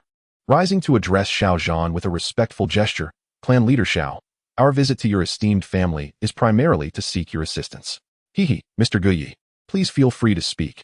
If it is within our capabilities, the Xiao family shall not refuse. Xiao Yan also rose politely to express his sentiments. Following this, the narrative of the original work unfolded. The Elder in the white robe, Guyi, introduced Na Lan Yen Ran, who then emerged, greeting Xiao Yan with a sweet smile. Upon recognizing her as his future daughter-in-law, Xiao Yan's demeanor was notably amiable, and he displayed great warmth as they exchanged pleasantries. However, Na Lan Yen Ran soon found it difficult to endure the fervent enthusiasm of Xiao Yan. After all, she had come to annul their engagement. Continuing the conversation further would only render it more awkward for her to express her intentions. Ultimately, it was Guyi who intervened, articulating the purpose of their visit to the Xiao family, the annulment of the engagement. This led to a memorable scene, as Xiao Yan, filled with indignation and humiliation, stepped forward to utter his famed declaration. Subsequently, both parties established a 3-year agreement. In a fit of fury, Xiao Yan penned the divorce document. After this farcical episode, the Elder in white and his companions departed. The hall was engulfed in a profound silence. The expressions of the Xiao family members were rather grim. Although they often looked down upon Xiao Yan, mocking him frequently, he remained a member of their clan. More importantly, they had a distinguished guest present today. Such a display before their guest was a significant blow to the Xiao family's reputation. Wei Yang, holding a jade cup and gently stirring the floating tea leaves with the lid, occasionally took a sip while quietly observing the unfolding drama. He had come primarily to witness this iconic scene and had no intention of intervening. Meanwhile, Xiao Yan, overwhelmed by humiliation, had already departed. Moments later, Xiao Yan managed to suppress his anger and mustered a strained smile towards Wei Yang, apologizing for the day's events. Wei Yang shook his head, opting not to comment further. This was a matter of the Xiao family's private affairs, and as an outsider, he felt it prudent to refrain from judgment. The conversation then shifted to their previous collaboration, discussing the details of their last transaction. The Xiao family had successfully sold the batch of first-grade elixirs through their channels at a commendable price. After deducting their 20% share, the remaining gold coins were actively utilized to procure medicinal herbs and magical nuclei for Wei Yang. This arrangement was mutually beneficial, and the Xiao family was diligent in their efforts. On the table lay numerous jade boxes and vials. As Xiao Yan explained, here are over 50 second-grade herbs and magical nuclei, 28 third-grade herbs and nuclei, 3 fourth-grade herbs, and 1 fourth-grade fire-type nucleus. This is the inventory and purchase price. Mr. Wei, please take a moment to verify. As he spoke, Xiao Yan handed over an inventory list along with a gold card, which displayed a remaining balance of 70,000. Wei Yang took the list and, with a casual glance, noticed an inconsistency in the numbers. Based on the prices of the medicinal herbs and magic nuclei, it seemed that the Xiao family had spent several thousand gold coins more than necessary. Acknowledging this, Wei Yang nodded, recognizing the Xiao family's generosity, which he graciously accepted. A few thousand gold coins were of little concern to him, nor would they weigh heavily on the Xiao family. It was a gesture of goodwill. Thus, with a wave of his hand, he gathered the items from the table without further inspection. Upon completing this, he smiled and remarked, "It appears the Xiao family has been quite generous." Xiao Yan and the 3 elders responded with smiles, engaged in courteous exchanges. After a moment of contemplation, Wei Yang waved his hand again, and over 50 jade vials appeared on the table. These are all common second-grade elixirs, of both ordinary and superior quality. They are once again entrusted to your Xiao family for sale, with the profit split, as before, 80-20. How does that sound? Upon hearing about the second-grade elixirs, the Xiao family members' eyes lit up, their breaths quickening. Over 50 second-grade elixirs? Absolutely. Xiao Yan and the 3 elders exchanged excited glances and nodded vigorously. At this moment, the cloud of gloom from the previous cancellation of the engagement with the Yunlan sect seemed to dissipate significantly. The value of over 50 second-grade elixirs surpassed that of the 163 first-grade elixirs previously mentioned. Seeing their reaction, Wei Yang nodded and placed a card with a balance of 70,000 gold coins on the table. The proceeds from the elixirs will remain allocated to the acquisition of herbs and magic nuclei. However, I will only require those of third-grade quality or higher. Acquire as many as you can. I shall return in 6 months. Certainly, Xiao Yan agreed, realizing that such an opportunity would be foolish to decline. Rest assured, Mr. Wei. The 3 elders beamed in agreement. After a few more exchanges, Xiao Yan cautiously inquired, "Mr. Wei, 3 months ago, you mentioned matters concerning Yan'er. I wonder if there are any updates?" The members of the Xiao family regarded Wei Yang with expressions tinged with complexity. Wei Yang pondered for a moment before responding. I would appreciate it if you could take me to meet Brother Xiao Yan. Additionally, I would like you to arrange for a quiet place. At this, Xiao Yan was visibly excited, promptly gesturing for Wei Yang to follow him. As they exited the hall, Xiao Yan turned to give the three elders a meaningful glance, subtly indicating the elixirs on the table, suggesting they examine the second-grade elixirs after his departure. The three elders returned a reassuring look. Previously, they had felt somewhat embarrassed to inspect in front of Wei Yang, as he had accepted their acquired herbs and magic nuclei without scrutiny. Now that Wei Yang was leaving, they felt free to conduct their examination at will. After all, it is a second-grade elixir. A single mistake could lead to a substantial loss, compelling one to exercise utmost caution. Chapter 55, The Appearance of the Alchemist. On the rear mountain of the Xiao family, Xiao Yan sat atop the peak, his mind adrift as he gazed calmly at the perilous mountain range shrouded in mist before him. That was the renowned Beast Mountain of the Jaimat Empire. Ah, strength. In this world, without power, one is worth less than a mere pile of dung. At least, even dung evokes a certain level of fear. Xiao Yan's shoulders trembled slightly as a low, self-deprecating chuckle escaped his lips, tinged with bitterness and humiliation, as he slowly paced atop the mountain. His fingers tangled in his raven-black hair, teeth clenched tightly on his lip, allowing the faint metallic taste of blood to spread within his mouth. Though he displayed no inappropriate emotions in the hall, the words of Nalan Yinran cut into his heart like a knife, leaving him feeling humiliated and trembling all over. Today, as humiliation, I shall not endure a second time. Xiao Yan's voice was hoarse yet resolute, laced with a hint of bitterness and resignation. Hee, little one. It seems you are in need of assistance. At that moment, a strange, aged laughter unexpectedly reached Xiao Yan's ears. His expression shifted, and he sprang to his feet, his eagle-like gaze sweeping the surroundings, yet he found not a single figure. Don't bother looking, I'm right on your fingertip. Just as Xiao Yan began to wonder if he was imagining things, the peculiar laughter echoed once more, unannounced. His pupils contracted as his gaze suddenly settled upon the ancient black ring adorning his right hand, a relic left behind by his mother. Is it you who is speaking? Xiao Yan suppressed the terror swelling within him, striving to steady his voice. The ring responded with a mocking laugh, acknowledging his composure. After a brief silence, Xiao Yan clearly enunciated a trio of questions. Who are you? Why are you in my ring? What do you intend to do? Do not concern yourself with who I am. Suffice it to say, I mean you no harm. Alas, after all these years, I have finally encountered a soul of sufficient strength. How fortunate. Someone approaches, little one. I shall explain further in a moment. The ancient voice suddenly fell silent. Someone is coming? Xiao Yan furrowed his brow and turned to gaze up the mountain. Soon, accompanied by the rustling of branches and the crunch of footsteps on dried leaves, two figures emerged into his view. Father and Mr. Wei. Xiao Yan thought to himself. In short order, Xiao Zhan arrived before Xiao Yan, accompanied by Wei Yang. Xiao Zhan placed a comforting hand on Xiao Yan's shoulder, sighing as he spoke with genuine concern. I knew you would be here. Father. Xiao Yan lowered his head, filled with shame. Today, I have brought you disgrace. Xiao Zhan shook his head, a hint of guilt escaping his lips as he sighed. Do not blame yourself. It is my father's inadequacy. I hope you can understand that as the patriarch of the Xiao clan, I must consider the consequences of my actions. Xiao Yan interjected, shaking his head. Father, there is no need for further explanation. I comprehend.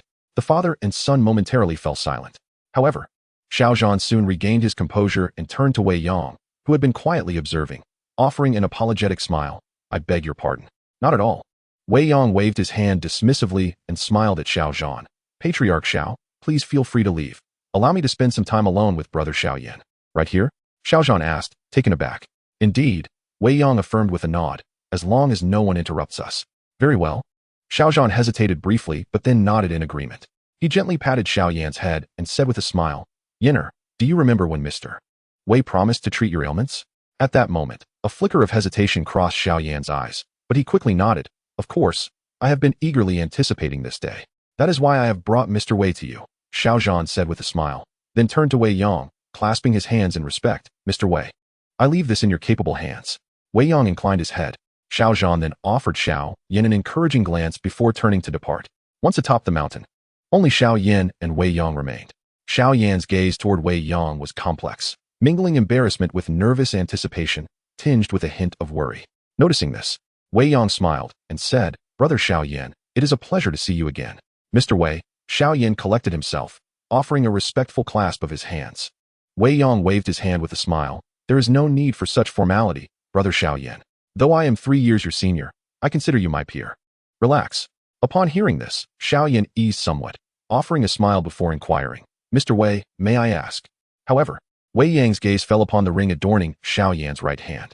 Xiao Yan's pupils constricted at this sight, akin to a thief caught in the act. And he became flustered. He initially attempted to withdraw his hand into his sleeve, but, after a moment's contemplation, clenched his teeth and revealed the ring, allowing it to be fully exposed to Wei Yang's scrutiny. His emotions were tumultuous. Subconsciously, he wished to conceal the ring's existence, yet feared the weight of the ancient voice. Yet, having been discovered by Wei Yang, he resolved to abandon his inner conflict. Wei Yang smiled slightly, bowing his head toward the ring, and said, I kindly request the esteemed presence of the elder. Atop the mountain, the atmosphere fell into a profound silence. Beads of cold sweat trickled down Xiao Yan's forehead as he bit down hard on his teeth, too apprehensive to utter a sound, save for the rise and fall of his chest and his slightly hurried breath. Indeed, was there truly an ancient being residing within his ring? The mere thought of wearing this ring daily, even while sleeping, sent a chill down his spine. He yearned to remove it and cast it far away. Yet he restrained this impulse. Moments later, as Wei Yang observed the ring's lack of response, he lowered his hand and chuckled softly. Senior, I am aware you can hear me. There is no need for such caution. I harbor no malice. In truth, I discovered your existence 3 months ago. If I intended you harm, I would not be here alone to seek an audience. With that, Wei Yang continued to gaze at the ancient black ring, patiently awaiting a reply. His eyes narrowed slightly. Given the current state of Yao Lao, he believed he posed little threat as long as he exercised caution. Even if he were unable to prevail, he could always take flight and escape. However, he remained wary of the bone spirit cold fire, an entity best avoided. With this thought, Wei Yang's muscles tensed, ready to flee at a moment's notice. Yet, he reasoned that Yao Lao would not act recklessly. After all, his condition was deteriorating, and Xiao Yan was present.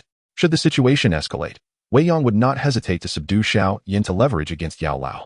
Surely, after searching for so long, the esteemed mentor would not easily relinquish his prized disciple. Meanwhile, Xiao Yan felt a cold sweat drench his back, his right hand trembling uncontrollably under the immense, invisible pressure. Finally, an ancient voice resonated unexpectedly throughout the space. Little one, what brings you to seek me? As the words faded, a translucent, aged figure gradually emerged from the ring. Xiao Yan, suddenly resembling a startled cat, felt his pupils constrict to pinpricks. Unable to contain his fear, he ripped the ring from his finger and hurled it away, nearly shouting, "It's a ghost." In an instant, he dashed to Wei Yang's side, his face a mask of terror as he stared at the spectral figure. With a swish, the ring, having traveled just a few meters, was drawn back by an unseen force, landing in the translucent palm of the elder apparition. Chapter 56, The Wrath of Xiao Yan. Atop the mountain, the transparent figure hovered in the air. The two young men fixated on this spectral presence, one calm and composed, the other filled with dread. To Xiao Yan, the apparition was undoubtedly a ghost. After all, given his limited experience at this moment, merely managing to maintain his current composure is already commendable. Furthermore, with Wei Yang present, Xiao Yan managed to steady himself, his voice trembling slightly as he inquired, "Mr. Wei, what is this?" Suppressing his laughter, Wei Yang explained, "This esteemed elder is currently in a state of soul manifestation, rather than being merely an object." Soul manifestation? Isn't that akin to a ghost? Xiao Yan murmured softly. "Ah, if you put it that way, it seems there is some truth to it." Wei Yang acknowledged after a moment's contemplation. "Little one, it is unseemly to carelessly discard things," remarked Yao Lao, who, while gripping his ring, winced at their conversation and cast an irritated glance at Xiao Yan. Xiao Yan pursed his lips and remained silent. Subsequently, Yao Lao's gaze turned to Wei Yang, stroking his white beard as he expressed, "Young man, you possess an impressive level of soul power, displaying exceptional talent." With his discerning eye, Yao Lao immediately saw through Wei Yang's capabilities. Thus, even with his vast experience, he couldn't help but feel a twinge of astonishment. It was indeed rare to encounter such gifted youth in the remote lands of the Gamma Empire. He appeared to be merely 17 or 18 years of age. Yet his soul power was nearing the peak of the mortal realm.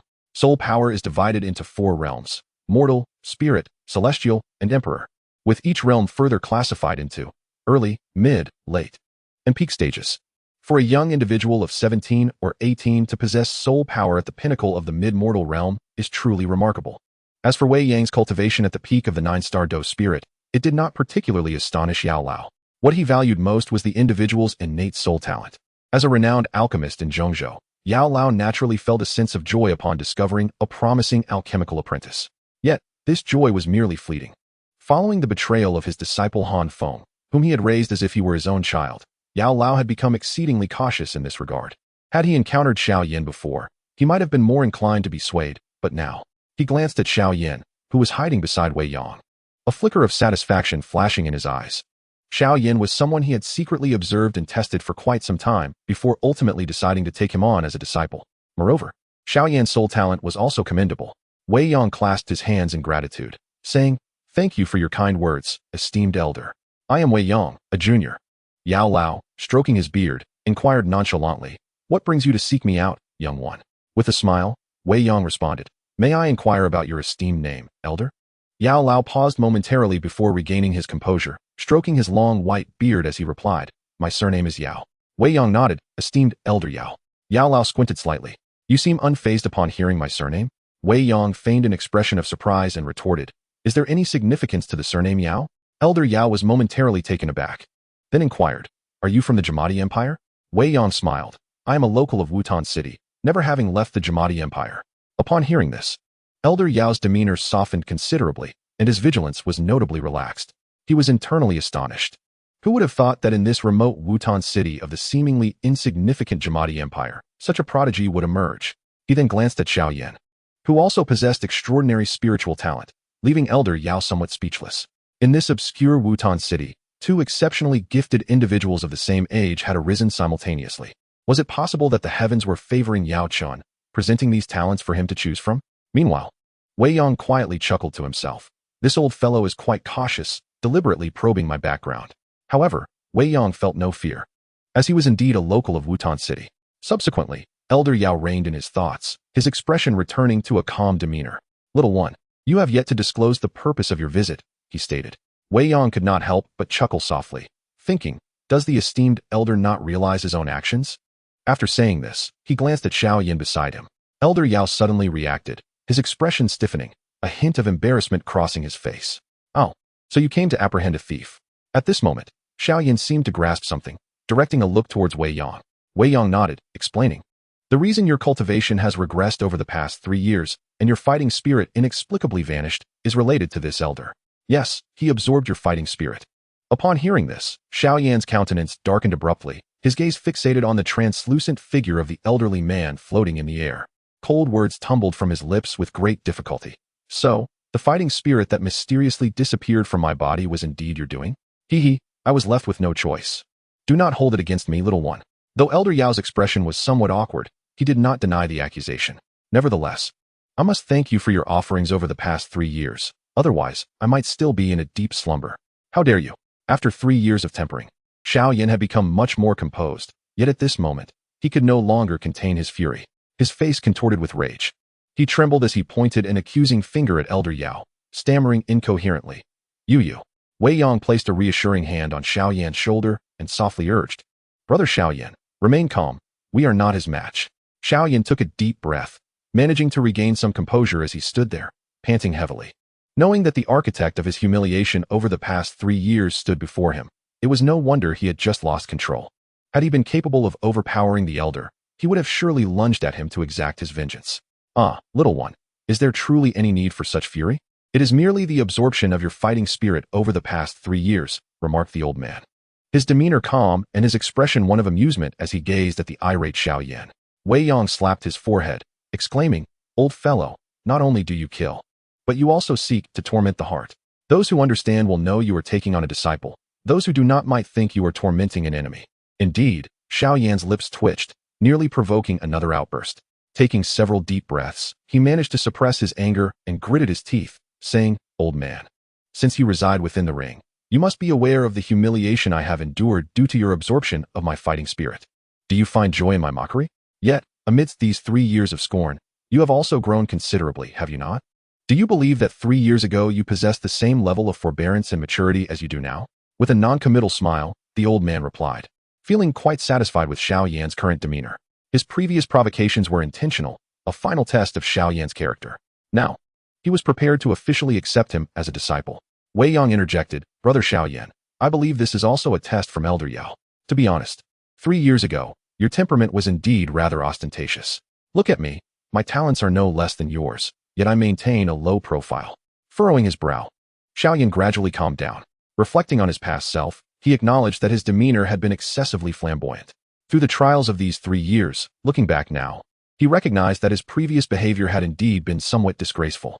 With this realization, he took a deep breath and fully composed himself. Once tranquility returned, a sense of joy followed. Regardless of the circumstances, having discovered the reason behind the disappearance of his fighting spirit, he understood that his talents had undoubtedly been restored. No, his talents had always been there, never truly lost. The thought of finally shedding the title of waste invigorated him, as if he had been reborn.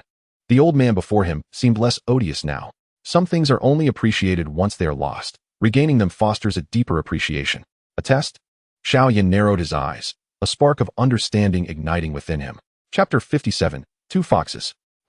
Elder Yao had intended to continue his conversation with Xiao Yan, but his attention suddenly shifted to Wei Yang. He had sensed a peculiar fluctuation moments earlier. After a brief pause, Elder Yao scrutinized Wei Yang intently, his tone inexplicably serious as he inquired, the aura of strange fire.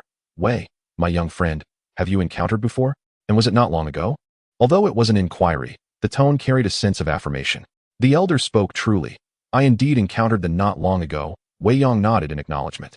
Xiao Yan, however, appeared somewhat perplexed, oblivious to the nature of the where? The eyes of the elder sparkled with interest, prompting further questioning. Wei Yang offered a non-committal smile. His tone calm. This question from you, esteemed elder, seems to place me in a bit of a dilemma. The elder narrowed his eyes, scrutinizing Wei Yang. The latter maintained a composed demeanor, smiling as they locked gazes, leaving them momentarily speechless. Xiao Yan sensed the peculiar atmosphere and subtly shifted his stance, prepared to flee at a moment's notice. The air atop the mountain began to grow heavy and oppressive. The elder gently stroked his white beard, his gaze flickering as if lost in thought. Just moments ago, a sudden fluctuation in the bone spirit cold fire emanating from him caught his attention. Following this trace of disturbance, he swiftly discerned a subtle, unusual aura surrounding Wei Yang. Yet, this aura soon grew indistinct. Nevertheless, the elder was certain that this peculiar fluctuation was indeed, could sense each other when in close proximity. The youth before him had undoubtedly recently encountered, and thus carried its essence with him, perhaps even harboring a blossom of at that very moment. This conclusion stirred the elder's heart. His gaze subtly shifted towards the tense Xiao Yan, who appeared ready to bolt at any instant, and then back to the unperturbed Wei Yang. This situation was becoming increasingly intricate. Firstly, the rapport between Wei Yang and Xiao Yan seemed quite amicable, particularly given their apparent connection to the Xiao family. Moreover, Wei Yang's intention to take Xiao Yan as his disciple while potentially confronting his companion was a precarious move. Xiao Yan's impression of him had already suffered due to the absorption of 3 years of. Any further misstep could tarnish their initial encounter, which held significant weight. Secondly, although the youth stood at the pinnacle of, he exuded an aura that suggested he was not easily dealt with, a gut feeling. Observing the calm demeanor of his opponent, the elder found himself at a loss. Were this merely a typical pinnacle, he would not harbor fear. Yet, this youth was enigmatic. Furthermore, his formidable soul power rivaled that of mid to high tier, a source of trepidation for the elder. His current condition was far from optimal. Should he act rashly and fail to subdue his opponent swiftly, the ensuing stalemate could escalate, leading to his complete exposure and possibly plunging him into slumber once more. Once ensnared in slumber, one becomes a mere pawn on the chessboard of fate. Wei Yang observed the flickering gaze of the old alchemist, feigning calmness while his heart raced with trepidation. His eyes narrowed slightly. Presently, he held no fear of the old man. Rather, it was the bone spirit cold fire that instilled dread within him. At this moment, he enveloped the hidden spatial ring in his bosom with his soul power, encasing it in multiple layers of seals, shielding it from external and internal fluctuations. Within that ring resided the green lotus earth heart fire. He had already wrapped it in several layers of soul power on the green lotus pedestal, establishing thick barriers of sealing. Yet it was still detected by the bone spirit cold fire. In that fleeting instant, the previously tranquil green lotus earth heart fire stirred slightly, nearly obliterating his soul barrier. Fortunately, Wei Yang reacted swiftly, reinforcing several layers of protection to shield against all disturbances. This unrefined posed considerable trouble. Wei Yang gazed at the old alchemist, furrowing his brow. Truth be told, he had no desire to provoke any conflict with him. However, should the old man truly choose to strike, he would not be cowed. At worst, he could simply turn and leave. After all, who would ultimately seek whom in the future remained uncertain. Wei Yang maintained a positive mindset, bolstered by a profound sense of confidence. Both parties engaged in rapid contemplation, weighing gains and losses, though in reality, only a few breaths had elapsed. Soon, The old alchemist reined in his emotions, his face restoring a cheerful demeanor as he stroked his white beard and chuckled. Oh, young Wei. There's no need to be so tense. I would not stoop to bullying a child such as yourself. Old man, I'd be a fool to trust you. Wei Yang scoffed inwardly, though he displayed a cordial smile, complimenting. With your esteemed status, it is only natural that you would not take advantage of the young. He. The two exchanged glances, revealing genuine smiles. Instantly, the oppressive atmosphere dissipated, transforming into one of ease, as the earlier tension seemed to vanish. Old fox, Wei Yang thought. Young fox. The old alchemist mused simultaneously. Xiao Yan, witnessing the scene, also breathed a sigh of relief, wiping the cold sweat from his brow. Somewhat speechless at the swift shift in their demeanor. Moments ago, they were poised for confrontation, yet the change was astonishing. The old alchemist, twirling his long beard, felt a twinge of sentiment. Had it not been for Xiao Yan, he might have considered other possibilities with Wei Yang. Alas, since no confrontation ensued, he could attempt to cultivate a relationship. After all, he was a talented young man, and his rapport with Xiao Yan seemed quite favorable. It might prove beneficial for Xiao Yan's growth in the future. As his thoughts whirled, the old alchemist inquired, Young Wei, may I ask which extraordinary fire you possess? Naturally. Wei Yang nodded, revealing without hesitation that he possessed the 19th entry on the Qinglian Earth Heart Fire. So it is. The medicine elder acknowledged, then inquired. It seems you have not yet refined it? It has matured, its power rivaling that of a Dou Emperor, but I am currently incapable of mastering it. Wei Yang shrugged. No wonder then. To think it has reached maturity, comparable to a Dou Emperor, indeed a revelation for the medicine elder, who furrowed his brow. He harbored certain intentions regarding this. After all, as long as Wei Yang had not refined it, there might be a chance to procure it from him in the future. However, its power is rather formidable. Refining requires one to ingest it. Even if there were ways to diminish its might, the medicine elder cast a glance at Xiao Yan, whose Dou Qi was at the third stage. Instantly, he dismissed all such thoughts, at least for the foreseeable future. Feigning curiosity, Wei Yang asked, Senior, do you not already possess? Why are you still interested in mine? Moments ago, the fluctuations of the Qinglian Earth Heart Fire could only be attributed to, making Wei Yang's knowledge of the medicine elder's possession of seem rather unremarkable. The medicine elder hesitated, muttering, is, after all, a celestial treasure. I am merely curious. His gaze inadvertently swept over Xiao Yan. It's truly difficult. Seeing this, Wei Yang merely smiled, opting not to pursue the topic further, instead asking, Senior, with your surname being and possessing, you must be an alchemist as well? An alchemist? Xiao Yan looked at the medicine elder in astonishment. While he might not grasp the concept of, he certainly understood the significance of an alchemist, a figure of immense prestige. The medicine elder, upon hearing this, felt a swell of pride, stroking his long beard with a hint of arrogance in his tone. In the realm of alchemy, I have indeed achieved a modicum of success. Back in my homeland, I am somewhat renowned. Chapter 58, Confrontation. Oh, Wei Yang's eyes sparkled, and he humbly inquired. Might I ask if you have heard of a peculiar constitution known as the Calamity Poison Body? The Calamity Poison Body. The medicine elder's hand trembled, nearly causing him to pluck a few strands from his beard. His eyes widened. Why do you suddenly inquire about this? Indeed, the senior is knowledgeable. Wei Yang shrugged. Feigning exasperation, I have a friend who possesses the Calamity Poison Body. Instantly, the medicine elder's expression turned grave, his eyes narrowing. The Calamity Poison Body has emerged anew? Alas, such a constitution is ominous. He sighed, fixing his gaze on Wei Yang, furrowing his brow as he asked, has your friend activated their constitution? Wei Yang nodded. To what extent? The medicine elder's pupils constricted. Your friend, they are not within this Wutan city, are they? The medicine elder nearly felt the urge to flee. At present, his frail old bones, nay, his ethereal form, can scarcely endure the torment of the calamity toxin. One must be aware that a fully developed calamity toxin represents a grave disaster. Once it spirals out of control, all life within a 1,000-mile radius is destined for annihilation. Even with the protection of, he would be unable to withstand such devastation. A fully matured calamity toxin is at least of the high-tier Dou Zone level, and when it erupts uncontrollably, even low-tier Dou Zone would be compelled to retreat.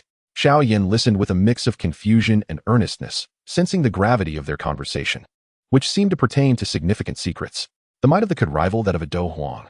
The calamity toxin? Merely hearing about it sounded formidable. Power. Xiao Yan felt an inner longing, clenching his fists as his desire for strength intensified. Lacking power rendered him incapable of comprehending their discourse. Wei Yang smiled and explained, my friend is currently not in Wutan City, but rather in the Beast Mountain range.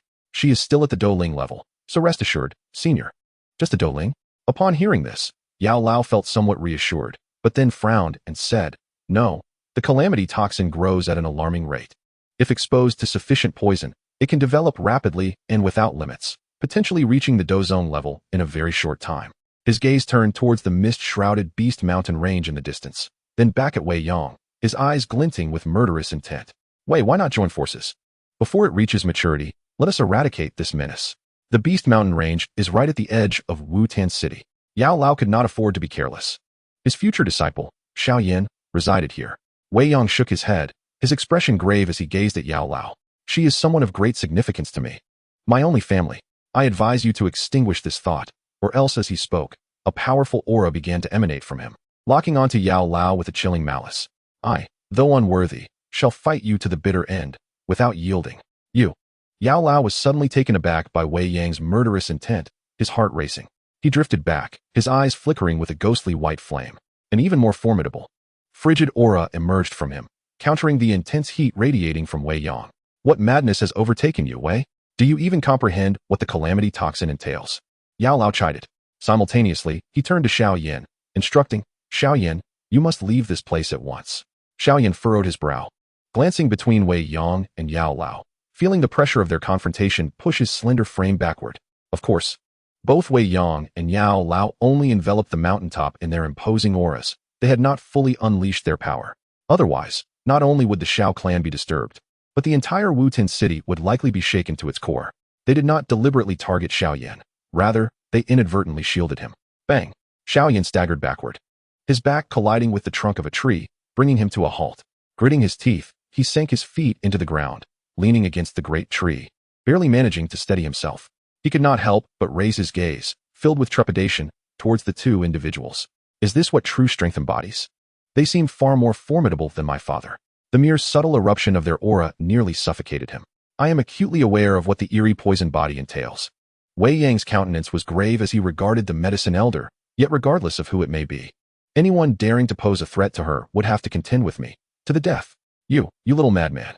The medicine elder's beard trembled with indignation as he exclaimed, "Do you even comprehend the gravity of the situation? That kind of physique is an immense catastrophe. If she loses control, the entire Monster Mountain range, Wutan City, and perhaps even the entirety of the Jiama Empire will face utter annihilation. Once the poison body is unleashed, she will be unable to suppress her insatiable craving for venom. The more potent the poison she consumes, the swifter her growth will become. Currently at the Dou Ling level, it may not be long before she ascends to Dou zone. By that time, who in the Jiama Empire could possibly contend with her? The stronger she becomes, the closer she draws to complete loss of control. At that point, an unbridled eerie poison body would be a calamity incarnate, bringing death wherever it roams.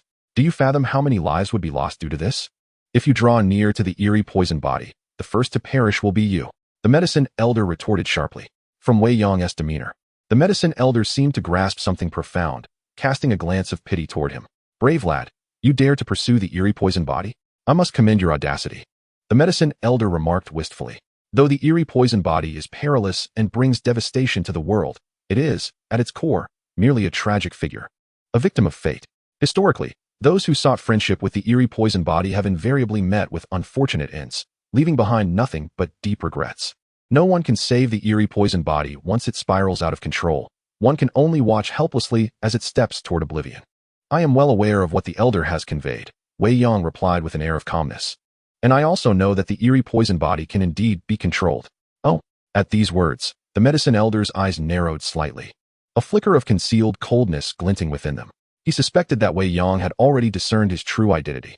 Coincidentally, he possessed the method to control the eerie poison body through the use of a poison pill, albeit one that appeared rather dubious. For instance, the netherworld poison fire, Wei Yang asserted. The medicine elder was momentarily taken aback, a sigh of relief escaping him as his brows furrowed in contemplation. He raised his hand to gently stroke his white beard, pondering for a moment before nodding. The nether poison fire indeed complements the calamity poison body remarkably well. The primary reason the calamity poison body spirals out of control is largely due to its rapid enhancement of power, which leads to an inability to master it perfectly, resulting in the heart being ravaged by myriad toxins. A faint smile appeared at the corner of Wei Yang's mouth as he spoke. Moreover, the nether poison fire also thrives by devouring countless toxins, making it a perfect match for the calamity poison body. Thus, I boldly speculate that it could assist in the perfect mastery of one's own power. Even if it cannot achieve complete control, it would certainly delay the onset of chaos significantly, perhaps even minimize the risk of losing control. What do you think, esteemed elder? Old Yao furrowed his brow in deep contemplation, rapidly processing the information in his mind. After a brief moment, he slightly nodded in agreement, affirming, "What you say indeed carries substantial likelihood." The fact that even the esteemed elder acknowledged this possibility suggested that Wei Yang's notion might indeed be correct. A flicker of joy crossed Wei Yang's face. After all, who was old Yao? He was the renowned alchemist of the Central Plains. Hailing from one of the ancient 8 clans, the Yao clan. Having lived to this age, his insights were beyond question. If even he concurred with this theory, it was essentially a confirmation of its validity. However, the nether poison fire is not easily obtained, old Yao remarked, casting a contemplative glance at Wei Yang. Wei Yang merely smiled in response, non-committal, as he believed that success lies in human endeavor. Ah, what a notion of human endeavor. Old Yao's gaze grew profound, barely restraining the impulse to seize this young man and abduct him. He was certain that this lad must possess leads on the nether poison fire, or perhaps even know its exact location. What an astonishing revelation. While others yearned for such extraordinary flames, this young man not only possessed a heart of green lotus flame, but also had knowledge of the nether poison fire? Was the Dou Shi continent merely his backyard? Chapter 59, The Method of Trading Poison Pills. Meanwhile, Xiao Yan, who had been quietly observing, was left speechless, unable to suppress a sharp intake of breath, his whole body trembling. Just what kind of calamity poison body was this, so terrifying? At that moment, leaning against a tree trunk, his feet sinking, he felt as though he were caught in a tempest, oppressed by the two men's overwhelming presence. He cried out, "Esteemed elders, may I have a word?" Both men turned their gazes toward Xiao Yan. He forced a bitter smile and said, "Perhaps you two should temper your imposing presence. Do you truly wish to fight here?" Old Yao, hearing this, stroked his beard and huffed, "It is this young lad Wei who wishes to make the first move against me." Xiao Yan then looked at Wei Yang. With a smile, Wei Yang actively withdrew his imposing aura, cupping his hands in apology. "My apologies, esteemed elder." Old Yao snorted lightly and also quickly subdued his aura, feeling a twinge of regret in his heart. The eruption of momentum was, indeed, a considerable drain on his energy. As the oppressive force dissipated, Xiao Yan exhaled deeply, wiping the cold sweat from his forehead, feeling as though he had just been pulled from the depths of a river. Wei Yang, when seeking advice, one must adopt the appropriate demeanor for such inquiries. Is it proper to pose questions in such a manner? The elderly Yao looked at Wei Yang with a gaze that bore some reproach. "Youngster, you failed to show respect to your elders." Wei Yang slightly bowed, clasping his hands together, and apologized. "I beg your pardon, esteemed elder. I was merely overly excited. It was because you mentioned the intention to harm my most cherished family member and insisted that I accompany you." Xiao Yan also cast a peculiar glance at Yao. Anyone in such a position would surely be incensed. Cough. Yao cleared his throat softly, stroking his white beard in silence. Wei Yang continued, "On a serendipitous occasion, I stumbled upon an ancient ruin where I discovered a book titled The Seven-Colored Poison Scripture. This scripture contains extensive information about the dreaded poison body, and it also describes a method for creating a poison elixir that purportedly allows for the perfect control of said poison body." This statement was somewhat deceptive, as the scripture did not genuinely contain details regarding the poison elixir. "Oh." Yao paused, casting a surprised glance at Wei Yang. "You are indeed fortunate." Wei Yang smiled and shrugged. "Unfortunately, the scripture merely glossed over the method without providing specifics. With your vast experience, I wonder if you have ever heard of this poison elixir method or know its whereabouts." Yao's eyes twinkled, and his expression shifted to one of self-satisfaction. "You are in luck to inquire of me. Coincidentally, I have indeed heard of such a poison elixir method and possess its detailed formulation." Wei Yang's eyes sparkled with excitement as he eagerly asked, "Is it truly so? Do you possess the method for this poison elixir?" Yao merely smiled, stroking his beard in silence. Seeing this, Wei Yang revealed a jade vial from his palm, saying, "Esteemed elder, you appear to be in less than optimal condition. This vial contains a 4th-grade soul-nourishing liquid, which is quite effective for restoring one's spirit. Moreover, its first use provides a certain enhancement to the soul, though I understand such effects may not be significant in your case." "Oh." Yao gazed at the jade vial in Wei Yang's hand with unexpected interest, a flicker of eagerness igniting in his eyes. "A 4th-grade soul-nourishing liquid? Indeed. This liquid is a product of my own research," Wei Yang replied, feeling a swell of pride. He explained that it was crafted from 3 rare 4th-grade soul-nourishing lotuses, supplemented with a 3rd-tier water elemental core and 4th-grade clear spirit grass. He elaborated on the formula, detailing the refining techniques, optimal temperatures, and the precise ratios of the ingredients. Yao listened intently, nodding frequently in admiration. Indeed, this formulation, while still somewhat rudimentary and not yet fully harnessing the potential of all its effects, is quite impressive for one so young to have achieved this level of proficiency. Then he casually commented, the timing should be this way, and the ratio of medicinal ingredients should be adjusted accordingly. Only then can the properties of these herbs be fully unleashed, potentially increasing their potency by at least 30%. Wei Yang listened intently, nodding repeatedly while occasionally posing questions, to which the old herbalist responded in kind. Observing Wei Yang's obedient demeanor, the old herbalist couldn't help but sigh in admiration. Not only did he possess remarkable talent, but his comprehension was also exceptional, imbued with a certain spiritual essence. Undoubtedly, he was a promising prospect for an exceptional alchemist. Alas, what a pity! If only he had been encountered a few years earlier, perhaps. The old herbalist glanced at Xiao Yan, who was dazedly listening and somewhat bewildered, and suddenly found his enthusiasm waning. At that moment, he experienced a fleeting hesitation. However, this moment of doubt was swiftly dismissed. With his life experience, he knew that indecision and capriciousness were the greatest follies in any endeavor. At the very least, he had observed Xiao Yan's growth from a young age, knowing his character well, having tested his resolve. So be it. He decided to offer some guidance and forge a kind relationship. The old herbalist genuinely felt a fondness for Wei Yang. In him, he saw a glimmer of Han Feng's shadow. No, Wei Yang possessed greater talent, sharper intuition, and a more profound spiritual essence. Yet, the mere thought of Han Feng cast a shadow over the old herbalist's mood. A wayward disciple. Elder, may I borrow the method of crafting the poison pill for a brief review? I promise to return it immediately after examining its contents. Wei Yang lightly raised his hand, and a vial of soul-nurturing liquid gracefully floated towards the old herbalist, ultimately hovering before him. The old herbalist extended his translucent hand to receive the jade vial and gently opened the cap. Instantly, a peculiar fragrance of medicine enveloped the surrounding space, invigorating the spirit and soothing the soul. Xiao Yan's gaze was fervently fixated on the small jade vial in the old herbalist's hand. After all, it contained a fourth-grade elixir. The yearning emanating from his soul informed him that consuming this vial would yield tremendous benefits. Wei Yang cast a sidelong glance at him and remarked coolly, "What are you thinking? That's a fourth-grade elixir. Although it's meant for soul restoration, the potency within could very well rupture your dantian, an entire meridian system, if you dared to consume it." Xiao Yan, taken aback by the warning, sheepishly scratched his nose. After thoroughly inspecting the contents of the vial, the old herbalist smiled with satisfaction and capped it, looking at Wei Yang with a knowing smile. "This cannot be everything, can it?" Wei Yang helplessly shook his head and retrieved another jade vial, tossing it to the old herbalist. "That's all there is." 2 vials contained a total of 60% of the medicinal liquid, while the remaining 40% had already been consumed. The elder pharmacist nodded in satisfaction, retracting the 2 jade vials with a flourish. He then produced an ancient scroll. It was not unreasonable to exchange 2 portions of 4th-grade soul-nourishing liquid for a glimpse of the toxic pill method. As he spoke, the elder tossed the scroll to Wei Yang, remarking that the soul-nourishing liquid was indeed vital for his current state. Thus, he decided not to impose any difficulties and would lend it for his perusal. Wei Yang smiled as he accepted the scroll, expressing his gratitude to the elder. He promptly unfurled the scroll and began to scrutinize its contents. For the elder pharmacist, these 2 portions of soul-nourishing liquid were akin to life-saving elixirs, capable of nurturing his currently frail soul and restoring much of his vitality. It was crucial to note that he felt like a rootless duckweed or a water source without origin. His soul power diminished with each use, receiving no replenishment. A moment's carelessness could lead him back into a state of slumber, leaving him with a profound sense of insecurity.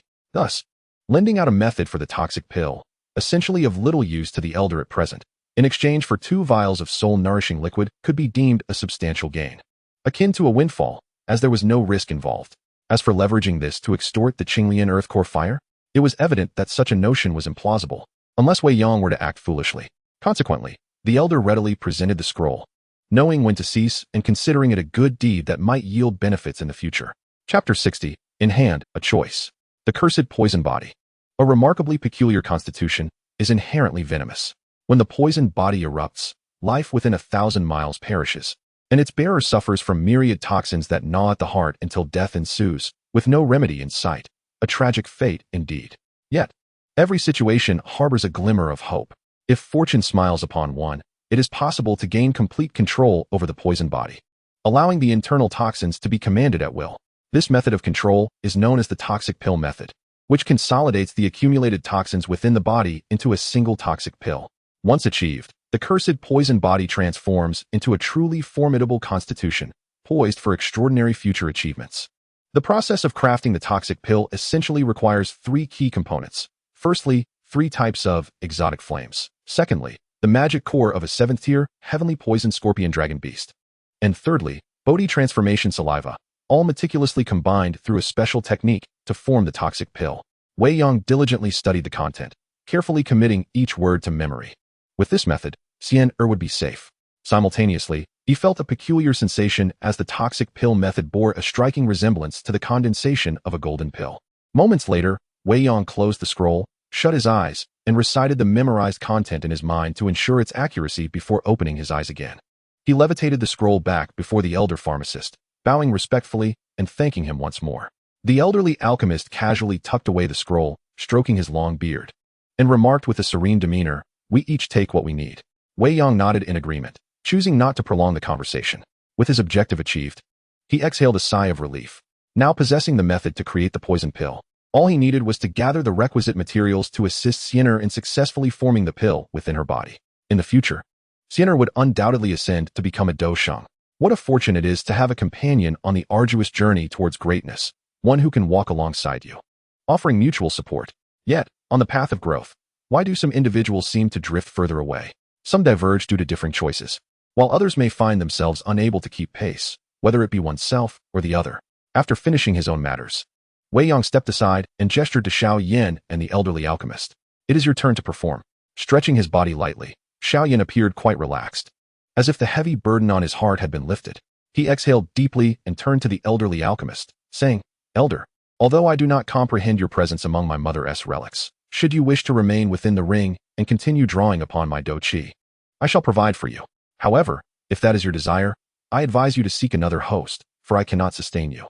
As he spoke, Xiao Yan discreetly signaled Wei Yang, suggesting that he might fulfill the elderly alchemist's requirements. Wei Yang cast a sidelong glance at Xiao Yan. "Are you certain, young man? Are you serious? If I truly whisk away the elderly alchemist, do not shed tears. At 15 years old, with merely 3rd-tier Dou Shi, what would you do 3 years hence to attend the Yunlan sex appointment without the elderly alchemist's assistance? Rely on sheer will." Of course, even if Wei Yang were inclined to take the elderly alchemist along, it was likely that the latter would not consent to leave with him. Contemplating this, Wei Yang found himself curiously observing the elderly alchemist, pondering the possibility of an unexpected turn of events should the elderly alchemist choose to accompany him. The elderly alchemist, at that moment, felt a flicker of hesitation. After all, in comparison, Wei Yang's circumstances were undeniably more favorable than Xiao Yan's. Yet, in the end, the elderly alchemist clenched his teeth, steeling his resolve, and cast aside all temptations. He looked at Xiao Yan, who feigned calmness while concealing a hint of anxiety in his eyes, and then glanced at Wei Yang, who displayed a curious expression. "You young lads," he mused, his gaze settling back on Xiao Yan as he stroked his beard and smiled. "Since I have fully awakened, I shall no longer draw upon your Dou Shi. At least not without your consent." Xiao Yan rolled his eyes and let out a cold chuckle, remaining silent. In truth, a surge of excitement and exhilaration welled up within him as he exhaled deeply in relief. The medicine elder had made his choice.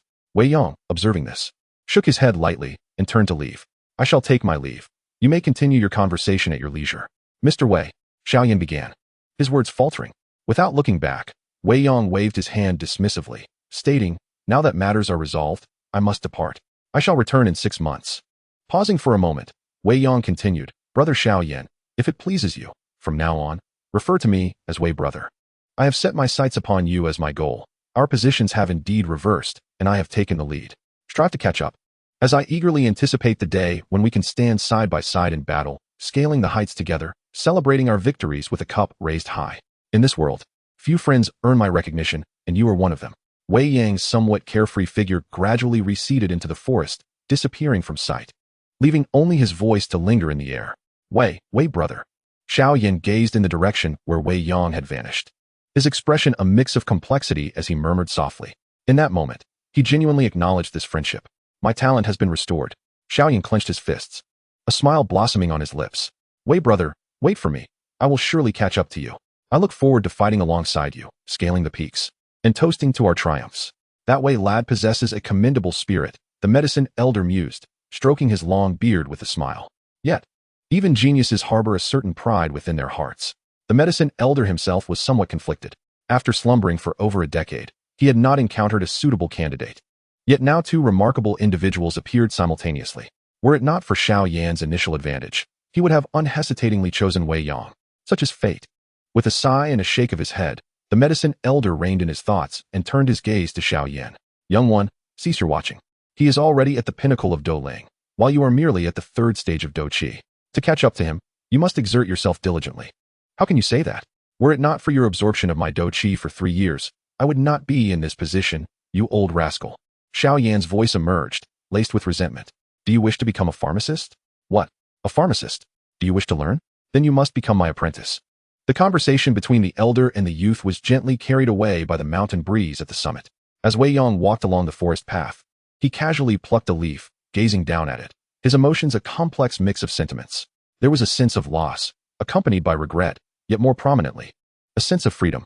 With a smile, he tossed the leaf aside. If one never held any hope, how could one experience disappointment? Reflecting on Xiao Yan's recent demeanor, Wei Yang smiled and clicked his tongue. That lad may appear foolish and dazed on the surface, yet he is, in reality, quite cunning, secretly calculating his next moves. Is Xiao Yan truly foolish? Certainly not. Through the conversation between Wei Yang and Yao Lao, he must have comprehended and surmised many things. He is acutely aware that Yao Lao's appearance represents an opportunity, a chance to alter his destiny. At 15 years of age, he has only attained the 3rd rank of Dou Shi. Even if his talent has been restored, what of it? In just 1 year's time, he will be required to undergo the rite of passage into adulthood, according to the traditions of the Xiao clan. If a clan member's cultivation does not reach the 7th rank of Dou Shi by the time they come of age, they will be exiled from the family to manage its enterprises in distant lands. This is tantamount to being cast out and abandoned by the clan. Within the brief span of a year, relying solely on his diligence in cultivation, he cannot possibly elevate his Dou Shi from the 3rd to the 7th rank. Cultivation of Dou Shi adheres to established principles, with few shortcuts available. This has become common knowledge. At this stage, a cultivator's meridians are exceedingly fragile, unable to withstand the potent effects of medicinal elixirs. Should the potency be too overwhelming, it could lead to a tragic end. Moreover, this is a foundational phase, where hasty advancement is most ill-advised. Furthermore, in a moment of impulsiveness today, he has made a 3-year pact with Nalan Yanran, now a 3-star Dou Master. With her talent and the abundant resources of the Yunlan sect, what can he offer when the time comes to meet her? To be publicly humiliated once more? Or shall he resort to self-destruction as an apology? Chapter 61. Do not disturb me. At the entrance of the Xiao family estate, Xiao Yan and 3 elders, accompanied by numerous clan members, came to bid farewell to Wei Yang. Rest assured, clan leader Xiao Yan is now safe. Wei Yang remarked with a smile as he walked. If you remain concerned, you may check on him at the mountaintop later.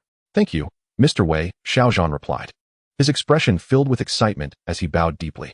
The surrounding members of the Xiao clan exhibited a complex array of emotions, with some expressing joy, others resentment, and many unable to reconcile their disbelief and regret.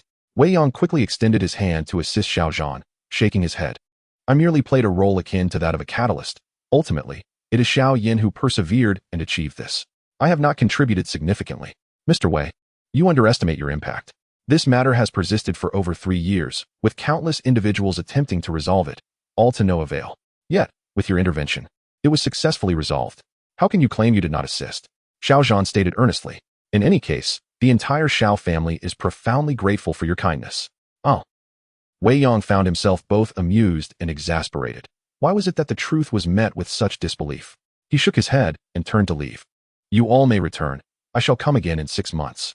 Wei Yang stepped out of the door and waved his hand. Mr. Wei, take care. The members of the Xiao family stood at the entrance, watching Wei Yang's figure until it vanished completely. As Wei Yang leisurely walked along the street, his mood was, on the whole, quite pleasant. This journey had successfully yielded the method of the poisonous elixir, alleviating the last trace of worry in his heart. The method of the poisonous elixir was a final safety measure, an essential precaution. Although Elder Yao acknowledged that the nether poison fire could control the calamity poison body, without practical experience, no one could guarantee its effectiveness. Thus, the method of the poisonous elixir served as a reliable backup. Furthermore, after this initial contact, both parties left with favorable impressions, establishing a preliminary trust that laid a solid foundation for future transactions. As he continued on his way, 2 groups suddenly appeared ahead. It seemed these factions had united, for their attire and insignia indicated they belonged to the other 2 prominent families of Wutan City, the Uba family and the Jella family. Upon seeing Wei Yang approach, the two middle-aged men in splendid attire stepped forward, their faces adorned with courteous smiles, and approached him, slightly bowing as they greeted, "Greetings, Mr. Wei." Wei Yang furrowed his brow slightly, inquiring, "What is it?" One of the middle-aged men respectfully replied, "Mr. Wei, our Oba family and Jiala family have long admired your reputation and have wished to visit you in person. Unfortunately, you have been quite busy, and today we finally have the honor of meeting you. Indeed, Mr. Wei, my Jiala family has also long desired to pay my respects to you." The other middle-aged man chimed in, unwilling to be outdone. As they spoke, they exchanged glances, and a spark seemed to flicker in the air between them. Wei Yang exhaled softly, rubbing his temples in mild irritation, feeling an inexplicable annoyance wash over him. "I am aware of your intentions, and I know what you seek. However, I have no interest." His gaze turned icy, and a formidable aura subtly emerged, enveloping everyone present. Suddenly, the dozens of individuals felt as though they were being crushed by a great mountain, finding even the slightest movement exceedingly arduous. All present exhibited expressions of terror, feeling as if they were ensnared within a searing inferno. Whom I choose to collaborate with is my own affair. I have no desire to involve myself in the trivial matters among your three families. My time is precious, and I refuse to squander it indulging in your childish games. Therefore, do not trouble me in the future. Do you understand? Wei Yang looked down slightly at the group, whose bodies were gradually slumping under the weight of his imposing presence, and a cold smile crept upon his lips. Understanding the patriarchs of the Oba and Gailey families, they nodded vigorously, their responses coming forth with great difficulty. The others, too, strained to nod in agreement, fearing to lag behind. Satisfied, Wei Yang nodded approvingly, retracting the ruthless killing intent from his gaze, and the oppressive aura that enveloped the surroundings dissipated in an instant as he took his leave. Thud, thud. Behind him, a multitude of individuals collapsed in disarray. Wei Yang paid them no heed. With each step, his figure flickered, leaving behind fleeting shadows, until he vanished from sight. Gasping for breath, dozens of people lay sprawled on the ground as if they had just been pulled from water, their faces etched with terror, hearts still racing. They exchanged glances, each mind racing with the same thought. They were not dead. In that fleeting moment, they felt as though they had been immersed in a legendary inferno, the specter of death looming closer than ever before. They nearly believed they would perish in the next heartbeat. The patriarchs of the Oba and Gailey families exchanged glances, still trembling as they watched Wei Yang depart. The Middle Auction House, the largest auction venue in Wutan City, belonged to the wealthiest family within the Gamma Empire, the Middle family. In terms of affluence, the Middle family stood unmatched within the empire. With a rich history spanning centuries, they had woven a complex web of connections throughout the Gamma Empire, establishing auction houses in every significant city. They resembled a colossal network of tentacles, sprawling across the empire's vast urban landscape. As Wei Yang gazed upon the imposing structure at the end of the street, a hint of intrigue crossed his brow. The Middle Auction House. Without hesitation, he strode towards the auction venue. Soon, he arrived at the entrance, where several fully armed guards watched him with vigilant eyes. Yet, Wei Yang did not pause. He walked straight inside. Upon entering the auction house, the faint warmth from the outside world was abruptly replaced by a refreshing chill, creating a peculiar sensation of being in two realms at once. An otherworldly air conditioning, he mused with a smile. His gaze swept across the opulent and spacious hall, and he made his way towards a nearby room. The grand door bore the shimmering inscription Treasure Appraisal Hall. Pushing the door open, he found the interior somewhat vacant, with a middle-aged man seated languidly at a desk. Upon hearing the door creak, the man looked up and was taken aback to see a young gentleman in splendid attire, exuding an extraordinary presence. Instantly, a professional smile adorned his face. "Young master, may I inquire if you wish to appraise treasures?" Wei Yang, non-committally nodding, stepped forward a couple of paces and settled himself with a commanding presence in the chair. With a casual flick of his wrist, a small jade vial materialized in his hand and was placed upon the table. "Third-grade elixirs. Summon someone from your auction house who can negotiate. I have a substantial quantity," Wei Yang remarked as he adjusted his sleeves with an air of nonchalance. Having said that, he paid no further attention to the middle-aged man, leaning back against the chair and closing his eyes to meditate. In the Gamma Empire, if one wished to sell or acquire precious items or rare medicinal herbs and magic cores in bulk, the Mitre Auction House was the only viable option. "This is a third-grade elixir." The middle-aged man's expression shifted dramatically as he cautiously lifted the white jade vial, bringing it to his nose to inhale its aroma. Soon, he confirmed that the vial indeed contained elixirs. Casting a glance back at the meditating Wei Yang, he felt a surge of respect rather than dissatisfaction. "Sir, may I ask if you are an alchemist?" Wei Yang gently furrowed his brow, responding with a curt, and impatiently urged, "Please fetch someone." The middle-aged man gingerly set the white jade vial back on the table before respectfully stating, "Please hold on for a moment, my lord." Wei Yang nodded. The middle-aged man promptly turned and hurried out of the room. Chapter 62. Mitre Auction House. A short while later, the middle-aged man returned at a brisk pace, accompanied by a slightly gray-haired elderly man in a green robe and a stunning woman clad in a red gown. Wei Yang opened his eyes, his gaze sweeping over the newcomers. The elderly man bore no insignia of gold stars or crescent moons on his chest. Instead, an image of a medicinal furnace was emblazoned there, adorned with shimmering silver waves that exuded an air of nobility. The beautiful woman, appearing to be in her 20s, possessed a tall and voluptuous figure, her beauty strikingly exquisite, radiating an alluring charm of maturity. Yafei, Wei Yang's lips curled into a faint, enigmatic smile before he quickly diverted his gaze, exhibiting a lack of interest. The entering Yafei seemed to have noticed the subtle shift in Wei Yang's expression, her brows furrowing slightly as annoyance brewed within her. How dare this brat disregard me? Indifferent, indeed. My lord, this is Master Gunny from our auction house. He is a 3-star battle master and also a second-grade alchemist, the middle-aged man respectfully introduced. He then proceeded to introduce Yafei. This is Miss Yafei, one of our principal managers. The elderly man nodded, while Yafei offered Wei Yang a warm, yet composed smile. Wei Yang acknowledged with a slight nod and gestured to the jade vial on the table. Let us commence. The elderly man clad in blue exuded a radiant glow, and although his attire appeared unremarkable, it subtly shimmered with an ethereal light. Clearly, the fabric was of exceptional quality, likely imbued with protective properties. Upon his seemingly ordinary visage, there lingered a trace of undeniable pride, a characteristic inherent to every alchemist. His discerning gaze discreetly swept over Wei Yang, yet he discerned nothing of significance. A middle-aged gentleman cautiously lifted a jade vial from the table and presented it to Master Gunny. The latter accepted the white jade container, inhaling the fragrant aroma that wafted from its opening. His aged eyes narrowed slightly, a flicker of astonishment crossing his features as he gently unscrewed the cap. Instantly, a rich medicinal fragrance permeated the air within the room, causing the eyes of the 3 individuals to brighten with intrigue. Master Gunny cast a serious glance at Wei Yang, tilting the vial to reveal a round, pale blue pill, roughly the size of a longan, merely by the scent and the pill's exquisite appearance. Both Gunny and Yafei exchanged a subtle yet knowing glance, silently nodding in agreement. After meticulously inspecting the pill, Gunny nodded, a newfound respect adorning his countenance as he exclaimed, "This is a 3rd-grade Qi recovery pill, and its quality is of the superior grade." The expressions of Yafei and the middle-aged man shifted upon hearing this revelation. A 3rd-grade pill, and of superior quality at that? Such a feat was beyond the capabilities of an ordinary 3rd-grade alchemist. Gunny carefully repackaged the pill and replaced the vial's cap, turning to Wei Yang with a hint of reverence in his demeanor, inquiring, "Esteemed sir, might I ask if this pill is of your own making? Are you still inquiring about the origins and provenance of the pill?" Wei Yang retorted. Gunny was momentarily taken aback, hastily shaking his head. No, it's not that. I was merely curious." "Sir," Yafei's enchanting voice, imbued with a beguiling lilt, interjected as she gracefully settled into her chair, facing Wei Yang with a warm and alluring smile, her voluptuous curves elegantly on display. "Master Gunny's curiosity is simply momentary. Please do not take offense. Rest assured, our middle auction house never divulges nor pries into our guests' information." Wei Yang's gaze traversed Yafei's captivating silhouette, appreciating the view without reservation, for she had boldly showcased her form. Indeed, she is truly a siren, he mused inwardly before calmly withdrawing his gaze, maintaining an air of tranquility. Yafei's beautiful eyes narrowed slightly. How infuriating. This is the 3rd time. She felt a mix of indignation and something else entirely as the encounter unfolded.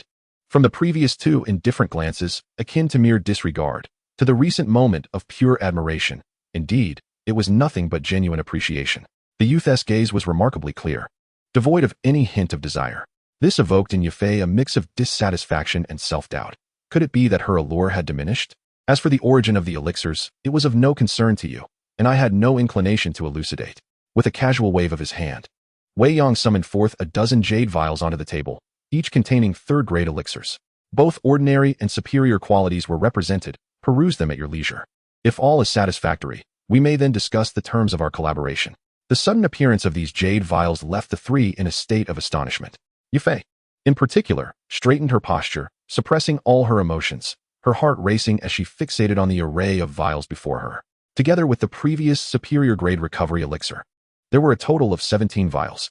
17 elixirs, all 3rd grade. Such an extravagant display represented a substantial fortune. Master Gunny was equally taken aback, his expression grave as he trembled slightly while lifting one of the vials, incredulously questioning Wei Yang. Are all these third-grade elixirs? Needless to say, Wei Yang replied, closing his eyes, uninterested in further discourse. This is the Wind Chaser elixir, which enhances one's speed for a brief period of slightly better quality than the ordinary. This is the Awakening elixir, allowing the user to become more attuned to the surrounding energies during cultivation, thereby significantly increasing the absorption rate of superior quality. Lastly, here is the Recovery elixir, which rapidly restores fighting spirit, also of superior quality. Master Gunny meticulously examined each of the elixirs, then inclined his body slightly, clasping his hands in a gesture of respect. Sir, I have thoroughly inspected them. There are no issues with the elixirs. At this moment, Yafei's gaze towards Wei Yang transformed into something watery and shimmering, her complexion flushed with excitement, even her fair neck displaying a hint of rosy hue. This was indeed a remarkable individual. At that instant, any trace of her earlier discontent had vanished. Biting her lip gently, she blinked her beautiful eyes, regarding Wei Yang with an expression that hinted at words unspoken. Wei Yang, however, remained focused, directing his attention inward, silently reciting a calming mantra. You shall not charm me. Ignoring Yafei's newfound, somewhat pouting gaze, Wei Yang stated, let us now discuss the terms of our collaboration. Oh, by the way, Wei Yang retrieved another jade vial, tossing it to Gunny. I almost forgot about this one. Gunny caught the vial in a flurry, exclaiming, careful. Young master, may I inquire what this is? Yafei gently inquired, handing over a cup of tea with a hint of deference in her tone. A gathering chi powder, a fourth-grade elixir. Wei Yang casually replied as he accepted the cup and took a sip. Ah, the flavor is delightful. This is fine, Maojian. I shall purchase some to take home later. Yafei's pupils dilated slightly, and her lips parted in surprise. Gu and I nearly dropped the jade vial he held, astonished. Fourth grade, gathering chi powder? Following this, an inspection ensued, revealing no issues whatsoever. Although this particular gathering chi powder was of ordinary quality, its classification as a fourth-grade elixir was undeniable. Let us discuss a collaboration, Wei Yang stated, setting down his teacup. Certainly, Yafei replied, her demeanor growing earnest. You need not worry about the pricing. I trust you are aware of the strength of our Mittler auction house. With our extensive network throughout the empire, we can certainly sell this batch of elixirs at a price that would satisfy you. Even a 30% markup is not out of the question, Yafei asserted confidently. When it came to sales and the prowess of her auction house, Yafei exuded self-assurance. I have full faith in the Mittler family's capabilities. Wei Yang nodded in agreement. How about we take a mere 5% commission from this batch of elixirs? Yafei proposed, presenting a remarkably generous offer. Typically, auction houses charge around 10%. Yet she was willing to offer a mere 5%, a testament to the immense pressure she was under. Gu and I furrowed his brow, hesitating to voice his concerns, but ultimately fell silent under Yafei's stern gaze. That sounds agreeable, Wei Yang replied with satisfaction. From the proceeds, I hope you can procure a batch of medicinal herbs and magic cores for me. I require only those of third-grade quality or above, preferably fourth grade or higher. Regardless of the type, the rarer, the better. Understood, Yafei responded without hesitation, excitement coursing through her. The procurement of medicinal herbs and magic cores would also be handled by their auction house, potentially allowing for internal consumption. A win-win situation. However, young master, we will need some time, she cautioned. Understood, Wei Yang stood up. Let us proceed to draft the contract. I have matters to attend to and will return in 3 months. Oh, and regarding the tea I just had, please bring me a pound of it. You may deduct the cost from the proceeds. No need. It is merely tea, a gift from me to you, young master, Yafei insisted. Chapter 63, Dual King. Half a year later, in the Monster Mountain Range, within a secluded valley, inside a training chamber, a vast expanse of faint red energy enveloped the room. Thick and almost tangible, swirling like mist throughout the entire space. The energies surged and converged, ultimately flowing toward the center of the secret chamber, where a formidable figure sat gracefully upon a mat. The figure's owner was none other than Wei Yang. At this moment, an overwhelming aura emanated from him. And as time progressed, the intensity of this aura continued to amplify until it reached a critical threshold. Wei Yang's handsome visage bore a slight furrow in his brow. His dantian and meridians were filled to capacity with vast amounts of fighting energy, engendering a sensation of swelling, as if his veins and dantian could burst from the pressure, leaving no room for even the slightest foreign energy. The only option was to continually guide the energy into the fighting crystal, compressing it further and further. When the fighting crystal reached its own critical point, Wei Yang's heart surged with determination. Now is the time. with a thunderous explosion resonating from his dantian. The dark red fighting crystal, resembling a sea urchin, shattered spectacularly. A torrent of energy coursed through his entire being, his flesh, bones, meridians, and skin, nourished, transformed, and fortified by this surge. He grew more resilient and robust. The external energies seemed to have found a release, flooding into Wei Yang's body. At that moment, he successfully broke through to the realm of the Fighting King. The aura that had previously plateaued began to escalate once more, seemingly boundless, multiplying exponentially. Gone were the fighting crystals within the body of a fighting king. Instead, a superior quality of energy filled every corner of his being.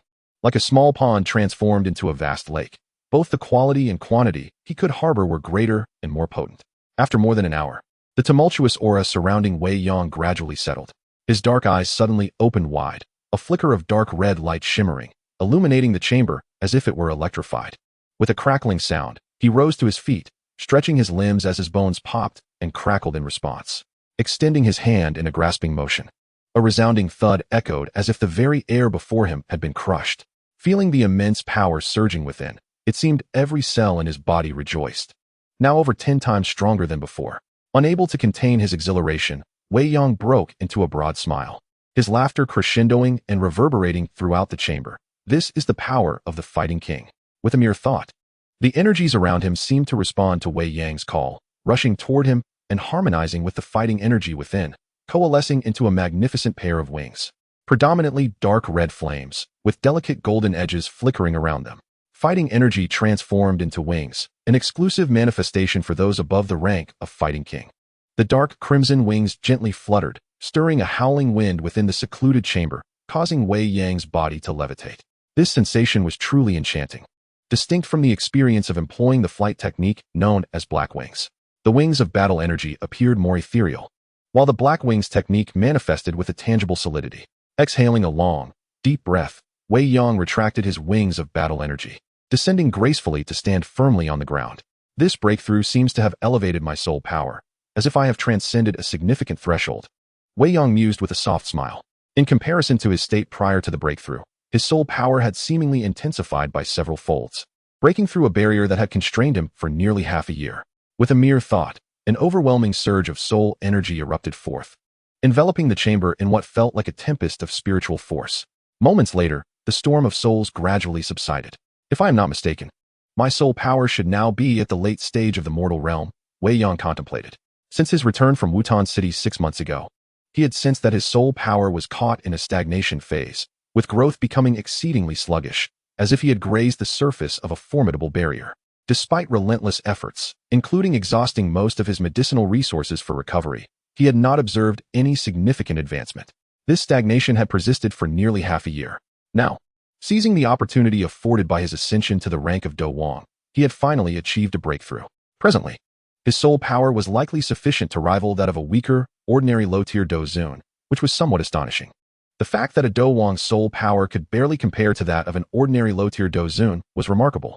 With this, not only can I challenge the 5th-tier alchemist rank, but even the 6th tier should pose little difficulty with further practice. It should be manageable, Wei Yang chuckled.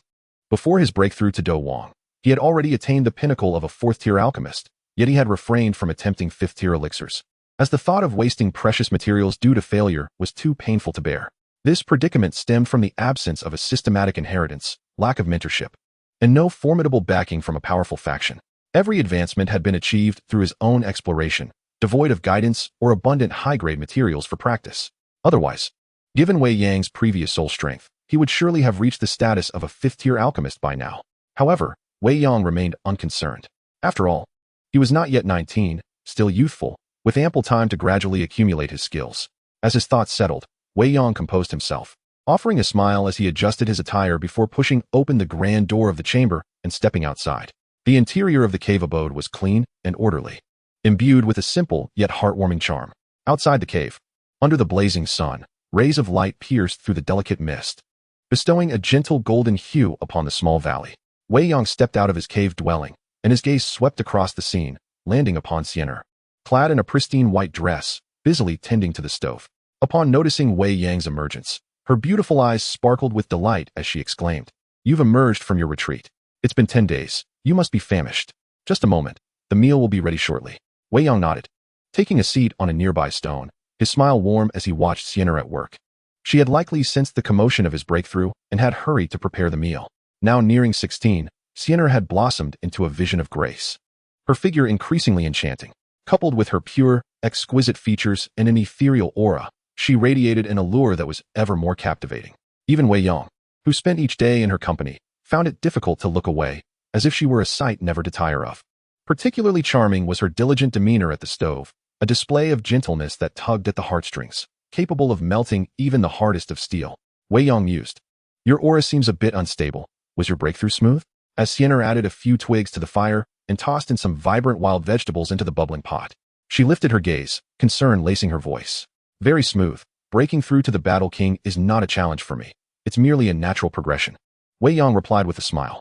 As for my unstable aura, it's simply because I emerged too soon after my breakthrough. It will stabilize in a couple of days. Sienna nodded, scooping a spoonful of broth and blowing on it gently before tasting. I feel as though I am on the verge of a breakthrough myself, she remarked. Upon hearing this, Wei Yang attentively sensed the fluctuations in her aura and realized that she, too, was on the brink of a breakthrough. Had it not been for her commitment to wait outside for him and to guard him, she might have already retreated to attempt her own breakthrough. Wei Yang sighed, somewhat exasperated. Well, after all my efforts to finally reach the Battle King, I step out only to be overshadowed by your impending breakthrough. Sienna shot him a playful glance. But didn't you say it was a natural progression? It doesn't seem like you struggled at all. From what I can see, your cultivation journey hasn't been particularly arduous. Wei Yang was momentarily speechless, reflecting. Indeed, it seems I haven't faced significant difficulties or bottlenecks in my cultivation. Yes, merely a natural progression. The next day, Sienna entered her own retreat, preparing to break through to the Battle King, leaving Wei Yang with nothing to occupy his time. He must guard over Sienna while outside, daring not to divert his attention to other pursuits, such as alchemy. After all, even though he has reached the pinnacle of a fourth-tier alchemist with a soul at the late stage of the mortal realm, attempting to concoct fifth-tier elixirs requires thorough preparation and complete dedication. Over the past 6 months, he has visited the Mitel auction house twice. He went once 3 months ago and again before entering seclusion. Each visit, he brought along some third or fourth-tier elixirs, returning with the herbs acquired by Mitel. Regarding the Xiao family, after concluding the last batch of second-tier elixirs, Wei Yang has yet to complete the transaction, and it is unlikely that they will continue their collaboration in the future. Handing over second and first-tier elixirs to the Xiao family is inconsequential, merely a trivial endeavor, as they hold little value. However, for elixirs of third tier and above, one cannot afford to be careless. They must be entrusted to the Mitel auction house to maximize profits. Presently, Wei Yang does not lack for third and fourth-tier herbs, including magic cores, and he even possesses a considerable stock of fifth-tier materials. Coupled with the dozens of herbs he unearthed at the Cliff Cave and those obtained from the Guter treasure vault, he has amassed a significant collection of rare fourth-tier herbs and some fifth-tier ones. Previously lacking confidence, he refrained from attempting to concoct fifth-tier elixirs. Were it only for himself, he might have succumbed to the temptation of experimentation, indifferent to the possibility of failure, perceiving it merely as practice. Alas, with the little manager keeping a watchful eye, all precious herbs are securely entrusted to her. Without her approval, even if Wei Yang wished to attempt alchemy, he would find himself unable to proceed without the necessary resources. Sienna is also an alchemist, now at the peak of third-tier mastery. She is well aware that failures in alchemy are inevitable. However, she firmly disallows the extravagant notion of recklessly using high-tier materials for practice unless one possesses over a 50% assurance of success. Lacking such confidence, a mere roll of her eyes is sufficient to bring Wei Yang to submission. He once tried to deceive her, but the clever little girl saw through his ruse and remained unfooled. Instead, under Sienna's charming tactics, Wei Yang unwittingly surrendered all the herbs he had obtained from the Cliff Cave into her hands, effectively shooting himself in the foot. Thus, what recourse does he have? Life is a struggle, and he finds himself living on a tight budget. In public, he is a fourth-tier alchemist, basking in glory. Each visit to the auction house sees the enchanting Yifei nearly pressing herself against him, her expression one of longing as though she wished to devour him whole. Master Gunny appeared as a faithful servant, diligently serving tea and water, bustling about with utmost respect and attentiveness. Yet upon returning home, he found himself in a state of despair, for the reins of economic power were not in his grasp. At times, Wei Yang could not help but lament that as the young girl matured, she was no longer the obedient little darling she once was. It seemed he had brought back a little ancestral deity. Surprisingly, even in the realm of conflict, he remained unable to escape the fate of being governed by his girlfriend. Alas, yet, Why do I find joy in this predicament? How paradoxical. It is said that those who not only indulge in harem building, but also manage to cultivate harmonious relationships among their companions, akin to sisters devoid of ulterior motives, and who readily acquiesce to your every word, executing your desires with unwavering devotion. How do such extraordinary beings achieve this? Wei Yang could only express profound admiration for these deities. His reverence akin to the relentless flow of a mighty river, or the explosive force of a volcano, a force that, once unleashed, cannot be contained. However, reality is often devoid of such fortuitous circumstances. Even the most beguiling enchantment cannot alter the essence of humanity. We are not mere puppets. Fortunately, Wei Yang was content, for he had no aspirations of amassing a harem, thus avoiding this monumental dilemma. I am akin to a dish of pickled fish, sour, vegetable-laden, and redundant. I am like a yellow braised chicken, greasy, stifling, and lackluster. Wei Yang reclined comfortably on a stone before his cave, hands supporting his head, lazily basking in the sun while humming a gentle tune. Subtle threads of nearly imperceptible golden light were drawn into his body, transforming into his own strength. As the energy of the sun flowed within him, he felt enveloped in warmth, akin to a soothing soak in a hot spring, invoking a sense of languor. Though solar energy and fire energy may appear similar, they possess distinct qualities. Solar energy imparts a sense of brightness, tranquility, and warmth, not scorching nor frigid, but rather a serene warmth infused with vibrant vitality. In contrast, fire energy, while warm, conveys an essence of fervor, ferocity, and potential destruction. Of course, every form of energy has its duality. Solar energy, seemingly gentle and life-affirming, can unleash devastation when roused. Can water or wood energy not also be lethal? Certainly, they can. Power is inherently dual-natured. It can save or it can destroy, depending on how one wields it. Fire, though fierce, can also be harnessed for the art of alchemy. The 23 types of extraordinary fire are indeed formidable, are they not? Ranked 5th, the flame of vitality embodies a vibrant blaze, capable of hastening the growth and maturation of medicinal herbs. It is a flame fervently coveted by all alchemists. The 9th ranked 3,000 celestial flames, infused with the power of the stars, serves as a divine healing fire, reputed to restore even the gravest of injuries as long as its master remains alive. Thus, it is also known as the 3,000 starfire, or the undying flame. The yin-yang dual flames encapsulate the dual forces of life and death. The yang fire is a savior, perpetually nurturing life, while the yin fire is a harbinger of death, leaving no trace behind. However, it is somewhat absurd that the yin-yang dual flames are only ranked 21st on the extraordinary fire list. Born from the void of the universe, these flames entwine in a dance of black and white, much like the duality of yin and yang. Yin and yang represent the fundamental laws of the universe, the primordial forces that give rise to all things. Yet, it is ironic that such a flame, a manifestation of these cosmic principles, should be relegated to the 21st position. One cannot help but question the criteria by which the extraordinary fire rankings are determined. What does yin and yang signify? It transcends mere earthly laws. It encompasses the very essence of the universe, the origin of all existence. To see a flame born of such profound principles languishing at the 21st spot is perplexing. Is it possible that the inhabitants of the Duki continent, in their crude cultivation methods, fail to grasp the true significance of these principles? Furthermore, the ancestor of the Xiao family, the semi-emperor Xiao Yan, once wielded the yin-yang dual flames. Given Xiao Xian's prowess, it seems implausible that he could not acquire a more formidable extraordinary fire. After all, aside from the top 3 on the extraordinary fire list, there are multiple flames of lesser ranks. Yet, curiously, Xiao Xian chose to master the yin-yang dual flames, which are almost at the bottom of the list. This is indeed strange. Of course, he not only mastered the yin-yang dual flames, but also possessed 2 other extraordinary fires.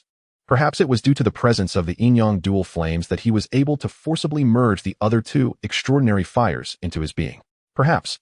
Chapter 65, A Reunion with the Pharmacist. Wei Yang lay comfortably on a stone outside his cave, basking in the sun. Suddenly, a thought struck him. Yes. With a flick of his hand, an ancient black iron scroll materialized in his palm. This was acquired from a female mercenary during his initial venture into the Tagore Desert. At that time, Wei Yang sensed a mysterious aura surrounding this seemingly ordinary black iron scroll, which could devour spiritual power, prompting him to trade for it at some cost. To obtain it, Wei Yang even relinquished some low-grade mystical techniques obtained from the moose snake, leading to scornful remarks from certain individuals who deemed him wasteful and expressed their discontent.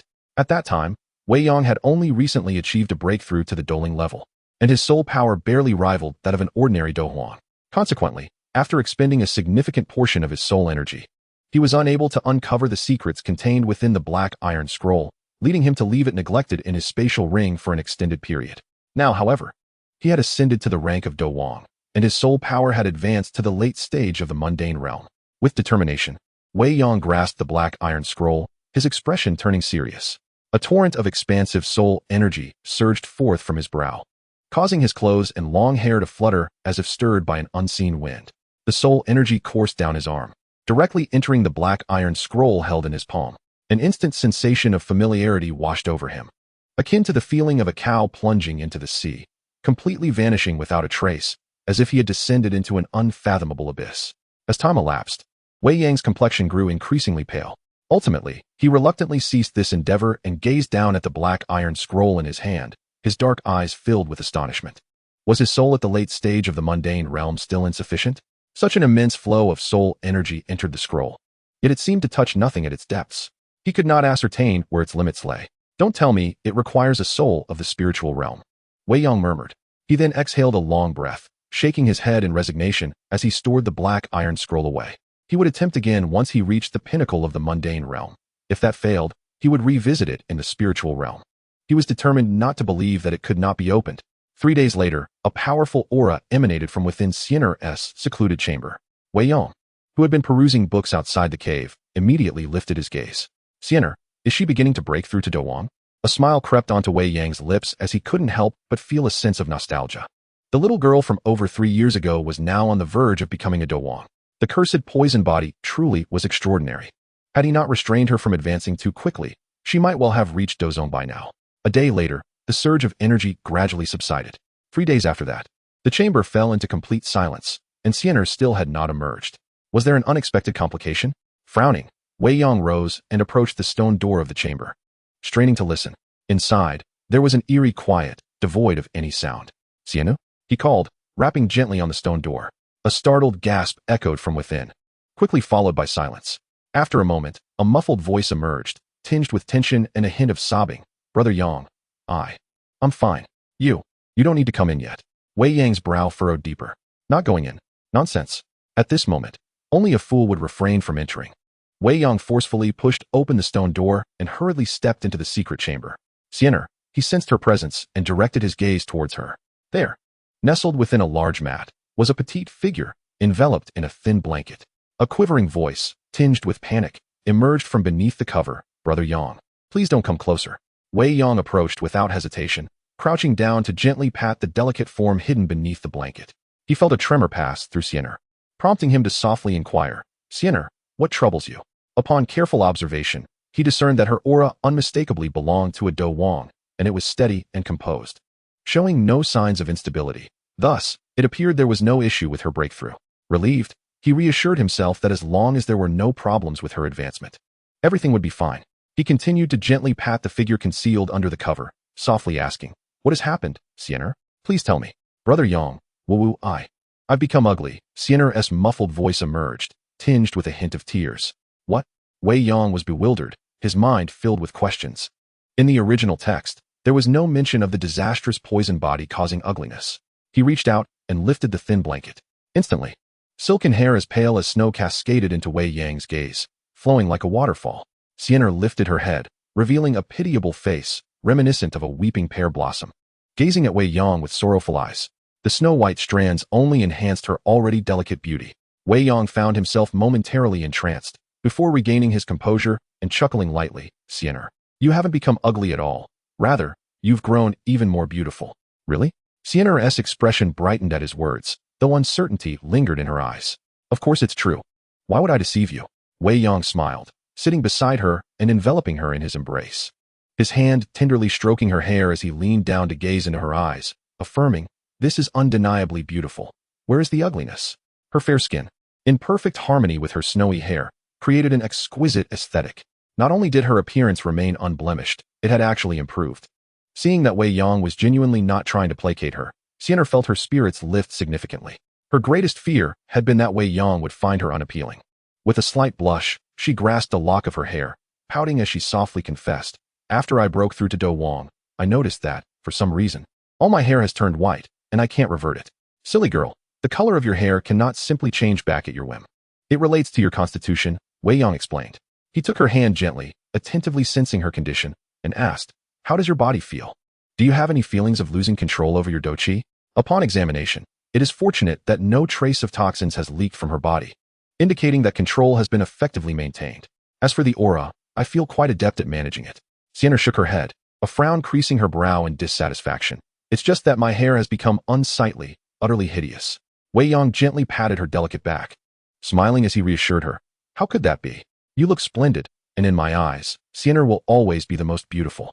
Really? Sienna raised her head, a glimmer of joy illuminating her beautiful eyes, which sparkled like water. No girl can resist the compliments of her beloved. In the next moment, Wei Yang leaned down, sealing her rosy lips with his. A soft gasp escaped her as her body tensed momentarily before yielding to his embrace. After a long while, their lips parted. Do you believe it now? Wei Yang inquired. She nodded her small head, nestling into his arms. In the depths of night, atop the familiar heights of the Xiao family's back mountain, Wei Yang stood cloaked in a black robe, hands clasped behind his back, his posture straight as he gazed up at the luminous moon in the night sky. A gentle breeze rustled through the trees, causing the branches to sway softly, producing a whispering sound that slightly lifted the hem of Wei Yang's garment. At that moment, an ethereal figure, aged and translucent, approached, holding an ancient black ring. Little Wei, what brings you to seek me out at this late hour? The elder's spirit floated gracefully to a halt beside Wei Yang, standing shoulder to shoulder with him. He too gazed up at the radiant moon, his expression slightly dazed, lost in thought. The moonlight cascaded like water, draping both the elder and the youth in a delicate silver veil. Wei Yang remained silent, and together they observed the resplendent moon. After a brief while, both sighed simultaneously, their tones imbued with complexity and ambiguity. Wei Yang gently shook his head and turned slightly to regard the elder. I apologize for disturbing you at such a late hour. The elder's complexion appeared quite well, having shed the frailty of 6 months prior. His translucent spirit now seemed significantly more substantial. To Wei Yang's surprise, he discerned a faint rosy glow upon the elder's visage, a curious sight for a soul. Wei Yang was momentarily speechless, shaking his head lightly. It seemed that the elder had made considerable progress during their time apart. Thanks to your soul-nourishing elixir, the elder remarked, habitually lifting his hand to stroke his white beard, a hint of pride in his voice. I have re-refined those 2 bottles of elixir. Although the potency has only increased by less than 20%, it would be a waste not to utilize it. With just a slight exertion, I can easily surpass you, young one. It appears I must strive even harder. Wei Yang chuckled. After all, you are still youthful. It is only natural that you have not yet reached the pinnacle of mastery. Elder Yao waved his hand with a smile, saying, moreover, you have not received systematic training. Relying solely on your own exploration to achieve this level is quite commendable. He gazed at the young man before him, his eyes filled with admiration. The ability to create a 4th-grade elixir formula, though still slightly flawed and not fully realizing its efficacy, is indeed a remarkable feat. After all, it is a 4th-grade formula, not something as common as cabbage. Such innate talent and insight evoke a bittersweet sigh from Elder Yao whenever he reflects on it. Alas, had he encountered this young man a few years earlier. Suddenly, Elder Yao halted his gesture of stroking his long beard, gazing at Wei Yang in astonishment. You have broken through to the Dou Wang level? Indeed. Wei Yang replied with a smile and a nod, having just fortuitously achieved this breakthrough a few days prior. In just a few days, your aura has become stable and restrained. It seems your breakthrough was not mere luck, Elder Yao remarked with a tone of admiration. Then his eyes widened, and he focused intently, before looking at Wei Yang with an inexplicable expression. And your soul power, it seems quite unusual. Pray, do not tell me that your soul power has also reached a breakthrough. Wei Yang feigned contemplation before hesitantly responding. As for my soul power, I am uncertain if it aligns with what you describe as a breakthrough. However, during my ascension to Dou Wang, I sensed that my soul power seemed to have surpassed a certain threshold, perhaps increasing by more than double. Elder Yao's face twitched, momentarily rendered speechless. Indeed, this young man's soul power had also experienced a breakthrough. Late-stage mortal realm. This is astonishing. A Dou Wang under 19 is not particularly outrageous in the central state, but a late-stage mortal realm soul at such a young age is quite extraordinary. It is crucial to understand that the growth and breakthrough of soul power are immensely arduous, far more challenging than the ascent of fighting energy. Without unique opportunities, one typically relies on the slow passage of time. Among countless alchemists, how many genuinely reach the 6th grade or above? It can be said that the ratio is 1 in 100 or 1,000. Why is that? The primary reason lies in the limitations imposed by soul power. Yet, for Wei Yang, It appears as simple as eating or drinking. While breaking through to Dou Wang, he fortuitously elevated his soul power in tandem. Who can argue against this? This young man is destined to become at least a pinnacle 7th grade alchemist. Whether he reaches the 8th grade depends on his fortunes, though it is not beyond possibility. Contemplating this, Elder Yao felt a weightier gravity in his heart, regarding Wei Yang with newfound seriousness. A pinnacle 7th grade alchemist is no trivial matter. In the Central State, wherever one goes, they are a guest of honor among the major powers, and few would dare to offend them. Even within the Alchemist Guild, they hold considerable status. Young Wei, speak up. What brings you to seek me out at such a late hour? Elder Yao inquired, his tone subtly altered without his notice. From Wei Zaiwawa. He has now transformed into Wei Xiaozai. Wei Yang smiled as he gazed at the Elder Yao, slowly uttering a single word, transaction. The Elder Yao raised an eyebrow, observing the expression on Wei Yang's face, seemingly grasping something elusive. He tentatively inquired, I have no interest in ordinary items. What about the 19th on the Qinglian Earth Heart Fire? Wei Yang looked at the Elder Yao and softly asked, is that so? The Elder Yao gently closed his eyes, exhaling softly, his gaze appearing both open and closed, his tone enigmatic. Wei Xiaozai, are you truly serious? Do not come to seek amusement from me. I assure you, I am not so frivolous, Wei Yang replied with a smile. Indeed, you do not seem to be a trivial person.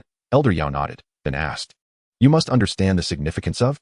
The Elder Yao expressed his bewilderment. I cannot fathom why you would. Quite simply, a bird in the hand is worth 2 in the bush, Wei Yang stated. Though is splendid, I currently lack the ability to refine it safely, especially before reaching the Douzone level. As you are aware, refining is perilous. A moment's carelessness could lead to being consumed by its flames. I fear death. I will not recklessly attempt to refine without at least a 70 to 80% assurance of success. Elder Yao nodded, acknowledging the wisdom and caution. Indeed, only those who are cautious can endure longer. A deceased genius is nothing at all. He understood the gravity of the situation. To devour is to court death. Not everyone possesses the courage to undertake such a venture. He recalled nearly perishing when he consumed the bone spirit cold fire. Even now, the memory sent shivers down his spine. Thus, Wei Yang smiled, suggesting, rather than that, it would be more prudent to exchange it for something I truly require. For example, Elder Yao straightened slightly, bracing himself for the impending transaction. He urgently needed, whether to cultivate Xiao Yan or for his own revival, was indispensable, and not just one variety. In truth, his primary objective was his own resurrection, not merely mentoring a disciple. Initially, Elder Yao held little emotional attachment to Xiao Yan. His main purpose in nurturing him was to facilitate his own eventual revival. The crafting of a new body necessitated, and not just one type.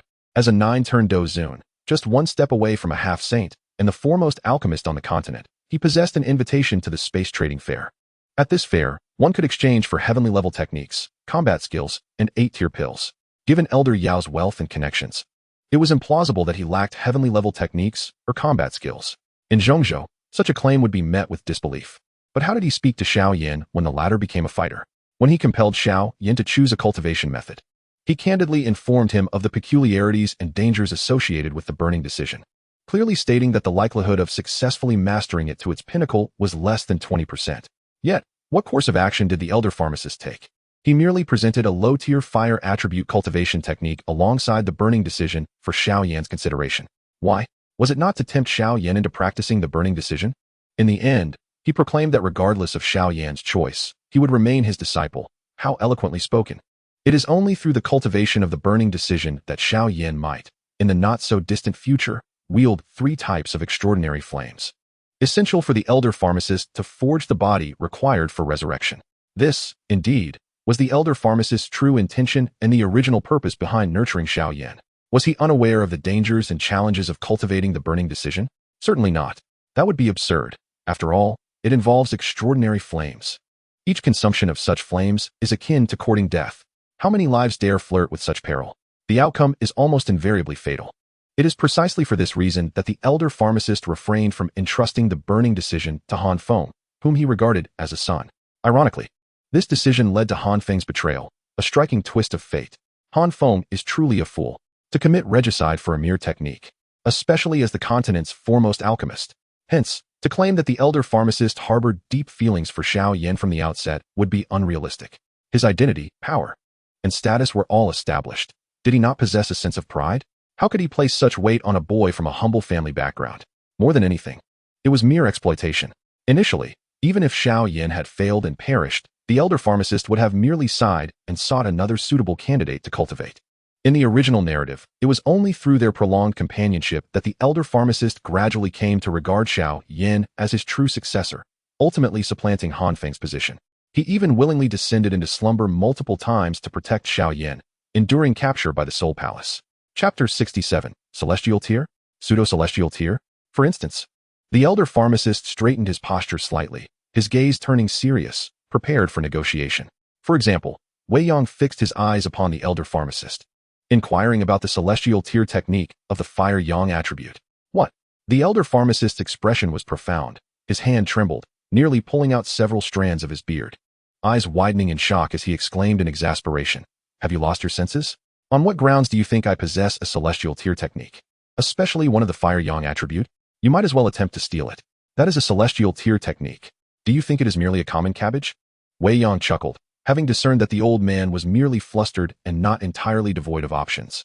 "Oh, dear elder, do refrain from such demeanor." With a sense of calm, he raised a slender, fair hand from his voluminous robe, scrutinizing it under the moonlight as if it were adorned with blossoms.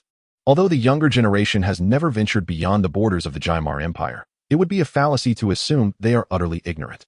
Given my background, reaching my current standing, do you truly believe I lack opportunities? Therefore, please do not underestimate my experiences. A rare treasure of the world, such a priceless entity, is surely worth at least a basic heavenly tier technique, even if it is merely of the lower grade. Wei Yang spoke with a composed demeanor, clearly stating his price threshold, a lower grade heavenly tier technique. The old man ceased his expressions, stroking his white beard as he regarded Wei Yang in contemplative silence. Wei Yang met his gaze with an unflinching smile. After a brief moment, the elder finally spoke. Young Wei, you are quite cunning. Do not attempt to deceive me. While in my homeland, the value of indeed equates to a lower grade heavenly tier technique. This is certainly not my homeland. Your homeland must be Zhongzhou. Wei Yang replied with a grin. Oh, you are aware of Zhongzhou, the elder remarked with mild surprise, indicating that Wei Yang's acquired opportunities were indeed remarkable. In the past, those opportunities seemed quite commendable, but now they appear somewhat lacking. Wei Yang smiled, speaking candidly. It is merely a high-level Xiantier fire attribute technique, accompanied by corresponding combat skills. The old man nodded, stroking his beard. A high-level Xiantier fire attribute technique, along with combat skills, is barely acceptable. At the very least, it is a legacy left by a Dou Wang. As he glanced at Wei Yang, he chuckled. Given your age and talent, with such a foundation, reaching the pinnacle of Dou Wang within 5 years should pose no significant challenge. With perseverance, entering Dou Zone within 10 years is not impossible. Are you not satisfied? Naturally, one strives for greater heights. Although I am not yet 19, 10 years will bring me close to 30. Dou Zone. Wei Yang shook his head. Even if he were to survive the perilous endeavor of consuming the Qinglian Earth Heart Fire, he would only reach the mid-tier Dou Zone at best. These 10 years represent a time for the younger generation to forge ahead. Settling for merely a mid-tier Dou Zone seems somewhat regrettable, don't you think? Indeed, it is quite regrettable. The old man nodded in agreement. With your talent and innate gifts, you should not be confined to the small Jaimar Empire. Thus, Wei Yang expressed his dilemma. I must make a choice. After all, one cannot have both fish and bear's paw. Is it a future I desire, or the... Undoubtedly, it is the future. There are many blossoms of in this world, yet the future only comes once. Wei Yang gazed at the elder, asserting, a lower grade heavenly tier fire attribute technique is my bottom line. If the elder cannot offer this price, I shall personally make the journey to the central state. However, as an outsider and merely a modest Dou Wang, it would not be easy to navigate the complexities of the central state. The tone of the old pharmacist carried a hint of intimidation, especially considering your possession of the extraordinary fire. One must question whether it could be safeguarded. Yet, I am not only a Dou Wang, but also an alchemist, Wei Yang countered. I am confident that within a short time, I shall ascend to the 5th rank. And within 6 months, I shall reach the pinnacle of 5th rank. Within a year, I aspire to become a 6th rank alchemist. Surely, a 6th rank alchemist would not be an inconsequential figure in the central state, would they? The old pharmacist was momentarily rendered speechless. Given his status as the continent's erstwhile foremost alchemist, he indeed regarded 6th rank alchemists with a degree of disdain. However, this did not imply that they were devoid of value. Even in the central state, they were certainly not to be dismissed lightly. Within the Alchemist Guild, one could attain recognition and protection. Even first-rate factions, presided over by Dou Zone, would not treat them with negligence. As for mid to high-level Dou Zone factions, they would even be treated as esteemed guests. The two exchanged glances, silently cursing one another. old fox, young fox. Their previous dialogue was merely a pretext for bargaining. After all, negotiations are gradually unveiled. Of course, should there be an imbalance in strength, genuine conflict could arise. Having engaged in this exchange, both parties had come to a tacit understanding of each other's boundaries. Thus, the old pharmacist gently caressed the ancient black ring in his hand and pondered aloud. I shall not conceal from you that I possess a low-level heavenly stage technique, but it is not of the Fire Yang attribute. Upon hearing this, Wei Yang flipped his hand, and instantly, a blue lotus with a diameter exceeding 3 feet appeared in his palm.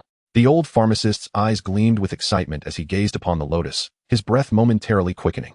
The azure lotus, composed of 8 petals, appeared as if meticulously carved from the finest jade, exuding an inherent sense of perfection. At the heart of the lotus, a small orifice contained a palm-sized blue flame that flickered and danced with serene elegance. With the manifestation of this blue lotus, the temperature atop the mountain gradually rose. Yet it strangely imparted a refreshing sensation. Surrounding the lotus, fiery energy surged forth, flooding into its base. Additionally, several layers of transparent barriers composed of spiritual energy encircled the blue lotus, isolating it from external fluctuations. In the old pharmacist's eyes, a glimmer of pristine white flame flickered before quickly retreating. Holding the blue lotus delicately, Wei Yang turned to the old pharmacist with a smile and inquired, "What do you think?" The old pharmacist's eyes flickered with a fiery intensity before swiftly concealing it. He stroked his long beard and slowly remarked, "The blue lotus earth fire, ranked 19th on the list of exotic fires, originates from the depths of the earth, having undergone countless trials of the earth's flames through fusion, compression, and refinement. It takes 10 years to attain spirit, 100 years to take shape, and 1,000 years to blossom into a lotus. When fully matured, it exhibits a bluish hue, giving birth to a cluster of azure flames at its core, known as the blue lotus fire or the blue lotus earth fire. This fire possesses unfathomable might, capable of even triggering volcanic eruptions in proximity to volcanic regions, thus embodying the destructive power of nature." Wei Yang interjected. The old pharmacist cast a glance at Wei Yang and nodded. Clearly, Wei Yang's understanding of the blue lotus earth fire was not inferior to that of this old man. It seemed he had also perused the list of exotic fires, not merely a Navi prodigy from some obscure locale. The old pharmacist took a deep breath, a thought crossing his mind, as he summoned a crimson golden scroll and a dark red scroll from the ring on his palm. Instantly, a mysterious and searing aura enveloped the air. Wei Yang's expression shifted as he fixated on the 2 scrolls. The old pharmacist gazed at the scrolls hovering before him, then turned his attention back to Wei Yang and said, "Little Wei, I shall not engage in riddles with you any longer. Here are 2 methods. One is a low-level fire attribute technique of the heavenly rank, while the other is a quasi-heavenly rank Fire Yang technique, complete with a corresponding quasi-heavenly rank combat skill. Choose wisely." The old pharmacist first indicated the dark red scroll, which contained the low-level fire attribute technique of the heavenly rank.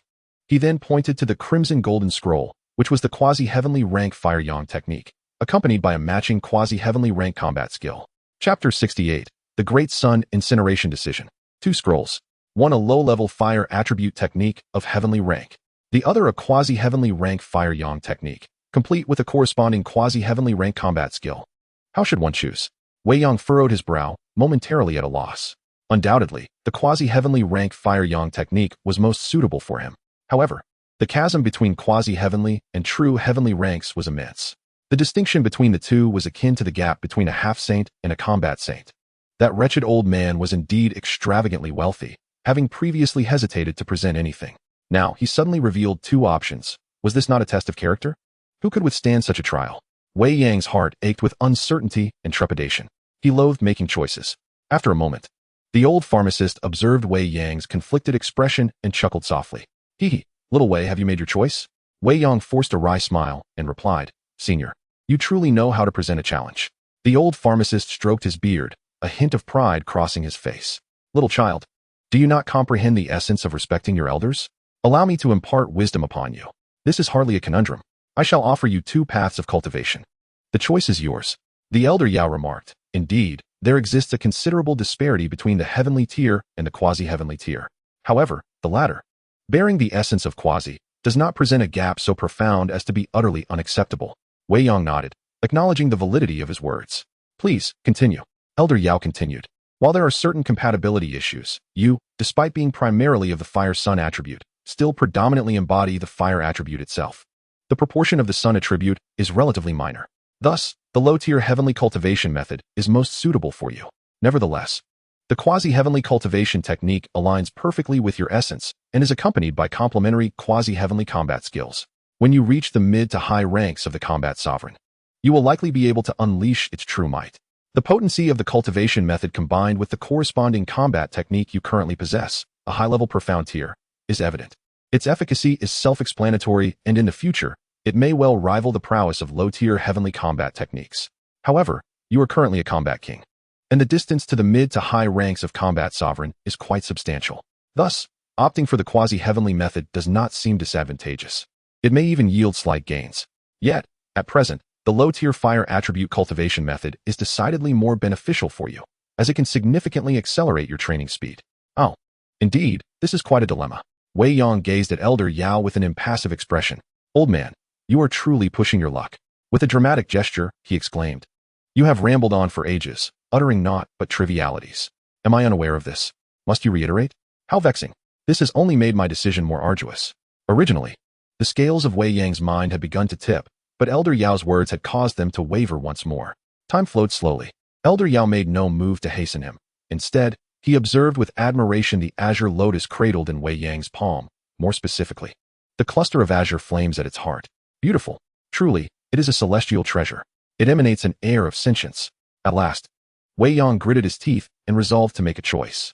He pointed to the crimson golden scroll, uttering with difficulty, Elder, I shall choose this one. Elder Yao, noting his decision, withdrew his gaze from the heart of the azure lotus and regarded Wei Yang's final choice with a mixture of surprise and nonchalance. With a smile, he cautioned, Young one, consider carefully. The heavenly tier is indeed the heavenly tier, while quasi remains merely quasi. Wei Yang clenched his jaw and nodded resolutely, his finger unwaveringly directed at the quasi-heavenly crimson golden scroll. Elder, there is no need for further discussion. This is my choice. Now that you have made your decision, I shall refrain from further commentary. Elder Yao shook his head. I hope you do not come to regret this choice in the future. As he spoke, he stowed the dark red scroll away. With a wave of his hand, the crimson golden scroll floated gracefully before Wei Yang. Upon witnessing this, Wei Yang gently nudged, allowing the azure lotus seat to float gracefully towards the Elder Yao. The Elder's eyes sparkled as he extended a pair of translucent palms, delicately cradling the azure lotus. Wei Yang exhaled softly, accepting the crimson golden scroll. Internally, he grappled with a tumultuous conflict. Ultimately, it was a formidable willpower that subdued the allure of the celestial level technique, leading him to opt for this quasi-celestial level method. Perhaps it was instinct, for in moments of indecision, he chose to follow that faintly emerging intuition deep within. Culminating in this choice, Wei Yang slowly unfurled the scroll, allowing his soul force to permeate into it. Instantly, a torrent of immense information surged into his mind. The Great Sun-Burning Heaven technique, a quasi-celestial level skill, held the potential to rival true celestial techniques if one could procure a suitable fire of the Fire Yang attribute. For instance, the fourth-ranked, the Golden Emperor Burning Heaven Flame, need not be complete. Even a fragment of formidable subfire would suffice. The Great Sun-Burning Palm, a quasi-celestial level combat technique, unleashed power akin to the sun traversing the sky, effortlessly capable of incinerating mountains and boiling seas. Should one acquire a subfire of the Golden Emperor Burning Heaven Flame, the might of this technique could rival that of authentic celestial combat arts. The Elder himself, through a century of cultivation, had nurtured a flame of solar fire, its power comparable to. Regrettably, it was never a true. Since the inception of this technique and combat art, he had remained devoid of the fortune to obtain a genuine Fire Yang flame, a lamentable fate. After meticulously studying the multitude of information in his mind, Wei Yang gradually opened his eyes, feeling a profound sense of awe. Indeed, the complexity and potency of quasi-celestial techniques and combat arts far surpassed that of the Frenzied Lion Blazing Flame technique and the Frenzied Lion Chant by countless degrees. The predecessor who crafted this technique and combat art was undoubtedly a person of extraordinary talent. However, the qualifying suitable for Fire Yang was scarce. The Golden Emperor Burning Heaven Flame? What a fanciful thought. That was the ancestral flame of an ancient clan, a terrifying existence ranked fourth on the list. Not as enigmatic as the pure Lotus Demon Flame, yet renowned in antiquity. The Golden Emperor Burning Heaven Flame was reputed to be a fearsome capable of incinerating even. Legend has it that the first master of the Golden Emperor Burning Heaven Flame, when wielding this fire, directly reduced a space created by a peak to mere nothingness. Even a fragment of this subfire, due to the ancient clan's dominance, was not something outsiders could covet or touch. With the formidable might of the Golden Emperor burning heaven flame, any division of a subfire would yield a flame of terrifying power. Within Gusuner, there resided a subfire sealed within her body, a means employed by the ancient clan to protect their young lady. Once fully unsealed, its power would be comparable to that of a low tier. Moreover, extracting a subfire would damage the source of the, requiring a considerable amount of time to recuperate. Thus, the esteemed predecessor who conceived the Great Sun incineration technique seeks to acquire a fragment of the Golden Emperor's incineration flame, a pursuit that is fundamentally devoid of possibility. Unless one is a pivotal figure within the ancient clan, a descendant of divine bloodlines, or possesses the formidable strength to defy the ancient clan, such aspirations remain unattainable. Otherwise, even if one employs cunning means to obtain a fragment of the Golden Emperor's incineration flame, it would be impossible to retain it, as one would inevitably face relentless pursuit from the ancient clan. Wei Yang withdrew the crimson golden scroll with a flick of his hand, exhaling softly, his gaze glimmering faintly. At that moment, Elder Yao also re-imbued the azure lotus seed with several layers of his own seals before carefully stowing it away. Haha, young Wei. Having perused the techniques, what are your thoughts? Elder Yao inquired with a beaming smile. In truth, when he presented the two scrolls, he was confident that Wei Yang would most likely choose the Great Sun incineration technique. Was Elder Yao unaware of the hidden pitfalls within this technique? Certainly. He was well aware. Therefore, unless Wei Yang sought his own demise, the Great Sun incineration technique would forever remain merely a quasi-heavenly tier technique and combat skill. No, even if Wei Yang did wish for his own end, the chances of success would still be exceedingly slim. After all, it was the ancient clan. Who would dare to covet their secrets? Thus, unless one day Wei Yang could, on the foundation of the Great Sun incineration technique, create a truly suitable heavenly tier fire attribute technique, it might well be a matter reserved for after he ascends to the mid-tier Dou Saint rank. However, by that time, should he manage to forge a technique truly fitting for himself, or discover another that suits him, why persist in clinging to this ambiguous technique? In essence, Elder Yao has unwittingly dug a small pit for Wei Yang.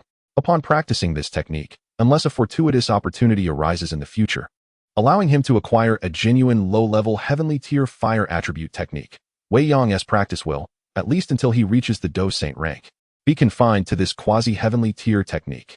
Quasi-heavenly tier is not to be dismissed lightly. However, upon reaching a certain level, it may indeed become somewhat lackluster. Akin to a chicken rib, tasteless when consumed, yet regrettable to discard. This serves as a small delight in Elder Yao's mischief. A subtle form of retribution for Wei Yang's earlier actions. The harsh realities of society elude the grasp of youth, who remain ultimately ensnared by the allure of the accompanying quasi-heavenly tier combat skills. In truth, it is but a trap, Elder Yao mused with a smile in his heart. This pit is one that Wei Yang is certainly unable to discern at present. It may only be when he reaches the mid to high Dou Zun rank that he might belatedly realize the true disparity between heavenly tier and quasi-heavenly tier. Yet, by that time, even if Wei Yang were to uncover the truth, he would likely feel too embarrassed to seek out Elder Yao's trouble, for it would be a choice he made himself. Who could he blame? Chapter 69, again. Senior, I humbly request a systematic inheritance of alchemy from the 1st to the 7th rank, along with commonly used formulas. Wei Yang spoke up. Oh. The elder stroked his white beard, casting a glance at Wei Yang, and replied nonchalantly, I possess the systematic inheritance of alchemists from the 1st to the 7th rank, including commonly used formulas. However, their value is not trivial. If you can present something that satisfies me, an exchange may be possible. Senior, the azure lotus heart fire I previously provided, along with its accompanying azure lotus seed, is indeed a treasure, Wei Yang reminded. I merely traded the extraordinary fire, not the seed itself. It is only temporarily lent to you. The azure lotus seed is a rare item that can automatically gather fire attribute energy from the heavens and earth, purifying and refining it. Those who cultivate upon it can accelerate their training while achieving tranquility, and it also aids in refining the azure lotus heart fire. For Wei Yang at present, the azure lotus seed might not offer significant assistance, yet for Xiao Yan, it is indeed a priceless gem. You are rather stingy. The azure lotus may be rare, yet it is merely a 6th grade item. I have presented heavenly level techniques, and you still haggle over a mere 6th grade seed? The elder puffed in indignation.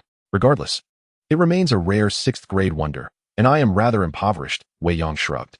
Humph, very well, I shall not quibble with a mere child. Consider the seed as part of our agreement, the elder huffed.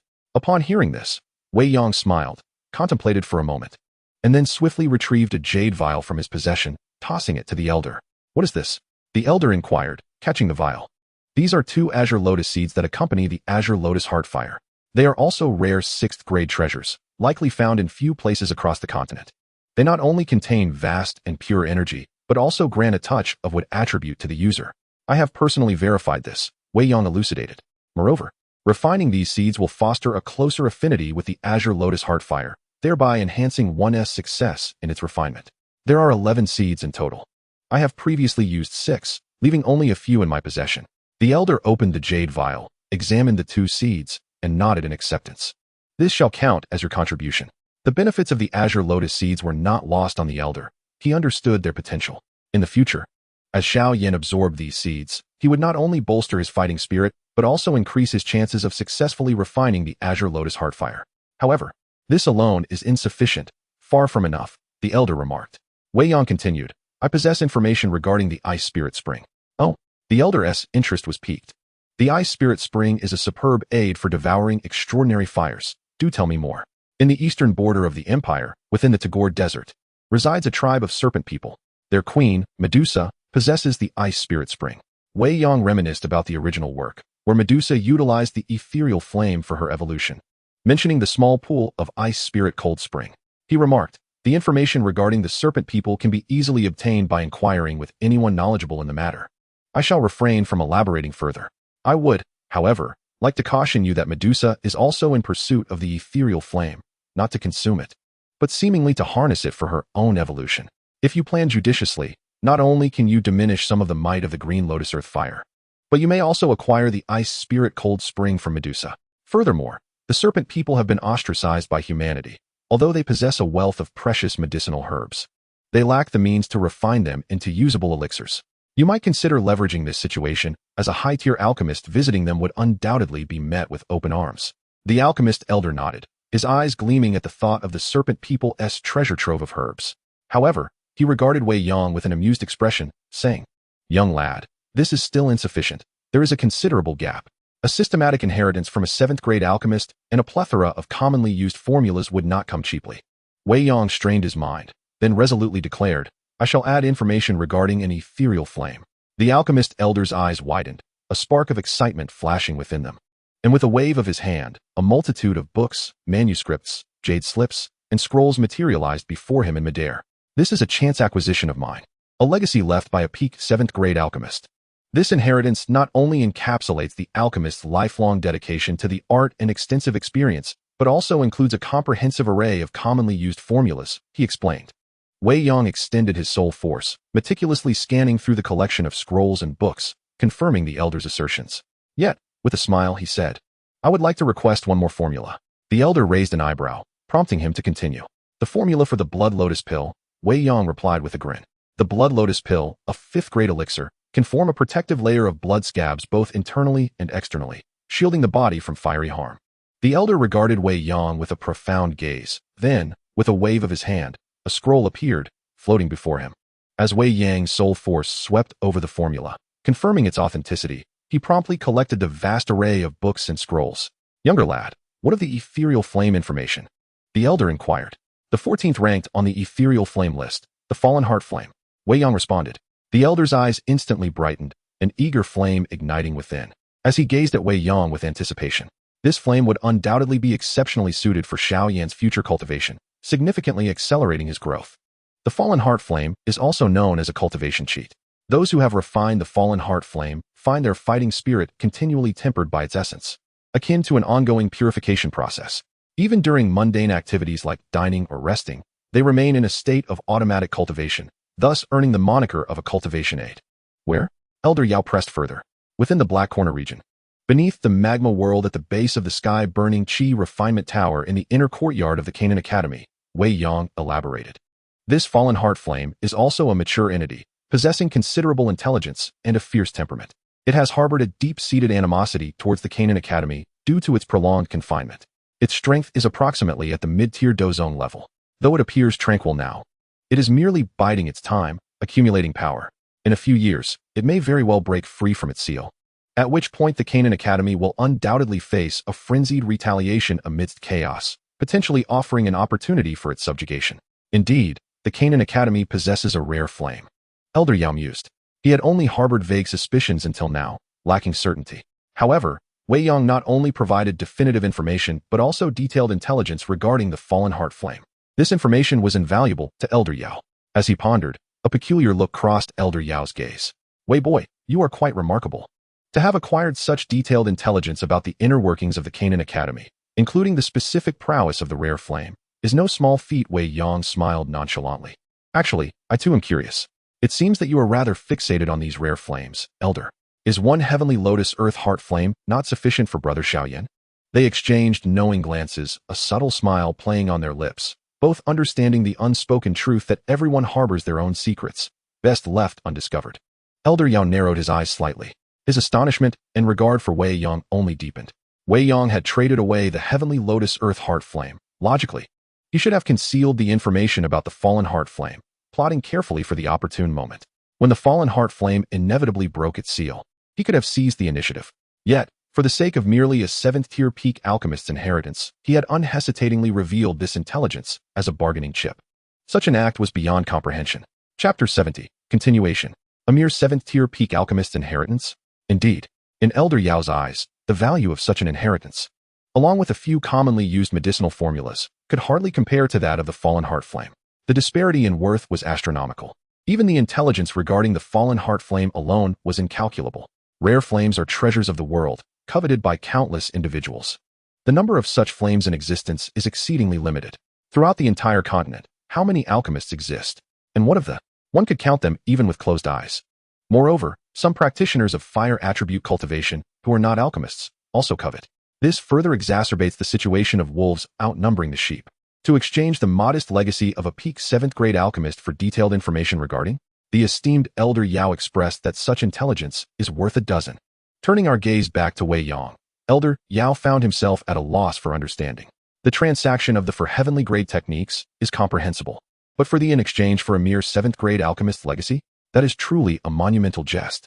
Does he perceive his strength as insufficient to successfully retrieve from the inner academy of the Canaan Academy?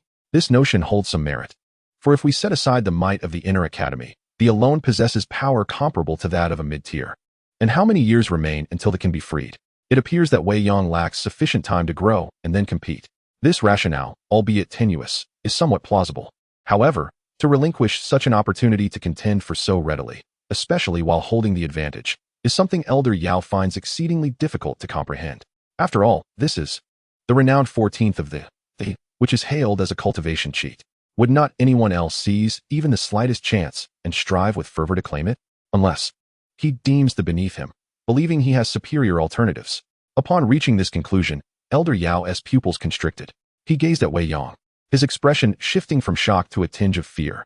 Goodness, how many flames has he collected? The known, the suspected, the confirmed, and now there exists yet another superior option.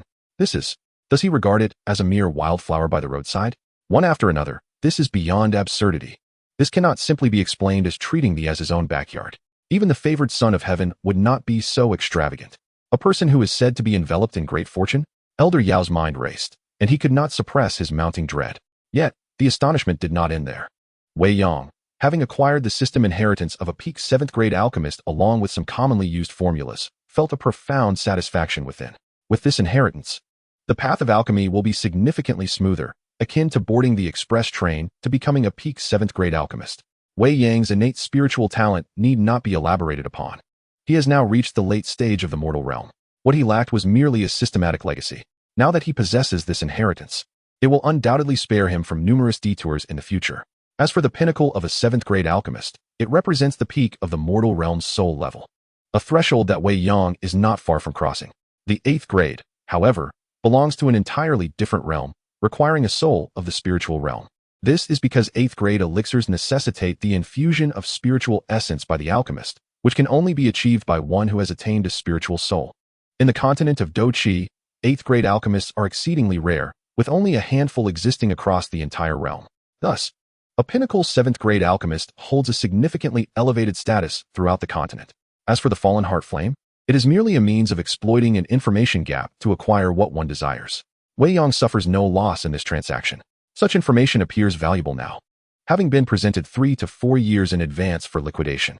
By the time Xiao Yan arrives at the Jianan Academy and enters the inner court, this intelligence will likely be rendered nearly worthless, if not entirely so. Senior, I wish to request a profound fire control technique. Wei Yang reiterated his trading proposal. The old alchemist took a deep breath, suppressing the chaotic thoughts swirling in his mind. He fixed his gaze intently on Wei Yang, his expression grave. And after preparing himself psychologically, he inquired, a profound fire control technique? I possess such knowledge. How advanced do you desire it to be? I seek one whose might at least rivals that of low-grade earth-level combat techniques, Wei Yang replied. The old alchemist's expression grew increasingly serious as he slowly responded. Its value is not insignificant. A profound fire control technique is a closely guarded secret among alchemists, a unique skill. The inheritance of a pinnacle 7th-grade alchemist did not encompass fire control techniques. Perhaps it once did, but the old alchemist chose not to reveal it. For a fire control technique that rivals low-grade earth-level combat skills, its worth is akin to, if not exceeding, that of mid-grade earth-level techniques. Not only can it control fire, but it can also serve as a means of attack. Younger generations are certainly aware of its value, Wei Yang nodded, raising a finger to indicate a piece of information regarding an exotic fire. The old alchemist's eyes widened, his mouth agape, utterly at a loss for words. Indeed, the old alchemist internally groaned, another exotic fire. What a surprise. He felt utterly overwhelmed. Without uttering a word, the old alchemist flipped his hand and produced a fiery red scroll, tossing it before Wei Yang. 9 Dragons Fire Control Technique. Mid-grade, Earth level. This was something someone sought my assistance with long ago, something I obtained by chance. The creator of this fire control technique was a senior figure from a powerful faction in the Central State. The art of controlling fire is intricately linked to a unique flame, an extraordinary fire he has meticulously observed over the years, resulting in the creation of this complementary technique. Upon hearing this, Wei Yang's mind began to form a vague yet profound hypothesis. The 9 Dragons, Thunderfire. The so-called formidable power behind it must undoubtedly be the Flame Valley. As Wei Yang accepted the scroll and unfurled it, a surge of spiritual energy flooded into his consciousness. Instantly, a torrent of vast and overwhelming information inundated his mind. The 9 Dragons Fire Control Technique, classified as mid-tier Earth level, was meticulously crafted by the Old Master through careful observation of the valley's inherited flame, the 9 Dragons Thunderfire. It is divided into 9 tiers, with the first tier requiring the manifestation of a fire dragon, demanding both form and spirit to be vividly alive and full of vitality to be deemed adequate. Upon achieving the 9th tier, 9 fire dragons will emerge simultaneously, possessing formidable offensive and defensive capabilities, rivaling the power of near-heavenly tier combat techniques when executed in conjunction with the 9 Dragons Thunderfire. After thoroughly absorbing this information, Wei Yang gradually opened his eyes, exhaling a long breath, his gaze reflecting a glimmer of satisfaction and astonishment. Indeed, this 9 Dragons Fire Control technique pertains to the 9 Dragons Thunderfire. The esteemed predecessor who developed this technique must undoubtedly be a high-ranking figure within the Flame Valley. Not only has Wei Yang acquired an advanced fire control technique, but he has also gained an offensive method. Upon reaching full mastery, the simultaneous emergence of 9 fire dragons will constitute a mid-tier Earth-level combat skill, balanced in both attack and defense. As for executing it alongside the 9 Dragons Thunderfire to achieve power comparable to that of near-heavenly tier techniques, such aspirations are perhaps overly ambitious. Being mid-tier Earth level is already a commendable achievement. In the future, once Wei Yang refines a unique flame, the resulting synergy could very well yield the might of a high-tier Earth-level technique. This is already quite remarkable. After all, where could one find a high-tier Earth-level combat technique to seize? Observing Wei Yang's opened eyes, the old pharmacist inquired, "Are you satisfied?" Wei Yang smiled broadly, stowing away the fire control technique with a nod, expressing his contentment. The old pharmacist eagerly regarded Wei Yang. Although he had been subjected to Wei Yang's relentless probing, perhaps his horizons had been broadened, leading to a less urgent disposition than before, yet he remained filled with anticipation. After all, it was an extraordinary flame.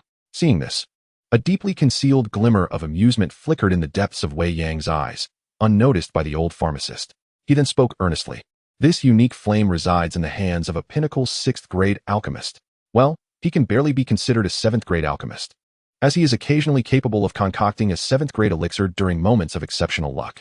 Moreover, his own prowess stands at the peak of the Dou Wang, and with this extraordinary flame, he can hold his ground even against ordinary low-tier Dou practitioners without faltering. Furthermore, his identity as an alchemist carries considerable influence. Thus, acquiring this unique flame is no simple feat. I suppose I have inadvertently put my esteemed predecessor in a difficult position. Wei Yang spoke with an expression of apology. If the elder feels dissatisfied, let it be considered that the junior owes the elder a favor.